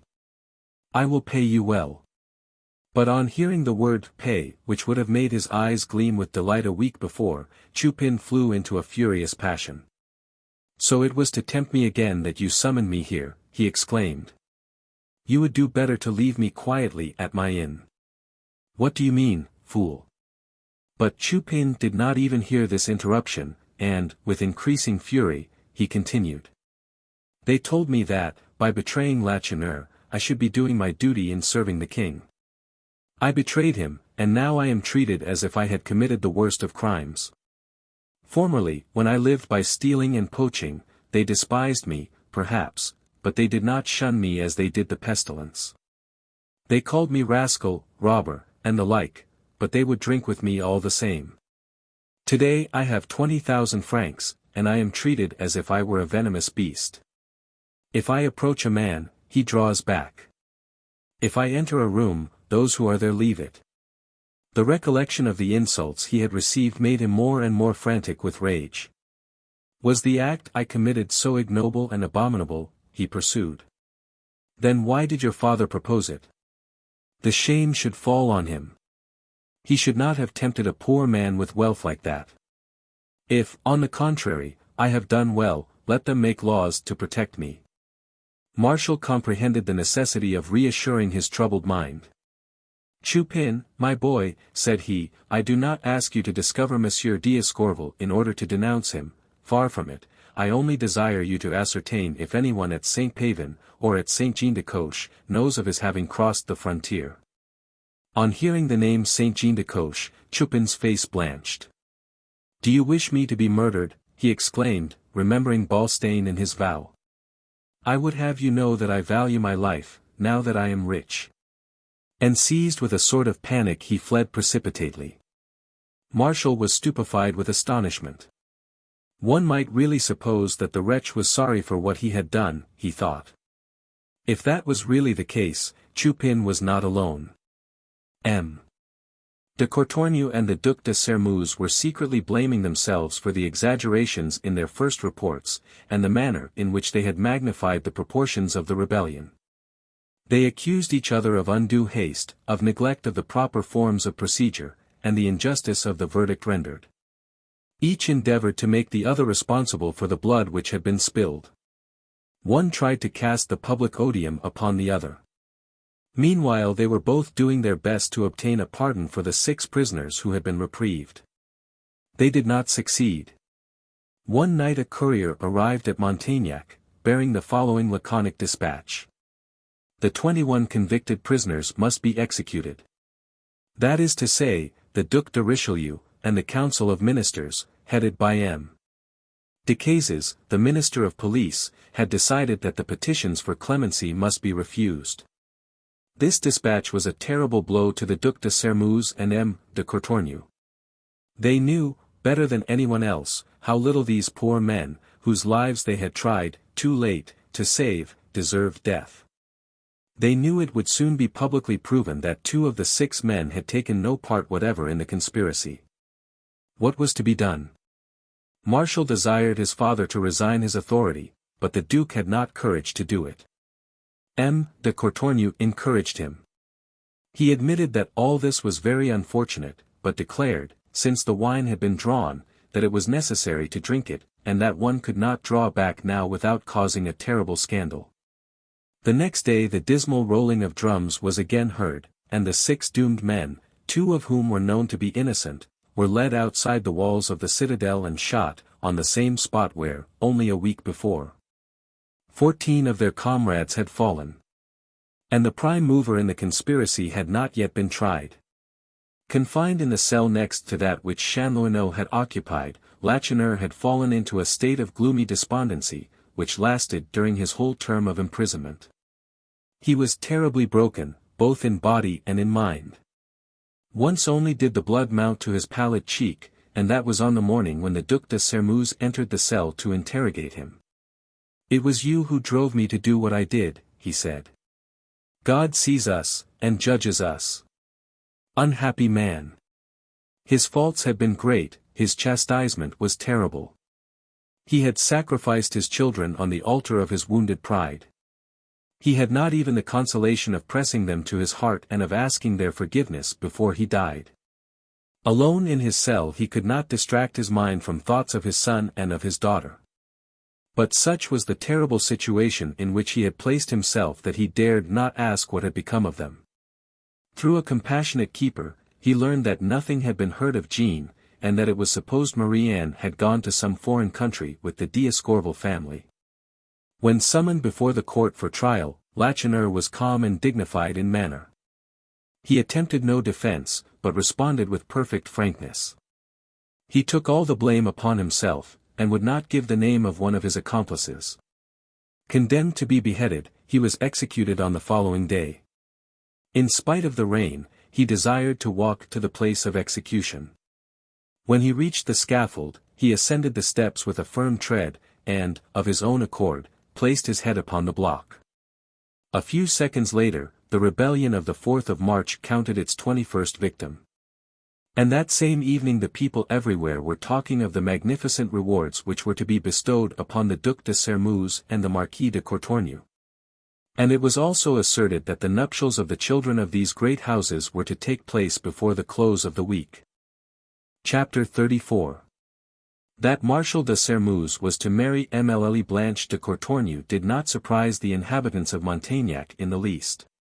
But spreading such a report, with Lacheneur's execution fresh in the minds of everyone, could not fail to bring odium upon these men who had held absolute power, and who had exercised it so mercilessly. Heaven knows that M. de Courtornieu and the Duc de Sermeuse were now doing their best to make the people of Montaignac forget the atrocious cruelty of which they had been guilty during their dictatorship. Of the 100 or more who were confined in the citadel, only 18 or 20 were tried, and they received only some very slight punishment, the others were released. Major Carini, the leader of the conspirators in Montaignac, who had expected to lose his head, heard himself, with astonishment, sentenced to 2 years' imprisonment. But there are crimes which nothing can efface or extenuate. Public opinion attributed this sudden clemency on the part of the Duke and the Marquis to fear. People execrated them for their cruelty, and despised them for their apparent cowardice. They were ignorant of this, however, and hastened forward the preparations for the nuptials of their children, without suspecting that the marriage was considered a shameless defiance of public sentiment on their part. The 17th of April was the day which had been appointed for the bridal, and the wedding feast was to be held at the Château de Sermeuse, which, at a great expense, had been transformed into a fairy palace for the occasion. It was in the church of the little village of Sermeuse, on the loveliest of spring days, that this marriage ceremony was performed by the cure who had taken the place of poor Abbé Midden. At the close of the address to the newly wedded pair, the priest uttered these words, which he believed prophetic. You must be happy. Who would not have believed as he did? Where could two young people be found more richly dowered with all the attributes likely to produce happiness, i.e., youth, rank, health, and riches? But though an intense joy sparkled in the eyes of the new Marquise de Sermeuse, there were those among the guests who observed the bridegroom's preoccupation. One might have supposed that he was making an effort to drive away some gloomy thought. At the moment when his young wife hung upon his arm, proud and radiant, a vision of Marianne rose before him, more lifelike, more potent than ever. What had become of her that she had not been seen at the time of her father's execution? Courageous as he knew her to be, if she had made no attempt to see her father, it must have been because she was ignorant of his approaching doom. Ah! If she had but loved him, Marshall thought, what happiness would have been his.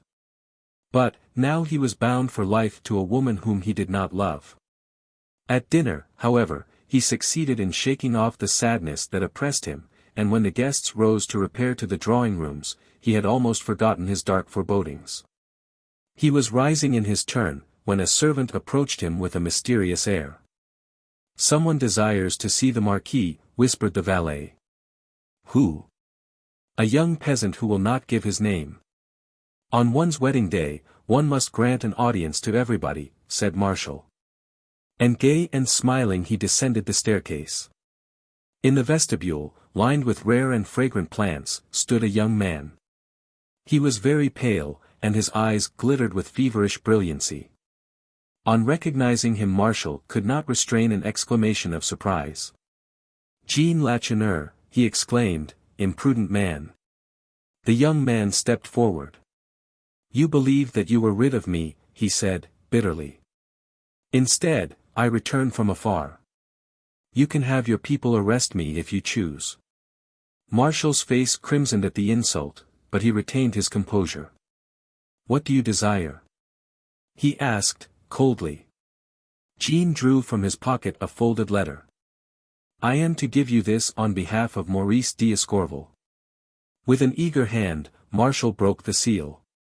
He glanced over the letter, turned as pale as death, staggered and said only one word. Infamous! What must I say to Maurice? Insisted Jean. What do you intend to do? With a terrible effort Marshall had conquered his weakness. He seemed to deliberate for 10 seconds, then seizing Jean's arm, he dragged him up the staircase, saying, "Come, you shall see." Marshall's countenance had changed so much during the 3 minutes he had been absent that there was an exclamation of terror when he reappeared, holding an open letter in one hand and leading with the other a young peasant whom no one recognized. "Where is my father?" he demanded, in a husky voice. "Where is the Marquis de Courtornieu?" The Duke and the Marquis were with Madame Blanche in the little salon at the end of the main hall. Marshall hastened there, followed by a crowd of wondering guests, who, foreseeing a stormy scene, were determined not to lose a syllable. He walked directly to M.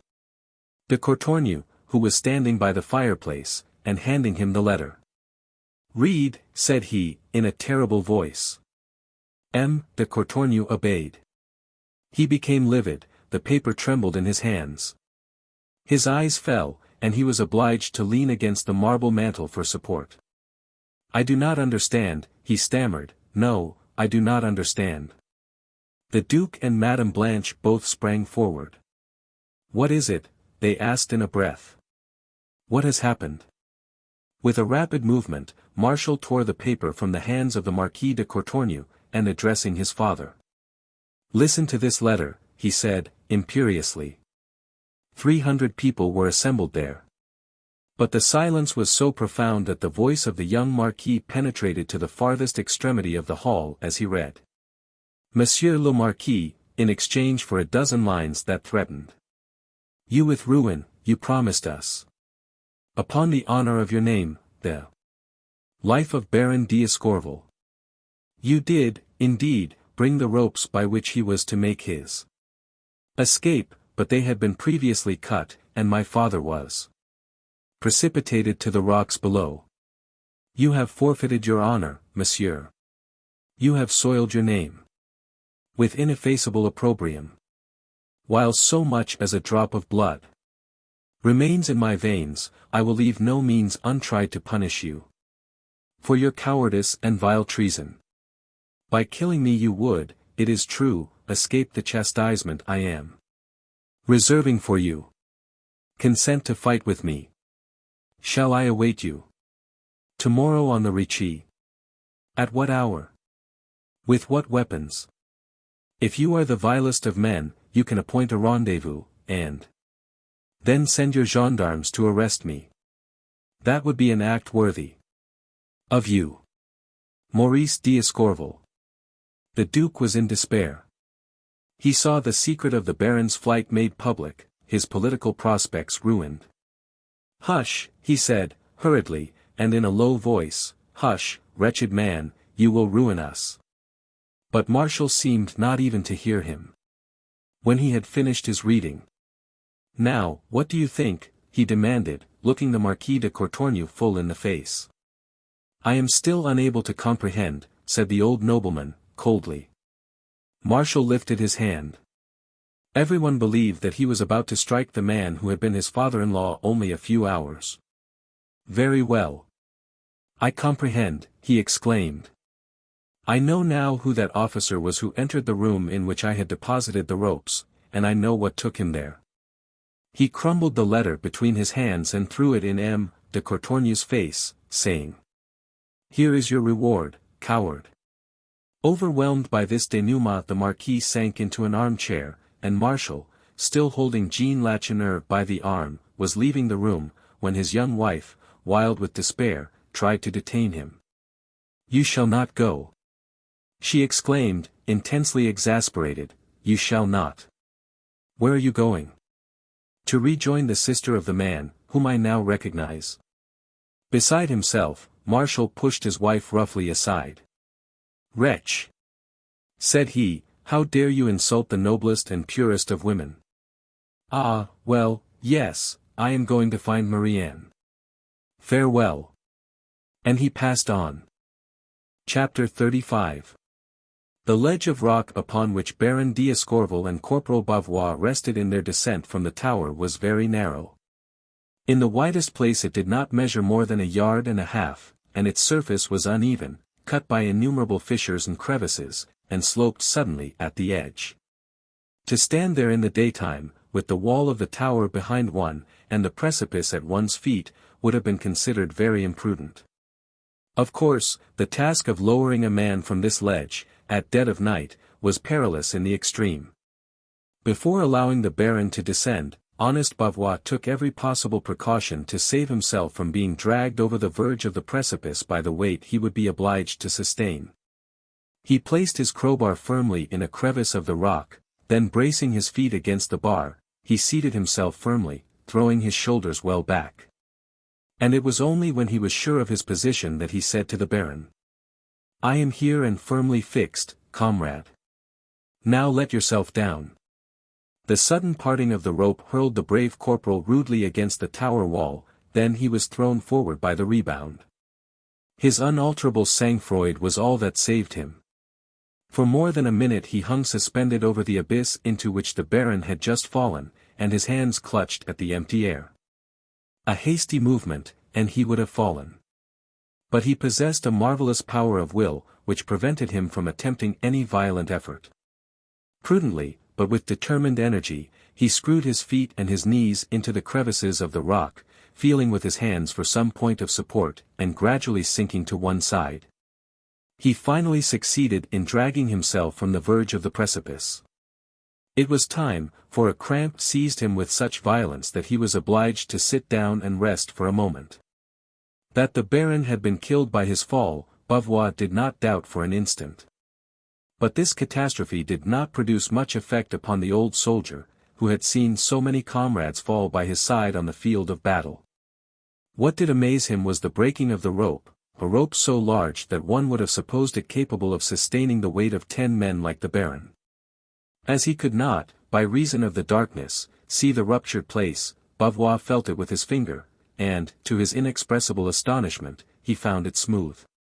No filaments, no rough bits of hemp, as usual after a break. The surface was perfectly even. The corporal comprehended what Maurice had comprehended below.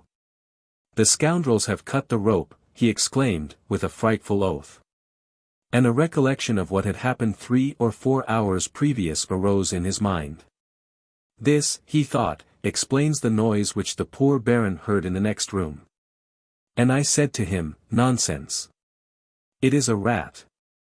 Then he thought of a very simple method of verifying his conjectures. He passed the cord about the crowbar and pulled it with all his strength. It parted in 3 places. This discovery appalled him. A part of the rope had fallen with the unfortunate Baron, and it was evident that the remaining fragments tied together would not be long enough to reach to the base of the rock. From this isolated ledge it was impossible to reach the ground upon which the citadel was built. "You are in a fine fix, corporal," he growled. Honest Bavois looked the situation full in the face, and saw that it was desperate. "Well, corporal, your jig is up," he murmured. "At daybreak they will find that the Baron's cell is empty. They will poke their heads out of the window, and they will see you here, like a stone saint upon his pedestal. Naturally, you will be captured, tried, condemned, and you will be led out to take your turn in the ditches. Ready. Aim. Fire. And that will be the end of your story." He stopped short. A vague idea had entered his mind, which he felt might possibly be his salvation. It came to him in touching the rope which he had used in his descent from the prison to the ledge, and which, firmly attached to the bars, hung down the side of the tower. "If you had that rope which hangs there useless, corporal, you could add it to these fragments, and then it would be long enough to carry you to the foot of the rock. But how shall I obtain it? It is certainly impossible to go back after it. And how can I pull it down when it is so securely fastened to the bars?" He sought a way, found it, and pursued it, talking to himself all the while as if there were 2 corporals. One prompt to conceive, the other, a trifle stupid, to whom it was necessary to explain everything in detail. "Attention, corporal," said he. "You are going to knot these 5 pieces of rope together and attach them to your waist. Then you are going to climb up to that window, hand over hand. Not an easy matter. A carpeted staircase is preferable to that rope dangling there. But no matter, you are not finical, corporal. So you climb it, and here you are in the cell again. What are you going to do? A mere nothing. You are unfastening the cord attached to the bars, you will tie it to this, and that will give you 80 feet of good strong rope. Then you will pass the rope about one of the bars that remain intact. The rope will thus be doubled, then you let yourself down again, and when you are here, you have only to untie one of the knots and the rope is at your service. Do you understand, Corporal? The corporal did understand so well that in less than 20 minutes he was back again upon the narrow shelf of rock, the difficult and dangerous operation which he had planned accomplished. Not without a terrible effort. Not without torn and bleeding hands and knees. But he had succeeded in obtaining the rope, and now he was certain that he could make his escape from his dangerous position. He laughed gleefully, or rather with that chuckle which was habitual to him. Anxiety, then joy, had made him forget M. d'Escorval. At the thought of him, he was smitten with remorse. Poor man, he murmured.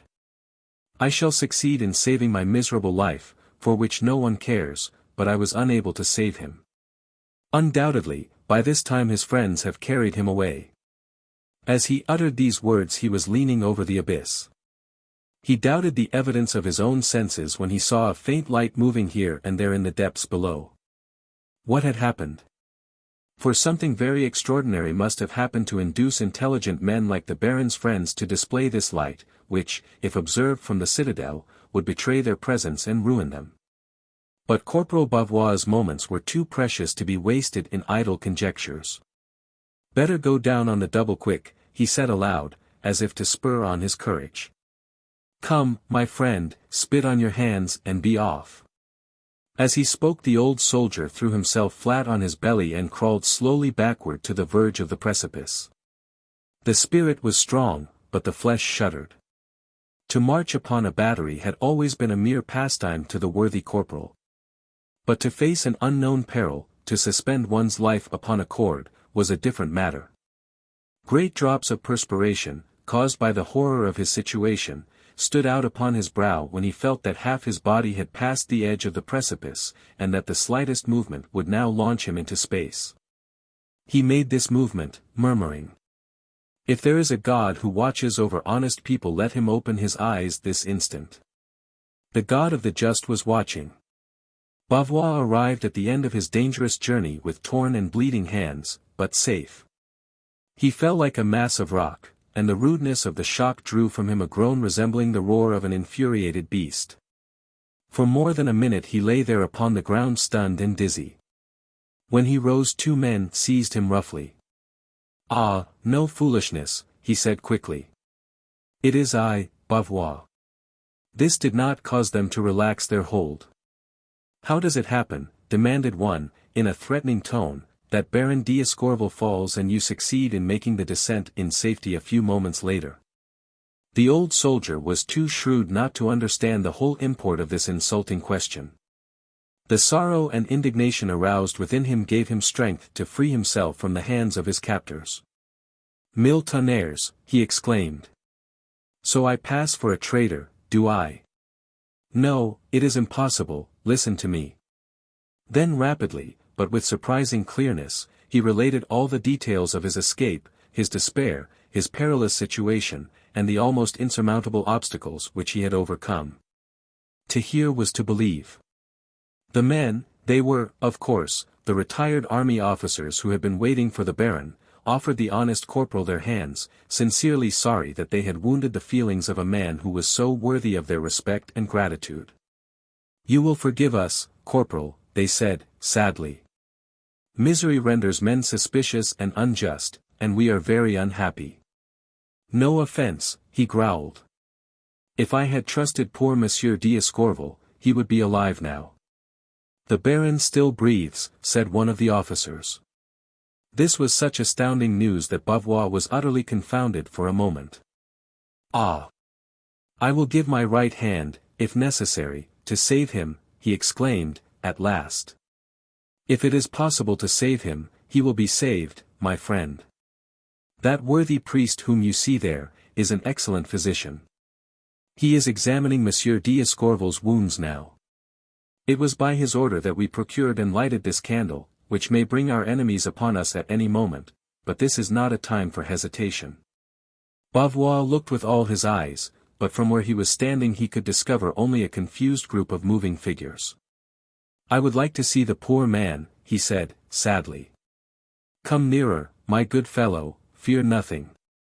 He stepped forward, and by the flickering light of the candle which Marianne held, he saw a spectacle which moved him more than the horrors of the bloodiest battlefield. The Baron was lying upon the ground, his head supported on Madame d'Escorval's knee. His face was not disfigured, but he was pale as death itself, and his eyes were closed. At intervals a convulsive shudder shook his frame, and a stream of blood gushed from his mouth. His clothing was hacked, literally hacked in pieces. And it was easy to see that his body had sustained many frightful wounds. Kneeling beside the unconscious man, Abbé Midden, with admirable dexterity, was stanching the blood and applying bandages which had been torn from the linen of those present. Maurice and one of the officers were assisting him. "Ah! If I had my hands on the scoundrel who cut the rope," cried the corporal, in a passion of indignation, "but patience. I shall have him yet." "Do you know who it was?" "Only too well." He said no more. The abbé had done all it was possible to do, and he now lifted the wounded man a little higher on Madame d'Escorval's knee. This change of position elicited a moan that betrayed the unfortunate Baron's intense sufferings. He opened his eyes and faltered a few words, they were the first he had uttered. "Firmin," he murmured, "Firmin." It was the name of the Baron's former secretary, a man who had been absolutely devoted to his master, but who had been dead for several years. It was evident that the Baron's mind was wandering.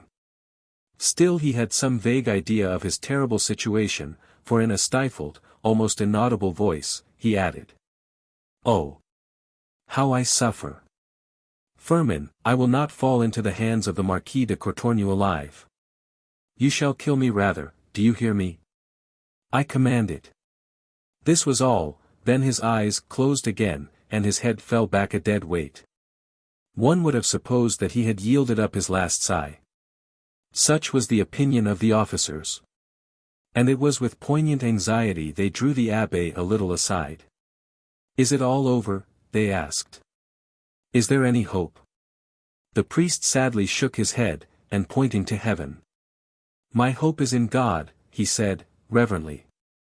The hour, the place, the terrible catastrophe, the present danger, the threatening future, all combined to lend a deep solemnity to the words of the priest. So profound was the impression that, for more than a minute, these men, familiar with peril and scenes of horror, stood in awed silence. Maurice, who approached, followed by Corporal Bavois, brought them back to the exigencies of the present. "Ought we not to make haste and carry away my father?" he asked. "Must we not be in Piedmont before evening?" "Yes," exclaimed the officers, "let us start at once." But the priest did not move, and in a despondent voice, he said, "To make any attempt to carry Monsieur d'Escorval across the frontier in his present condition would cost him his life." This seemed so inevitably a death warrant for them all, that they shuddered. "My God! What shall we do?" faltered Maurice. "What course shall we pursue?" Not a voice replied. It was clear that they hoped for salvation through the priest alone. He was lost in thought, and it was some time before he spoke. "About an hour's walk from here," he said, "at last, beyond the Croix d'Arcy, is the hut of a peasant upon whom I can rely. His name is Poignot. And he was formerly in Monsieur Lacheneur's employ. With the assistance of his 3 sons, he now tills quite a large farm. We must procure a litter and carry Monsieur d'Escorval to the house of this honest peasant." "What, monsieur," interrupted one of the officers, "you wish us to procure a litter at this hour of the night, and in this neighborhood?" "It must be done." "But, will it not awaken suspicion?" "Most assuredly. The Montaignac police will follow us." "I am certain of it." "The Baron will be recaptured." "No." The abbé spoke in the tone of a man who, by virtue of assuming all the responsibility, feels that he has a right to be obeyed.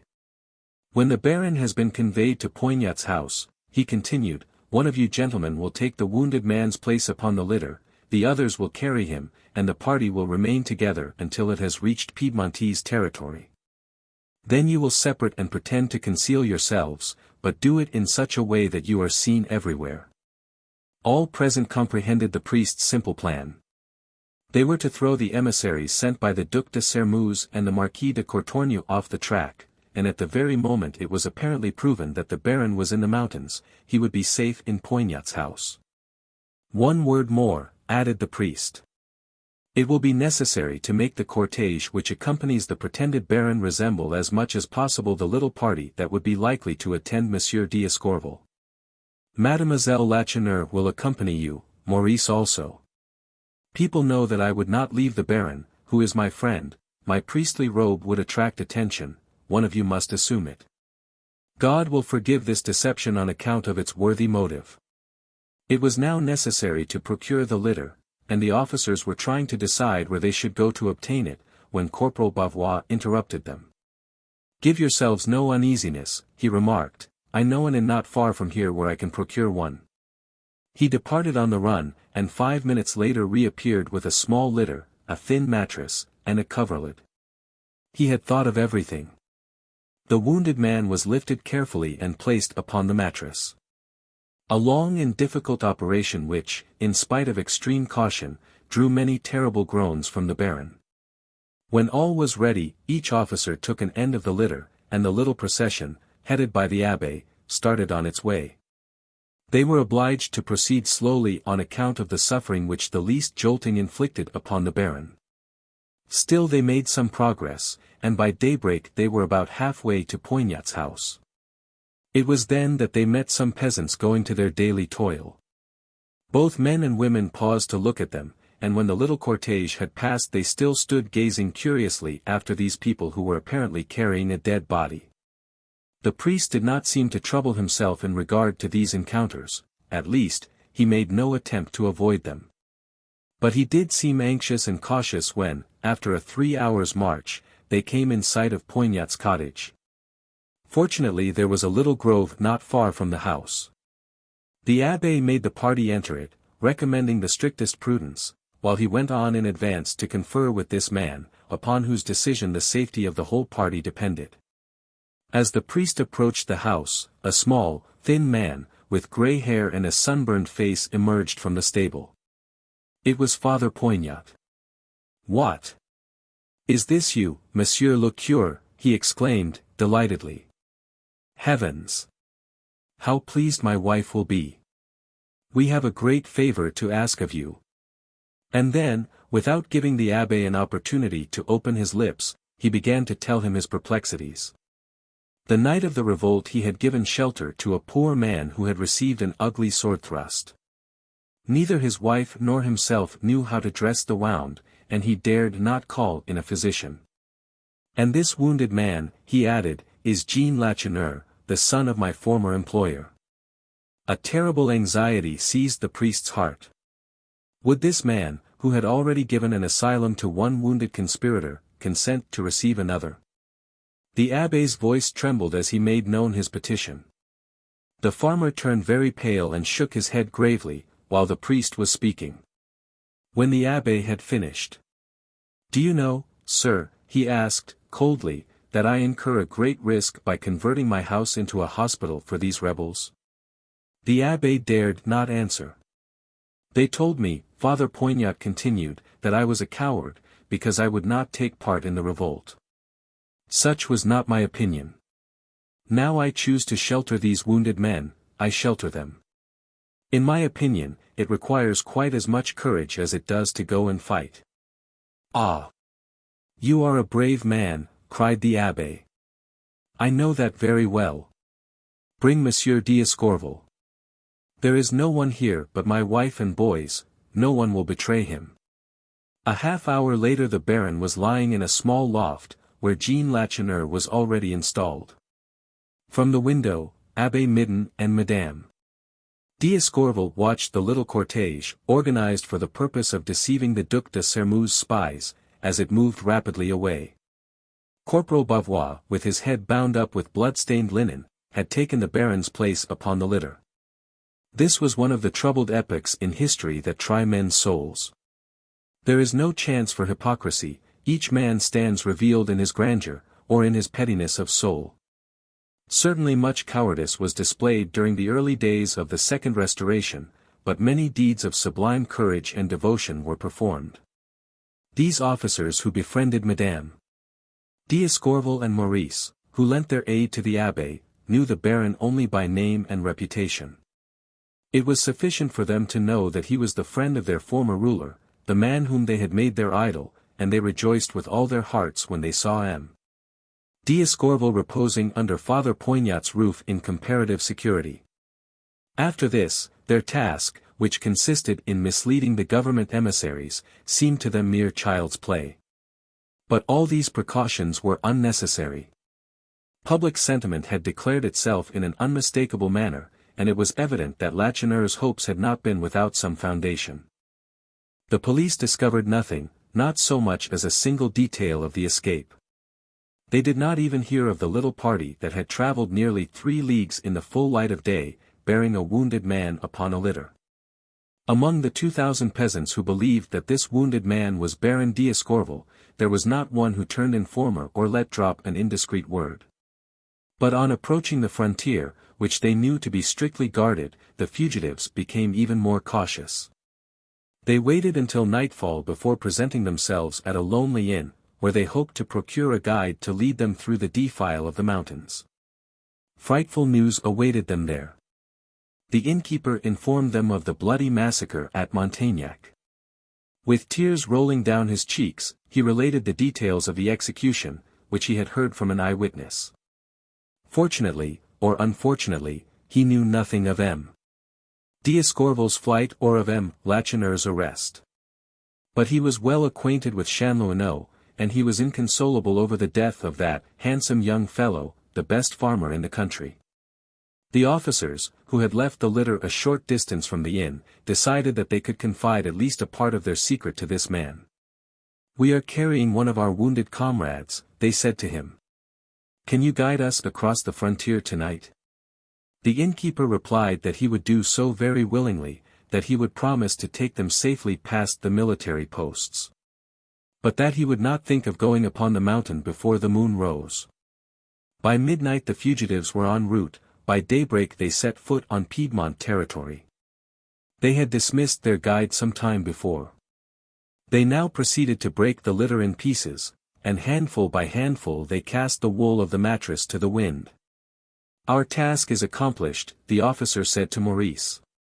"We will now return to France. May God protect you. Farewell." It was with tears in his eyes that Maurice saw these brave men, who had just saved his father's life, depart. Now he was the sole protector of Marie-Anne, who, pale and overcome with fatigue and emotion, trembled on his arm. But no, Corporal Bavois still lingered by his side. "And you, my friend," he asked, sadly, "what are you going to do?" "Follow you," replied the old soldier. "I have a right to a home with you, that was agreed between your father and myself. So do not hurry, the young lady does not seem well, and I see the village only a short distance away." Chapter 36. Essentially a woman in grace and beauty, as well as in devotion and tenderness, Marie-Anne was capable of a virile bravery. Her energy and her coolness during those trying days had been the admiration and the astonishment of all around her. But human endurance has its limits. Always after excessive efforts comes a moment when the shrinking flesh fails the firmest will. When Marie-Anne tried to begin her journey anew, she found that her strength was exhausted, her swollen feet would no longer sustain her, her limbs sank under her, her head whirled, and an intense freezing coldness crept over her heart. Maurice and the old soldier were obliged to support her, almost carry her. Fortunately they were not far from the village, whose church tower they had discerned through the grey mists of morning. Soon the fugitives could distinguish the houses on the outskirts of the town. The corporal suddenly stopped short with an oath. "Mille tonnerres," he exclaimed, "and my uniform. To enter the village in this rig would excite suspicion at once. Before we had a chance to sit down, the Piedmontese gendarmes would arrest us. He reflected for a moment, twirling his mustache furiously, then, in a tone that would have made a passerby tremble, he said. All things are fair in love and war. The next peasant who passes. But I have money, interrupted Maurice, unbuckling a belt filled with gold, which he had put on under his clothing on the night of the revolt. Eh! We are fortunate, cried Bavois. Give me some, and I will soon find some shop in the suburbs where I can purchase a change of clothing. He departed, but it was not long before he reappeared, transformed by a peasant's costume, which fitted him perfectly. His small, thin face was almost hidden beneath an immense broad-brimmed hat. Now, steady, forward, march, he said to Maurice and Marie-Anne, who scarcely recognized him in this disguise. The town, which they soon reached, was called Salienti. They read the name upon a guidepost. The fourth house after entering the place was a hostelry, the Traveller's Rest. They entered it, and ordered the hostess to take the young lady to a room and to assist her in disrobing. The order was obeyed, and Maurice and the corporal went into the dining room and ordered something to eat. The desired refreshments were served, but the glances cast upon the guests were by no means friendly. It was evident that they were regarded with suspicion. A large man, who was apparently the proprietor of the house, hovered around them, and at last embraced a favorable opportunity to ask their names. My name is Dubois, replied Maurice, without the slightest hesitation. I am traveling on business, and this man here is my farmer. These replies seemed to reassure the host a little. And what is your business? He inquired. I came into this land of inquisitive people to buy mules, laughed Maurice, striking his belt of money. On hearing the jingle of the coin the man lifted his cap deferentially. Raising mules was the chief industry of the country. This bourgeois was very young, but he had a well-filled purse, and that was enough. You will excuse me, resumed the host, in quite a different tone. You see, we are obliged to be very careful.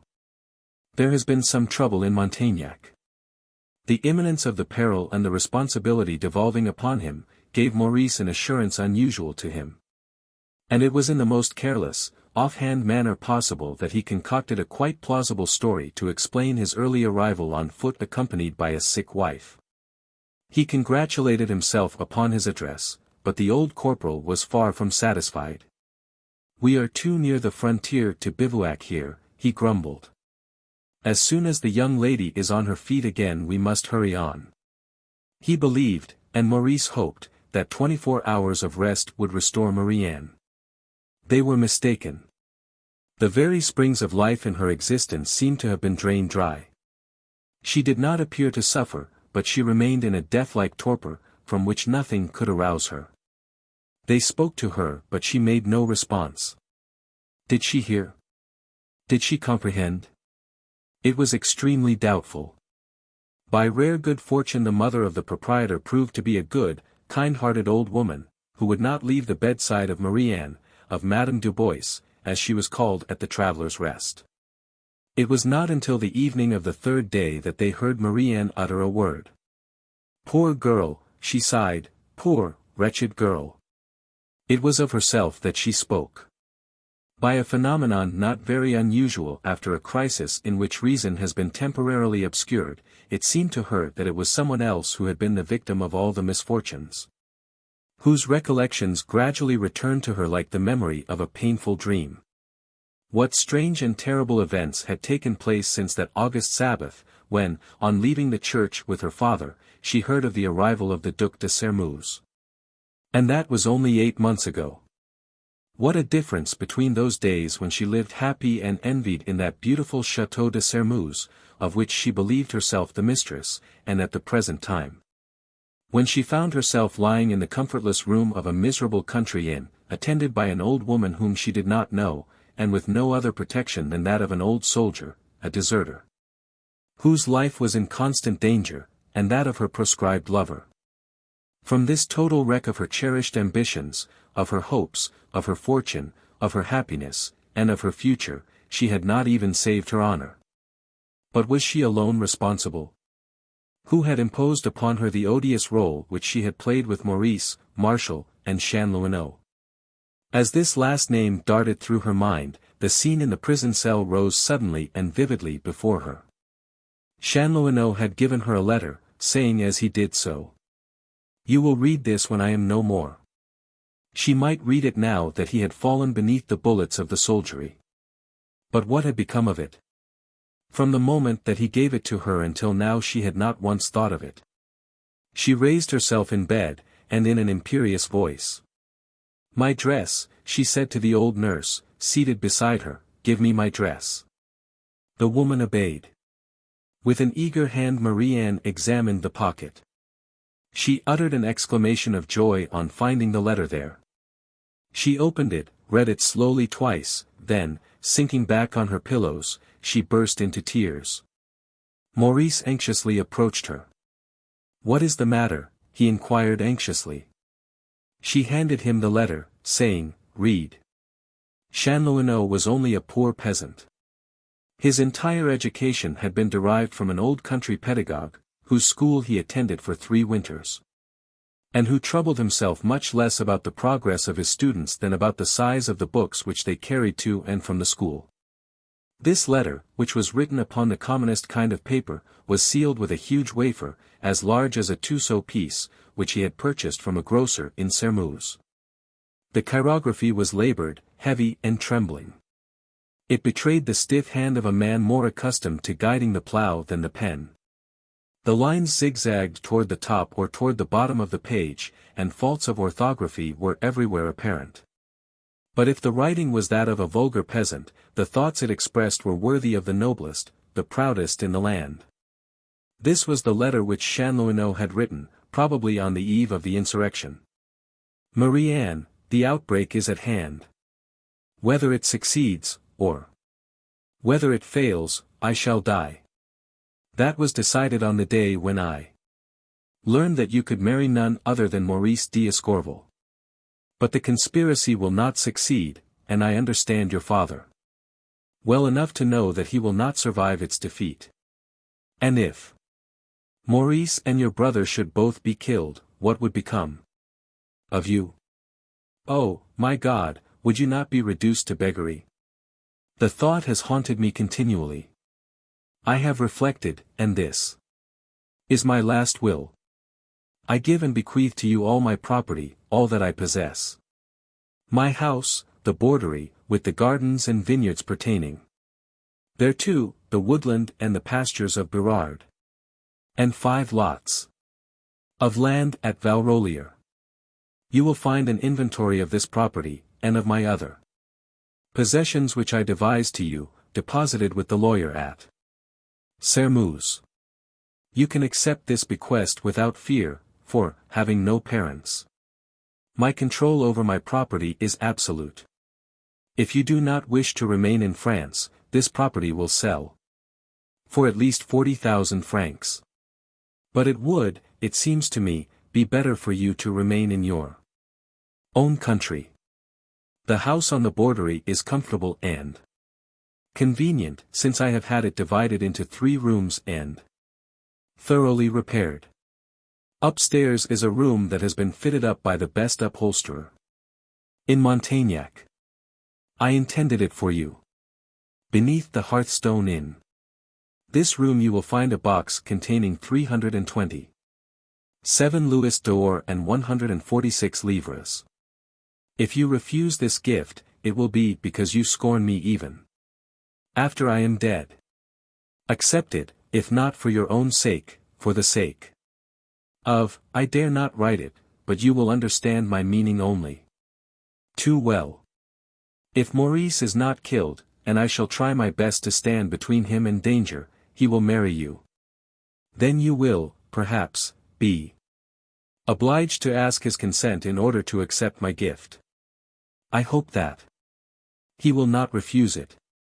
One is not jealous of the dead. Besides, he knows well that you have scarcely vouchsafed a glance to the poor peasant who has loved you so much. Do not be offended at anything I have said, I am in such agony. that I cannot weigh my words. Adieu, adieu, Marie-Anne. Chanlouineau. Maurice also read twice, before handing it back, this letter whose every word palpitated with sublime passion. He was silent for a moment, then, in a husky voice, he said, "You cannot refuse, it would be wrong." His emotion was so great that he could not conceal it, and he left the room. He was overwhelmed by the grandeur of soul exhibited by this peasant, who, after saving the life of his successful rival at the Croix d'Arcy, had wrested Baron d'Escorval from the hands of his executioners. And who had never allowed a complaint nor a reproach to escape his lips, and whose protection over the woman he adored extended even from beyond the grave. In comparison with this obscure hero, Maurice felt himself insignificant, mediocre, unworthy. Good God! What if this comparison should arise in Marie-Anne's mind as well? How could he compete with the memory of such nobility of soul and heroic self-sacrifice? Chanlouineau was mistaken. One may, perhaps, be jealous of the dead. But Maurice took good care to conceal this poignant anxiety and these sorrowful thoughts, and during the days that followed, he presented himself in Marie-Anne's room with a calm, even cheerful face. For she, unfortunately, was not restored to health. She had recovered the full possession of her mental faculties, but her strength had not yet returned. She was still unable to sit up. And Maurice was forced to relinquish all thought of quitting Saliente, though he felt the earth burn beneath his feet. This persistent weakness began to astonish the old nurse.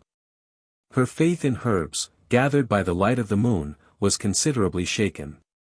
Honest Bavois was the first to suggest the idea of consulting a physician whom he had found in this land of savages. Yes. He had found a really skillful physician in the neighborhood, a man of superior ability. Attached at one time to the beautiful court of Prince Eugene, he had been obliged to flee from Milan, and had taken refuge in this secluded spot. This physician was summoned, and promptly made his appearance. He was one of those men whose age it is impossible to determine. His past, whatever it might have been, had wrought deep furrows on his brow, and his glance was as keen and piercing as his lancet. After visiting the sick room, he drew Maurice aside. "Is this young lady really your wife, Monsieur Dubois?" He hesitated so strangely over this name, Dubois, that Maurice felt his face crimson to the roots of his hair. "I do not understand your question," he retorted, angrily. "I beg your pardon, of course, but you seem very young for a married man, and your hands are too soft to belong to a farmer." And when I spoke to this young lady of her husband, she blushed scarlet. "The man who accompanies you has terrible mustaches for a farmer. Besides, you must remember that there have been troubles across the frontier at Montaignac." From crimson Maurice had turned white. He felt that he was discovered, that he was in this man's power. What should he do? What good would denial do? He reflected that confession is sometimes the height of prudence, and that extreme confidence often meets with sympathy and protection, so, in a voice trembling with anxiety, he said, "You are not mistaken, monsieur. My friend and myself both are fugitives, undoubtedly condemned to death in France at this moment." And without giving the doctor time to respond, he narrated the terrible events that had happened at Sermeuse, and the history of his unfortunate love affair. He omitted nothing. He neither concealed his own name nor that of Marie-Anne. When his recital was completed, the physician pressed his hand. "It is just as I supposed," said he. "Believe me, Monsieur Dubois, you must not tarry here. What I have discovered others will discover. And above all, do not warn the hotel keeper of your departure. He has not been deceived by your explanation. Self-interest alone has kept his mouth closed. He has seen your money, and so long as you spend it at his house he will hold his tongue.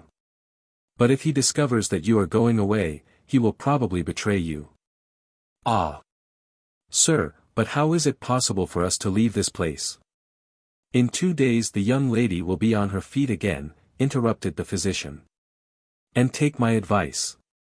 At the next village, stop and give your name to Mademoiselle Lacheneur." "Ah! Sir, Maurice exclaimed, have you considered the advice you offer me? How can I, a proscribed man, a man condemned to death perhaps, how can I obtain the necessary papers? The physician shook his head.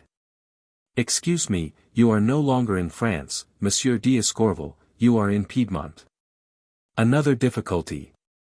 No, because in this country, people marry, or at least they can marry, without all the formalities that cause you so much anxiety. Is it possible? Maurice exclaimed. Yes, if you can find a priest who will consent to your union, inscribe your name upon his parish register and give you a certificate, you will be so indissolubly united, Mademoiselle Lacheneur and you, that the court of Rome would never grant you a divorce. To suspect the truth of these affirmations was difficult, and yet Maurice doubted still. So, sir, he said, hesitatingly, in case I was able to find a priest. The physician was silent. One might have supposed he was blaming himself for meddling with matters that did not concern him.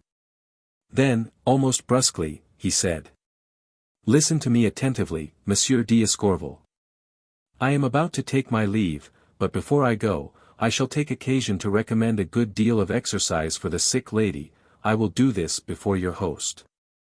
Consequently, day after tomorrow, Wednesday, you will hire mules, and you, Mademoiselle Lacheneur and your old friend, the soldier, will leave the hotel as if going on a pleasure excursion. You will push on to Vigano, 3 leagues from here, where I live. I will take you to a priest, one of my friends, and he, upon my recommendation, will perform the marriage ceremony. Now reflect, shall I expect you on Wednesday? Oh, yes, yes, monsieur. How can I ever thank you? By not thanking me at all. See, here is the innkeeper, you are Monsieur Dubois, again. Maurice was intoxicated with joy. He understood the irregularity of such a marriage, but he knew it would reassure Marie-Anne's troubled conscience. Poor girl! She was suffering an agony of remorse. It was that which was killing her. He did not speak to her on the subject, however, fearing something might occur to interfere with the project. But the old physician had not given his word lightly, and everything took place as he had promised. The priest at Vigano blessed the marriage of Maurice d'Escorval and of Marie-Anne Lacheneur, and after inscribing their names upon the church register, he gave them a certificate, upon which the physician and Corporal Bavois figured as witnesses. That same evening the mules were sent back to Salienti, and the fugitives resumed their journey. Abbé Midden had counseled them to reach Turin as quickly as possible. It is a large city, he said, you will be lost in the crowd. I have more than one friend there, whose name and address are upon this paper. Go to them, and in that way I will try to send you news of your father. So it was toward Turin that Maurice, Marie-Anne, and Corporal Bavois directed their steps. But their progress was very slow, for they were obliged to avoid frequented roads, and renounce the ordinary modes of transportation. The fatigue of travel, instead of exhausting Marie-Anne, seemed to revive her. After 5 or 6 days the color came back to her cheek and her strength returned. Fate seems to have relaxed her rigor, said Maurice, one day. Who knows what compensations the future may have in store for us? No, fate had not taken pity upon them, it was only a short respite granted by destiny. One lovely April morning the fugitives stopped for breakfast at an inn on the outskirts of a large city. Maurice, having finished his repast, was just leaving the table to settle with the hostess, when a despairing cry arrested him. Marie-Anne, deadly pale, and with eyes staring wildly at a paper which she held in her hand, exclaimed in frenzied tones. Here! Maurice! Look! It was a French journal about a fortnight old, which had probably been left there by some traveler. Maurice seized it and read. Yesterday, Lacheneur, the leader of the revolt in Montagnac, was executed. The miserable mischief-maker exhibited upon the scaffold the audacity for which he has always been famous. My father has been put to death, cried Marie-Anne, and I, his daughter, was not there to receive his last farewell. She rose, and in an imperious voice. I will go no farther, she said, we must turn back now without losing an instant. I wish to return to France. To return to France was to expose themselves to frightful peril. What good would it do? Was not the misfortune irreparable? So Corporal Bavois suggested, very timidly. The old soldier trembled at the thought that they might suspect him of being afraid. But Maurice would not listen. He shuddered. It seemed to him that Baron d'Escorval must have been discovered and arrested at the same time that Lacheneur was captured. Yes, let us start at once on our return, he exclaimed. They immediately procured a carriage to convey them to the frontier. One important question, however, remained to be decided. Should Maurice and Marie-Anne make their marriage public? She wished to do so, but Maurice entreated her, with tears in his eyes, to conceal it. Our marriage certificate will not silence the evil disposed, said he. Let us keep our secret for the present. We shall doubtless remain in France only a few days. Unfortunately, Marie-Anne yielded. Since you wish it, said she, I will obey you. No one shall know it. The next day, which was the 14th of April, the fugitives at nightfall reached Father Poignot's house. Maurice and Corporal Bavois were disguised as peasants. The old soldier had made one sacrifice that drew tears from his eyes. He had shaved off his mustache. Chapter 37. When Abbé Midon and Marshal de Sermuse held their conference, to discuss and to decide upon the arrangements for the Baron d'Escorval's escape, a difficulty presented itself which threatened to break off the negotiation. Return my letter, said Marshal, and I will save the Baron. Save the Baron, replied the Abbé, and your letter shall be returned. But Marshals was one of those natures which become exasperated by the least shadow of suspicion. The idea that anyone should suppose him influenced by threats, when in reality, he had yielded only to Marie-Anne's tears, angered him beyond endurance. These are my last words, monsieur, he said, emphatically. Restore to me, now, this instant, the letter which was obtained from me by Chanlouineau's ruse, and I swear to you, by the honor of my name, that all which it is possible for any human being to do to save the Baron, I will do. If you distrust my word, good evening. The situation was desperate, the danger imminent, the time limited. Marshall's tone betrayed an inflexible determination. The Abbé could not hesitate. He drew the letter from his pocket and handing it to Marshall. Here it is, monsieur, he said, solemnly, remember that you have pledged the honor of your name. I will remember it, monsieur le curé. Go and obtain the ropes. The Abbé's sorrow and amazement were intense, when, after the Baron's terrible fall, Maurice announced that the cord had been cut. And yet he could not make up his mind that Marshall was guilty of the execrable act. It betrayed a depth of duplicity and hypocrisy which is rarely found in men under 25 years of age. But no one suspected his secret thoughts. It was with the most unalterable sang-froid that he dressed the Baron's wounds and made arrangements for the flight. Not until he saw M. d'Escorval installed in Poignot's house did he breathe freely. The fact that the Baron had been able to endure the journey, proved that in this poor maimed body remained a power of vitality for which the priest had not dared to hope. Some way must now be discovered to procure the surgical instruments and the remedies which the condition of the wounded man demanded. But where and how could he procure them? The police kept a close watch over the physicians and druggists in Montagnac, in the hope of discovering the wounded conspirators through them. But the curé, who had been for 10 years physician and surgeon for the poor of his parish, had an almost complete set of surgical instruments and a well-filled medicine chest. This evening, said he, I will obtain what is needful. When night came, he put on a long blue blouse, shaded his face by an immense slouch hat, and directed his steps toward Sermuse. Not a light was visible through the windows of the presbytery. Bibian, the old housekeeper, must have gone out to gossip with some of the neighbors. The priest effected an entrance into the house, which had once been his, by forcing the lock of the door opening on the garden. He found the requisite articles, and retired without having been discovered. That night the Abbé hazarded a cruel but indispensable operation. His heart trembled, but not the hand that held the knife, although he had never before attempted so difficult a task. It is not upon my weak powers that I rely, I have placed my trust in one who is on high. His faith was rewarded. 3 days later the wounded man, after quite a comfortable night, seemed to regain consciousness. His first glance was for his devoted wife, who was seated by his bedside. His first word was for his son. "Maurice?" he asked. "Is in safety," replied the abbé. "He must be on the way to Turin." D'Escorval's lips moved as if he were murmuring a prayer. Then, in a feeble voice, "We owe you a debt of gratitude which we can never pay," he murmured, "for I think I shall pull through." He did pull through, but not without terrible suffering, not without difficulties that made those around him tremble with anxiety. Jean Lacheneur, more fortunate, was on his feet by the end of the week.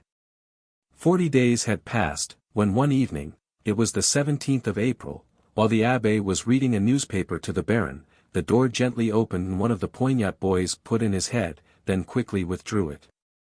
The priest finished the paragraph, laid down the paper, and quietly went out. "What is it?" he inquired of the young man. "Ah! Monsieur Maurice, Mademoiselle Lacheneur and the old corporal have just arrived, they wish to come up." In 3 bounds the abbé descended the narrow staircase. "Unfortunate creatures," he exclaimed, addressing the 3 imprudent travelers, "what has induced you to return here?" Then turning to Maurice, "Is it not enough that for you, and through you, your father has nearly died? Are you afraid he will not be recaptured, that you return here to set the enemies upon his track? Depart." The poor boy, quite overwhelmed, faltered his excuse.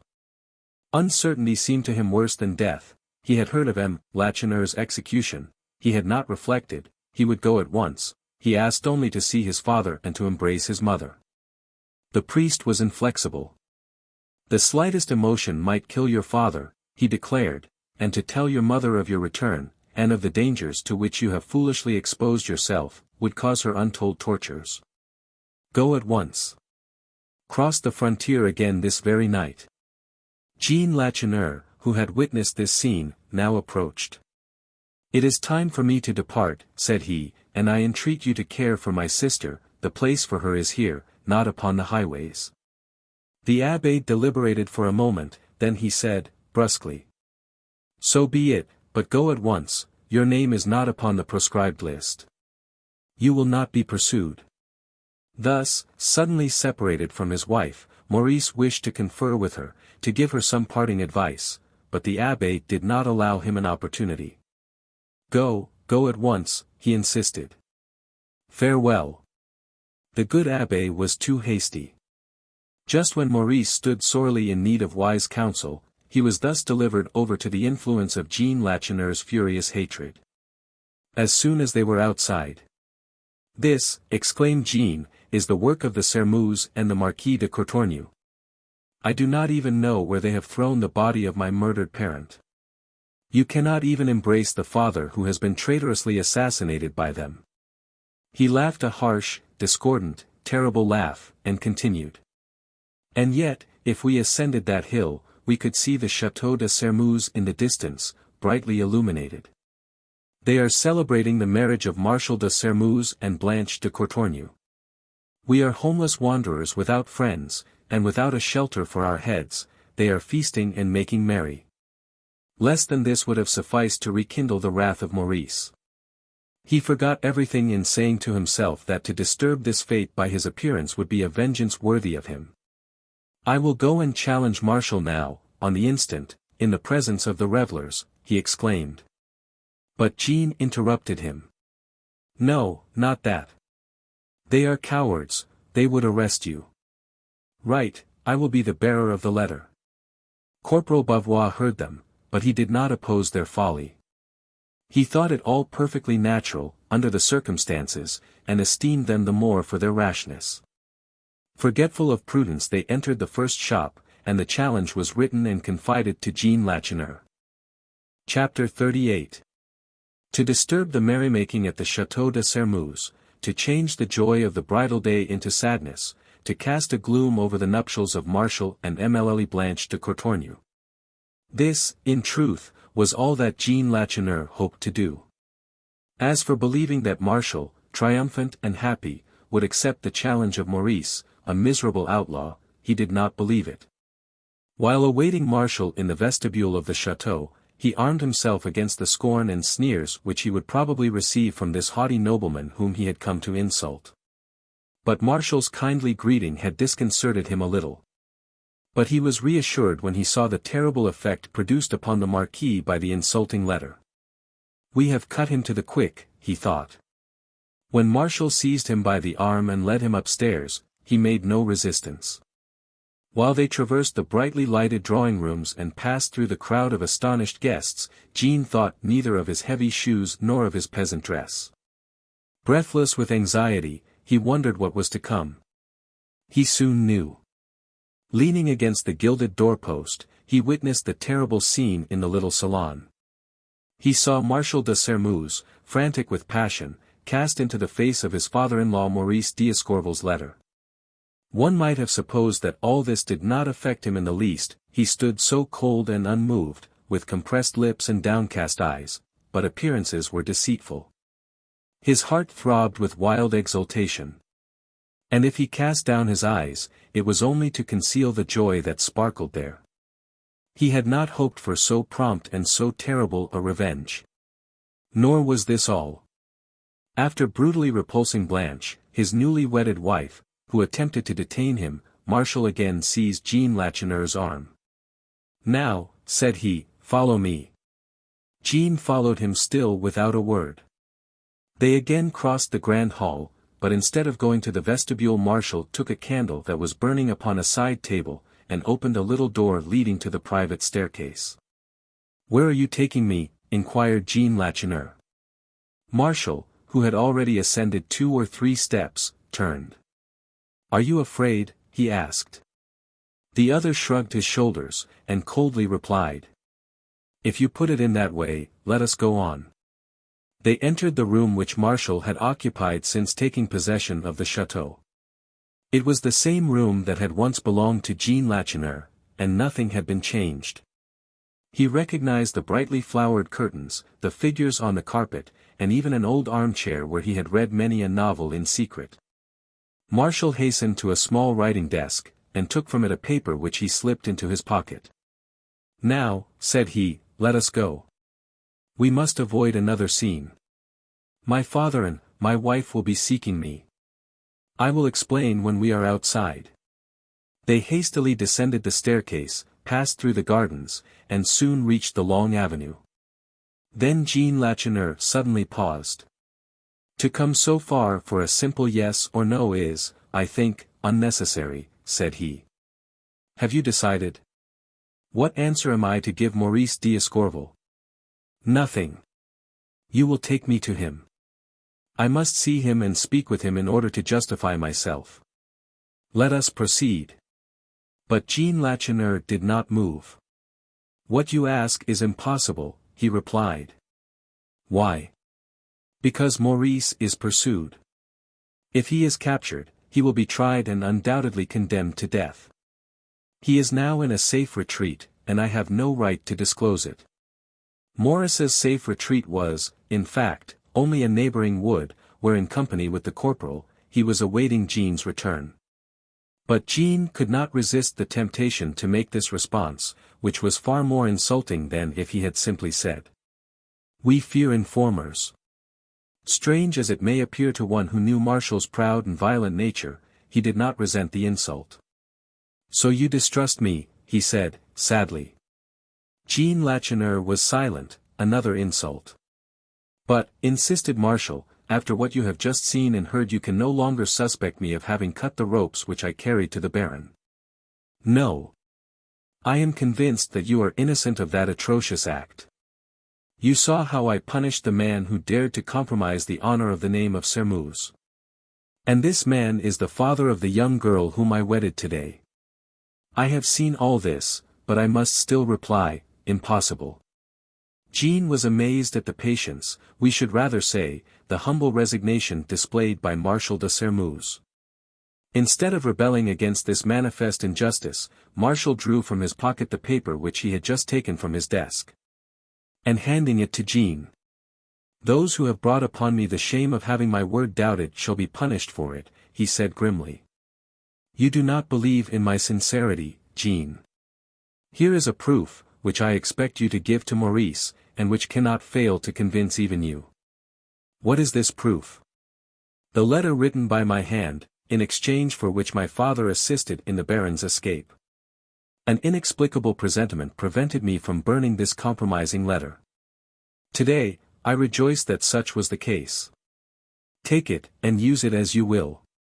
Anyone save Jean Lacheneur would have been touched by the generosity of soul. But Jean was implacable. His was a nature which nothing can disarm, which nothing can mollify. Hatred in his heart was a passion which, instead of growing weaker with time, increased and became more terrible. He would have sacrificed anything at that moment for the ineffable joy of seeing this proud and detested Marquis at his feet. "Very well, I will give it to Maurice," he responded, coldly. "It should be a bond of alliance, it seems to me," said Marshall, gently. Jean Lacheneur made a gesture terrible in its irony and menace. "A bond of alliance," he exclaimed. "You are too fast, Monsieur le Marquis. Have you forgotten all the blood that flows between us? You did not cut the ropes, but who condemned the innocent Baron d'Escorval to death? Was it not the Duc de Sermeuse? An alliance. You have forgotten that you and yours sent my father to the scaffold. How have you rewarded the man whose heroic honesty gave you back a fortune? By murdering him, and by ruining the reputation of his daughter. I offered my name and my fortune to your sister. I would have killed her with my own hand had she accepted your offer. Let this prove to you that I do not forget. If any great disgrace ever tarnishes the proud name of Sermeuse, think of Jean Lacheneur.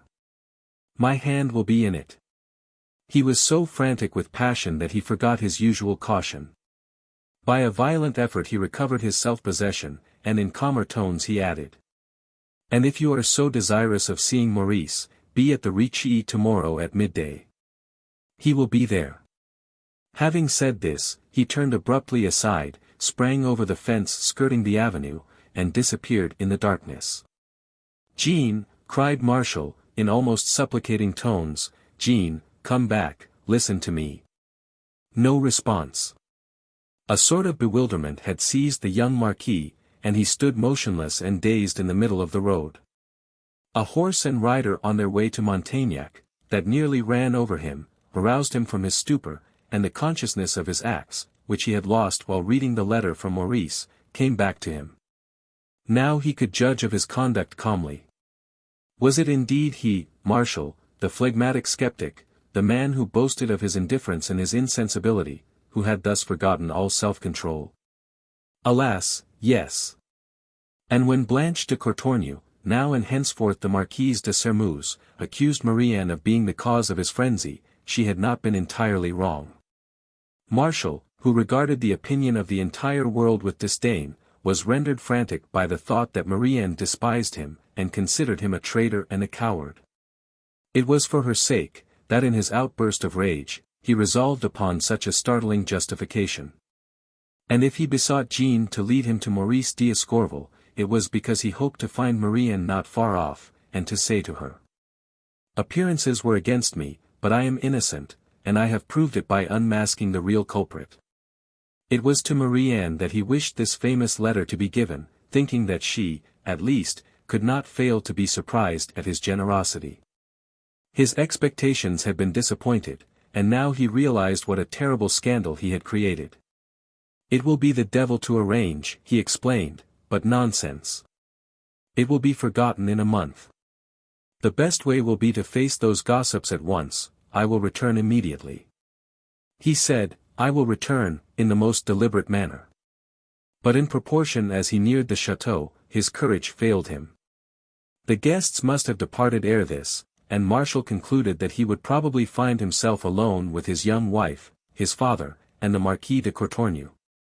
What reproaches, tears, anger and threats he would be obliged to encounter. "No," he muttered.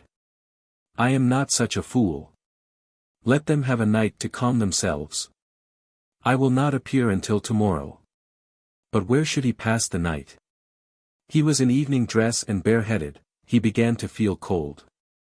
The house belonging to the Duke in Montagnac would afford him a refuge. I shall find a bed, some servants, a fire, and a change of clothing there, and tomorrow, a horse to return. It was quite a distance to walk, but in his present mood this did not displease him. The servant who came to open the door when he rapped, was speechless with astonishment on recognizing him. "You, monsieur," he exclaimed. "Yes, it is I. Light a good fire in the drawing-room for me, and bring me a change of clothing."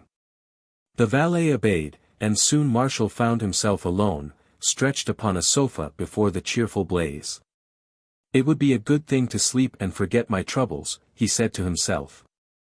He tried, but it was not until early morning that he fell into a feverish slumber. He awoke about 9 o'clock, ordered breakfast, concluded to return to Sairmeuse, and he was eating with a good appetite, when suddenly, "Have a horse saddled instantly," he exclaimed. He had just remembered the rendezvous with Maurice. Why should he not go there? He set out at once, and thanks to a spirited horse, he reached the Ricci at 11:30 o'clock. The others had not yet arrived. He fastened his horse to a tree nearby, and leisurely climbed to the summit of the hill.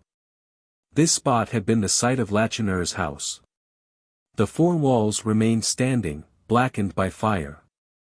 Marshall was contemplating the ruins, not without deep emotion, when he heard a sharp crackling in the underbrush. He turned. Maurice, Jean, and Corporal Bavois were approaching.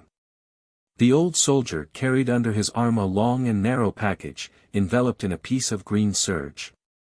It contained the swords which Jean Lacheneur had gone to Montagnac during the night to procure from a retired officer.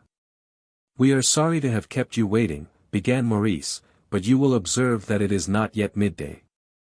Since we scarcely expected to see you." "I was too anxious to justify myself not to be here early," interrupted Marshall. Maurice shrugged his shoulders disdainfully. "It is not a question of self-justification, but of fighting," he said, in a tone rude even to insolence. Insulting as were the words and the gesture that accompanied them, Marshall never so much as winced. "Sorrow has rendered you unjust," said he, gently, "or Monsieur Lacheneur here has told you nothing." "Jean has told me all." "Well, then?" Marshall's coolness drove Maurice frantic. "Well," he replied, with extreme violence, "my hatred is unabated even if my scorn is diminished. You have owed me an opportunity to avenge myself, monsieur, ever since the day we met on the square at Sairmeuse in the presence of Mademoiselle Lacheneur. You said to me on that occasion, 'We shall meet again.' Here we stand now face to face. What insults must I heap upon you to decide you to fight?" A flood of crimson dyed Marshall's face. He seized one of the swords which Bavois offered him, and assumed an attitude of defense. "You will have it so," said he in a husky voice. "The thought of Marie-Anne can no longer save you." But the blades had scarcely crossed before a cry from Jean and from Corporal Bavois arrested the combat. "The soldiers," they exclaimed, "let us fly." A dozen soldiers were indeed approaching at the top of their speed. "Ah! I spoke the truth," exclaimed Maurice. The coward came, but the gendarmes accompanied him. He bounded back, and breaking his sword over his knee, he hurled the fragments in Marshall's face, saying, "Here, miserable wretch." "Wretch," repeated Jean and Corporal Bavois, "traitor." "Coward." And they fled, leaving Marshall thunderstruck. He struggled hard to regain his composure.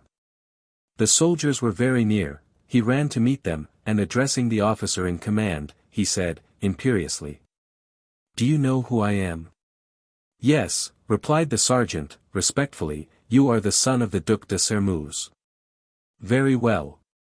I forbid you to follow those men." The sergeant hesitated at first, then, in a decided tone, he replied, "I cannot obey you, sir. I have my orders." And addressing his men, Forward, he exclaimed. He was about to set the example, when Marshall seized him by the arm. At least you will not refuse to tell me who sent you here. Who sent us?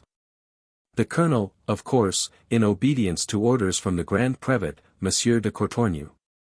He sent the order last night. We have been hidden in that grove since daybreak. But release me, tonnerre. Would you have my expedition fail entirely? He hurried away, and Marshall, staggering like a drunken man, descended the slope, and remounted his horse. But he did not repair to the Château de Sermeuse. He returned to Montaignac, and passed the remainder of the afternoon in the solitude of his own room. That evening he sent 2 letters to Sermeuse. One to his father, the other to his wife. Chapter 39. Terrible as Marshall imagined the scandal to be which he had created, his conception of it by no means equaled the reality. Had a thunderbolt burst beneath that roof, the guests at Sermeuse could not have been more amazed and horrified. A shudder passed over the assembly when Marshall, terrible in his passion, flung the crumbled letter full in the face of the Marquis de Courtornieu. And when the Marquis sank half fainting into an armchair, some young ladies of extreme sensibility could not repress a cry of fear. For 20 seconds after Marshall disappeared with Jean Lacheneur, the guests stood as motionless as statues, pale, mute, stupefied. It was Blanche who broke the spell. While the Marquis de Courtornieu was panting for breath, while the Duc de Sermeuse was trembling and speechless with suppressed anger, the young Marquise made an heroic attempt to come to the rescue. With her hands still aching from Marshall's brutal clasp, a heart swelling with rage and hatred, and a face whiter than her bridal veil, she had strength to restrain her tears and to compel her lips to smile. Really, this is placing too much importance on a trifling misunderstanding which will be explained tomorrow, she said, almost gaily, to those nearest her. And stepping into the middle of the hall she made a sign to the musicians to play a country dance. But when the first measures floated through the air, the company, as if by unanimous consent, hastened toward the door. One might have supposed the chateau on fire. The guests did not withdraw, they actually fled. An hour before, the Marquis de Courtornieu and the Duc de Sermeuse had been overwhelmed with the most obsequious homage and adulation. But now there was not one in that assembly daring enough to take them openly by the hand. Just when they believed themselves all-powerful they were rudely precipitated from their lordly eminence. Disgrace and perhaps punishment were to be their portion. Heroic to the last, the bride endeavored to stay the tide of retreating guests. Stationing herself near the door, with her most bewitching smile upon her lips, Madame Blanche spared neither flattering words nor entreaties in her efforts to reassure the deserters. Vain attempt. Useless sacrifice. Many ladies were not sorry of an opportunity to repay the young Marquise de Sermeuse for the disdain and the caustic words of Blanche de Courtornieu. Soon all the guests, who had so eagerly presented themselves that morning, had disappeared, and there remained only one old gentleman who, on account of his gout, had deemed it prudent not to mingle with the crowd. He bowed in passing before the young Marquise, and blushing at this insult to a woman, he departed as the others had done. Blanche was now alone. There was no longer any necessity for constraint. There were no more curious witnesses to enjoy her sufferings and to make comment upon them. With a furious gesture she tore her bridal veil and the wreath of orange flowers from her head, and trampled them underfoot. A servant was passing through the hall, she stopped him. Extinguish the lights everywhere, she ordered, with an angry stamp of her foot as if she had been in her own father's house, and not at Sermeuse. He obeyed her, and then, with flashing eyes and dishevelled hair, she hastened to the little salon in which the dénouement had taken place. A crowd of servants surrounded the Marquis, who was lying like one stricken with apoplexy. All the blood in his body has flown to his head, remarked the Duke, with a shrug of his shoulders. For the Duke was furious with his former friends. He scarcely knew with whom he was most angry, Marshall or the Marquis de Courtornieu. Marshall, by this public confession, had certainly imperiled, if he had not ruined, their political future. But, on the other hand, had not the Marquis de Courtornieu represented a Sermeuse as being guilty of an act of treason revolting to any honorable heart?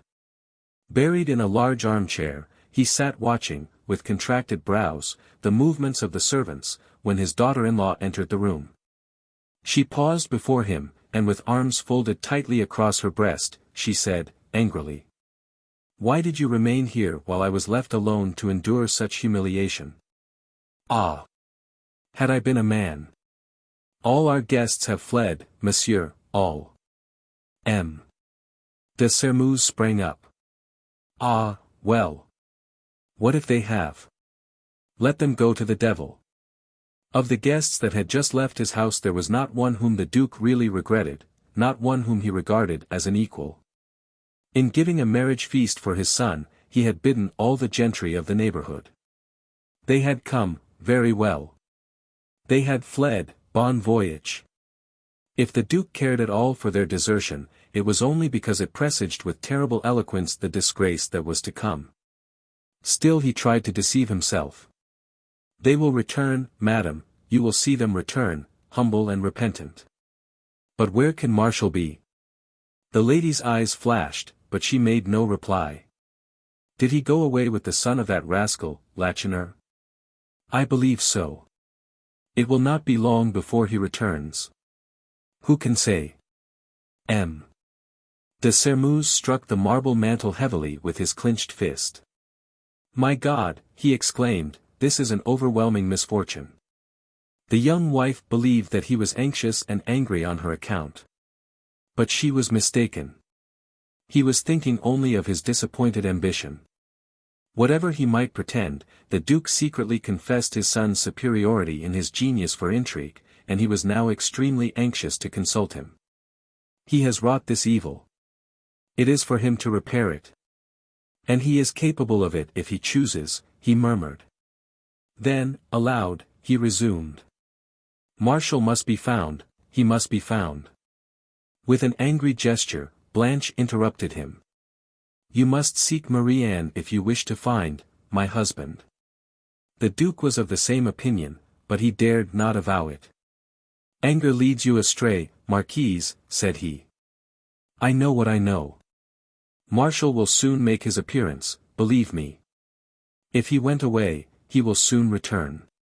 They shall go for him at once, or I will go for him myself." He left the room with a muttered oath, and Blanche approached her father, who still seemed to be unconscious. She seized his arm and shook it roughly, saying, in the most peremptory tone, "Father! Father!" This voice, which had so often made the Marquis de Courtornieu tremble, was far more efficacious than eau de Cologne. He opened one eye the least bit in the world, then quickly closed it, but not so quickly that his daughter failed to discover it. "I wish to speak with you," she said, "get up." He dared not disobey, and slowly and with difficulty, he raised himself. "Ah! How I suffer," he groaned, "how I suffer." His daughter glanced at him scornfully, then, in a tone of bitter irony, she remarked, "Do you think I am in paradise?" "Speak," sighed the Marquis. "What do you wish to say?" The bride turned haughtily to the servants. "Leave the room," she said, imperiously. They obeyed, and, after she had locked the door, "Let us speak of Marshal," she began. At the sound of this name, the Marquis bounded from his chair with clenched fists. "Ah, the wretch!" he exclaimed. "Marshal is my husband, father. And you? After what he has done, you dare to defend him?" "I do not defend him. But I do not wish him to be murdered." At that moment the news of Marshal's death would have given the Marquis de Courtornieu infinite satisfaction. "You heard, father," continued Blanche, "the rendezvous appointed tomorrow, at midday, on the Ricci. I know Marshal, he has been insulted, and he will go there. Will he encounter a loyal adversary? No. He will find a crowd of assassins. You alone can prevent him from being assassinated." "I. And how?" "By sending some soldiers to the Ricci, with orders to conceal themselves in the grove, with orders to arrest these murderers at the proper moment." The Marquis gravely shook his head. "If I do that," said he, "Marshal is quite capable of anything. Yes, I know it.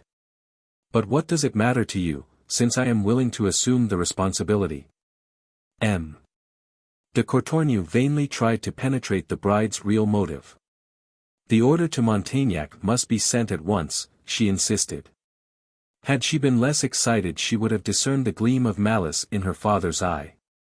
He was thinking that this would afford him an ample revenge, since he could bring dishonor upon Martial, who had shown so little regard for the honor of others.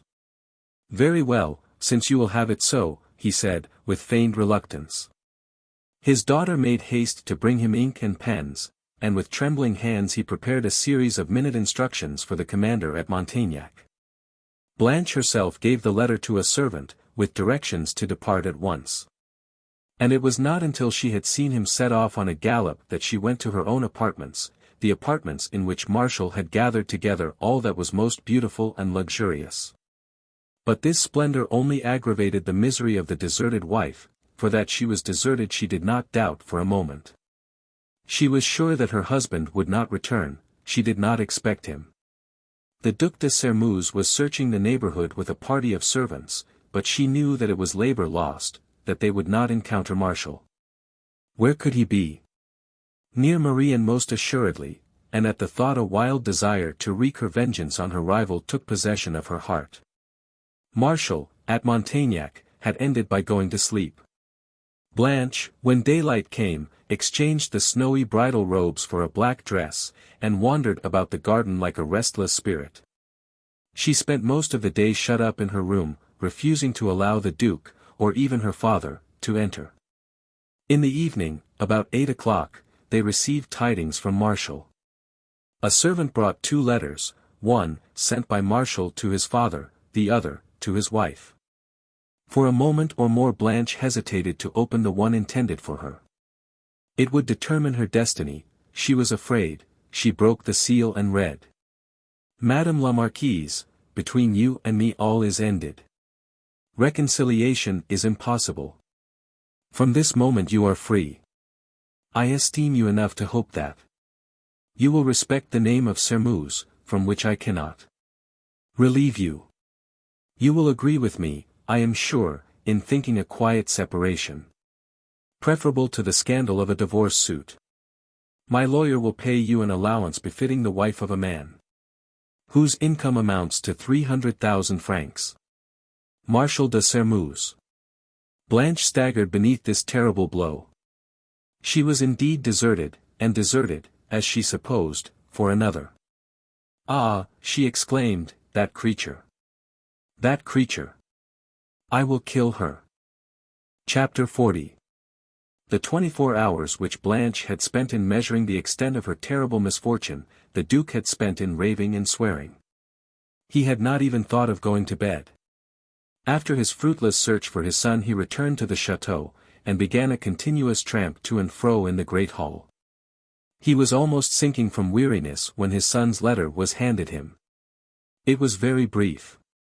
Martial did not vouchsafe any explanation, he did not even mention the rupture between his wife and himself.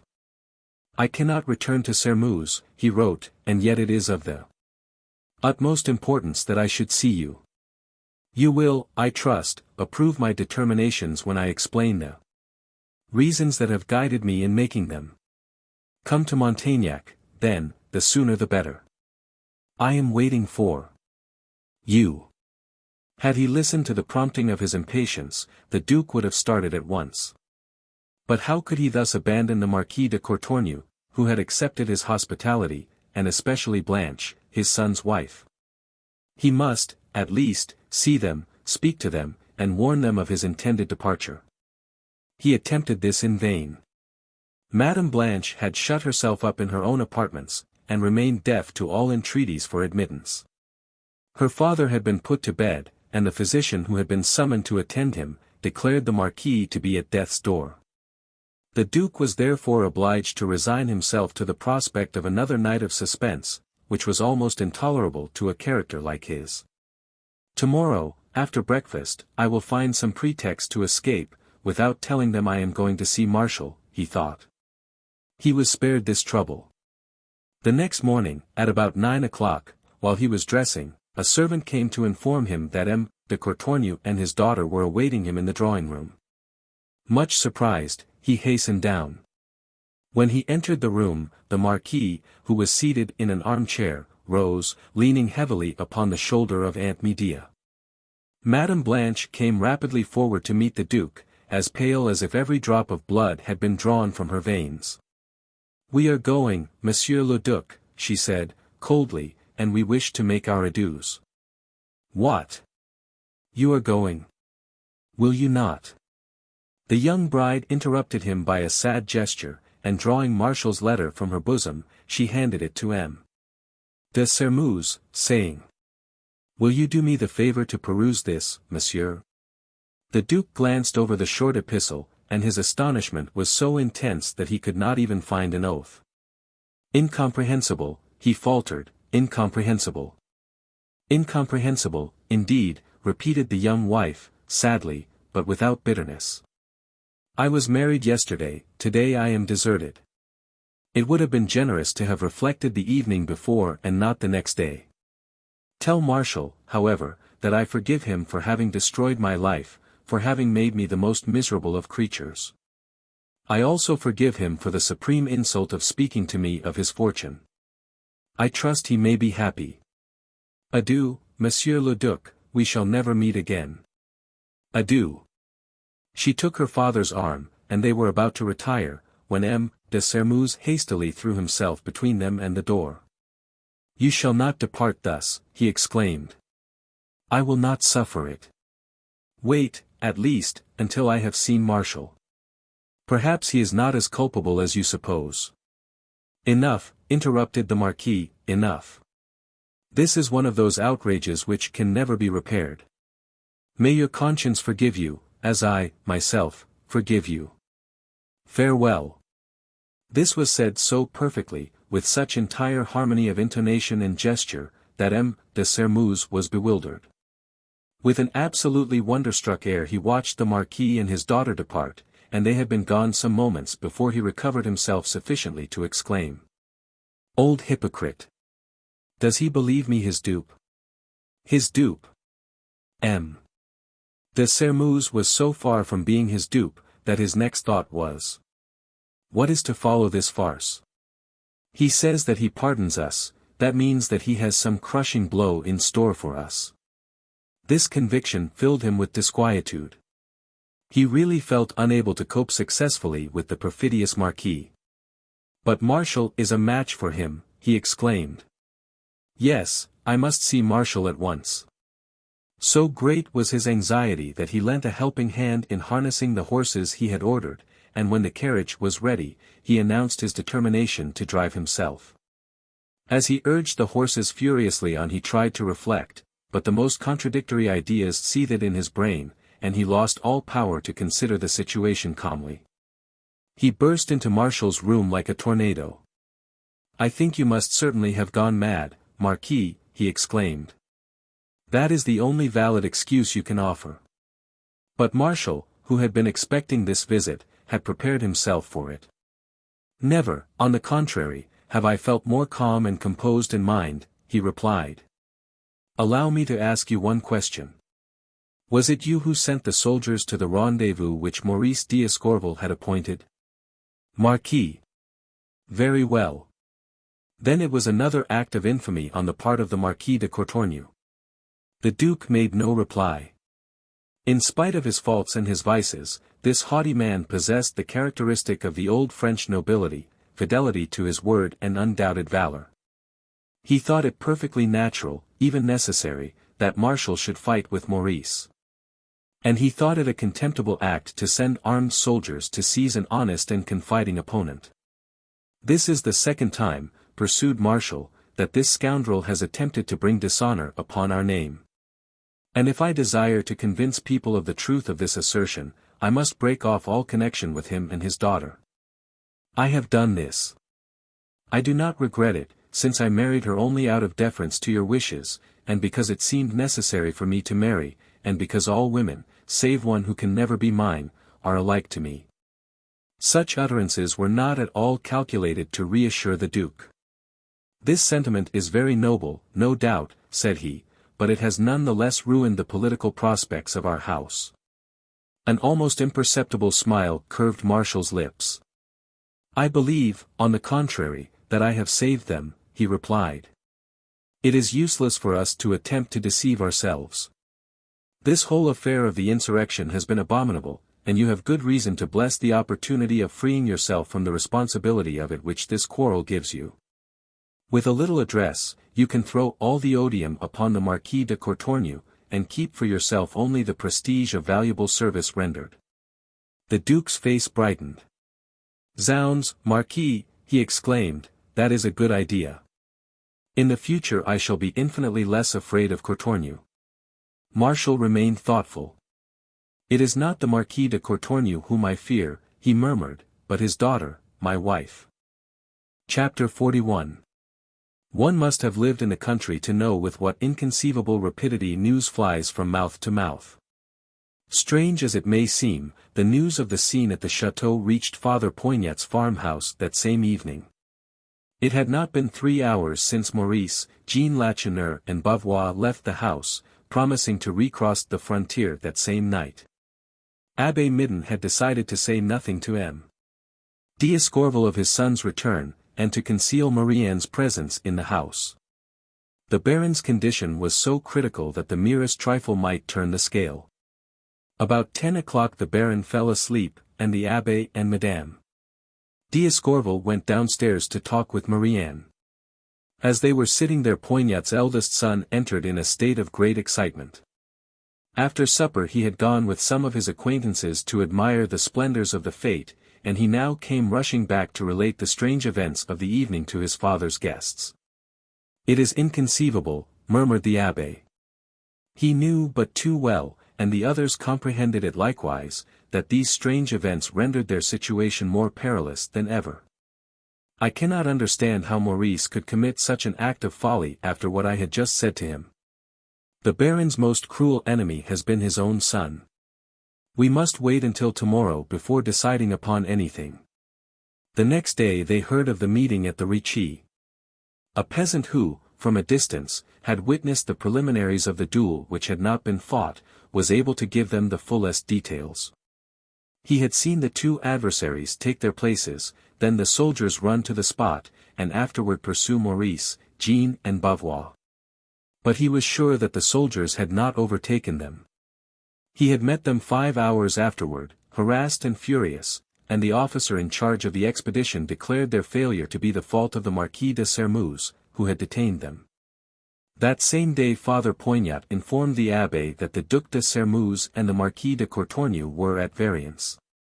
It was the talk of the country. The Marquis had returned to his chateau, accompanied by his daughter, and the Duke had gone to Montagnac. The Abbé's anxiety on receiving this intelligence was so poignant that he could not conceal it from Baron d'Escorval. "You have heard something, my friend," said the Baron. "Nothing, absolutely nothing. Some new danger threatens us." "None, I swear it." The priest's protestations did not convince the Baron. "Oh, do not deny it," he exclaimed. "Night before last, when you entered my room after I awoke, you were paler than death, and my wife had certainly been crying. What does all this mean?" Usually, when the cure did not wish to reply to the sick man's questions, it was sufficient to tell him that conversation and excitement would retard his recovery, but this time the Baron was not so docile. "It will be very easy for you to restore my tranquility," he said. "Confess now, that you are trembling lest they discover my retreat. This fear is torturing me also.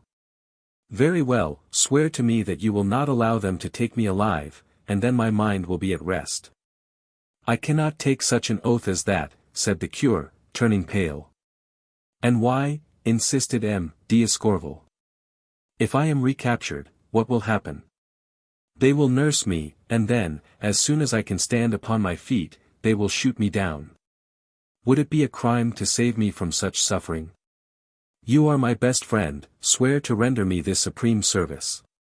Would you have me curse you for saving my life?" The Abbé made no response, but his eye, voluntarily or involuntarily, turned with a peculiar expression to the box of medicine standing upon the table near by. Did he wish to be understood as saying, "I will do nothing, but you will find a poison there"?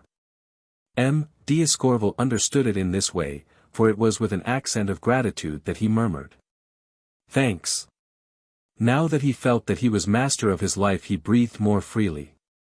From that moment his condition, so long desperate, began to improve. "I can defy all my enemies from this hour," he said, with a gaiety which certainly was not feigned. Day after day passed and the abbé's sinister apprehensions were not realized. He, too, began to regain confidence. Instead of causing an increase of severity, Maurice's and Jean Lacheneur's frightful imprudence had been, as it were, the point of departure for a universal indulgence. One might reasonably have supposed that the authorities of Montaignac had forgotten, and desired to have forgotten, if that were possible, Lacheneur's conspiracy, and the abominable slaughter for which it had been made the pretext. They soon heard at the farm that Maurice and the brave corporal had succeeded in reaching Piedmont. No allusion was made to Jean Lacheneur, so it was supposed that he had not left the country. But they had no reason to fear for his safety, since he was not upon the proscribed list. Later, it was rumored that the Marquis de Courtornieu was ill, and that Madame Blanche did not leave his bedside. Soon afterward, Father Poignot, on returning from Montaignac, reported that the Duke had just passed a week in Paris, and that he was now on his way home with one more decoration, another proof of royal favor, and that he had succeeded in obtaining an order for the release of all the conspirators, who were now in prison. It was impossible to doubt this intelligence, for the Montaignac papers mentioned this fact, with all the circumstances on the following day. The abbé attributed this sudden and happy change entirely to the rupture between the Duke and the Marquis, and this was the universal opinion in the neighborhood. Even the retired officers remarked, "The Duke is decidedly better than he is supposed to be, and if he has been severe, it is only because he was influenced by that odious Marquis de Courtornieu." Marie-Anne alone suspected the truth. A secret presentiment told her that it was Marshal de Sermuse who had shaken off his wonted apathy, and was working these changes and using and abusing his ascendancy over the mind of his father. "And it is for your sake," whispered an inward voice, "that Marshal is thus working. What does this careless egotist care for these obscure peasants, whose names he does not even know? If he protects them, it is only that he may have a right to protect you, and those whom you love." With these thoughts in her mind, she could not but feel her aversion to Marshal diminish. Was not such conduct truly heroic in a man whose dazzling offers she had refused? Was there not real moral grandeur in the feeling that induced Marshal to reveal a secret which might ruin the political fortunes of his house, rather than be suspected of an unworthy action?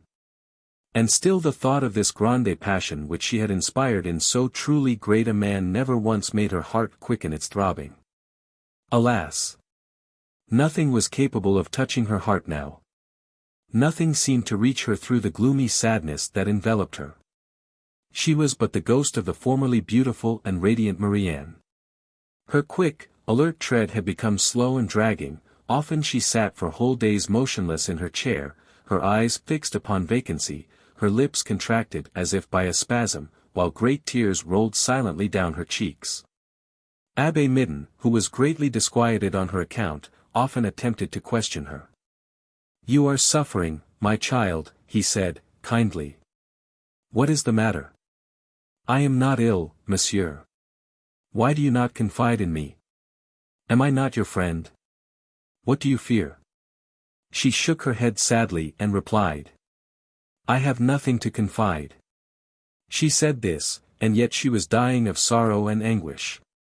Faithful to the promise she had made Maurice, she had said nothing of her condition, or of the marriage solemnized in the little church at Vigano.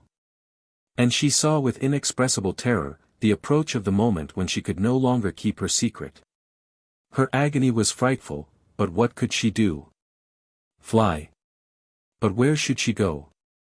And by going, would she not lose all chance of hearing from Maurice, which was the only hope that sustained her in this trying hour?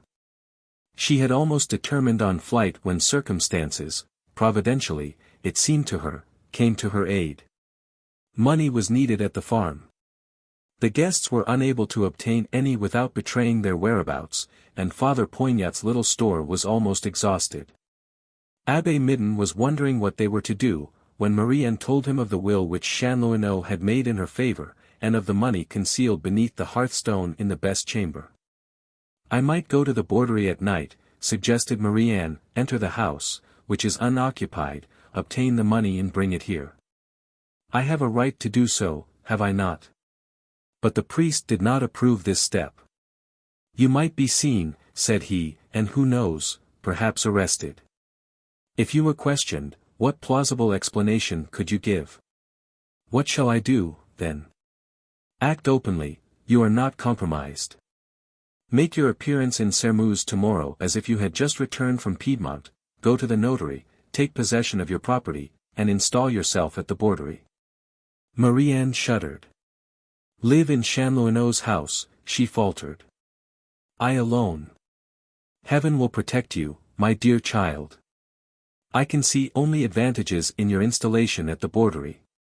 It will be easy to communicate with you, and with ordinary precautions there can be no danger. Before your departure we will decide upon a place of rendezvous, and 2 or 3 times a week you can meet Father Poignat there. And, in the course of 2 or 3 months you can be still more useful to us. When people have become accustomed to your residence at the Borderie, we will take the Baron there.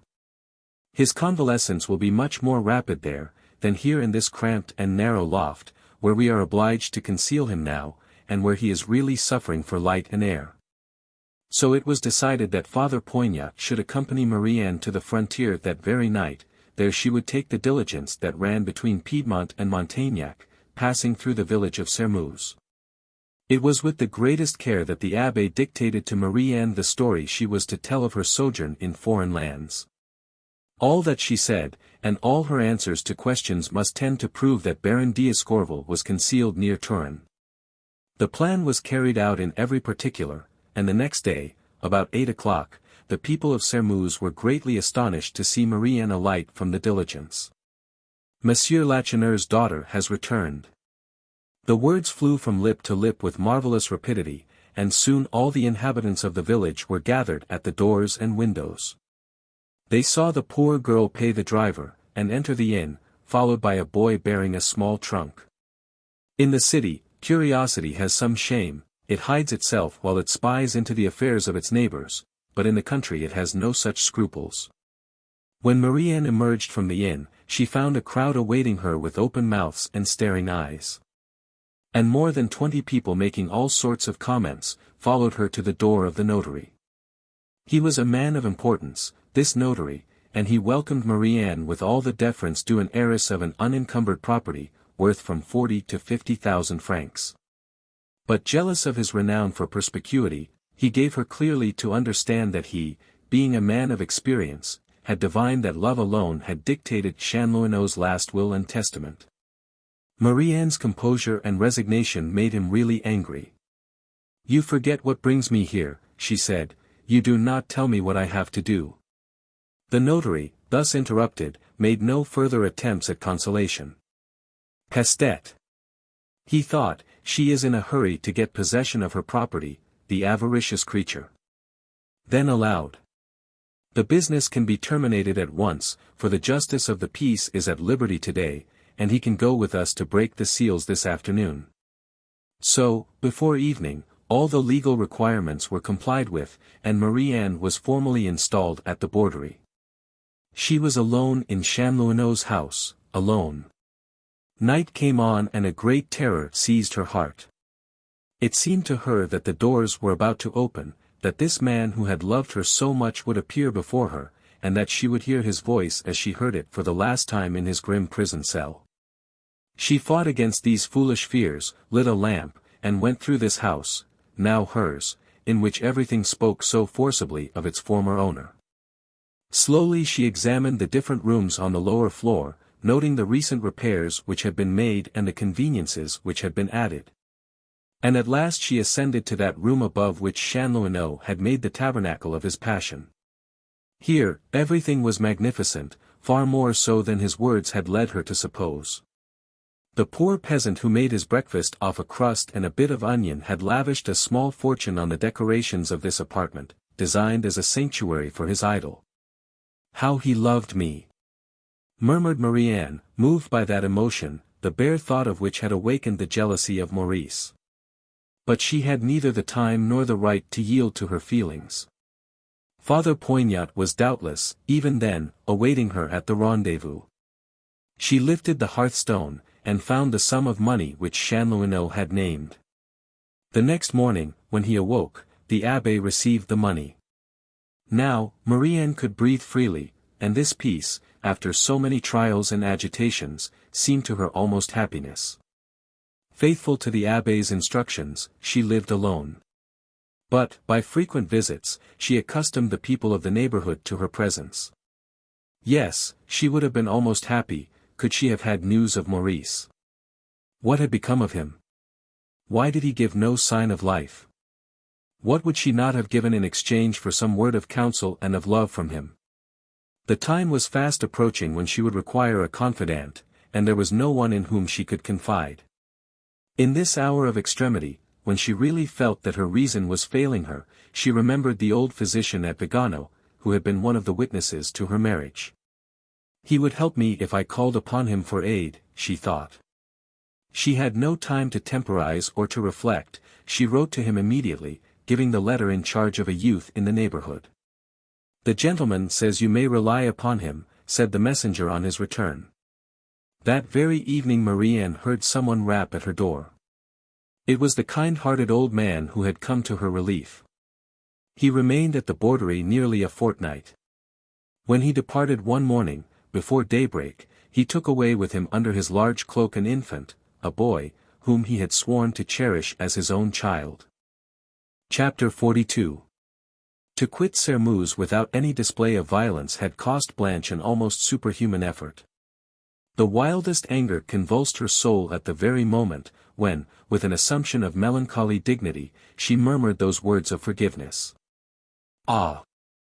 Had she obeyed the dictates of her resentment? But her indomitable vanity aroused within her the heroism of a gladiator dying on the arena, with a smile upon his lips. Falling, she intended to fall gracefully. "No one shall see me weep. No one shall hear me complain," she said to her despondent father, "try to imitate me." And on her return to the Château de Courtornieu, she was a stoic. Her face, although pale, was as immobile as marble, beneath the curious gaze of the servants.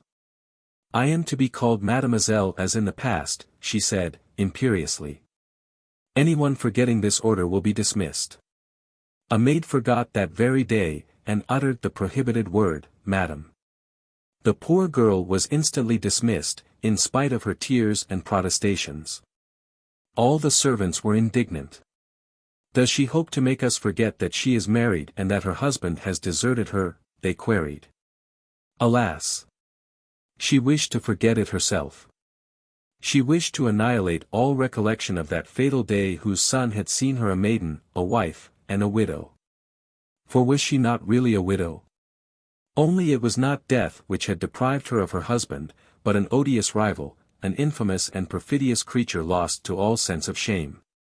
And yet, though she had been disdained, abandoned, and repulsed, she was no longer free. She belonged to the man whose name she bore like a badge of servitude, to the man who hated her, who fled from her. She was not yet 20, and this was the end of her youth, of her life, of her hopes, and even of her dreams. Society condemned her to solitude, while Martial was free to rove wheresoever fancy might lead him. Now she saw the disadvantage of isolating one's self. She had not been without friends in her schoolgirl days. But after leaving the convent she had alienated them by her haughtiness, on finding them not as high in rank, nor as rich as herself. She was now reduced to the irritating consolations of Aunt Medea, who was a worthy person, undoubtedly, but her tears flowed quite as freely for the loss of a cat, as for the death of a relative. But Blanche bravely resolved that she would conceal her grief and despair in the recesses of her own heart. She drove about the country, she wore the prettiest dresses in her trousseau, she forced herself to appear gay and indifferent. But on going to attend High Mass in Sairmeuse the following Sunday, she realized the futility of her efforts. People did not look at her haughtily, or even curiously. But they turned away their heads to laugh, and she overheard remarks upon the maiden widow which pierced her very soul. They mocked her, they ridiculed her. "Oh! I will have my revenge," she muttered. But she had not waited for these insults before thinking of vengeance, and she had found her father quite ready to assist her in her plans. For the first time the father and the daughter were in accord. "The Duc de Sairmeuse shall learn what it costs to aid in the escape of a prisoner and to insult a man like me. Fortune, favor, position, he shall lose all. I hope to see him ruined and dishonored at my feet. You shall see that day. You shall see that day," said the Marquis, vehemently. But, unfortunately for him and his plans, he was extremely ill for 3 days, after the scene at Sairmeuse. Then he wasted 3 days more in composing a report, which was intended to crush his former ally. This delay ruined him, since it gave Marshal time to perfect his plans and to send the Duc de Sairmeuse to Paris skillfully indoctrinated. And what did the Duke say to the king, who accorded him such a gracious reception? He undoubtedly pronounced the first reports false, reduced the Montaignac revolution to its proper proportions, represented Lacheneur as a fool, and his followers as inoffensive idiots. Perhaps he led the king to suppose that the Marquis de Courtornieu might have provoked the outbreak by undue severity. He had served under Napoleon, and possibly had thought it necessary to make a display of his zeal. There have been such cases. So far as he himself was concerned, he deeply deplored the mistakes into which he had been led by the ambitious Marquis, upon whom he cast most of the responsibility for the blood which had been shed. The result of all this was, that when the Marquis de Courtornieu's report reached Paris, it was answered by a decree depriving him of the office of Grand Prefect. This unexpected blow crushed him. To think that a man as shrewd, as subtle-minded, as quick-witted, and adroit as himself, a man who had passed through so many troubled epochs, who had served with the same obsequious countenance all the masters who would accept his services, to think that such a man should have been thus duped and betrayed. It must be that old imbecile, the Duc de Sairmeuse, who has maneuvered so skillfully, and with so much address, he said. But who advised him? I cannot imagine who it could have been. Who it was Madame Blanche knew only too well. She recognized Martial's hand in all this, as Marie-Anne had done. Ah! I was not deceived in him, she thought, he is the great diplomatist I believed him to be. At his age to outwit my father, an old politician of such experience and acknowledged astuteness. And he does all this to please Marie-Anne, she continued, frantic with rage. It is the first step toward obtaining pardon for the friends of that vile creature. She has unbounded influence over him, and so long as she lives there is no hope for me. But, patience. She was patient, realizing that he who wishes to surely attain his revenge must wait, dissimulate, prepare an opportunity, but not force it. What her revenge should be she had not yet decided. But she already had her eye upon a man whom she believed would be a willing instrument in her hands, and capable of doing anything for money. But how had such a man chanced to cross the path of Madame Blanche? How did it happen that she was cognizant of the existence of such a person? It was the result of one of those simple combinations of circumstances which go by the name of chance. Burdened with remorse, despised and jeered at, and stoned whenever he showed himself upon the street, and horror-stricken whenever he thought of the terrible threats of Balstain, the Piedmontese innkeeper, Chupin left Montaignac and came to beg an asylum at the Château de Sairmeuse.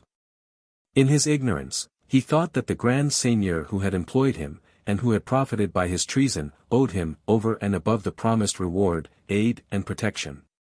But the servants shunned him. They would not allow him a seat at the kitchen table, nor would the grooms allow him to sleep in the stables. They threw him a bone, as they would have thrown it to a dog, and he slept where he could. He bore all this uncomplainingly, deeming himself fortunate in being able to purchase comparative safety at such a price. But when the Duke returned from Paris with a policy of forgetfulness and conciliation in his pocket, he would no longer tolerate the presence of this man, who was the object of universal execration. He ordered the dismissal of Chupin. The latter resisted, swearing that he would not leave Sairmeuse unless he was forcibly expelled, or unless he received the order from the lips of the Duke himself. This obstinate resistance was reported to the Duke. It made him hesitate. But the necessity of the moment, and a word from Marshall, decided him. He sent for Chupin and told him that he must not visit Sairmeuse again under any pretext whatever, softening the harshness of expulsion, however, by the offer of a small sum of money. But Chupin sullenly refused the money, gathered his belongings together, and departed, shaking his clenched fist at the chateau, and vowing vengeance on the Sairmeuse family. Then he went to his old home, where his wife and his 2 boys still lived. He seldom left the house, and then only to satisfy his passion for hunting. At such times, instead of hiding and surrounding himself with every precaution, as he had done, before shooting a squirrel or a few partridges, in former times, he went boldly to the Sairmeuse or the Courtornieu forests, shot his game, and brought it home openly, almost defiantly. The rest of the time he spent in a state of semi-intoxication, for he drank constantly and more immoderately. When he had taken more than usual, his wife and his sons generally attempted to obtain money from him, and if persuasions failed they resorted to blows. For he had never given them the reward of his treason. What had he done with the 20,000 francs in gold which had been paid him? No one knew. His sons believed he had buried it somewhere, but they tried in vain to wrest his secret from him. All the people in the neighborhood were aware of this state of affairs, and regarded it as a just punishment for the traitor. Madame Blanche overheard one of the gardeners telling the story to 2 of his assistants. "Ah, the man is an old scoundrel," he said, his face crimson with indignation. "He should be in the galleys, and not at large among respectable people." "He is a man who would serve your purpose," the voice of hatred whispered in Blanche's ear. "But how can I find an opportunity to confer with him?" she wondered. "Madame." Blanche was too prudent to think of hazarding a visit to his house, but she remembered that he hunted occasionally in the Courtornieu woods, and that it might be possible for her to meet him there. "It will only require a little perseverance and a few long walks," she said to herself. But it cost poor Aunt Medea, the inevitable chaperone, 2 long weeks of almost continued walking. "Another freak," groaned the poor relative, overcome with fatigue. "My niece is certainly crazy." But one lovely afternoon in May Blanche discovered what she sought. It was in a sequestered spot near the lake. Chupin was tramping sullenly along with his gun and glancing suspiciously on every side. Not that he feared the gamekeeper or a verbal process, but wherever he went, he fancied he saw Balstain walking in his shadow, with that terrible knife in his hand. Seeing Madame Blanche, he tried to hide himself in the forest, but she prevented it by calling, "Father Chupin." He hesitated for a moment, then he paused, dropped his gun, and waited. Aunt Medea was pale with fright. "Blessed Jesus!" she murmured, pressing her niece's arm. "Why do you call that terrible man?" "I wish to speak with him." "What, Blanche, do you dare?" "I must." "No, I cannot allow it." "I must not." "There, that is enough," said Blanche, with one of those imperious glances that deprive a dependent of all strength and courage. "Quite enough." Then, in gentler tones, "I must talk with this man," she added. "You, Aunt Medea, will remain at a little distance. Keep a close watch on every side, and if you see anyone approaching, call me, whoever it may be." Aunt Medea, submissive as she was ever wont to be, obeyed, and Madame Blanche advanced toward the old poacher, who stood as motionless as the trunks of the giant trees around him. "Well, my good Father Chupin, what sort of sport have you had today?" she began, when she was a few steps from him. "What do you want with me?" growled Chupin, "for you do want something, or you would not trouble yourself about such as I." It required all Blanche's determination to repress a gesture of fright and of disgust. But, in a resolute tone, she replied, "Yes, it is true that I have a favor to ask you." "Ah, ha! I supposed so. A mere trifle which will cost you no trouble and for which you shall be well paid." She said this so carelessly that one would really have supposed the service was unimportant, but cleverly as she played her part, Chupin was not deceived. "No one asks trifling services of a man like me," he said coarsely. "Since I have served the good cause, at the peril of my life, people seem to suppose that they have a right to come to me with their money in their hands, when they desire any dirty work done. It is true that I was well paid for that other job. But I would like to melt all the gold and pour it down the throats of those who gave it to me. Ah! I know what it costs the humble to listen to the words of the great.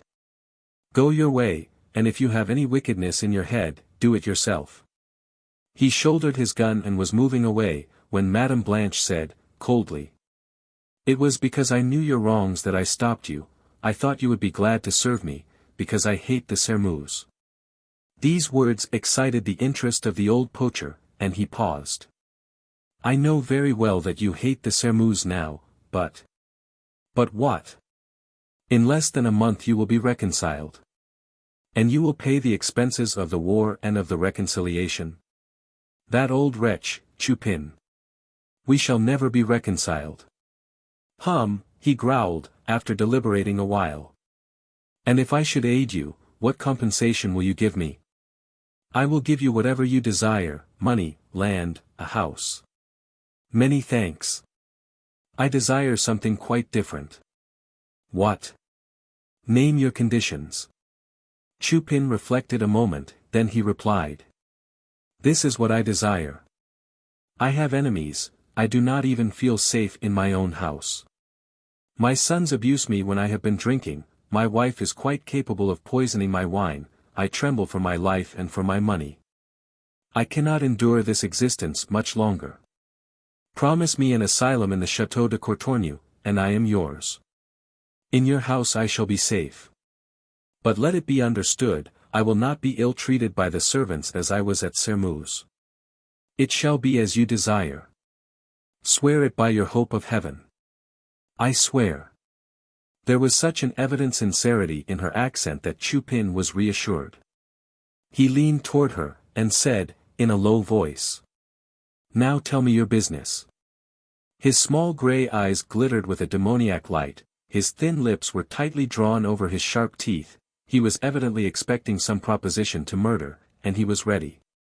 His attitude showed this so plainly that Blanche shuddered. "Really, what I ask of you is almost nothing," she replied. "I only wish you to watch the Marquis de Sairmeuse." "Your husband?" "Yes, my husband. I wish to know what he does, where he goes, and what persons he sees. I wish to know how each moment of his time is spent." "What?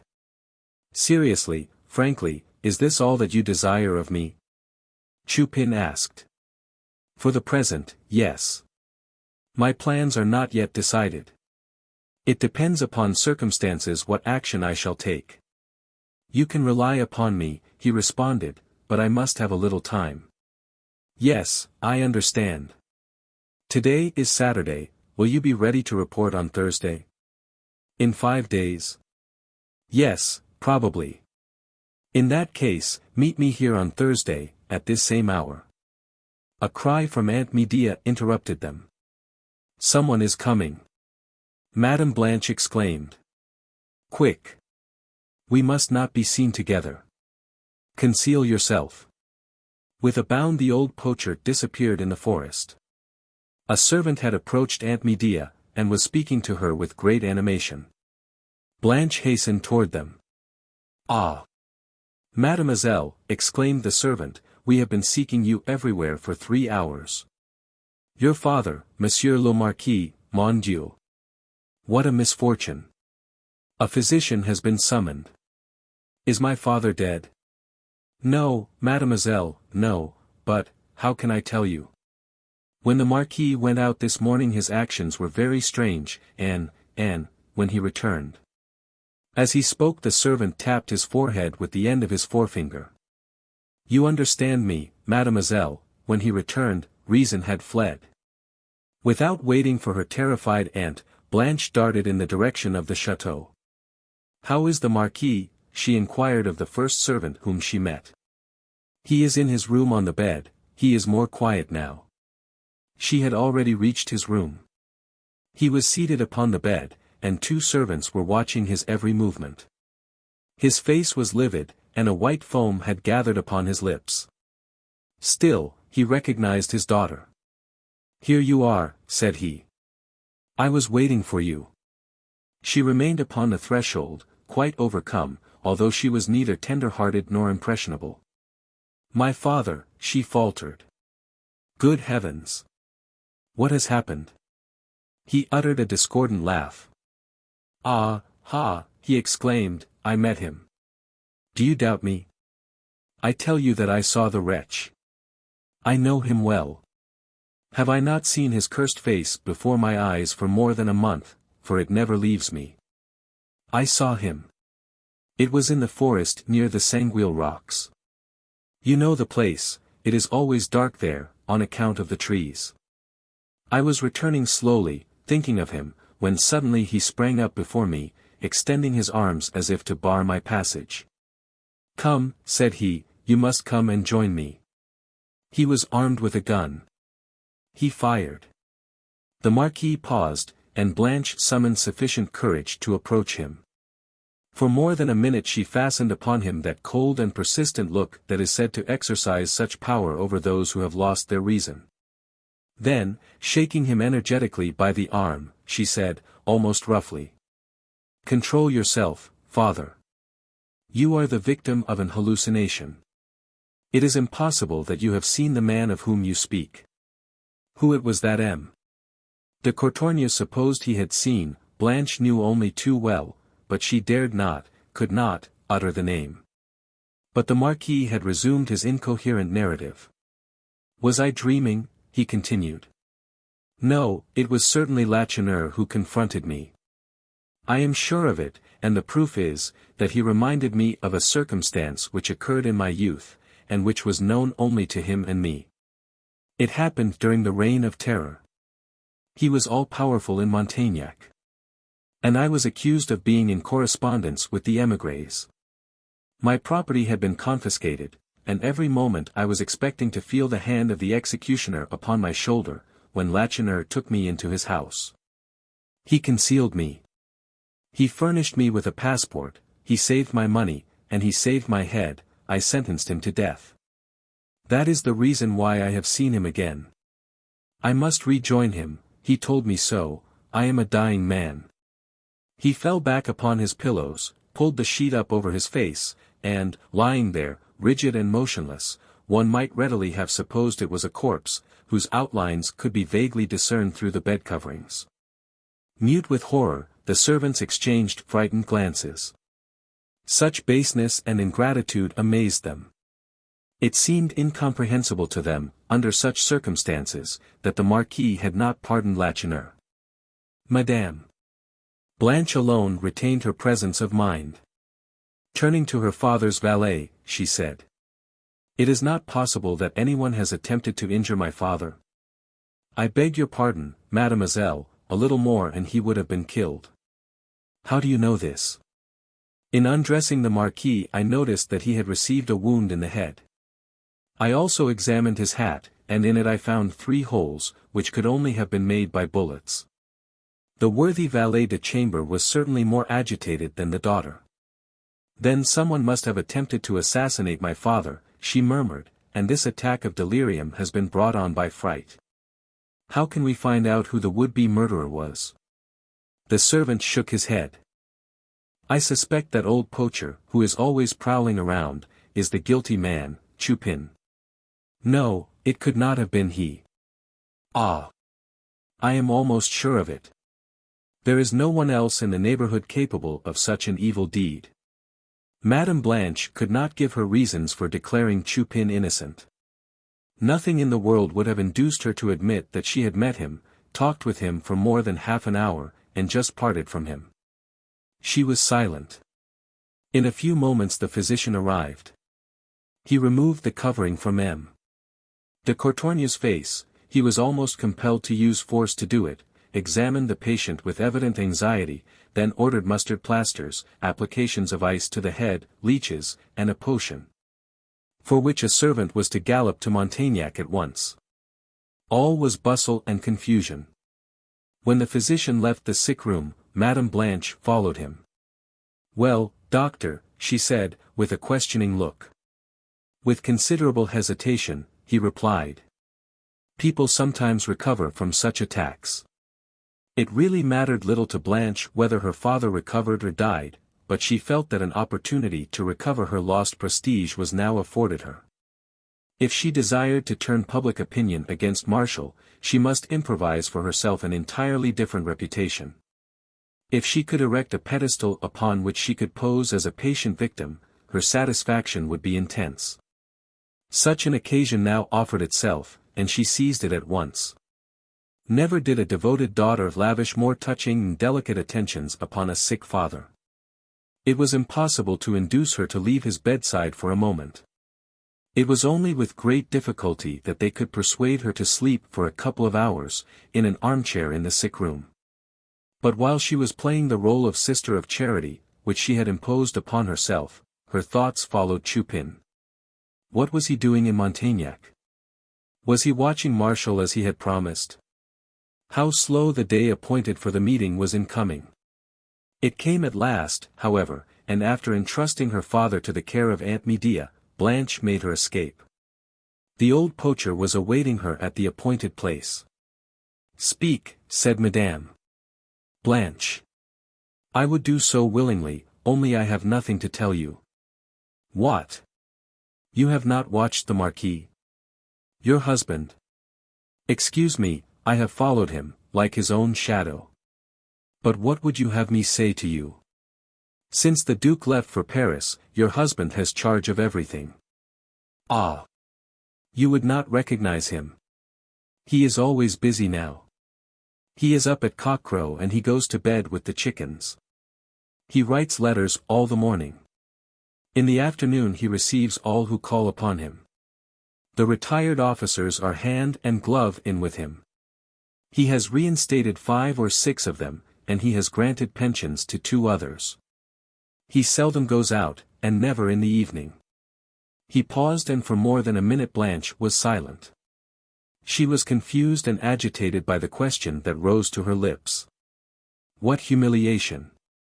But she conquered her embarrassment, and turning away her head to hide her crimson face, she said.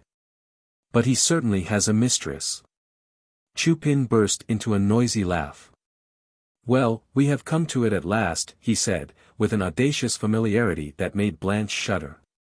"You mean that scoundrel Lacheneur's daughter, do you not? That stuck-up minx, Marie-Anne?" Blanche felt that denial was useless. "Yes," she answered, "it is Marie-Anne that I mean." "Ah, well. She has been neither seen nor heard from. She must have fled with another of her lovers, Maurice d'Escorval." "You are mistaken." "Oh, not at all. Of all the Lacheneurs only Jean remains, and he lives like the vagabond that he is, by poaching and stealing. Day and night he rambles through the woods with his gun on his shoulder. He is frightful to look upon, a perfect skeleton, and his eyes glitter like live coals. If he ever meets me, my account will be settled then and there." Blanche turned pale. It was Jean Lacheneur who had fired at the Marquis then. She did not doubt it in the least. "Very well," said she, "I, myself, am sure that Marie-Anne is in the neighborhood, concealed in Montaignac, probably. I must know. Endeavor to discover her retreat before Monday, when I will meet you here again." "I will try," Chupin answered. He did indeed try, he exerted all his energy and cunning, but in vain. He was fettered by the precautions which he took against Balstain and against Jean Lacheneur. On the other hand, no one in the neighborhood would have consented to give him the least information. "Still no news," he said to Madame Blanche at each interview. But she would not yield. Jealousy will not yield even to evidence. Blanche had declared that Marie-Anne had taken her husband from her, that Martial and Marie-Anne loved each other, hence it must be so, all proofs to the contrary notwithstanding. But one morning she found her spy jubilant. "Good news!" he cried, as soon as he saw her, we have caught the minx at last. Chapter 43. It was the second day after Marie-Anne's installation at the Borderie. That event was the general topic of conversation, and Chanlouineau's will was the subject of countless comments. Here is Monsieur Lacheneur's daughter with an income of more than 2,000 francs, without counting the house, said the old people, gravely. An honest girl would have had no such luck as that, muttered the unattractive maidens who had not been fortunate enough to secure husbands. This was the great news which Chupin brought to Madame Blanche. She listened to it, trembling with anger, her hands so convulsively clenched that the nails penetrated the flesh. "What audacity!" she exclaimed. "What impudence!" The old poacher seemed to be of the same opinion. "If each of her lovers gives her as much she will be richer than a queen. She will have enough to buy both Sairmeuse and Courtornieu, if she chooses," he remarked, maliciously. If he had desired to augment the rage of Madame Blanche, he had good reason to be satisfied. "And this is the woman who has alienated Martial's heart from me," she exclaimed. "It is for this miserable wretch that he abandons me." The unworthiness of the unfortunate girl whom she regarded as her rival, incensed her to such a degree that she entirely forgot Chupin's presence. She made no attempt to restrain herself or to hide the secret of her sufferings. "Are you sure that what you tell me is true?" she asked. "As sure as that you stand there." "Who told you all this?" "No one, I have eyes. I went to the Borderie yesterday to see for myself, and all the shutters were open." Marie-Anne was leaning out of a window. "She does not even wear mourning, the heartless hussy." Poor Marie-Anne, indeed, had no dress but the one which Madame d'Escorval had given her on the night of the insurrection, when she laid aside her masculine habiliments. Chupin wished to irritate Madame Blanche still more by other malicious remarks, but she checked him by a gesture. "So you know the way to the Borderie?" she inquired. "Perfectly." "Where is it?" "Opposite the mills of the Oiselle, near the river, about a league and a half from here." "That is true. I remember now. Were you ever in the house?" "More than 100 times while Chanlouineau was living." "Explain the topography of the dwelling." Chupin's eyes dilated to their widest extent. "What do you wish?" he asked, not understanding in the least what was required of him. "I mean, explain how the house is constructed." "Ah! Now I understand.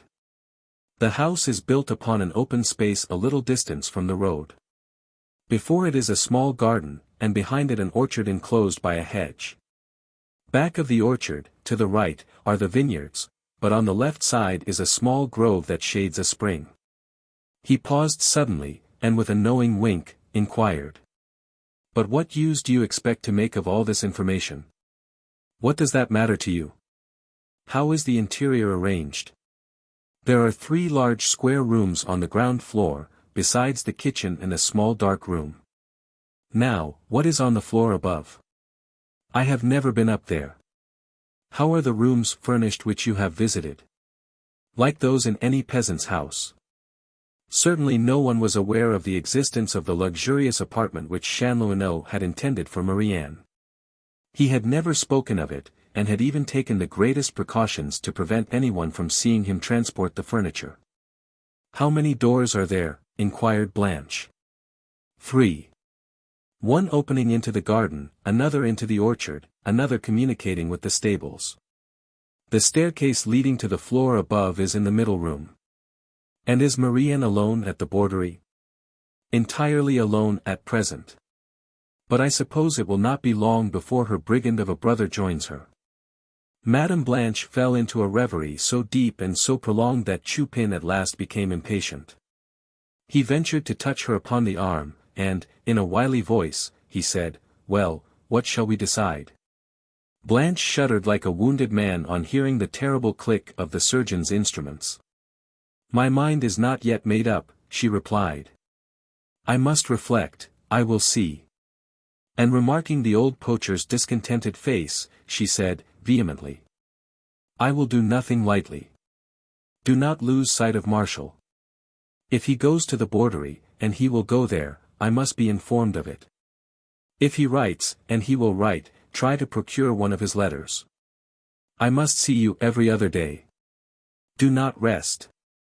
Strive to deserve the good place I am reserving for you at Courtornieu. Go.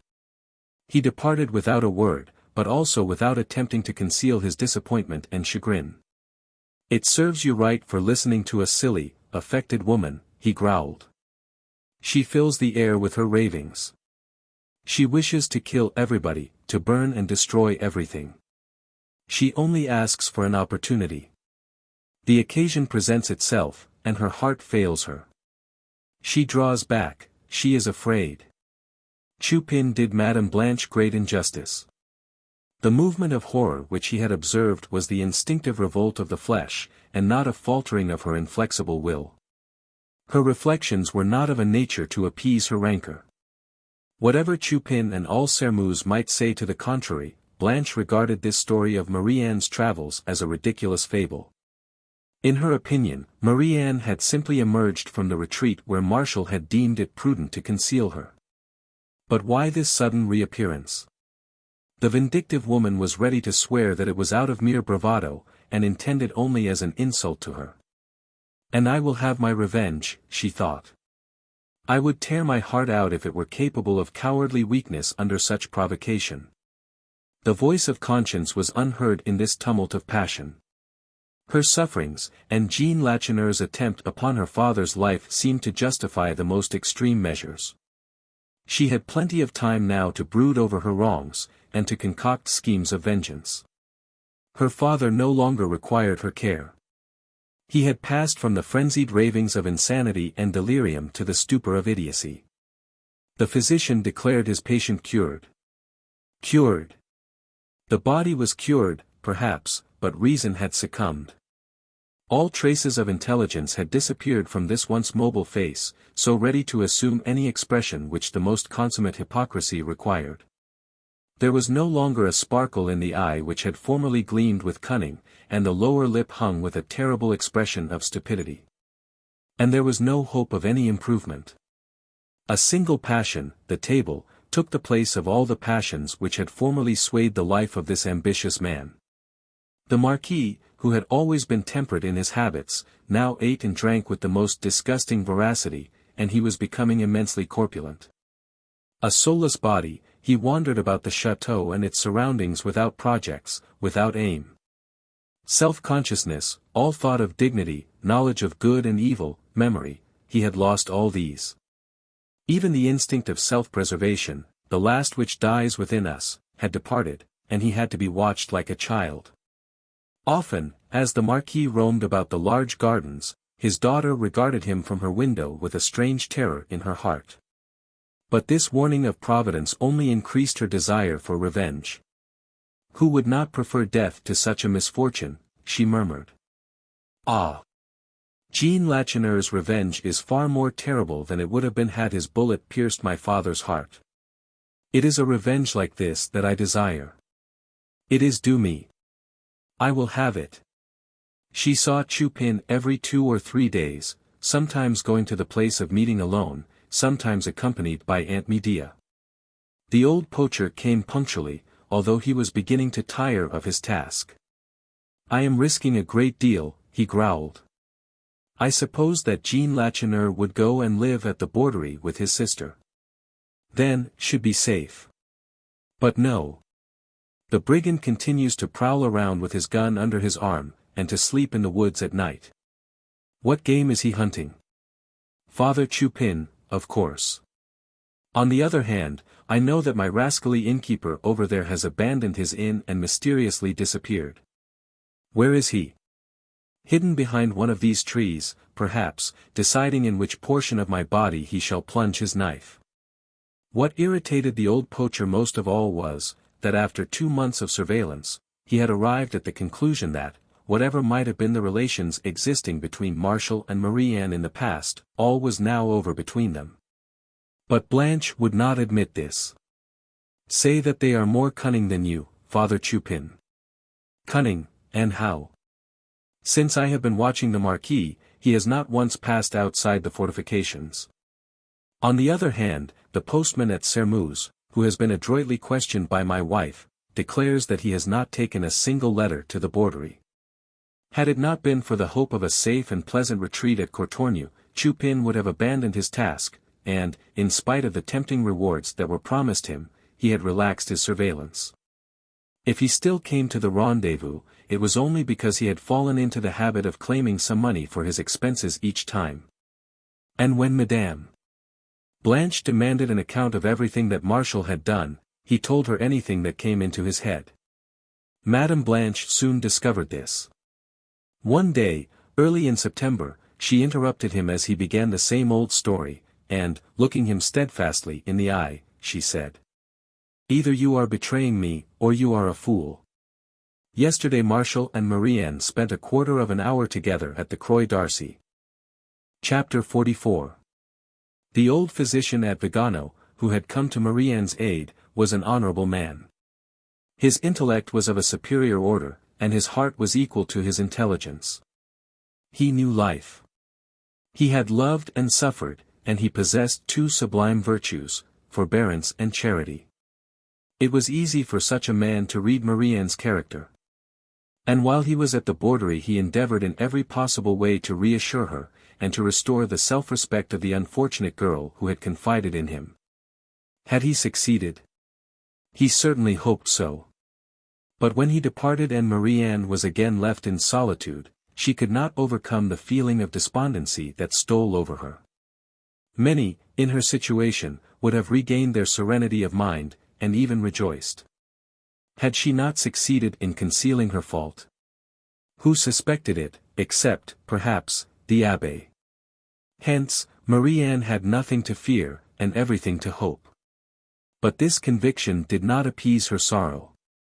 Hers was one of those pure and proud natures that are more sensitive to the whisperings of conscience than to the clamors of the world.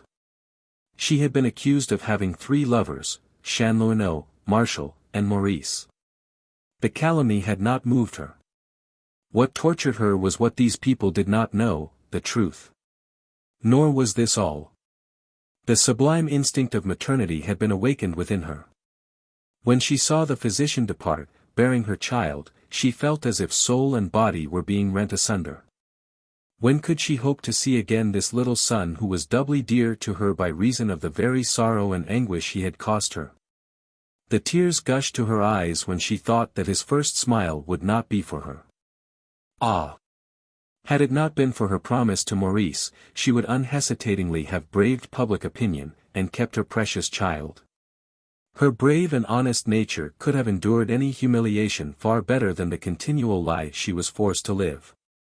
But she had promised, Maurice was her husband, and reason told her that for his sake she must preserve not her honor, alas, but the semblance of honor. And when she thought of her brother, her blood froze in her veins. Having learned that Jean was roving about the country, she sent for him. But it was not without much persuasion that he consented to come to the Borderie. It was easy to explain Chupin's terror when one saw Jean Lacheneur. His clothing was literally in tatters, his face wore an expression of ferocious despair, and a fierce unextinguishable hatred burned in his eyes. When he entered the cottage, Marie-Anne recoiled in horror. She did not recognize him until he spoke. "It is I, sister," he said, gloomily. "You, my poor Jean. You." He surveyed himself from head to foot, and said, with a sneering laugh, "Really, I should not like to meet myself at dusk in the forest." Marie-Anne shuddered. She fancied that a threat lurked beneath these ironical words, beneath this mockery of himself. "What a life yours must be, my poor brother! Why did you not come sooner? Now, I have you here, I shall not let you go. You will not desert me. I need protection and love so much. You will remain with me." "It is impossible, Marie-Anne." "And why?" A fleeting crimson suffused Jean Lacheneur's cheek. He hesitated for a moment, then. "Because I have a right to dispose of my own life, but not of yours," he replied. "We can no longer be anything to each other. I deny you today, that you may be able to deny me tomorrow. Yes, I renounce you, who are my all, the only person on earth whom I love. Your most cruel enemies have not calumniated you more foully than I. He paused an instant, then he added. I have said openly, before numerous witnesses, that I would never set foot in a house that had been given you by Chanlouineau. Jean. You, my brother. Said that? I said it. It must be supposed that there is a deadly feud between us. This must be, in order that neither you nor Maurice d'Escorval can be accused of complicity in any deed of mine. Marie-Anne stood as if petrified. He is mad, she murmured. Do I really have that appearance? She shook off the stupor that paralyzed her, and seizing her brother's hands. What do you intend to do? She exclaimed. What do you intend to do? Tell me, I will know. Nothing. Let me alone. Jean. Let me alone, he said, roughly, disengaging himself. A horrible presentiment crossed Marie-Anne's mind. She stepped back, and solemnly, entreatingly, she said. Take care, my brother. It is not well to tamper with these matters. Leave to God's justice the task of punishing those who have wronged us. But nothing could move Jean Lacheneur, or divert him from his purpose. He uttered a hoarse, discordant laugh, then striking his gun heavily with his hand, he exclaimed. Here is justice. Appalled and distressed beyond measure, Marie-Anne sank into a chair. She discerned in her brother's mind the same fixed, fatal idea which had lured her father on to destruction, the idea for which he had sacrificed all, family, friends, fortune. The present and the future, even his daughter's honor, the idea which had caused so much blood to flow, which had cost the life of so many innocent men, and which had finally conducted him to the scaffold. Jean, she murmured, remember our father. The young man's face became livid, his hands clenched involuntarily, but he controlled his anger. Advancing toward his sister, in a cold, quiet tone that added a frightful violence to his threats, he said. It is because I remember my father that justice shall be done. Ah! These miserable nobles would not display such audacity if all sons had my resolution. A scoundrel would hesitate before attacking a good man if he was obliged to say to himself, I cannot strike this honest man, for though he die, his children will surely call me to account. Their fury will fall on me and mine. They will pursue us sleeping and waking, pursue us without ceasing, everywhere, and pitilessly. Their hatred always on the alert, will accompany us and surround us. It will be an implacable, merciless warfare. I shall never venture forth without fearing a bullet, I shall never lift food to my lips without dread of poison. And until we have succumbed, they will prowl about our house, trying to slip in through tiniest opening, death, dishonor, ruin, infamy, and misery. He paused with a nervous laugh, and then, still more slowly, he added. That is what the Sermeuse and Courtornieu have to expect from me.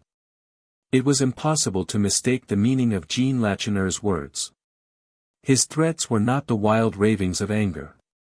His quiet manner, his icy tones, his automatic gestures betrayed one of those cold rages which endure so long as the man lives. He took good care to make himself understood, for between his teeth he added. Undoubtedly, these people are very high, and I am very low, but when a tiny worm fastens itself to the roots of a giant oak, that tree is doomed. Marie-Anne knew all too well the uselessness of prayers and entreaties. And yet she must not allow her brother to depart in this mood. She fell upon her knees, and with clasped hands and supplicating voice. Jean, said she, I implore you to renounce these projects. In the name of our mother, return to your better self. These are crimes which you are meditating. With a glance of scorn and a shrug of the shoulders, he replied. Have done with this. I was wrong to confide my hopes to you. Do not make me regret that I came here. Then the sister tried another plan. She rose, forced her lips to smile, and as if nothing unpleasant had passed between them, she begged Jean to remain with her that evening, at least, and share her frugal supper. Remain, she entreated. That is not much to do, and it will make me so happy. And since it will be the last time we shall see each other for years, grant me a few hours. It is so long since we have met. I have suffered so much.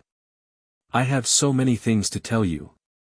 Jean, my dear brother, can it be that you love me no longer? One must have been bronzed to remain insensible to such prayers. Jean Lacheneur's heart swelled almost to bursting, his stern features relaxed, and a tear trembled in his eye. Marie-Anne saw that tear. She thought she had conquered, and clapping her hands in delight, she exclaimed. Ah! You will remain. You will remain. No. Jean had already mastered his momentary weakness, though not without a terrible effort. And in a harsh voice. Impossible. Impossible, he repeated. Then, as his sister clung to him imploringly, he took her in his arms and pressed her to his heart. Poor sister, poor Marie-Anne, you will never know what it costs me to refuse you, to separate myself from you. But this must be. In even coming here I have been guilty of an imprudent act. You do not understand to what perils you will be exposed if people suspect any bond between us. I trust you and Maurice may lead a calm and happy life. It would be a crime for me to mix you up with my wild schemes. Think of me sometimes, but do not try to see me, or even to learn what has become of me. A man like me struggles, triumphs, or perishes alone. He kissed Marie-Anne passionately, then lifted her, placed her in a chair, and freed himself from her detaining hands. Adieu, he cried, when you see me again, our father will be avenged. She sprang up to rush after him and to call him back. Too late. He had fled. It is over, murmured the wretched girl, my brother is lost. Nothing will restrain him now. A vague, inexplicable, but horrible fear, contracted her heart. She felt that she was being slowly but surely drawn into a whirlpool of passion, rancor, vengeance, and crime, and a voice whispered that she would be crushed. But other thoughts soon replaced these gloomy presentiments. One evening, while she was preparing her little table, she heard a rustling sound at the door.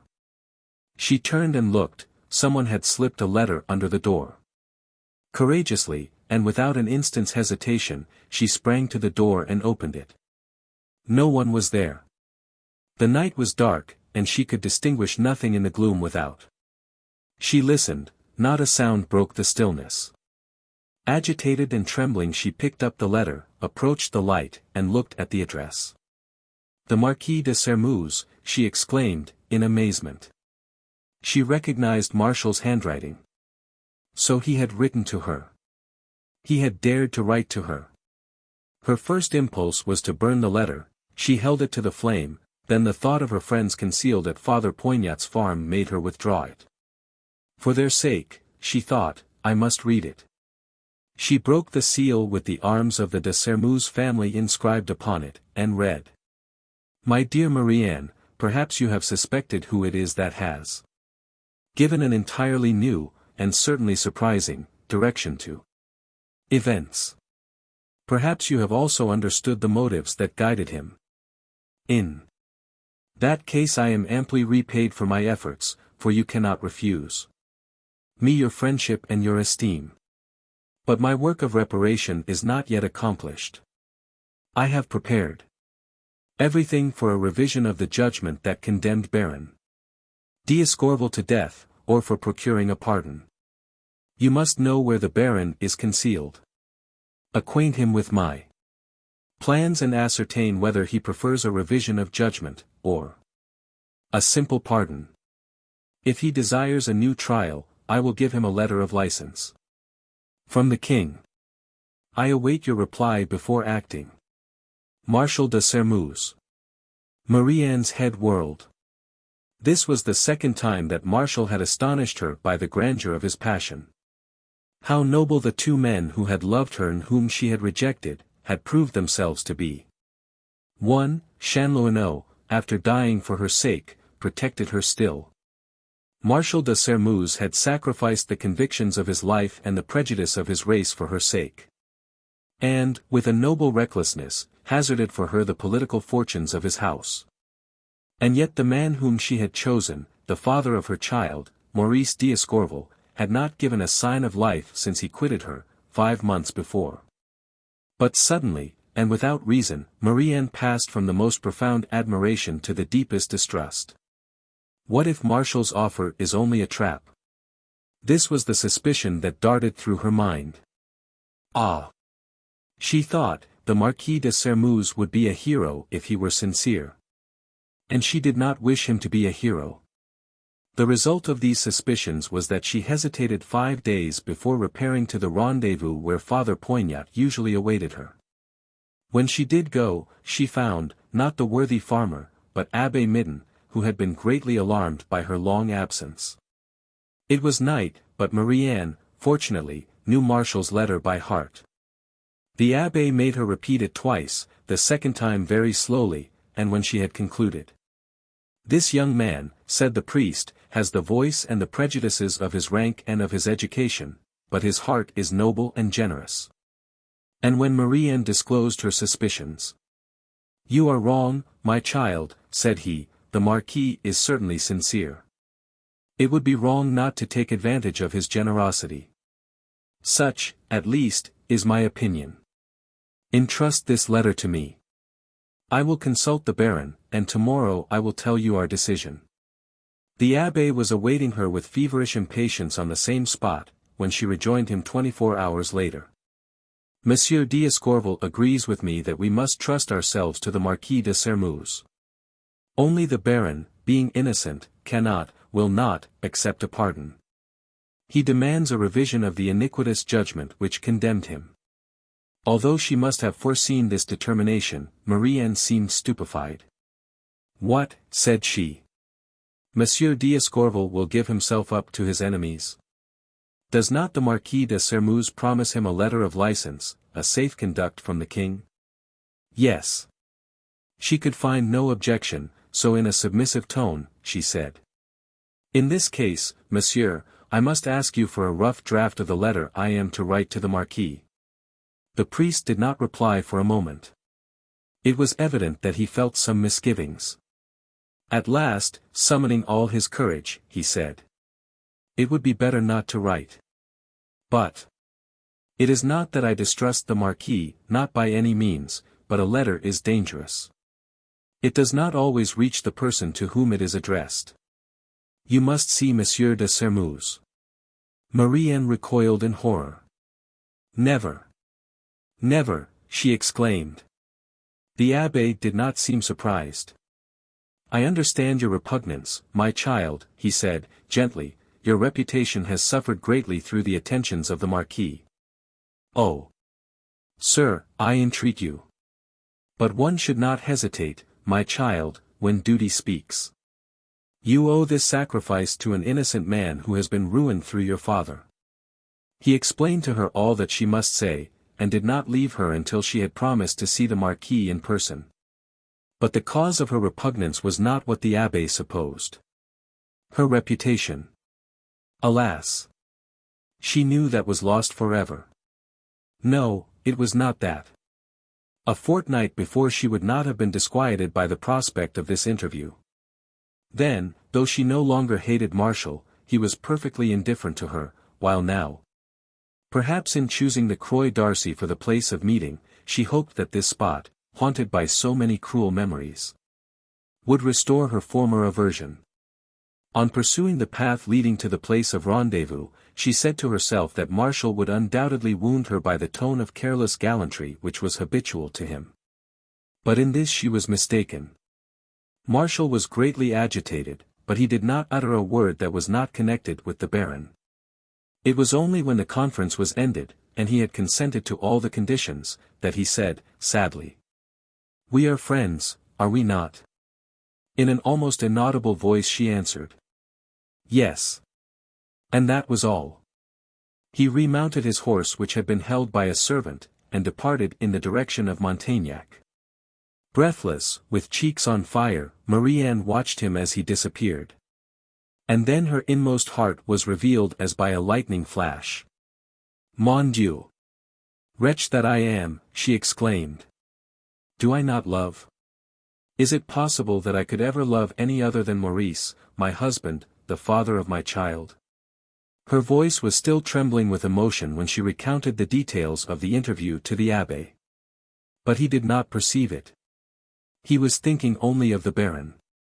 I was sure that Marshall would agree to everything. I was so certain of it that I have made all the arrangements for the Baron to leave the farm. He will await, at your house, a safe conduct from His Majesty. The close air and the heat of the loft are retarding the Baron's recovery, the abbé pursued, so be prepared for his coming tomorrow evening. One of the Poignot boys will bring over all our baggage. About 11 o'clock we will put Monsieur d'Escorval in a carriage, and we will all sup together at the Borderie. Heaven comes to my aid, thought Marie-Anne as she walked homeward. She thought that she would no longer be alone, that Madame d'Escorval would be with her to talk to her of Maurice, and that all the friends who would surround her would aid her in driving away the thoughts of Marshall, which haunted her. So the next day she was more cheerful than she had been for months, and once, while putting her little house in order, she was surprised to find herself singing at her work. 8 o'clock was sounding when she heard a peculiar whistle. It was the signal of the younger Poignot, who came bringing an armchair for the sick man, the abbé's box of medicine, and a bag of books. These articles Marie-Anne deposited in the room which Chanlouineau had adorned for her, and which she intended for the Baron. After arranging them to her satisfaction she went out to meet young Poignot, who had told her that he would soon return with other articles. The night was very dark, and Marie-Anne, as she hastened on, did not notice two motionless figures in the shadow of a clump of lilacs in her little garden. Chapter 45. Detected by Madame Blanche in a palpable falsehood, Chupin was quite crestfallen for a moment. He saw the pleasing vision of a retreat at Courtornieu vanish. He saw himself suddenly deprived of frequent gifts which permitted him to spare his hoarded treasure, and even to increase it. But he soon regained his assurance, and with an affectation of frankness he said, "I may be stupid, but I could not deceive an infant. Someone must have told you falsely." Madame Blanche shrugged her shoulders. "I obtained my information from two persons who were ignorant of the interest it would possess for me. As truly as the sun is in the heavens I swear." "Do not swear, simply confess that you have been wanting in zeal." The young lady's manner betrayed such positive certainty that Chupin ceased his denials and changed his tactics. With the most abject humility, he admitted that the evening before he had relaxed his surveillance, he had been very busy. One of his boys had injured his foot. Then he had encountered some friends who persuaded him to enter a drinking saloon, where he had taken more than usual, so that. He told this story in a whining tone. And every moment he interrupted himself to affirm his repentance and to cover himself with reproaches. "Old drunkard," he said, "this will teach you." But these protestations, far from reassuring Madame Blanche, made her still more suspicious. "All this is very well, Father Chupin," she said, dryly, "but what are you going to do now to repair your negligence?" "What do I intend to do?" he exclaimed, feigning the most violent anger. "Oh! You will see. I will prove that no one can deceive me with impunity. Near the Borderie is a small grove. I shall station myself there, and may the devil seize me if a cat enters that house unbeknown to me." Madame Blanche drew her purse from her pocket, and taking out 3 louis, she gave them to Chupin, saying, "Take these, and be more careful in future. Another blunder like this, and I shall be compelled to ask the aid of some other person." The old poacher went away, whistling quite reassured, but he was wrong. The lady's generosity was only intended to allay his suspicions.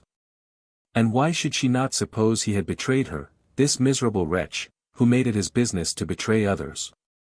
What reason had she for placing any confidence in his reports? She paid him. Others, by paying him more, would certainly have the preference. But how could she ascertain what she wished to know? Ah! She saw but one way, a very disagreeable, but a sure way. She, herself, would play the spy. This idea took such possession of her mind that, after dinner was concluded, and twilight had enveloped the earth in a mantle of grey, she summoned Aunt Medea. "Get your cloak, quickly, Aunt," she commanded. "I am going for a walk, and you must accompany me." Aunt Medea extended her hand to the bell rope, but her niece stopped her. "You will dispense with the services of your maid," said she. "I do not wish anyone in the chateau to know that we have gone out." "Are we going alone?" "Alone." "Alone, and on foot, at night." "I am in a hurry, Aunt," interrupted Blanche, "and I am waiting for you." In the twinkling of an eye Aunt Medea was ready. The Marquis had just been put to bed, the servants were at dinner, and Blanche and Aunt Medea reached the little gate leading from the garden into the open fields without being observed. "Good heavens! Where are we going?" groaned Aunt Medea. "What is that to you? Come." Madame Blanche was going to the Borderie. She could have followed the banks of the Oiselle, but she preferred to cut across the fields, thinking she would be less likely to meet someone. The night was still, but very dark, and the progress of the two women was often retarded by hedges and ditches. Twice Blanche lost her way. Again and again, Aunt Medea stumbled over the rough ground, and bruised herself against the stones. She groaned, she almost wept, but her terrible niece was pitiless. "Come," she said, "or I will leave you to find your way as best you can." And the poor dependent struggled on. At last, after a tramp of more than an hour, Blanche ventured to breathe. She recognized Chanlouineau's house, and she paused in the little grove of which Chupin had spoken. "Are we at our journey's end?" inquired Aunt Medea, timidly. "Yes, but be quiet. Remain where you are, I wish to look about a little." "What? You are leaving me alone? Blanche, I entreat you. What are you going to do? Mon Dieu! You frighten me. I am afraid, Blanche." But her niece had gone. She was exploring the grove, seeking Chupin. She did not find him. "I knew the wretch was deceiving me," she muttered through her set teeth. "Who knows but Martial and Marie-Anne are there in that house now, mocking me, and laughing at my credulity." She rejoined Aunt Medea, whom she found half dead with fright, and both advanced to the edge of the woods, which commanded a view of the front of the house. A flickering, crimson light gleamed through two windows in the second story. Evidently there was a fire in the room. "That is right," murmured Blanche, bitterly, "Martial is such a chilly person."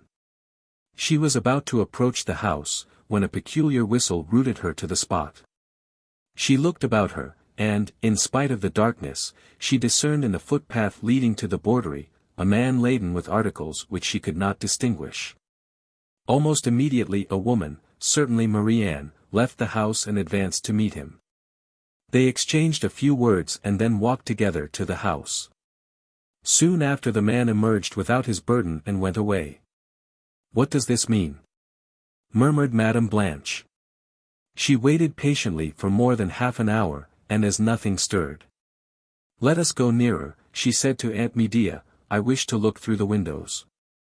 They were approaching the house when, just as they reached the little garden, the door of the cottage opened so suddenly that they had scarcely time to conceal themselves in a clump of lilac bushes.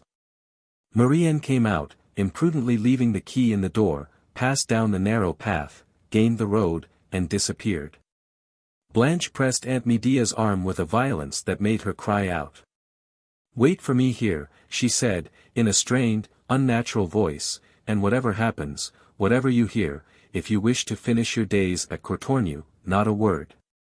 Do not stir from this spot, I will return." And she entered the cottage. Marie-Anne, on going out, had left a candle burning on the table in the front room. Blanche seized it and boldly began an exploration of the dwelling.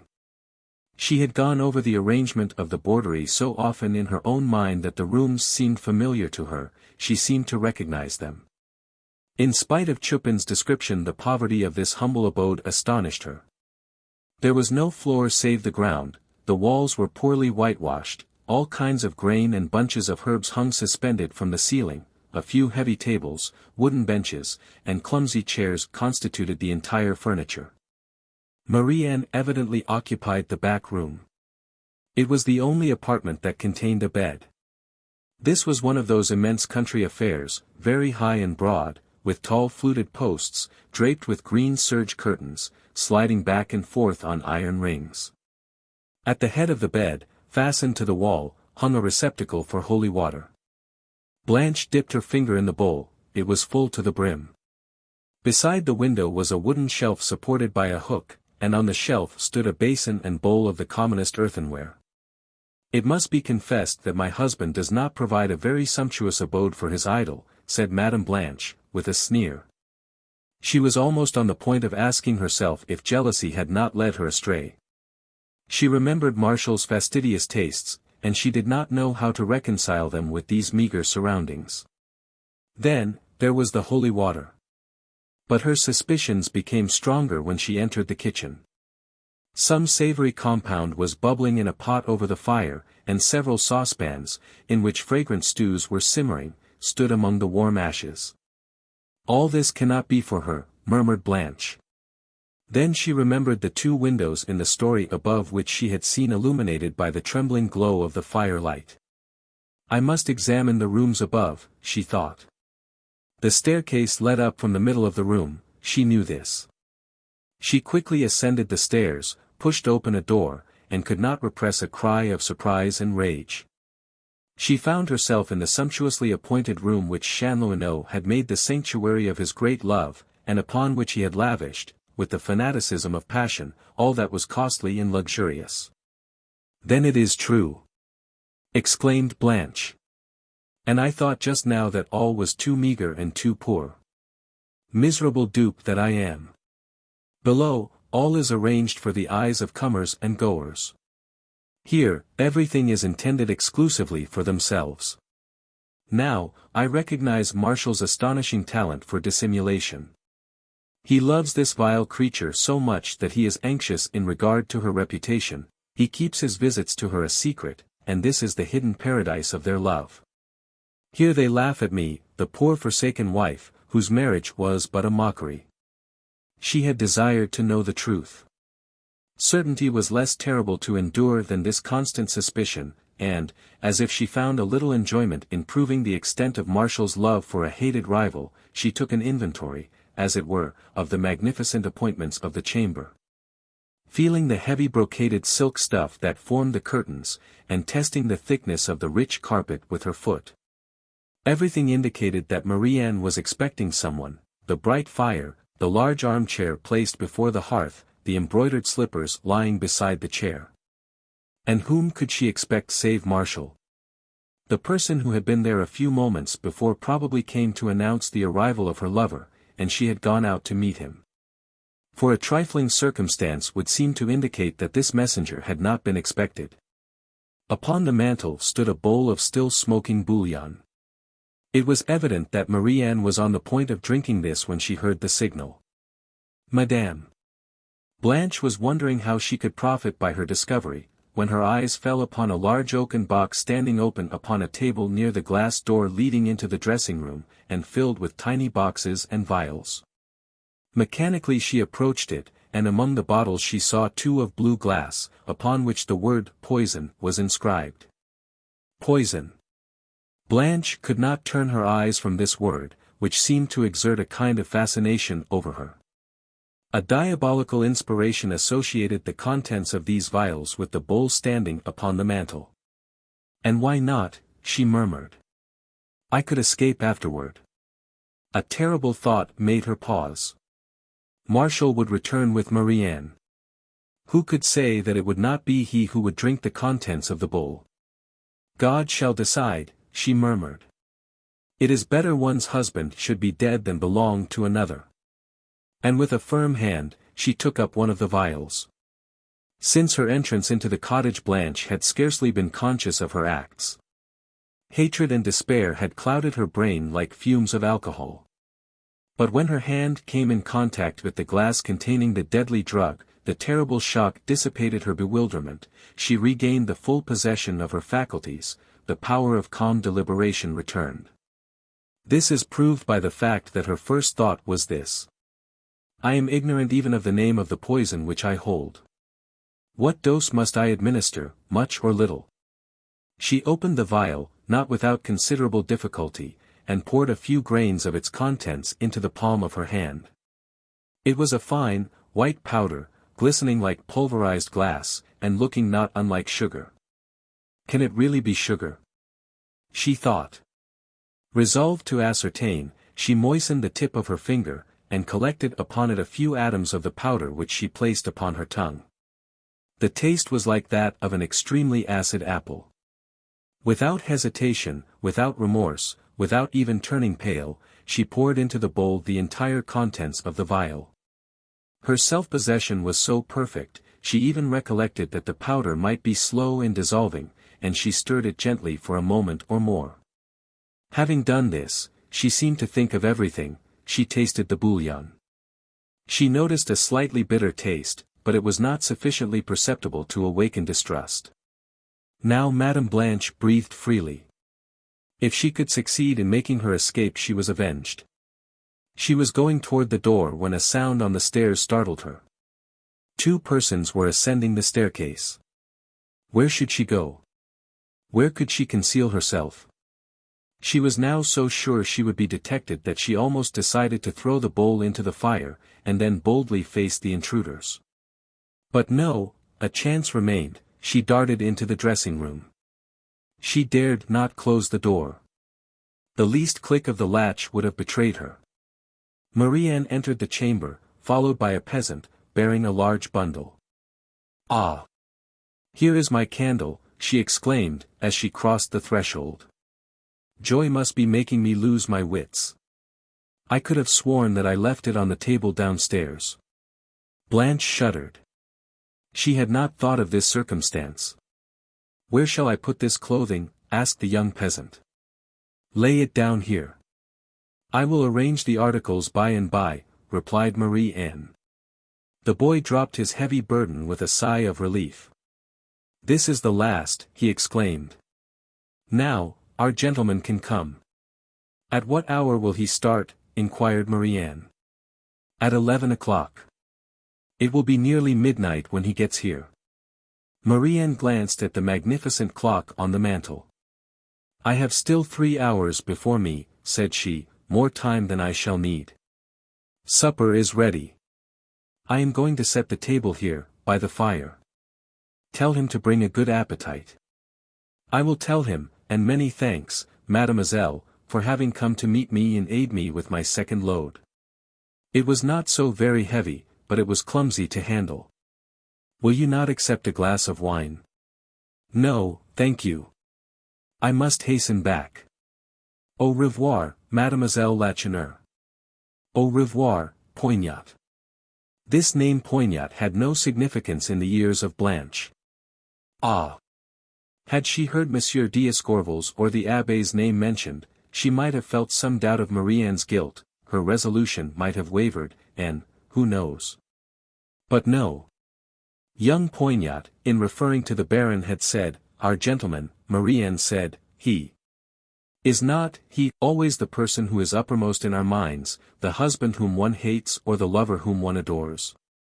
Our gentleman. He. Blanche translated Martial. Yes, it was the Marquis de Sermeuse who was to arrive at midnight. She was sure of it. It was he who had been preceded by a messenger bearing clothing. This could only mean that he was about to establish himself at the Borderie. Perhaps he would cast aside all secrecy and live there openly, regardless of his rank, of his dignity, and of his duties, forgetful even of his prejudices. These conjectures inflamed her fury still more. Why should she hesitate or tremble after that? Her only dread now, was lest she should be discovered.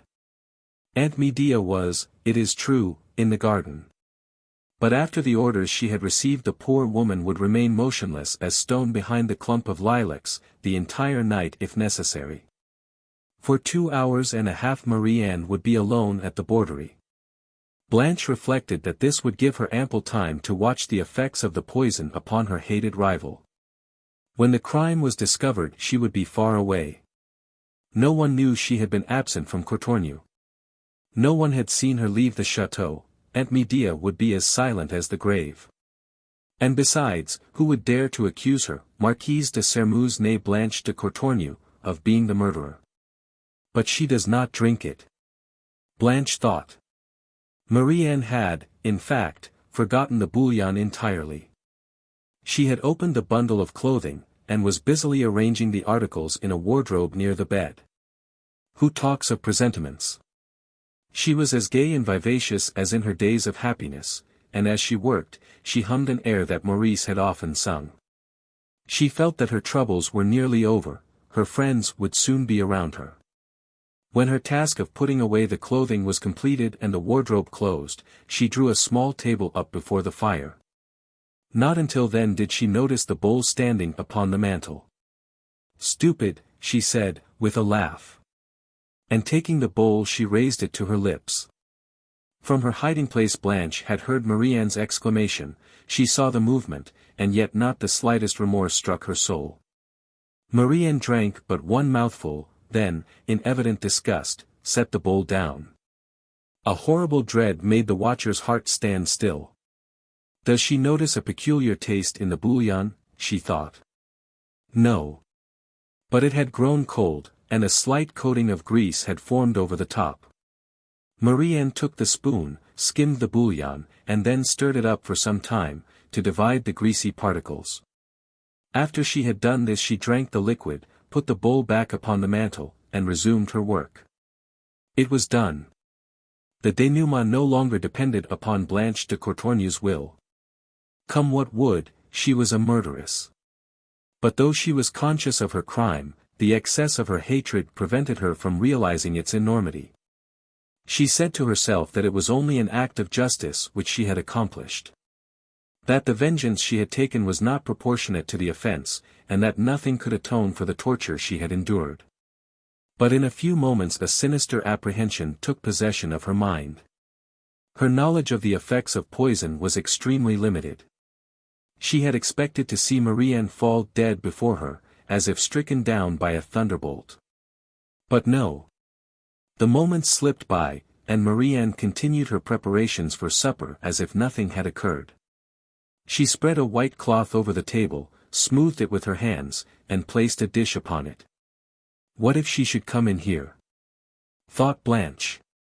The fear of punishment which precedes remorse, made her heart beat with such violence that she could not understand why its throbbing were not heard in the adjoining room. Her terror increased when she saw Marie-Anne take the light and go downstairs. Blanche was left alone. The thought of making her escape occurred to her, but how, and by what way could she leave the house without being seen? It must be that poison does not work, she said, in a rage. Alas! No. She knew better when Marie-Anne reappeared. In the few moments she had spent below, her features had become frightfully changed. Her face was livid and mottled with purple spots, her eyes were distended and glittered with a strange brilliancy. She let the plates which she held fall upon the table with a crash. The poison. It begins, thought Blanche. Marie-Anne stood on the hearth, gazing wildly around her, as if seeking the cause of her incomprehensible suffering. She passed and repassed her hand across her forehead, which was bathed in a cold perspiration, she gasped for breath. Then suddenly, overcome with nausea, she staggered, pressed her hands convulsively upon her breast, and sank into the armchair, crying. "Oh, God! How I suffer!" Chapter 46. Kneeling by the half-open door, Blanche eagerly watched the workings of the poison which she had administered. She was so near her victim that she could distinguish the throbbing of her temples, and sometimes she fancied she could feel upon her cheek her rival's breath, which scorched like flame.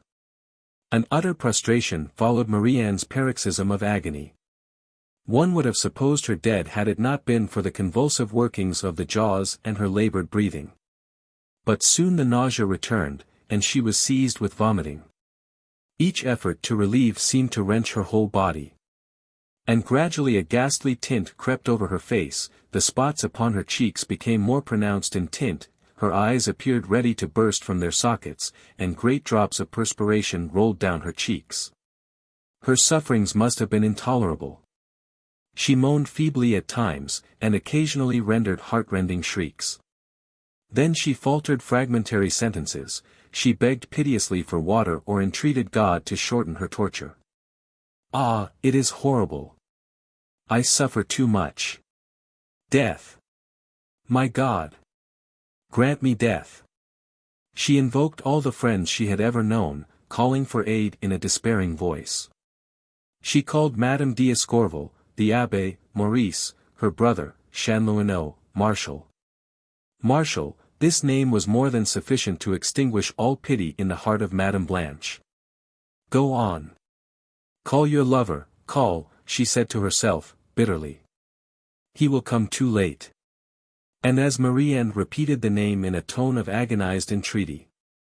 Suffer, continued Madame Blanche, suffer, you who have inspired Martial with the odious courage to forsake me, his wife, as a drunken lackey would abandon the lowest of degraded creatures. Die, and my husband will return to me repentant. No, she had no pity. She felt a difficulty in breathing, but that resulted simply from the instinctive horror which the sufferings of others inspire, an entirely different physical impression, which is adorned with the fine name of sensibility, but which is, in reality, the grossest selfishness. And yet, Marie-Anne was perceptibly sinking. Soon she had not strength even to moan, her eyes closed, and after a spasm which brought a bloody foam to her lips, her head sank back, and she lay motionless. It is over, murmured Blanche. She rose, but her limbs trembled so that she could scarcely stand. Her heart remained firm and implacable, but the flesh failed. Never had she imagined a scene like that which she had just witnessed. She knew that poison caused death. She had not suspected the agony of that death. She no longer thought of augmenting Marie-Anne's sufferings by upbraiding her. Her only desire now was to leave this house, whose very floor seemed to scorch her feet. A strange, inexplicable sensation crept over her. It was not yet fright, it was the stupor that follows the commission of a terrible crime, the stupor of the murderer. Still, she compelled herself to wait a few moments longer. Then seeing that Marie-Anne still remained motionless and with closed eyes, she ventured to softly open the door and to enter the room in which her victim was lying. But she had not advanced 3 steps before Marie-Anne suddenly, and as if she had been galvanized by an electric battery, rose and extended her arms to bar her enemy's passage. This movement was so unexpected and so frightful that Madame Blanche recoiled. The Marquise de Sairmeuse, faltered Marie-Anne. You, Blanche, here. And her suffering, explained by the presence of this young girl who once had been her friend, but who was now her bitterest enemy, she exclaimed. You are my murderer. Blanche de Courtornieu was one of those iron natures that break, but never bend. Since she had been discovered, nothing in the world would induce her to deny her guilt. She advanced resolutely, and in a firm voice. Yes, she said, I have taken my revenge. Do you think I did not suffer that evening when you sent your brother to take away my newly wedded husband, upon whose face I have not gazed since? Your husband. I sent to take him away. I do not understand you. Do you then dare to deny that you are not Martial's mistress? The Marquis de Sairmeuse. I saw him yesterday for the first time since Baron d'Escorval's escape. The effort which she had made to rise and to speak had exhausted her strength. She fell back in the armchair. But Blanche was pitiless. You have not seen Martial. Tell me, then, who gave you this costly furniture, these silken hangings, all the luxury that surrounds you? Chanlouineau. Blanche shrugged her shoulders. So be it, she said, with an ironical smile, but is it Chanlouineau for whom you are waiting this evening? Is it for Chanlouineau you have worn these slippers and laid this table? Was it Chanlouineau who sent his clothing by a peasant named Poignot? You see that I know all. But her victim was silent. For whom are you waiting? She insisted. Answer. I cannot. You know that it is your lover. Wretched woman, my husband, Martial. Marie-Anne was considering the situation as well as her intolerable sufferings and troubled mind would permit. Could she tell what guests she was expecting? To name Baron d'Escorval to Blanche, would it not ruin and betray him? They hoped for a safe conduct, a revision of judgment, but he was none the less under sentence of death, executory in 24 hours. So you refuse to tell me whom you expect here in an hour, at midnight? I refuse. But a sudden impulse took possession of the sufferer's mind. Though the slightest movement caused her intolerable agony, she tore open her dress and drew from her bosom a folded paper. I am not the mistress of the Marquis de Sermeuse, she said, in an almost inaudible voice. I am the wife of Maurice d'Escorval. Here is the proof, read. No sooner had Blanche glanced at the paper, than she became as pale as her victim. Her sight failed her, there was a strange ringing in her ears, a cold sweat started from every pore. This paper was the marriage certificate of Maurice and Marie-Anne, drawn up by the Cure of Vigano, witnessed by the old physician in Bavois, and sealed with the seal of the parish. The proof was indisputable. She had committed a useless crime. She had murdered an innocent woman. The first good impulse of her life made her heart beat more quickly. She did not stop to consider, she forgot the danger to which she exposed herself, and in a ringing voice she cried. Help! Help! 11 o'clock was sounding, the whole country was asleep. The farmhouse nearest the Borderie was half a league distant. The voice of Blanche was lost in the deep stillness of the night. In the garden below Aunt Medea heard it, perhaps. But she would have allowed herself to be chopped in pieces rather than stir from her place. And yet, there was one who heard that cry of distress. Had Blanche and her victim been less overwhelmed with despair, they would have heard a noise upon the staircase which creaked beneath the tread of a man who was cautiously ascending it. But it was not a savior, for he did not answer the appeal. But even though there had been aid near at hand, it would have come too late. Marie-Anne felt that there was no longer any hope for her, and that it was the chill of death which was creeping up to her heart. She felt that her life was fast ebbing away. So, when Blanche seemed about to rush out in search of assistance, she detained her by a gesture, and gently said. Blanche. The murderess paused. Do not summon anyone, it would do no good. Remain. Be calm, that I may at least die in peace. It will not be long now. Hush. Do not speak so. You must not, you shall not die. If you should die, great God! What would my life be afterward? Marie-Anne made no reply. The poison was pursuing its work of dissolution. Her breath made a whistling sound as it forced its way through her inflamed throat, her tongue, when she moved it, produced in her mouth the terrible sensation of a piece of red-hot iron.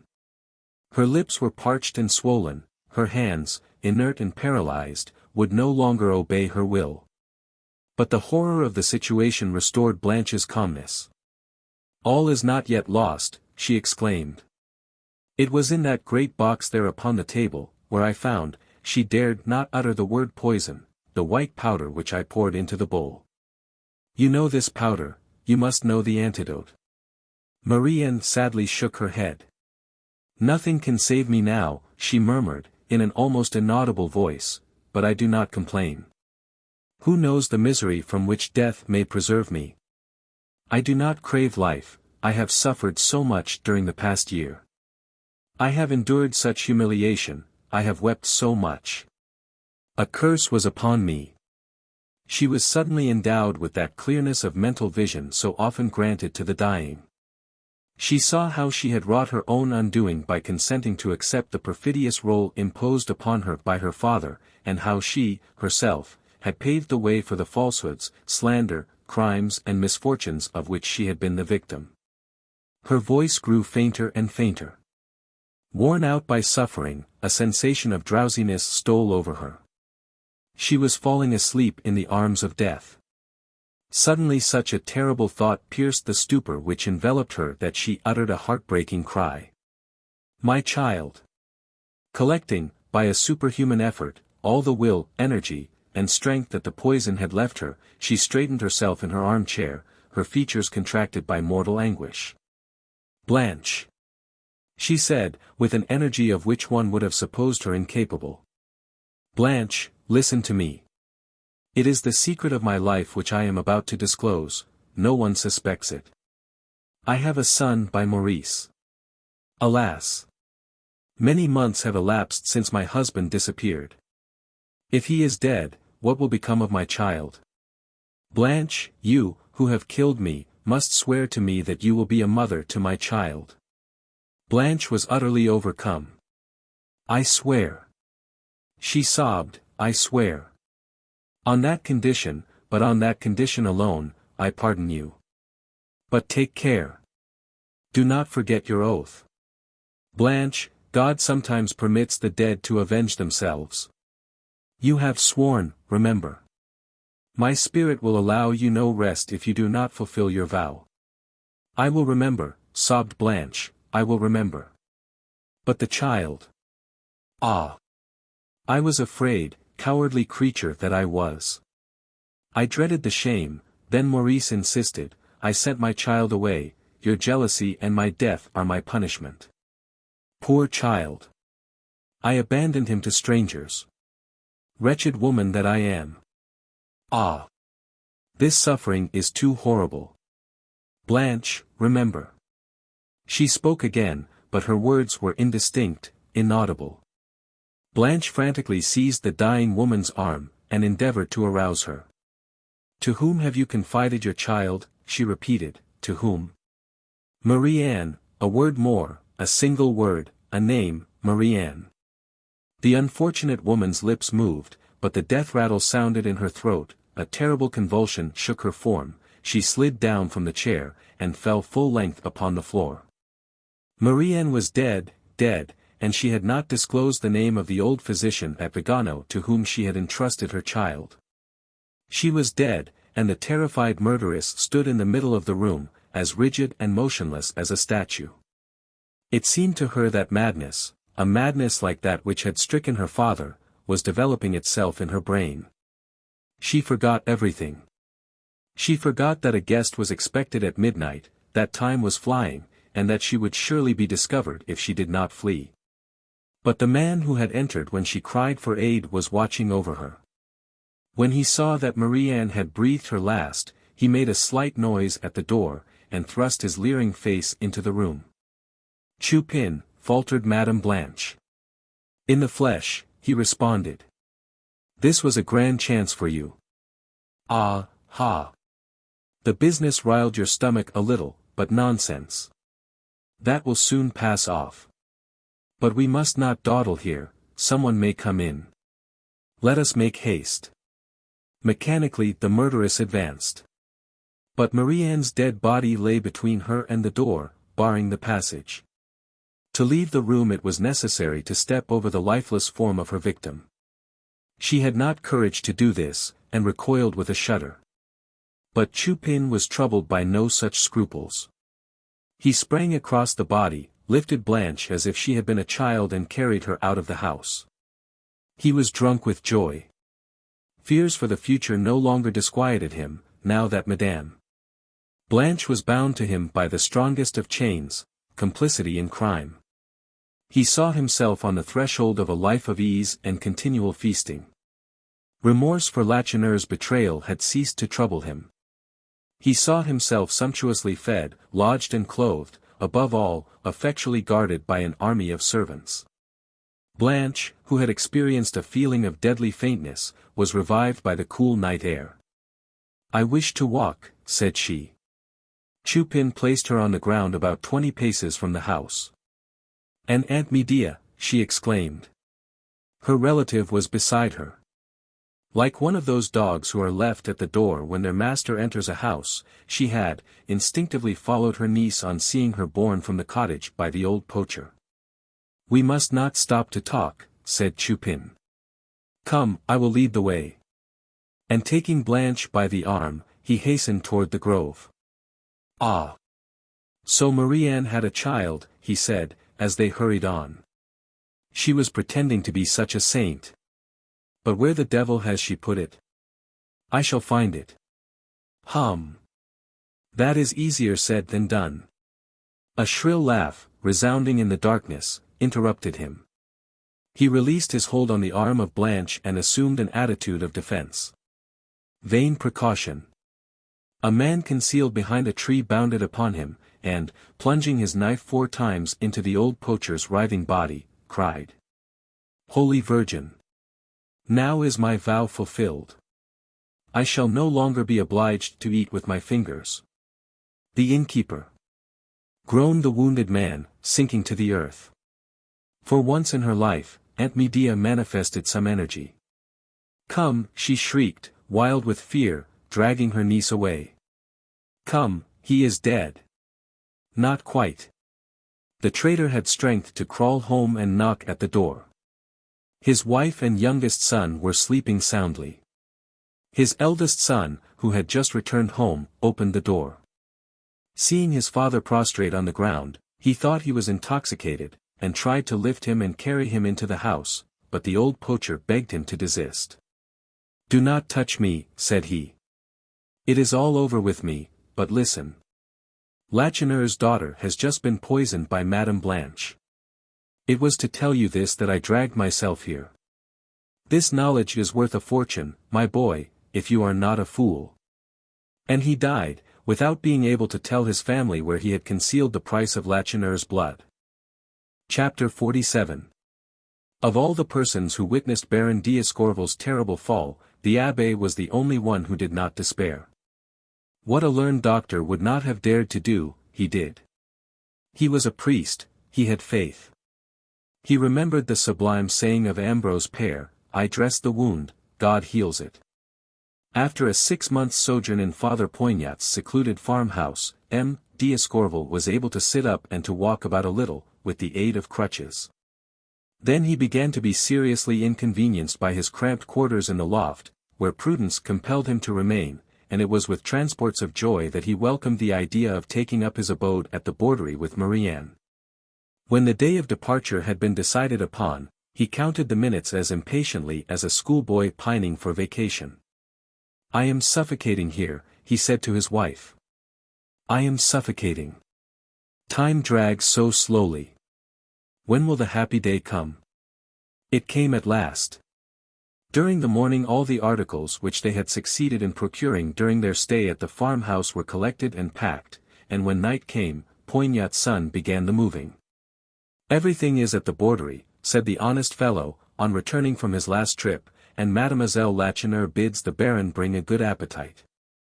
I shall have one, never fear, responded the Baron, gaily. We shall all have one.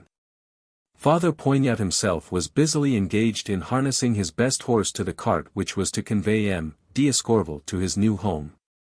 The worthy man's heart grew sad at the thought of the departure of these guests, for whose sake he had incurred such danger. He felt that he should miss them, that the house would seem gloomy and deserted after they left it. He would allow no one else to perform the task of arranging the mattress comfortably in the cart. When this had been done to his satisfaction, he heaved a deep sigh, and exclaimed. It is time to start. Slowly he ascended the narrow staircase leading to the loft. M. d'Escorval had not thought of the moment of parting.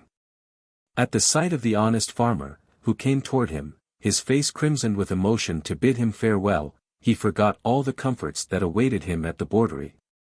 In the remembrance of the loyal and courageous hospitality he had received in the house he was about to leave. The tears sprang to his eyes. You have rendered me a service which nothing can repay, Father Poignat, he said, with intense feeling. You have saved my life. Oh! We will not talk of that, Baron. In my place, you would have done the same, neither more nor less. I shall not attempt to express my thanks, but I hope to live long enough to prove that I am not ungrateful. The staircase was so narrow that they had considerable difficulty in carrying the Baron down, but finally they had him comfortably extended upon his mattress and threw over him a few handsful of straw, which concealed him entirely. Farewell, then, said the old farmer, when the last handshake had been exchanged, or rather au revoir, Monsieur le Baron, Madame, and you, my good cure. All ready? Inquired young Poignat. Yes, replied the invalid. The cart, driven with the utmost caution by the young peasant, started slowly on its way. Madame d'Escorval, leaning upon the abbé's arm, walked about 20 paces in the rear. It was very dark, but had it been as light as day the former curé of Sermeuse might have encountered any of his old parishioners without the least danger of detection. His hair and his beard had been allowed to grow. His tonsure had entirely disappeared, and his sedentary life had caused him to become much stouter. He was clad like all the well-to-do peasants of the neighborhood, and his face was hidden by a large slouch hat. He had not felt so tranquil in mind for months. Obstacles which had appeared almost insurmountable had vanished. In the near future he saw the Baron declared innocent by impartial judges, he saw himself reinstalled in the presbytery of Sermeuse. The recollection of Maurice was the only thing that marred his happiness. Why did he not give some sign of life? But if he had met with any misfortune we should have heard of it, thought the priest. He has with him a brave man, an old soldier who would risk anything to come and tell us. He was so absorbed in these thoughts that he did not observe that Madame d'Escorval was leaning more and more heavily upon his arm.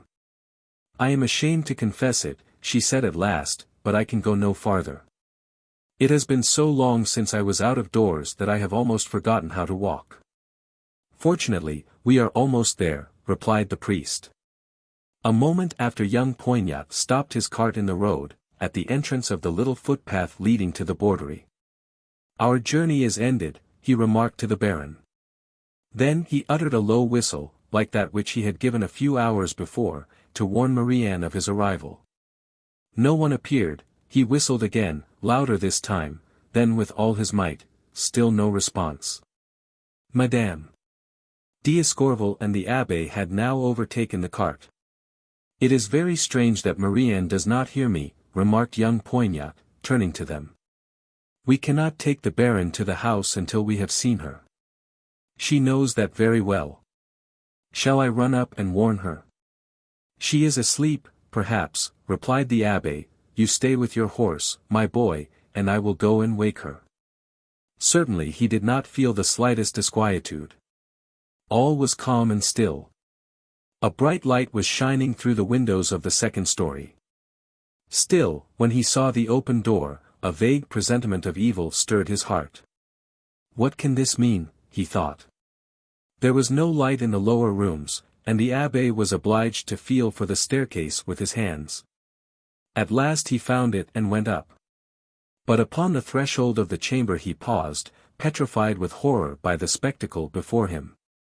Poor Marie-Anne was lying on the floor. Her eyes, which were wide open, were covered with a white film, her black and swollen tongue was hanging from her mouth. Dead, faltered the priest, dead. But this could not be. The abbé conquered his weakness, and approaching the poor girl, he took her hand. It was icy cold, the arm was rigid as iron. Poisoned, he murmured, poisoned with arsenic. He rose to his feet, and cast a bewildered glance around the room. His eyes fell upon his medicine chest, open upon the table. He rushed to it and unhesitatingly took out a vial, uncorked it, and inverted it on the palm of his hand. It was empty. I was not mistaken, he exclaimed. But he had no time to lose in conjectures. The first thing to be done was to induce the Baron to return to the farmhouse without telling him the terrible misfortune which had occurred. To find a pretext was easy enough. The priest hastened back to the wagon, and with well-affected calmness told the Baron that it would be impossible for him to take up his abode at the Borderie at present, that several suspicious-looking characters had been seen prowling about. And that they must be more prudent than ever, now they could rely upon the kindly intervention of Marshal de Sermeuse. At last, but not without considerable reluctance, the Baron yielded. You desire it, cure, he sighed, so I obey. Come, Poignat, my boy, take me back to your father's house. Madame d'Escorval took a seat in the cart beside her husband. The priest watched them as they drove away, and not until the sound of their carriage wheels had died away in the distance did he venture to go back to the Borderie. He was ascending the stairs when he heard moans that seemed to issue from the chamber of death. The sound sent all his blood wildly rushing to his heart. He darted up the staircase. A man was kneeling beside Marie-Anne, weeping bitterly. The expression of his face, his attitude, his sobs betrayed the wildest despair. He was so lost in grief that he did not observe the abbé's entrance.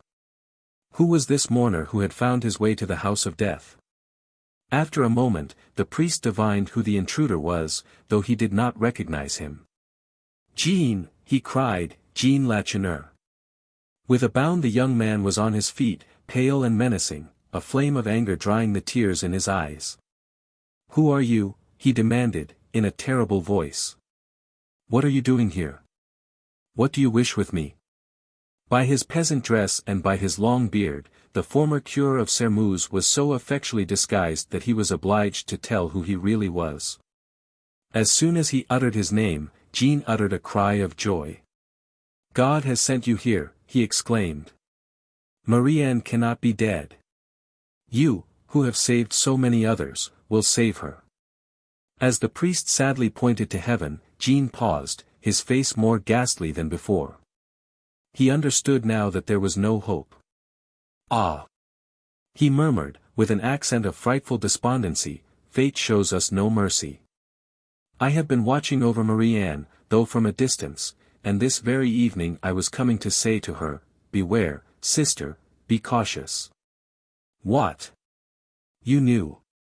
"I knew she was in great danger, yes, monsieur.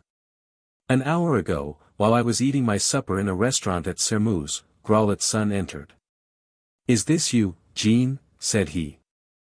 'I just saw Chupin hiding near your sister's house.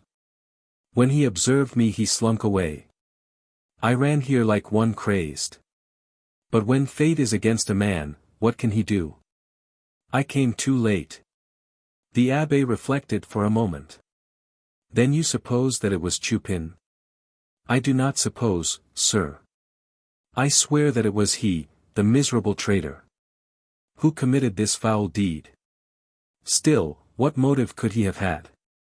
Jean burst into one of those discordant laughs that are, perhaps, the most frightful signs of despair. "You may rest assured that the blood of the daughter will yield him a richer reward than did the father's. Chupin has been the vile instrument, but it was not he who conceived the crime. You will have to seek higher for the culprit, much higher, in the finest chateau of the country, in the midst of an army of valets at Sermeuse, in short." "Wretched man, what do you mean?" "What I say." And coldly, he added, "Marshal de Sermeuse is the assassin." The priest recoiled, really appalled by the looks and manner of the grief-stricken man. "You are mad," he said, severely. But Jean gravely shook his head. "If I seem so to you, sir," he replied, "it is only because you are ignorant of Martial's wild passion for Marie-Anne. He wished to make her his mistress. She had the audacity to refuse this honor, that was a crime for which she must be punished. When the Marquis de Sermeuse became convinced that Lacheneur's daughter would never be his, he poisoned her that she might not belong to another." Any attempt to convince Jean of the folly of his accusation would have been vain at that moment. No proofs would have convinced him. He would have closed his eyes to all evidence. "Tomorrow, when he is more calm, I will reason with him," thought the abbé. Then, turning to Jean, he said, "We cannot allow the body of the poor girl to remain here upon the floor. Assist me, and we will place it upon the bed." Jean trembled from head to foot, and his hesitation was apparent. "Very well," he said, at last, after a severe struggle. No one had ever slept upon this bed which poor Chanlouineau had destined for Marie-Anne. "It shall be for her," he said to himself, "or for no one." And it was Marie-Anne who rested there first, dead. When this sad task was accomplished, he threw himself into the same armchair in which Marie-Anne had breathed her last, and with his face buried in his hands, and his elbows supported upon his knees. He sat there as silent and motionless as the statues of sorrow placed above the last resting places of the dead. The abbé knelt at the head of the bed and began the recital of the prayers for the dead, entreating God to grant peace and happiness in heaven to her who had suffered so much upon earth. But he prayed only with his lips. In spite of his efforts, his mind would persist in wandering. He was striving to solve the mystery that enshrouded Marie-Anne's death. Had she been murdered? Could it be that she had committed suicide? This explanation recurred to him, but he could not believe it. But, on the other hand, how could her death possibly be the result of a crime? He had carefully examined the room, and he had discovered nothing that betrayed the presence of a stranger. All that he could prove was, that his vial of arsenic was empty, and that Marie-Anne had been poisoned by the bouillon, a few drops of which were left in the bowl that was standing upon the mantel. When daylight comes, thought the abbé, I will look outside.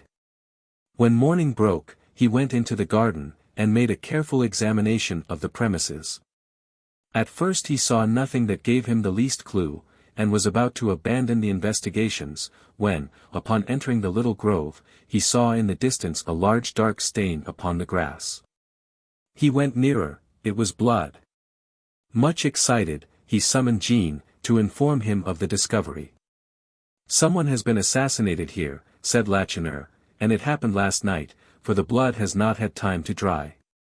The victim lost a great deal of blood, the priest remarked. It might be possible to discover who he was by following up these stains.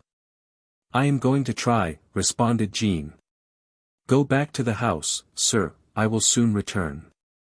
A child might have followed the track of the wounded man, the blood stains left in his passage were so frequent and so distinct. These telltale marks stopped at Chupin's house. The door was closed, Jean rapped without the slightest hesitation. The old poacher's eldest son opened the door, and Jean saw a strange spectacle. The traitor's body had been thrown on the ground, in a corner of the room, the bed was overturned and broken, all the straw had been torn from the mattress, and the wife and sons of the dead man, armed with pickaxes and spades, were wildly overturning the beaten soil that formed the floor of the hovel. They were seeking the hidden treasures. What do you want? Demanded the widow, rudely. Father Chupin. You can see very plainly that he has been murdered, replied one of the sons. And brandishing his pick a few inches from Jean's head, he exclaimed. And you, perhaps, are the assassin. But that is for justice to determine. Now, decamp. If you do not. Had he listened to the promptings of anger, Jean Lacheneur would certainly have attempted to make the Chupins repent their menaces. But a conflict was scarcely permissible under the circumstances. He departed without a word, and hastened back to the Borderie. The death of Chupin overturned all his plans, and greatly irritated him. I had sworn that the vile wretch who betrayed my father should perish by my hand, he murmured. And now my vengeance has escaped me. Someone has robbed me of it. Then he asked himself who the murderer could be. Is it possible that Martial assassinated Chupin after he murdered Marie-Anne? To kill an accomplice is an effectual way of assuring oneself of his silence. He had reached the Borderie, and was about going upstairs, when he thought he heard the sound of voices in the back room. That is strange, he said to himself. Who can it be? And impelled by curiosity, he went and tapped upon the communicating door. The abbé instantly made his appearance, hurriedly closing the door behind him. He was very pale, and visibly agitated. Who is it? Inquired Jean, eagerly. It is. Guess who it is. How can I guess? Maurice d'Escorval and Corporal Bavois. My God! And it is a miracle that he has not been upstairs.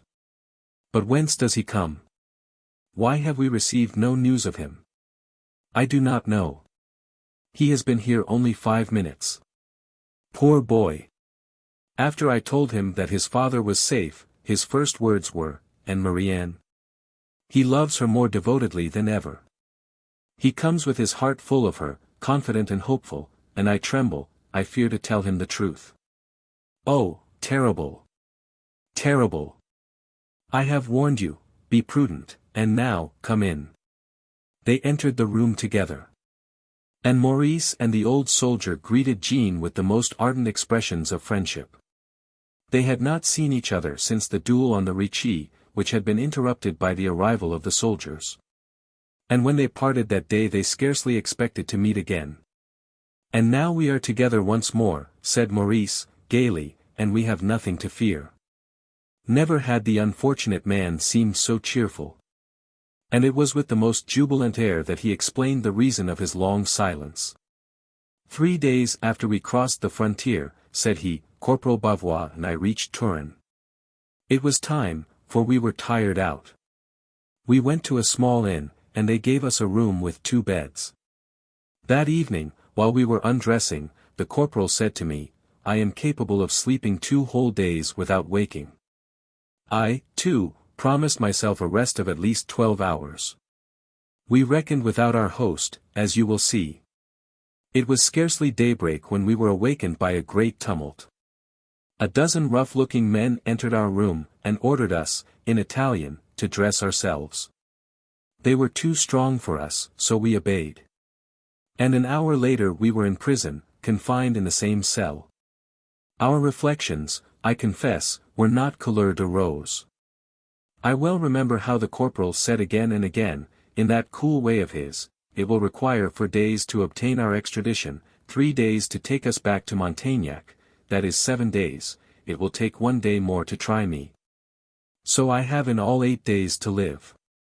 Upon my word." "That was exactly what I thought," said the old soldier, approvingly. "For 5 months," continued Maurice, "instead of saying good night to each other, we said, 'Tomorrow they will come for us.' But they did not come. We were kindly treated. They did not take away my money. And they willingly sold us little luxuries. They also granted us 2 hours of exercise each day in the courtyard, and even loaned us books to read. In short, I should not have had any particular cause to complain, if I had been allowed to receive or to forward letters, or if I had been able to communicate with my father or with Marianne. But we were in the secret cells, and were not allowed to have any intercourse with the other prisoners. At length our detention seemed so strange and became so insupportable to us, that we resolved to obtain some explanation of it, cost what it might. We changed our tactics. Up to that time we had been quite submissive. We suddenly became violent and intractable. We made the prison resound with our cries and protestations, we were continually sending for the superintendent, we claimed the intervention of the French ambassador. We were not obliged to wait long for the result. One fine afternoon, the superintendent released us, not without expressing much regret at being deprived of the society of such amiable and charming guests. Our first act, as you may suppose, was to run to the ambassador. We did not see that dignitary, but his secretary received us. He knit his brows when I told my story, and became excessively grave. I remember each word of his reply. "Monsieur," said he, "I can swear that the persecution of which you have been the object in France had nothing whatever to do with your detention here." And as I expressed my astonishment, "One moment," he added. "I shall express my opinion very frankly.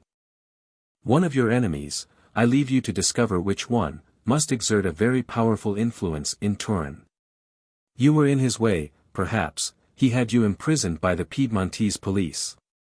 With a heavy blow of his clenched fist, Jean Lacheneur made the table beside him reel. "Ah! The secretary was right," he exclaimed. "Maurice, it was Marshal de Sermuz who caused your arrest." "Or the Marquis de Courtornieu," interrupted the abbe, with a warning glance at Jean. A wrathful light gleamed for an instant in the eyes of Maurice. But it vanished almost immediately, and he shrugged his shoulders carelessly. "Nonsense," said he, "I do not wish to trouble myself any more about the past. My father is well again, that is the main thing. We can easily find some way of getting him safely across the frontier. Marianne and I, by our devotion, will strive to make him forget that my rashness almost cost him his life. He is so good, so indulgent to the faults of others. We will take up our residence in Italy or in Switzerland. You will accompany us, Monsieur l'Abbé, and you also, Jean. As for you, Corporal, it is decided that you belong to our family. Nothing could be more horrible than to see this man, upon whose life such a terrible blight was about to fall, so bright and full of hope and confidence. The impression produced upon Jean and the abbé was so terrible, that, in spite of their efforts, it showed itself in their faces, and Maurice remarked their agitation. "What is the matter?" he inquired, in evident surprise. They trembled, hung their heads, but did not say a word. The unfortunate man's astonishment changed to a vague, inexpressible fear. He enumerated all the misfortunes which could possibly have befallen him. "What has happened?" he asked, in a stifled voice. "My father is safe, is he not? You said that my mother would desire nothing, if I were with her again. Is it Marie-Anne?" He hesitated. "Courage, Maurice," murmured the abbé. "Courage."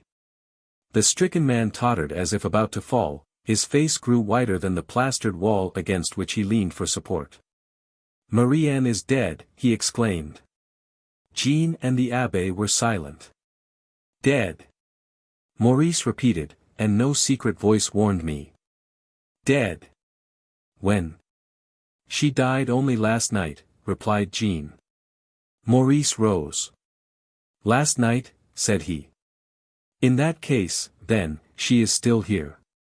"Where?" "Upstairs." And without waiting for any response, he darted toward the staircase so quickly that neither Jean nor the abbé had time to intercept him. With 3 bounds he reached the chamber. He walked straight to the bed, and with a firm hand turned back the sheet that hid the face of the dead. He recoiled with a heartbroken cry. Was this indeed the beautiful, the radiant Marie-Anne, whom he had loved to his own undoing? He did not recognize her. He could not recognize these distorted features, this face swollen and discolored by poison, these eyes which were almost concealed by the purple swelling around them. When Jean and the priest entered the room they found him standing with head thrown back, eyes dilated with terror, and rigid arm extended toward the corpse. "Maurice," said the priest, gently, "be calm. Courage." He turned with an expression of complete bewilderment upon his features. "Yes," he faltered, "that is what I need, courage." He staggered, they were obliged to support him to an armchair. "Be a man," continued the priest. "Where is your energy? To live, is to suffer." He listened, but did not seem to comprehend. "Live," he murmured, "why should I desire to live since she is dead?" The dread light of insanity glittered in his dry eyes. The abbé was alarmed. "If he does not weep, he will lose his reason," he thought. And in an imperious voice, he said, "You have no right to despair thus, you owe a sacred duty to your child." He recoiled with a heartbroken cry. The recollection which had given Marie-Anne strength to hold death at bay for a moment, saved Maurice from the dangerous torpor into which he was sinking. He trembled as if he had received an electric shock, and springing from his chair. "That is true," he cried. "Take me to my child." "Not just now, Maurice, wait a little." "Where is it? Tell me where it is." "I cannot, I do not know." An expression of unspeakable anguish stole over the face of Maurice, and in a husky voice he said, "What? You do not know? Did she not confide in you?" "No. I suspected her secret. I alone." "You, alone. Then the child is dead, perhaps. Even if it is living, who can tell me where it is? We shall undoubtedly find something that will give us a clue." "You are right," faltered the wretched man. When Marie-Anne knew that her life was in danger, she would not have forgotten her child. Those who cared for her in her last moments must have received some message for me. I wish to see those who watched over her. Who were they? The priest averted his face. "I asked you who was with her when she died," repeated Maurice, in a sort of frenzy. And, as the abbé remained silent, a terrible light dawned on the mind of the stricken man. He understood the cause of Marie-Anne's distorted features now. She perished the victim of a crime, he exclaimed. Some monster has killed her. If she died such a death, our child is lost forever. And it was I who commanded the greatest precautions. Ah! It is a curse upon me. He sank back in his chair, overwhelmed with sorrow and remorse, and silent tears rolled slowly down his cheeks. He is saved, thought the abbé, whose heart bled at the sight of such despair. Suddenly someone plucked him by the sleeve. It was Jean Lacheneur, and he drew the priest into the embrasure of a window. What is this about a child? He asked, harshly. A flood of crimson suffused the brow of the priest. You have heard, he responded, laconically. Am I to understand that Marie-Anne was the mistress of Maurice, and that she had a child by him? Is this true? I cannot believe it. She, whom I revered as a saint. Did her pure forehead and her chaste looks lie? And he, Maurice, he whom I loved as a brother. So, his friendship was only a mask assumed to enable him to steal our honor.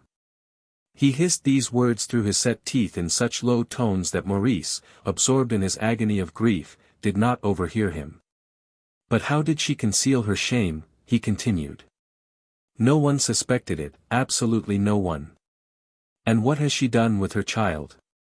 Appalled by a dread of disgrace, did she commit the crime committed by so many other ruined and forsaken women? Did she murder her own child? A hideous smile curved his thin lips. If the child is alive, he added, I will find it, and Maurice shall be punished for his perfidy as he deserves. He paused. The sound of horses' hoofs upon the road attracted his attention, and that of Abbé Midden. They glanced out of the window and saw a horseman stop before the little footpath, alight from his horse, throw the reins to his groom, and advance toward the Borderie. At the sight of the visitor, Jean Lacheneur uttered the frightful howl of an infuriated wild beast. The Marquis de Sermeuse here, he exclaimed. He sprang to Maurice, and shaking him violently, he cried. Up! Here is Marshal, Marie-Anne's murderer. Up! He is coming. He is at our mercy. Maurice sprang up in a fury of passion, but the abbé darted to the door and intercepted the infuriated men as they were about to leave the room. Not a word, young men, not a threat, he said, imperiously. I forbid it. At least respect the dead who is lying here. There was such an irresistible authority in his words and glance, that Jean and Maurice stood as if turned to stone. Before the priest had time to say more, Marshal was there. He did not cross the threshold. With a glance he took in the whole scene, he turned very pale, but not a gesture, not a word escaped his lips. Wonderful as was his accustomed control over himself, he could not articulate a syllable, and it was only by pointing to the bed upon which Marie-Anne's lifeless form was reposing, that he asked an explanation. She was infamously poisoned last evening, replied the abbé, sadly. Maurice, forgetting the priest's commands, stepped forward. She was alone and defenseless. I have been at liberty only 2 days. But I know the name of the man who had me arrested at Turin, and thrown into prison. They told me the coward's name. Instinctively Marshal recoiled. It was you, infamous wretch, exclaimed Maurice. You confess your guilt, scoundrel. Once again the abbé interposed. He threw himself between the rivals, persuaded that Marshal was about to attack Maurice. But no, the Marquis de Sermeuse had resumed the haughty and indifferent manner which was habitual to him. He took from his pocket a bulky envelope, and throwing it upon the table. Here, he said coldly, is what I was bringing to Mademoiselle Lacheneur. It contains first a safe conduct from His Majesty for Monsieur d'Escorval. From this moment, he is at liberty to leave Poignat's farmhouse and return to Escorval. He is free, he is saved, he is granted a new trial, and there can be no doubt of his acquittal. Here is also a decree of his non-complicity rendered in favor of Abbé Midden, and an order from the bishop which reinstates him as cure of Sermeuse. And lastly, a discharge, drawn up in due form, and an acknowledged right to a pension in the name of Corporal Bavois. He paused, And as his astonished hearers stood rooted to their places with wonder, he turned and approached Marie Anne's bedside. With hand uplifted to heaven over the lifeless form of her whom he had loved, and in a voice that would have made the murderess tremble in her innermost soul, he said, solemnly, "To you, Marie Anne, I swear that I will avenge you." For a few seconds he stood motionless, then suddenly he stopped, pressed a kiss upon the dead girl's brow, and left the room. "And you think that man can be guilty," exclaimed the abbe. "You see, Jean, that you are mad. And this last insult to my dead sister is an honor, I suppose," said Jean, with a furious gesture. "And the wretch binds my hands by saving my father," exclaimed Maurice. From his place by the window, the abbe saw Martial remount his horse. But the Marquis did not take the road to Montaignac. It was toward the Château de Courtornieu that he hastened. Chapter 48. The reason of Madame Blanche had sustained a frightful shock, when Chupin was obliged to lift her and carry her from Marie Anne's chamber. But she lost consciousness entirely when she saw the old poacher stricken down by her side. On and after that night Aunt Medea took her revenge for all the slights she had received. Scarcely tolerated until then at Courtornieu, she henceforth made herself respected, and even feared. She, who usually swooned if a kitten hurt itself, did not utter a cry. Her extreme fear gave her the courage that not unfrequently animates cowards when they are in some dire extremity. She seized the arm of her bewildered niece, and, by dint of dragging and pushing, had her back at the chateau in much less time than it had taken them to go to the Borderie. It was 1:30 when they reached the little garden gate, by which they had left the grounds. No one in the chateau was aware of their long absence. This was due to several different circumstances. First, to the precautions taken by Blanche, who had given orders, before going out, that no one should come to her room, on any pretext whatever, unless she rang. It also chanced to be the birthday of the Marquis's valet de chambre. The servants had dined more sumptuously than usual. They had toasts and songs over their dessert, and at the conclusion of the repast, they amused themselves by an extempore ball. They were still dancing at 1:30.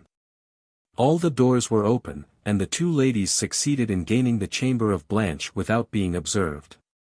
When the doors of the apartment had been securely closed, and when there was no longer any fear of listeners, Aunt Medea attacked her niece.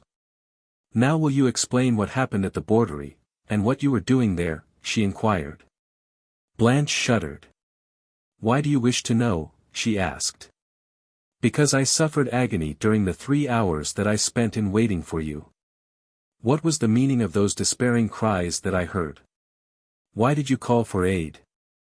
"I heard a death rattle that made my hair stand on end with terror." "Why was it necessary for Chupin to bring you out in his arms?" Aunt Medea would have packed her trunks, perhaps, that very evening, had she seen the glance which her niece bestowed upon her. Blanche longed for power to annihilate this relative, this witness who might ruin her by a word, but whom she would ever have beside her, a living reproach for her crime. "You do not answer me," insisted Aunt Medea. Blanche was trying to decide whether it would be better for her to reveal the truth, horrible as it was, or to invent some plausible explanation. To confess all. It would be intolerable. She would place herself, body and soul, in Aunt Medea's power. But, on the other hand, if she deceived her, was it not more than probable that her aunt would betray her by some involuntary exclamation when she heard of the crime which had been committed at the Borderie? "For she is so stupid," thought Blanche. She felt that it would be the wisest plan, under such circumstances, to be perfectly frank, to teach her relative her lesson, and to imbue her with some of her own firmness. Having come to this conclusion, she disdained all concealment. "Ah, well," she said, "I was jealous of Marie Anne. I thought she was Martial's mistress. I was half crazed, and I killed her." She expected despairing cries, or a fainting fit. Nothing of the kind. Stupid though Aunt Medea was, she had divined the truth before she interrogated her niece. Besides, the insults she had received for years had extinguished every generous sentiment, dried up the springs of emotion, and destroyed every particle of moral sensibility she had ever possessed. "Ah," she exclaimed, "it is terrible. What if it should be discovered?" Then she shed a few tears, but not more than she had often wept for some trifle. Blanche breathed more freely. Surely she could count upon the silence and absolute submission of her dependent relative. Convinced of this, she began to recount all the details of the frightful drama which had been enacted at the Borderie. She yielded to a desire which was stronger than her own will. To the wild longing that sometimes unbinds the tongue of the worst criminals, and forces them, irresistibly impels them, to talk of their crimes, even when they distrust their confidant. But when she came to the proofs which had convinced her of her lamentable mistake, she suddenly paused in dismay. That certificate of marriage signed by the Cure of Vigano, what had she done with it? Where was it? She remembered holding it in her hands. She sprang up, examined the pocket of her dress and uttered a cry of joy. She had it safe. She threw it into a drawer, and turned the key. Aunt Medea wished to retire to her own room, but Blanche entreated her to remain. She was unwilling to be left alone, she dared not, she was afraid. And as if she desired to silence the inward voice that tormented her, she talked with extreme volubility, repeating again and again that she was ready to do anything in expiation of her crime. And that she would brave impossibilities to recover Marie-Anne's child. And certainly, the task was both difficult and dangerous. If she sought the child openly, it would be equivalent to a confession of guilt. She would be compelled to act secretly, and with great caution. "But I shall succeed," she said. "I will spare no expense." And remembering her vow, and the threats of her dying victim, she added, "I must succeed. I have sworn, and I was forgiven under those conditions." Astonishment dried the ever-ready tears of Aunt Medea. That her niece, with her dreadful crime still fresh in her mind, could coolly reason, deliberate, and make plans for the future, seemed to her incomprehensible. What an iron will, she thought. But in her bewilderment she quite overlooked something that would have enlightened any ordinary observer. Blanche was seated upon her bed, her hair was unbound, her eyes were glittering with delirium, and her incoherent words and her excited gestures betrayed the frightful anxiety that was torturing her. And she talked and talked, exclaiming, questioning Aunt Medea, and forcing her to reply, only that she might escape from her own thoughts. Morning had dawned some time before, and the servants were heard bustling about the chateau, and Blanche, oblivious to all around her, was still explaining how she could, in less than a year, restore Marie-Anne's child to Maurice d'Escorval. She paused abruptly in the middle of a sentence. Instinct had suddenly warned her of the danger she incurred in making the slightest change in her habits. She sent Aunt Medea away, then, at the usual hour, rang for her maid. It was nearly 11 o'clock, and she was just completing her toilet, when the ringing of the bell announced a visitor. Almost immediately a maid appeared, evidently in a state of great excitement. "What is it?" inquired Blanche, eagerly. "Who has come?" "Ah, madam, that is, mademoiselle, if you only knew." "Will you speak?" "The Marquis de Sairmeuse is below, in the blue drawing-room, and he begs mademoiselle to grant him a few moments' conversation." Had a thunderbolt riven the earth at the feet of the murderess, she could not have been more terrified. All must have been discovered, this was her first thought. That alone would have brought Martial there. She almost decided to reply that she was not at home, or that she was extremely ill, but reason told her that she was alarming herself needlessly, perhaps, and that, in any case, the worst was preferable to suspense. "Tell the Marquis that I will be there in a moment," she replied.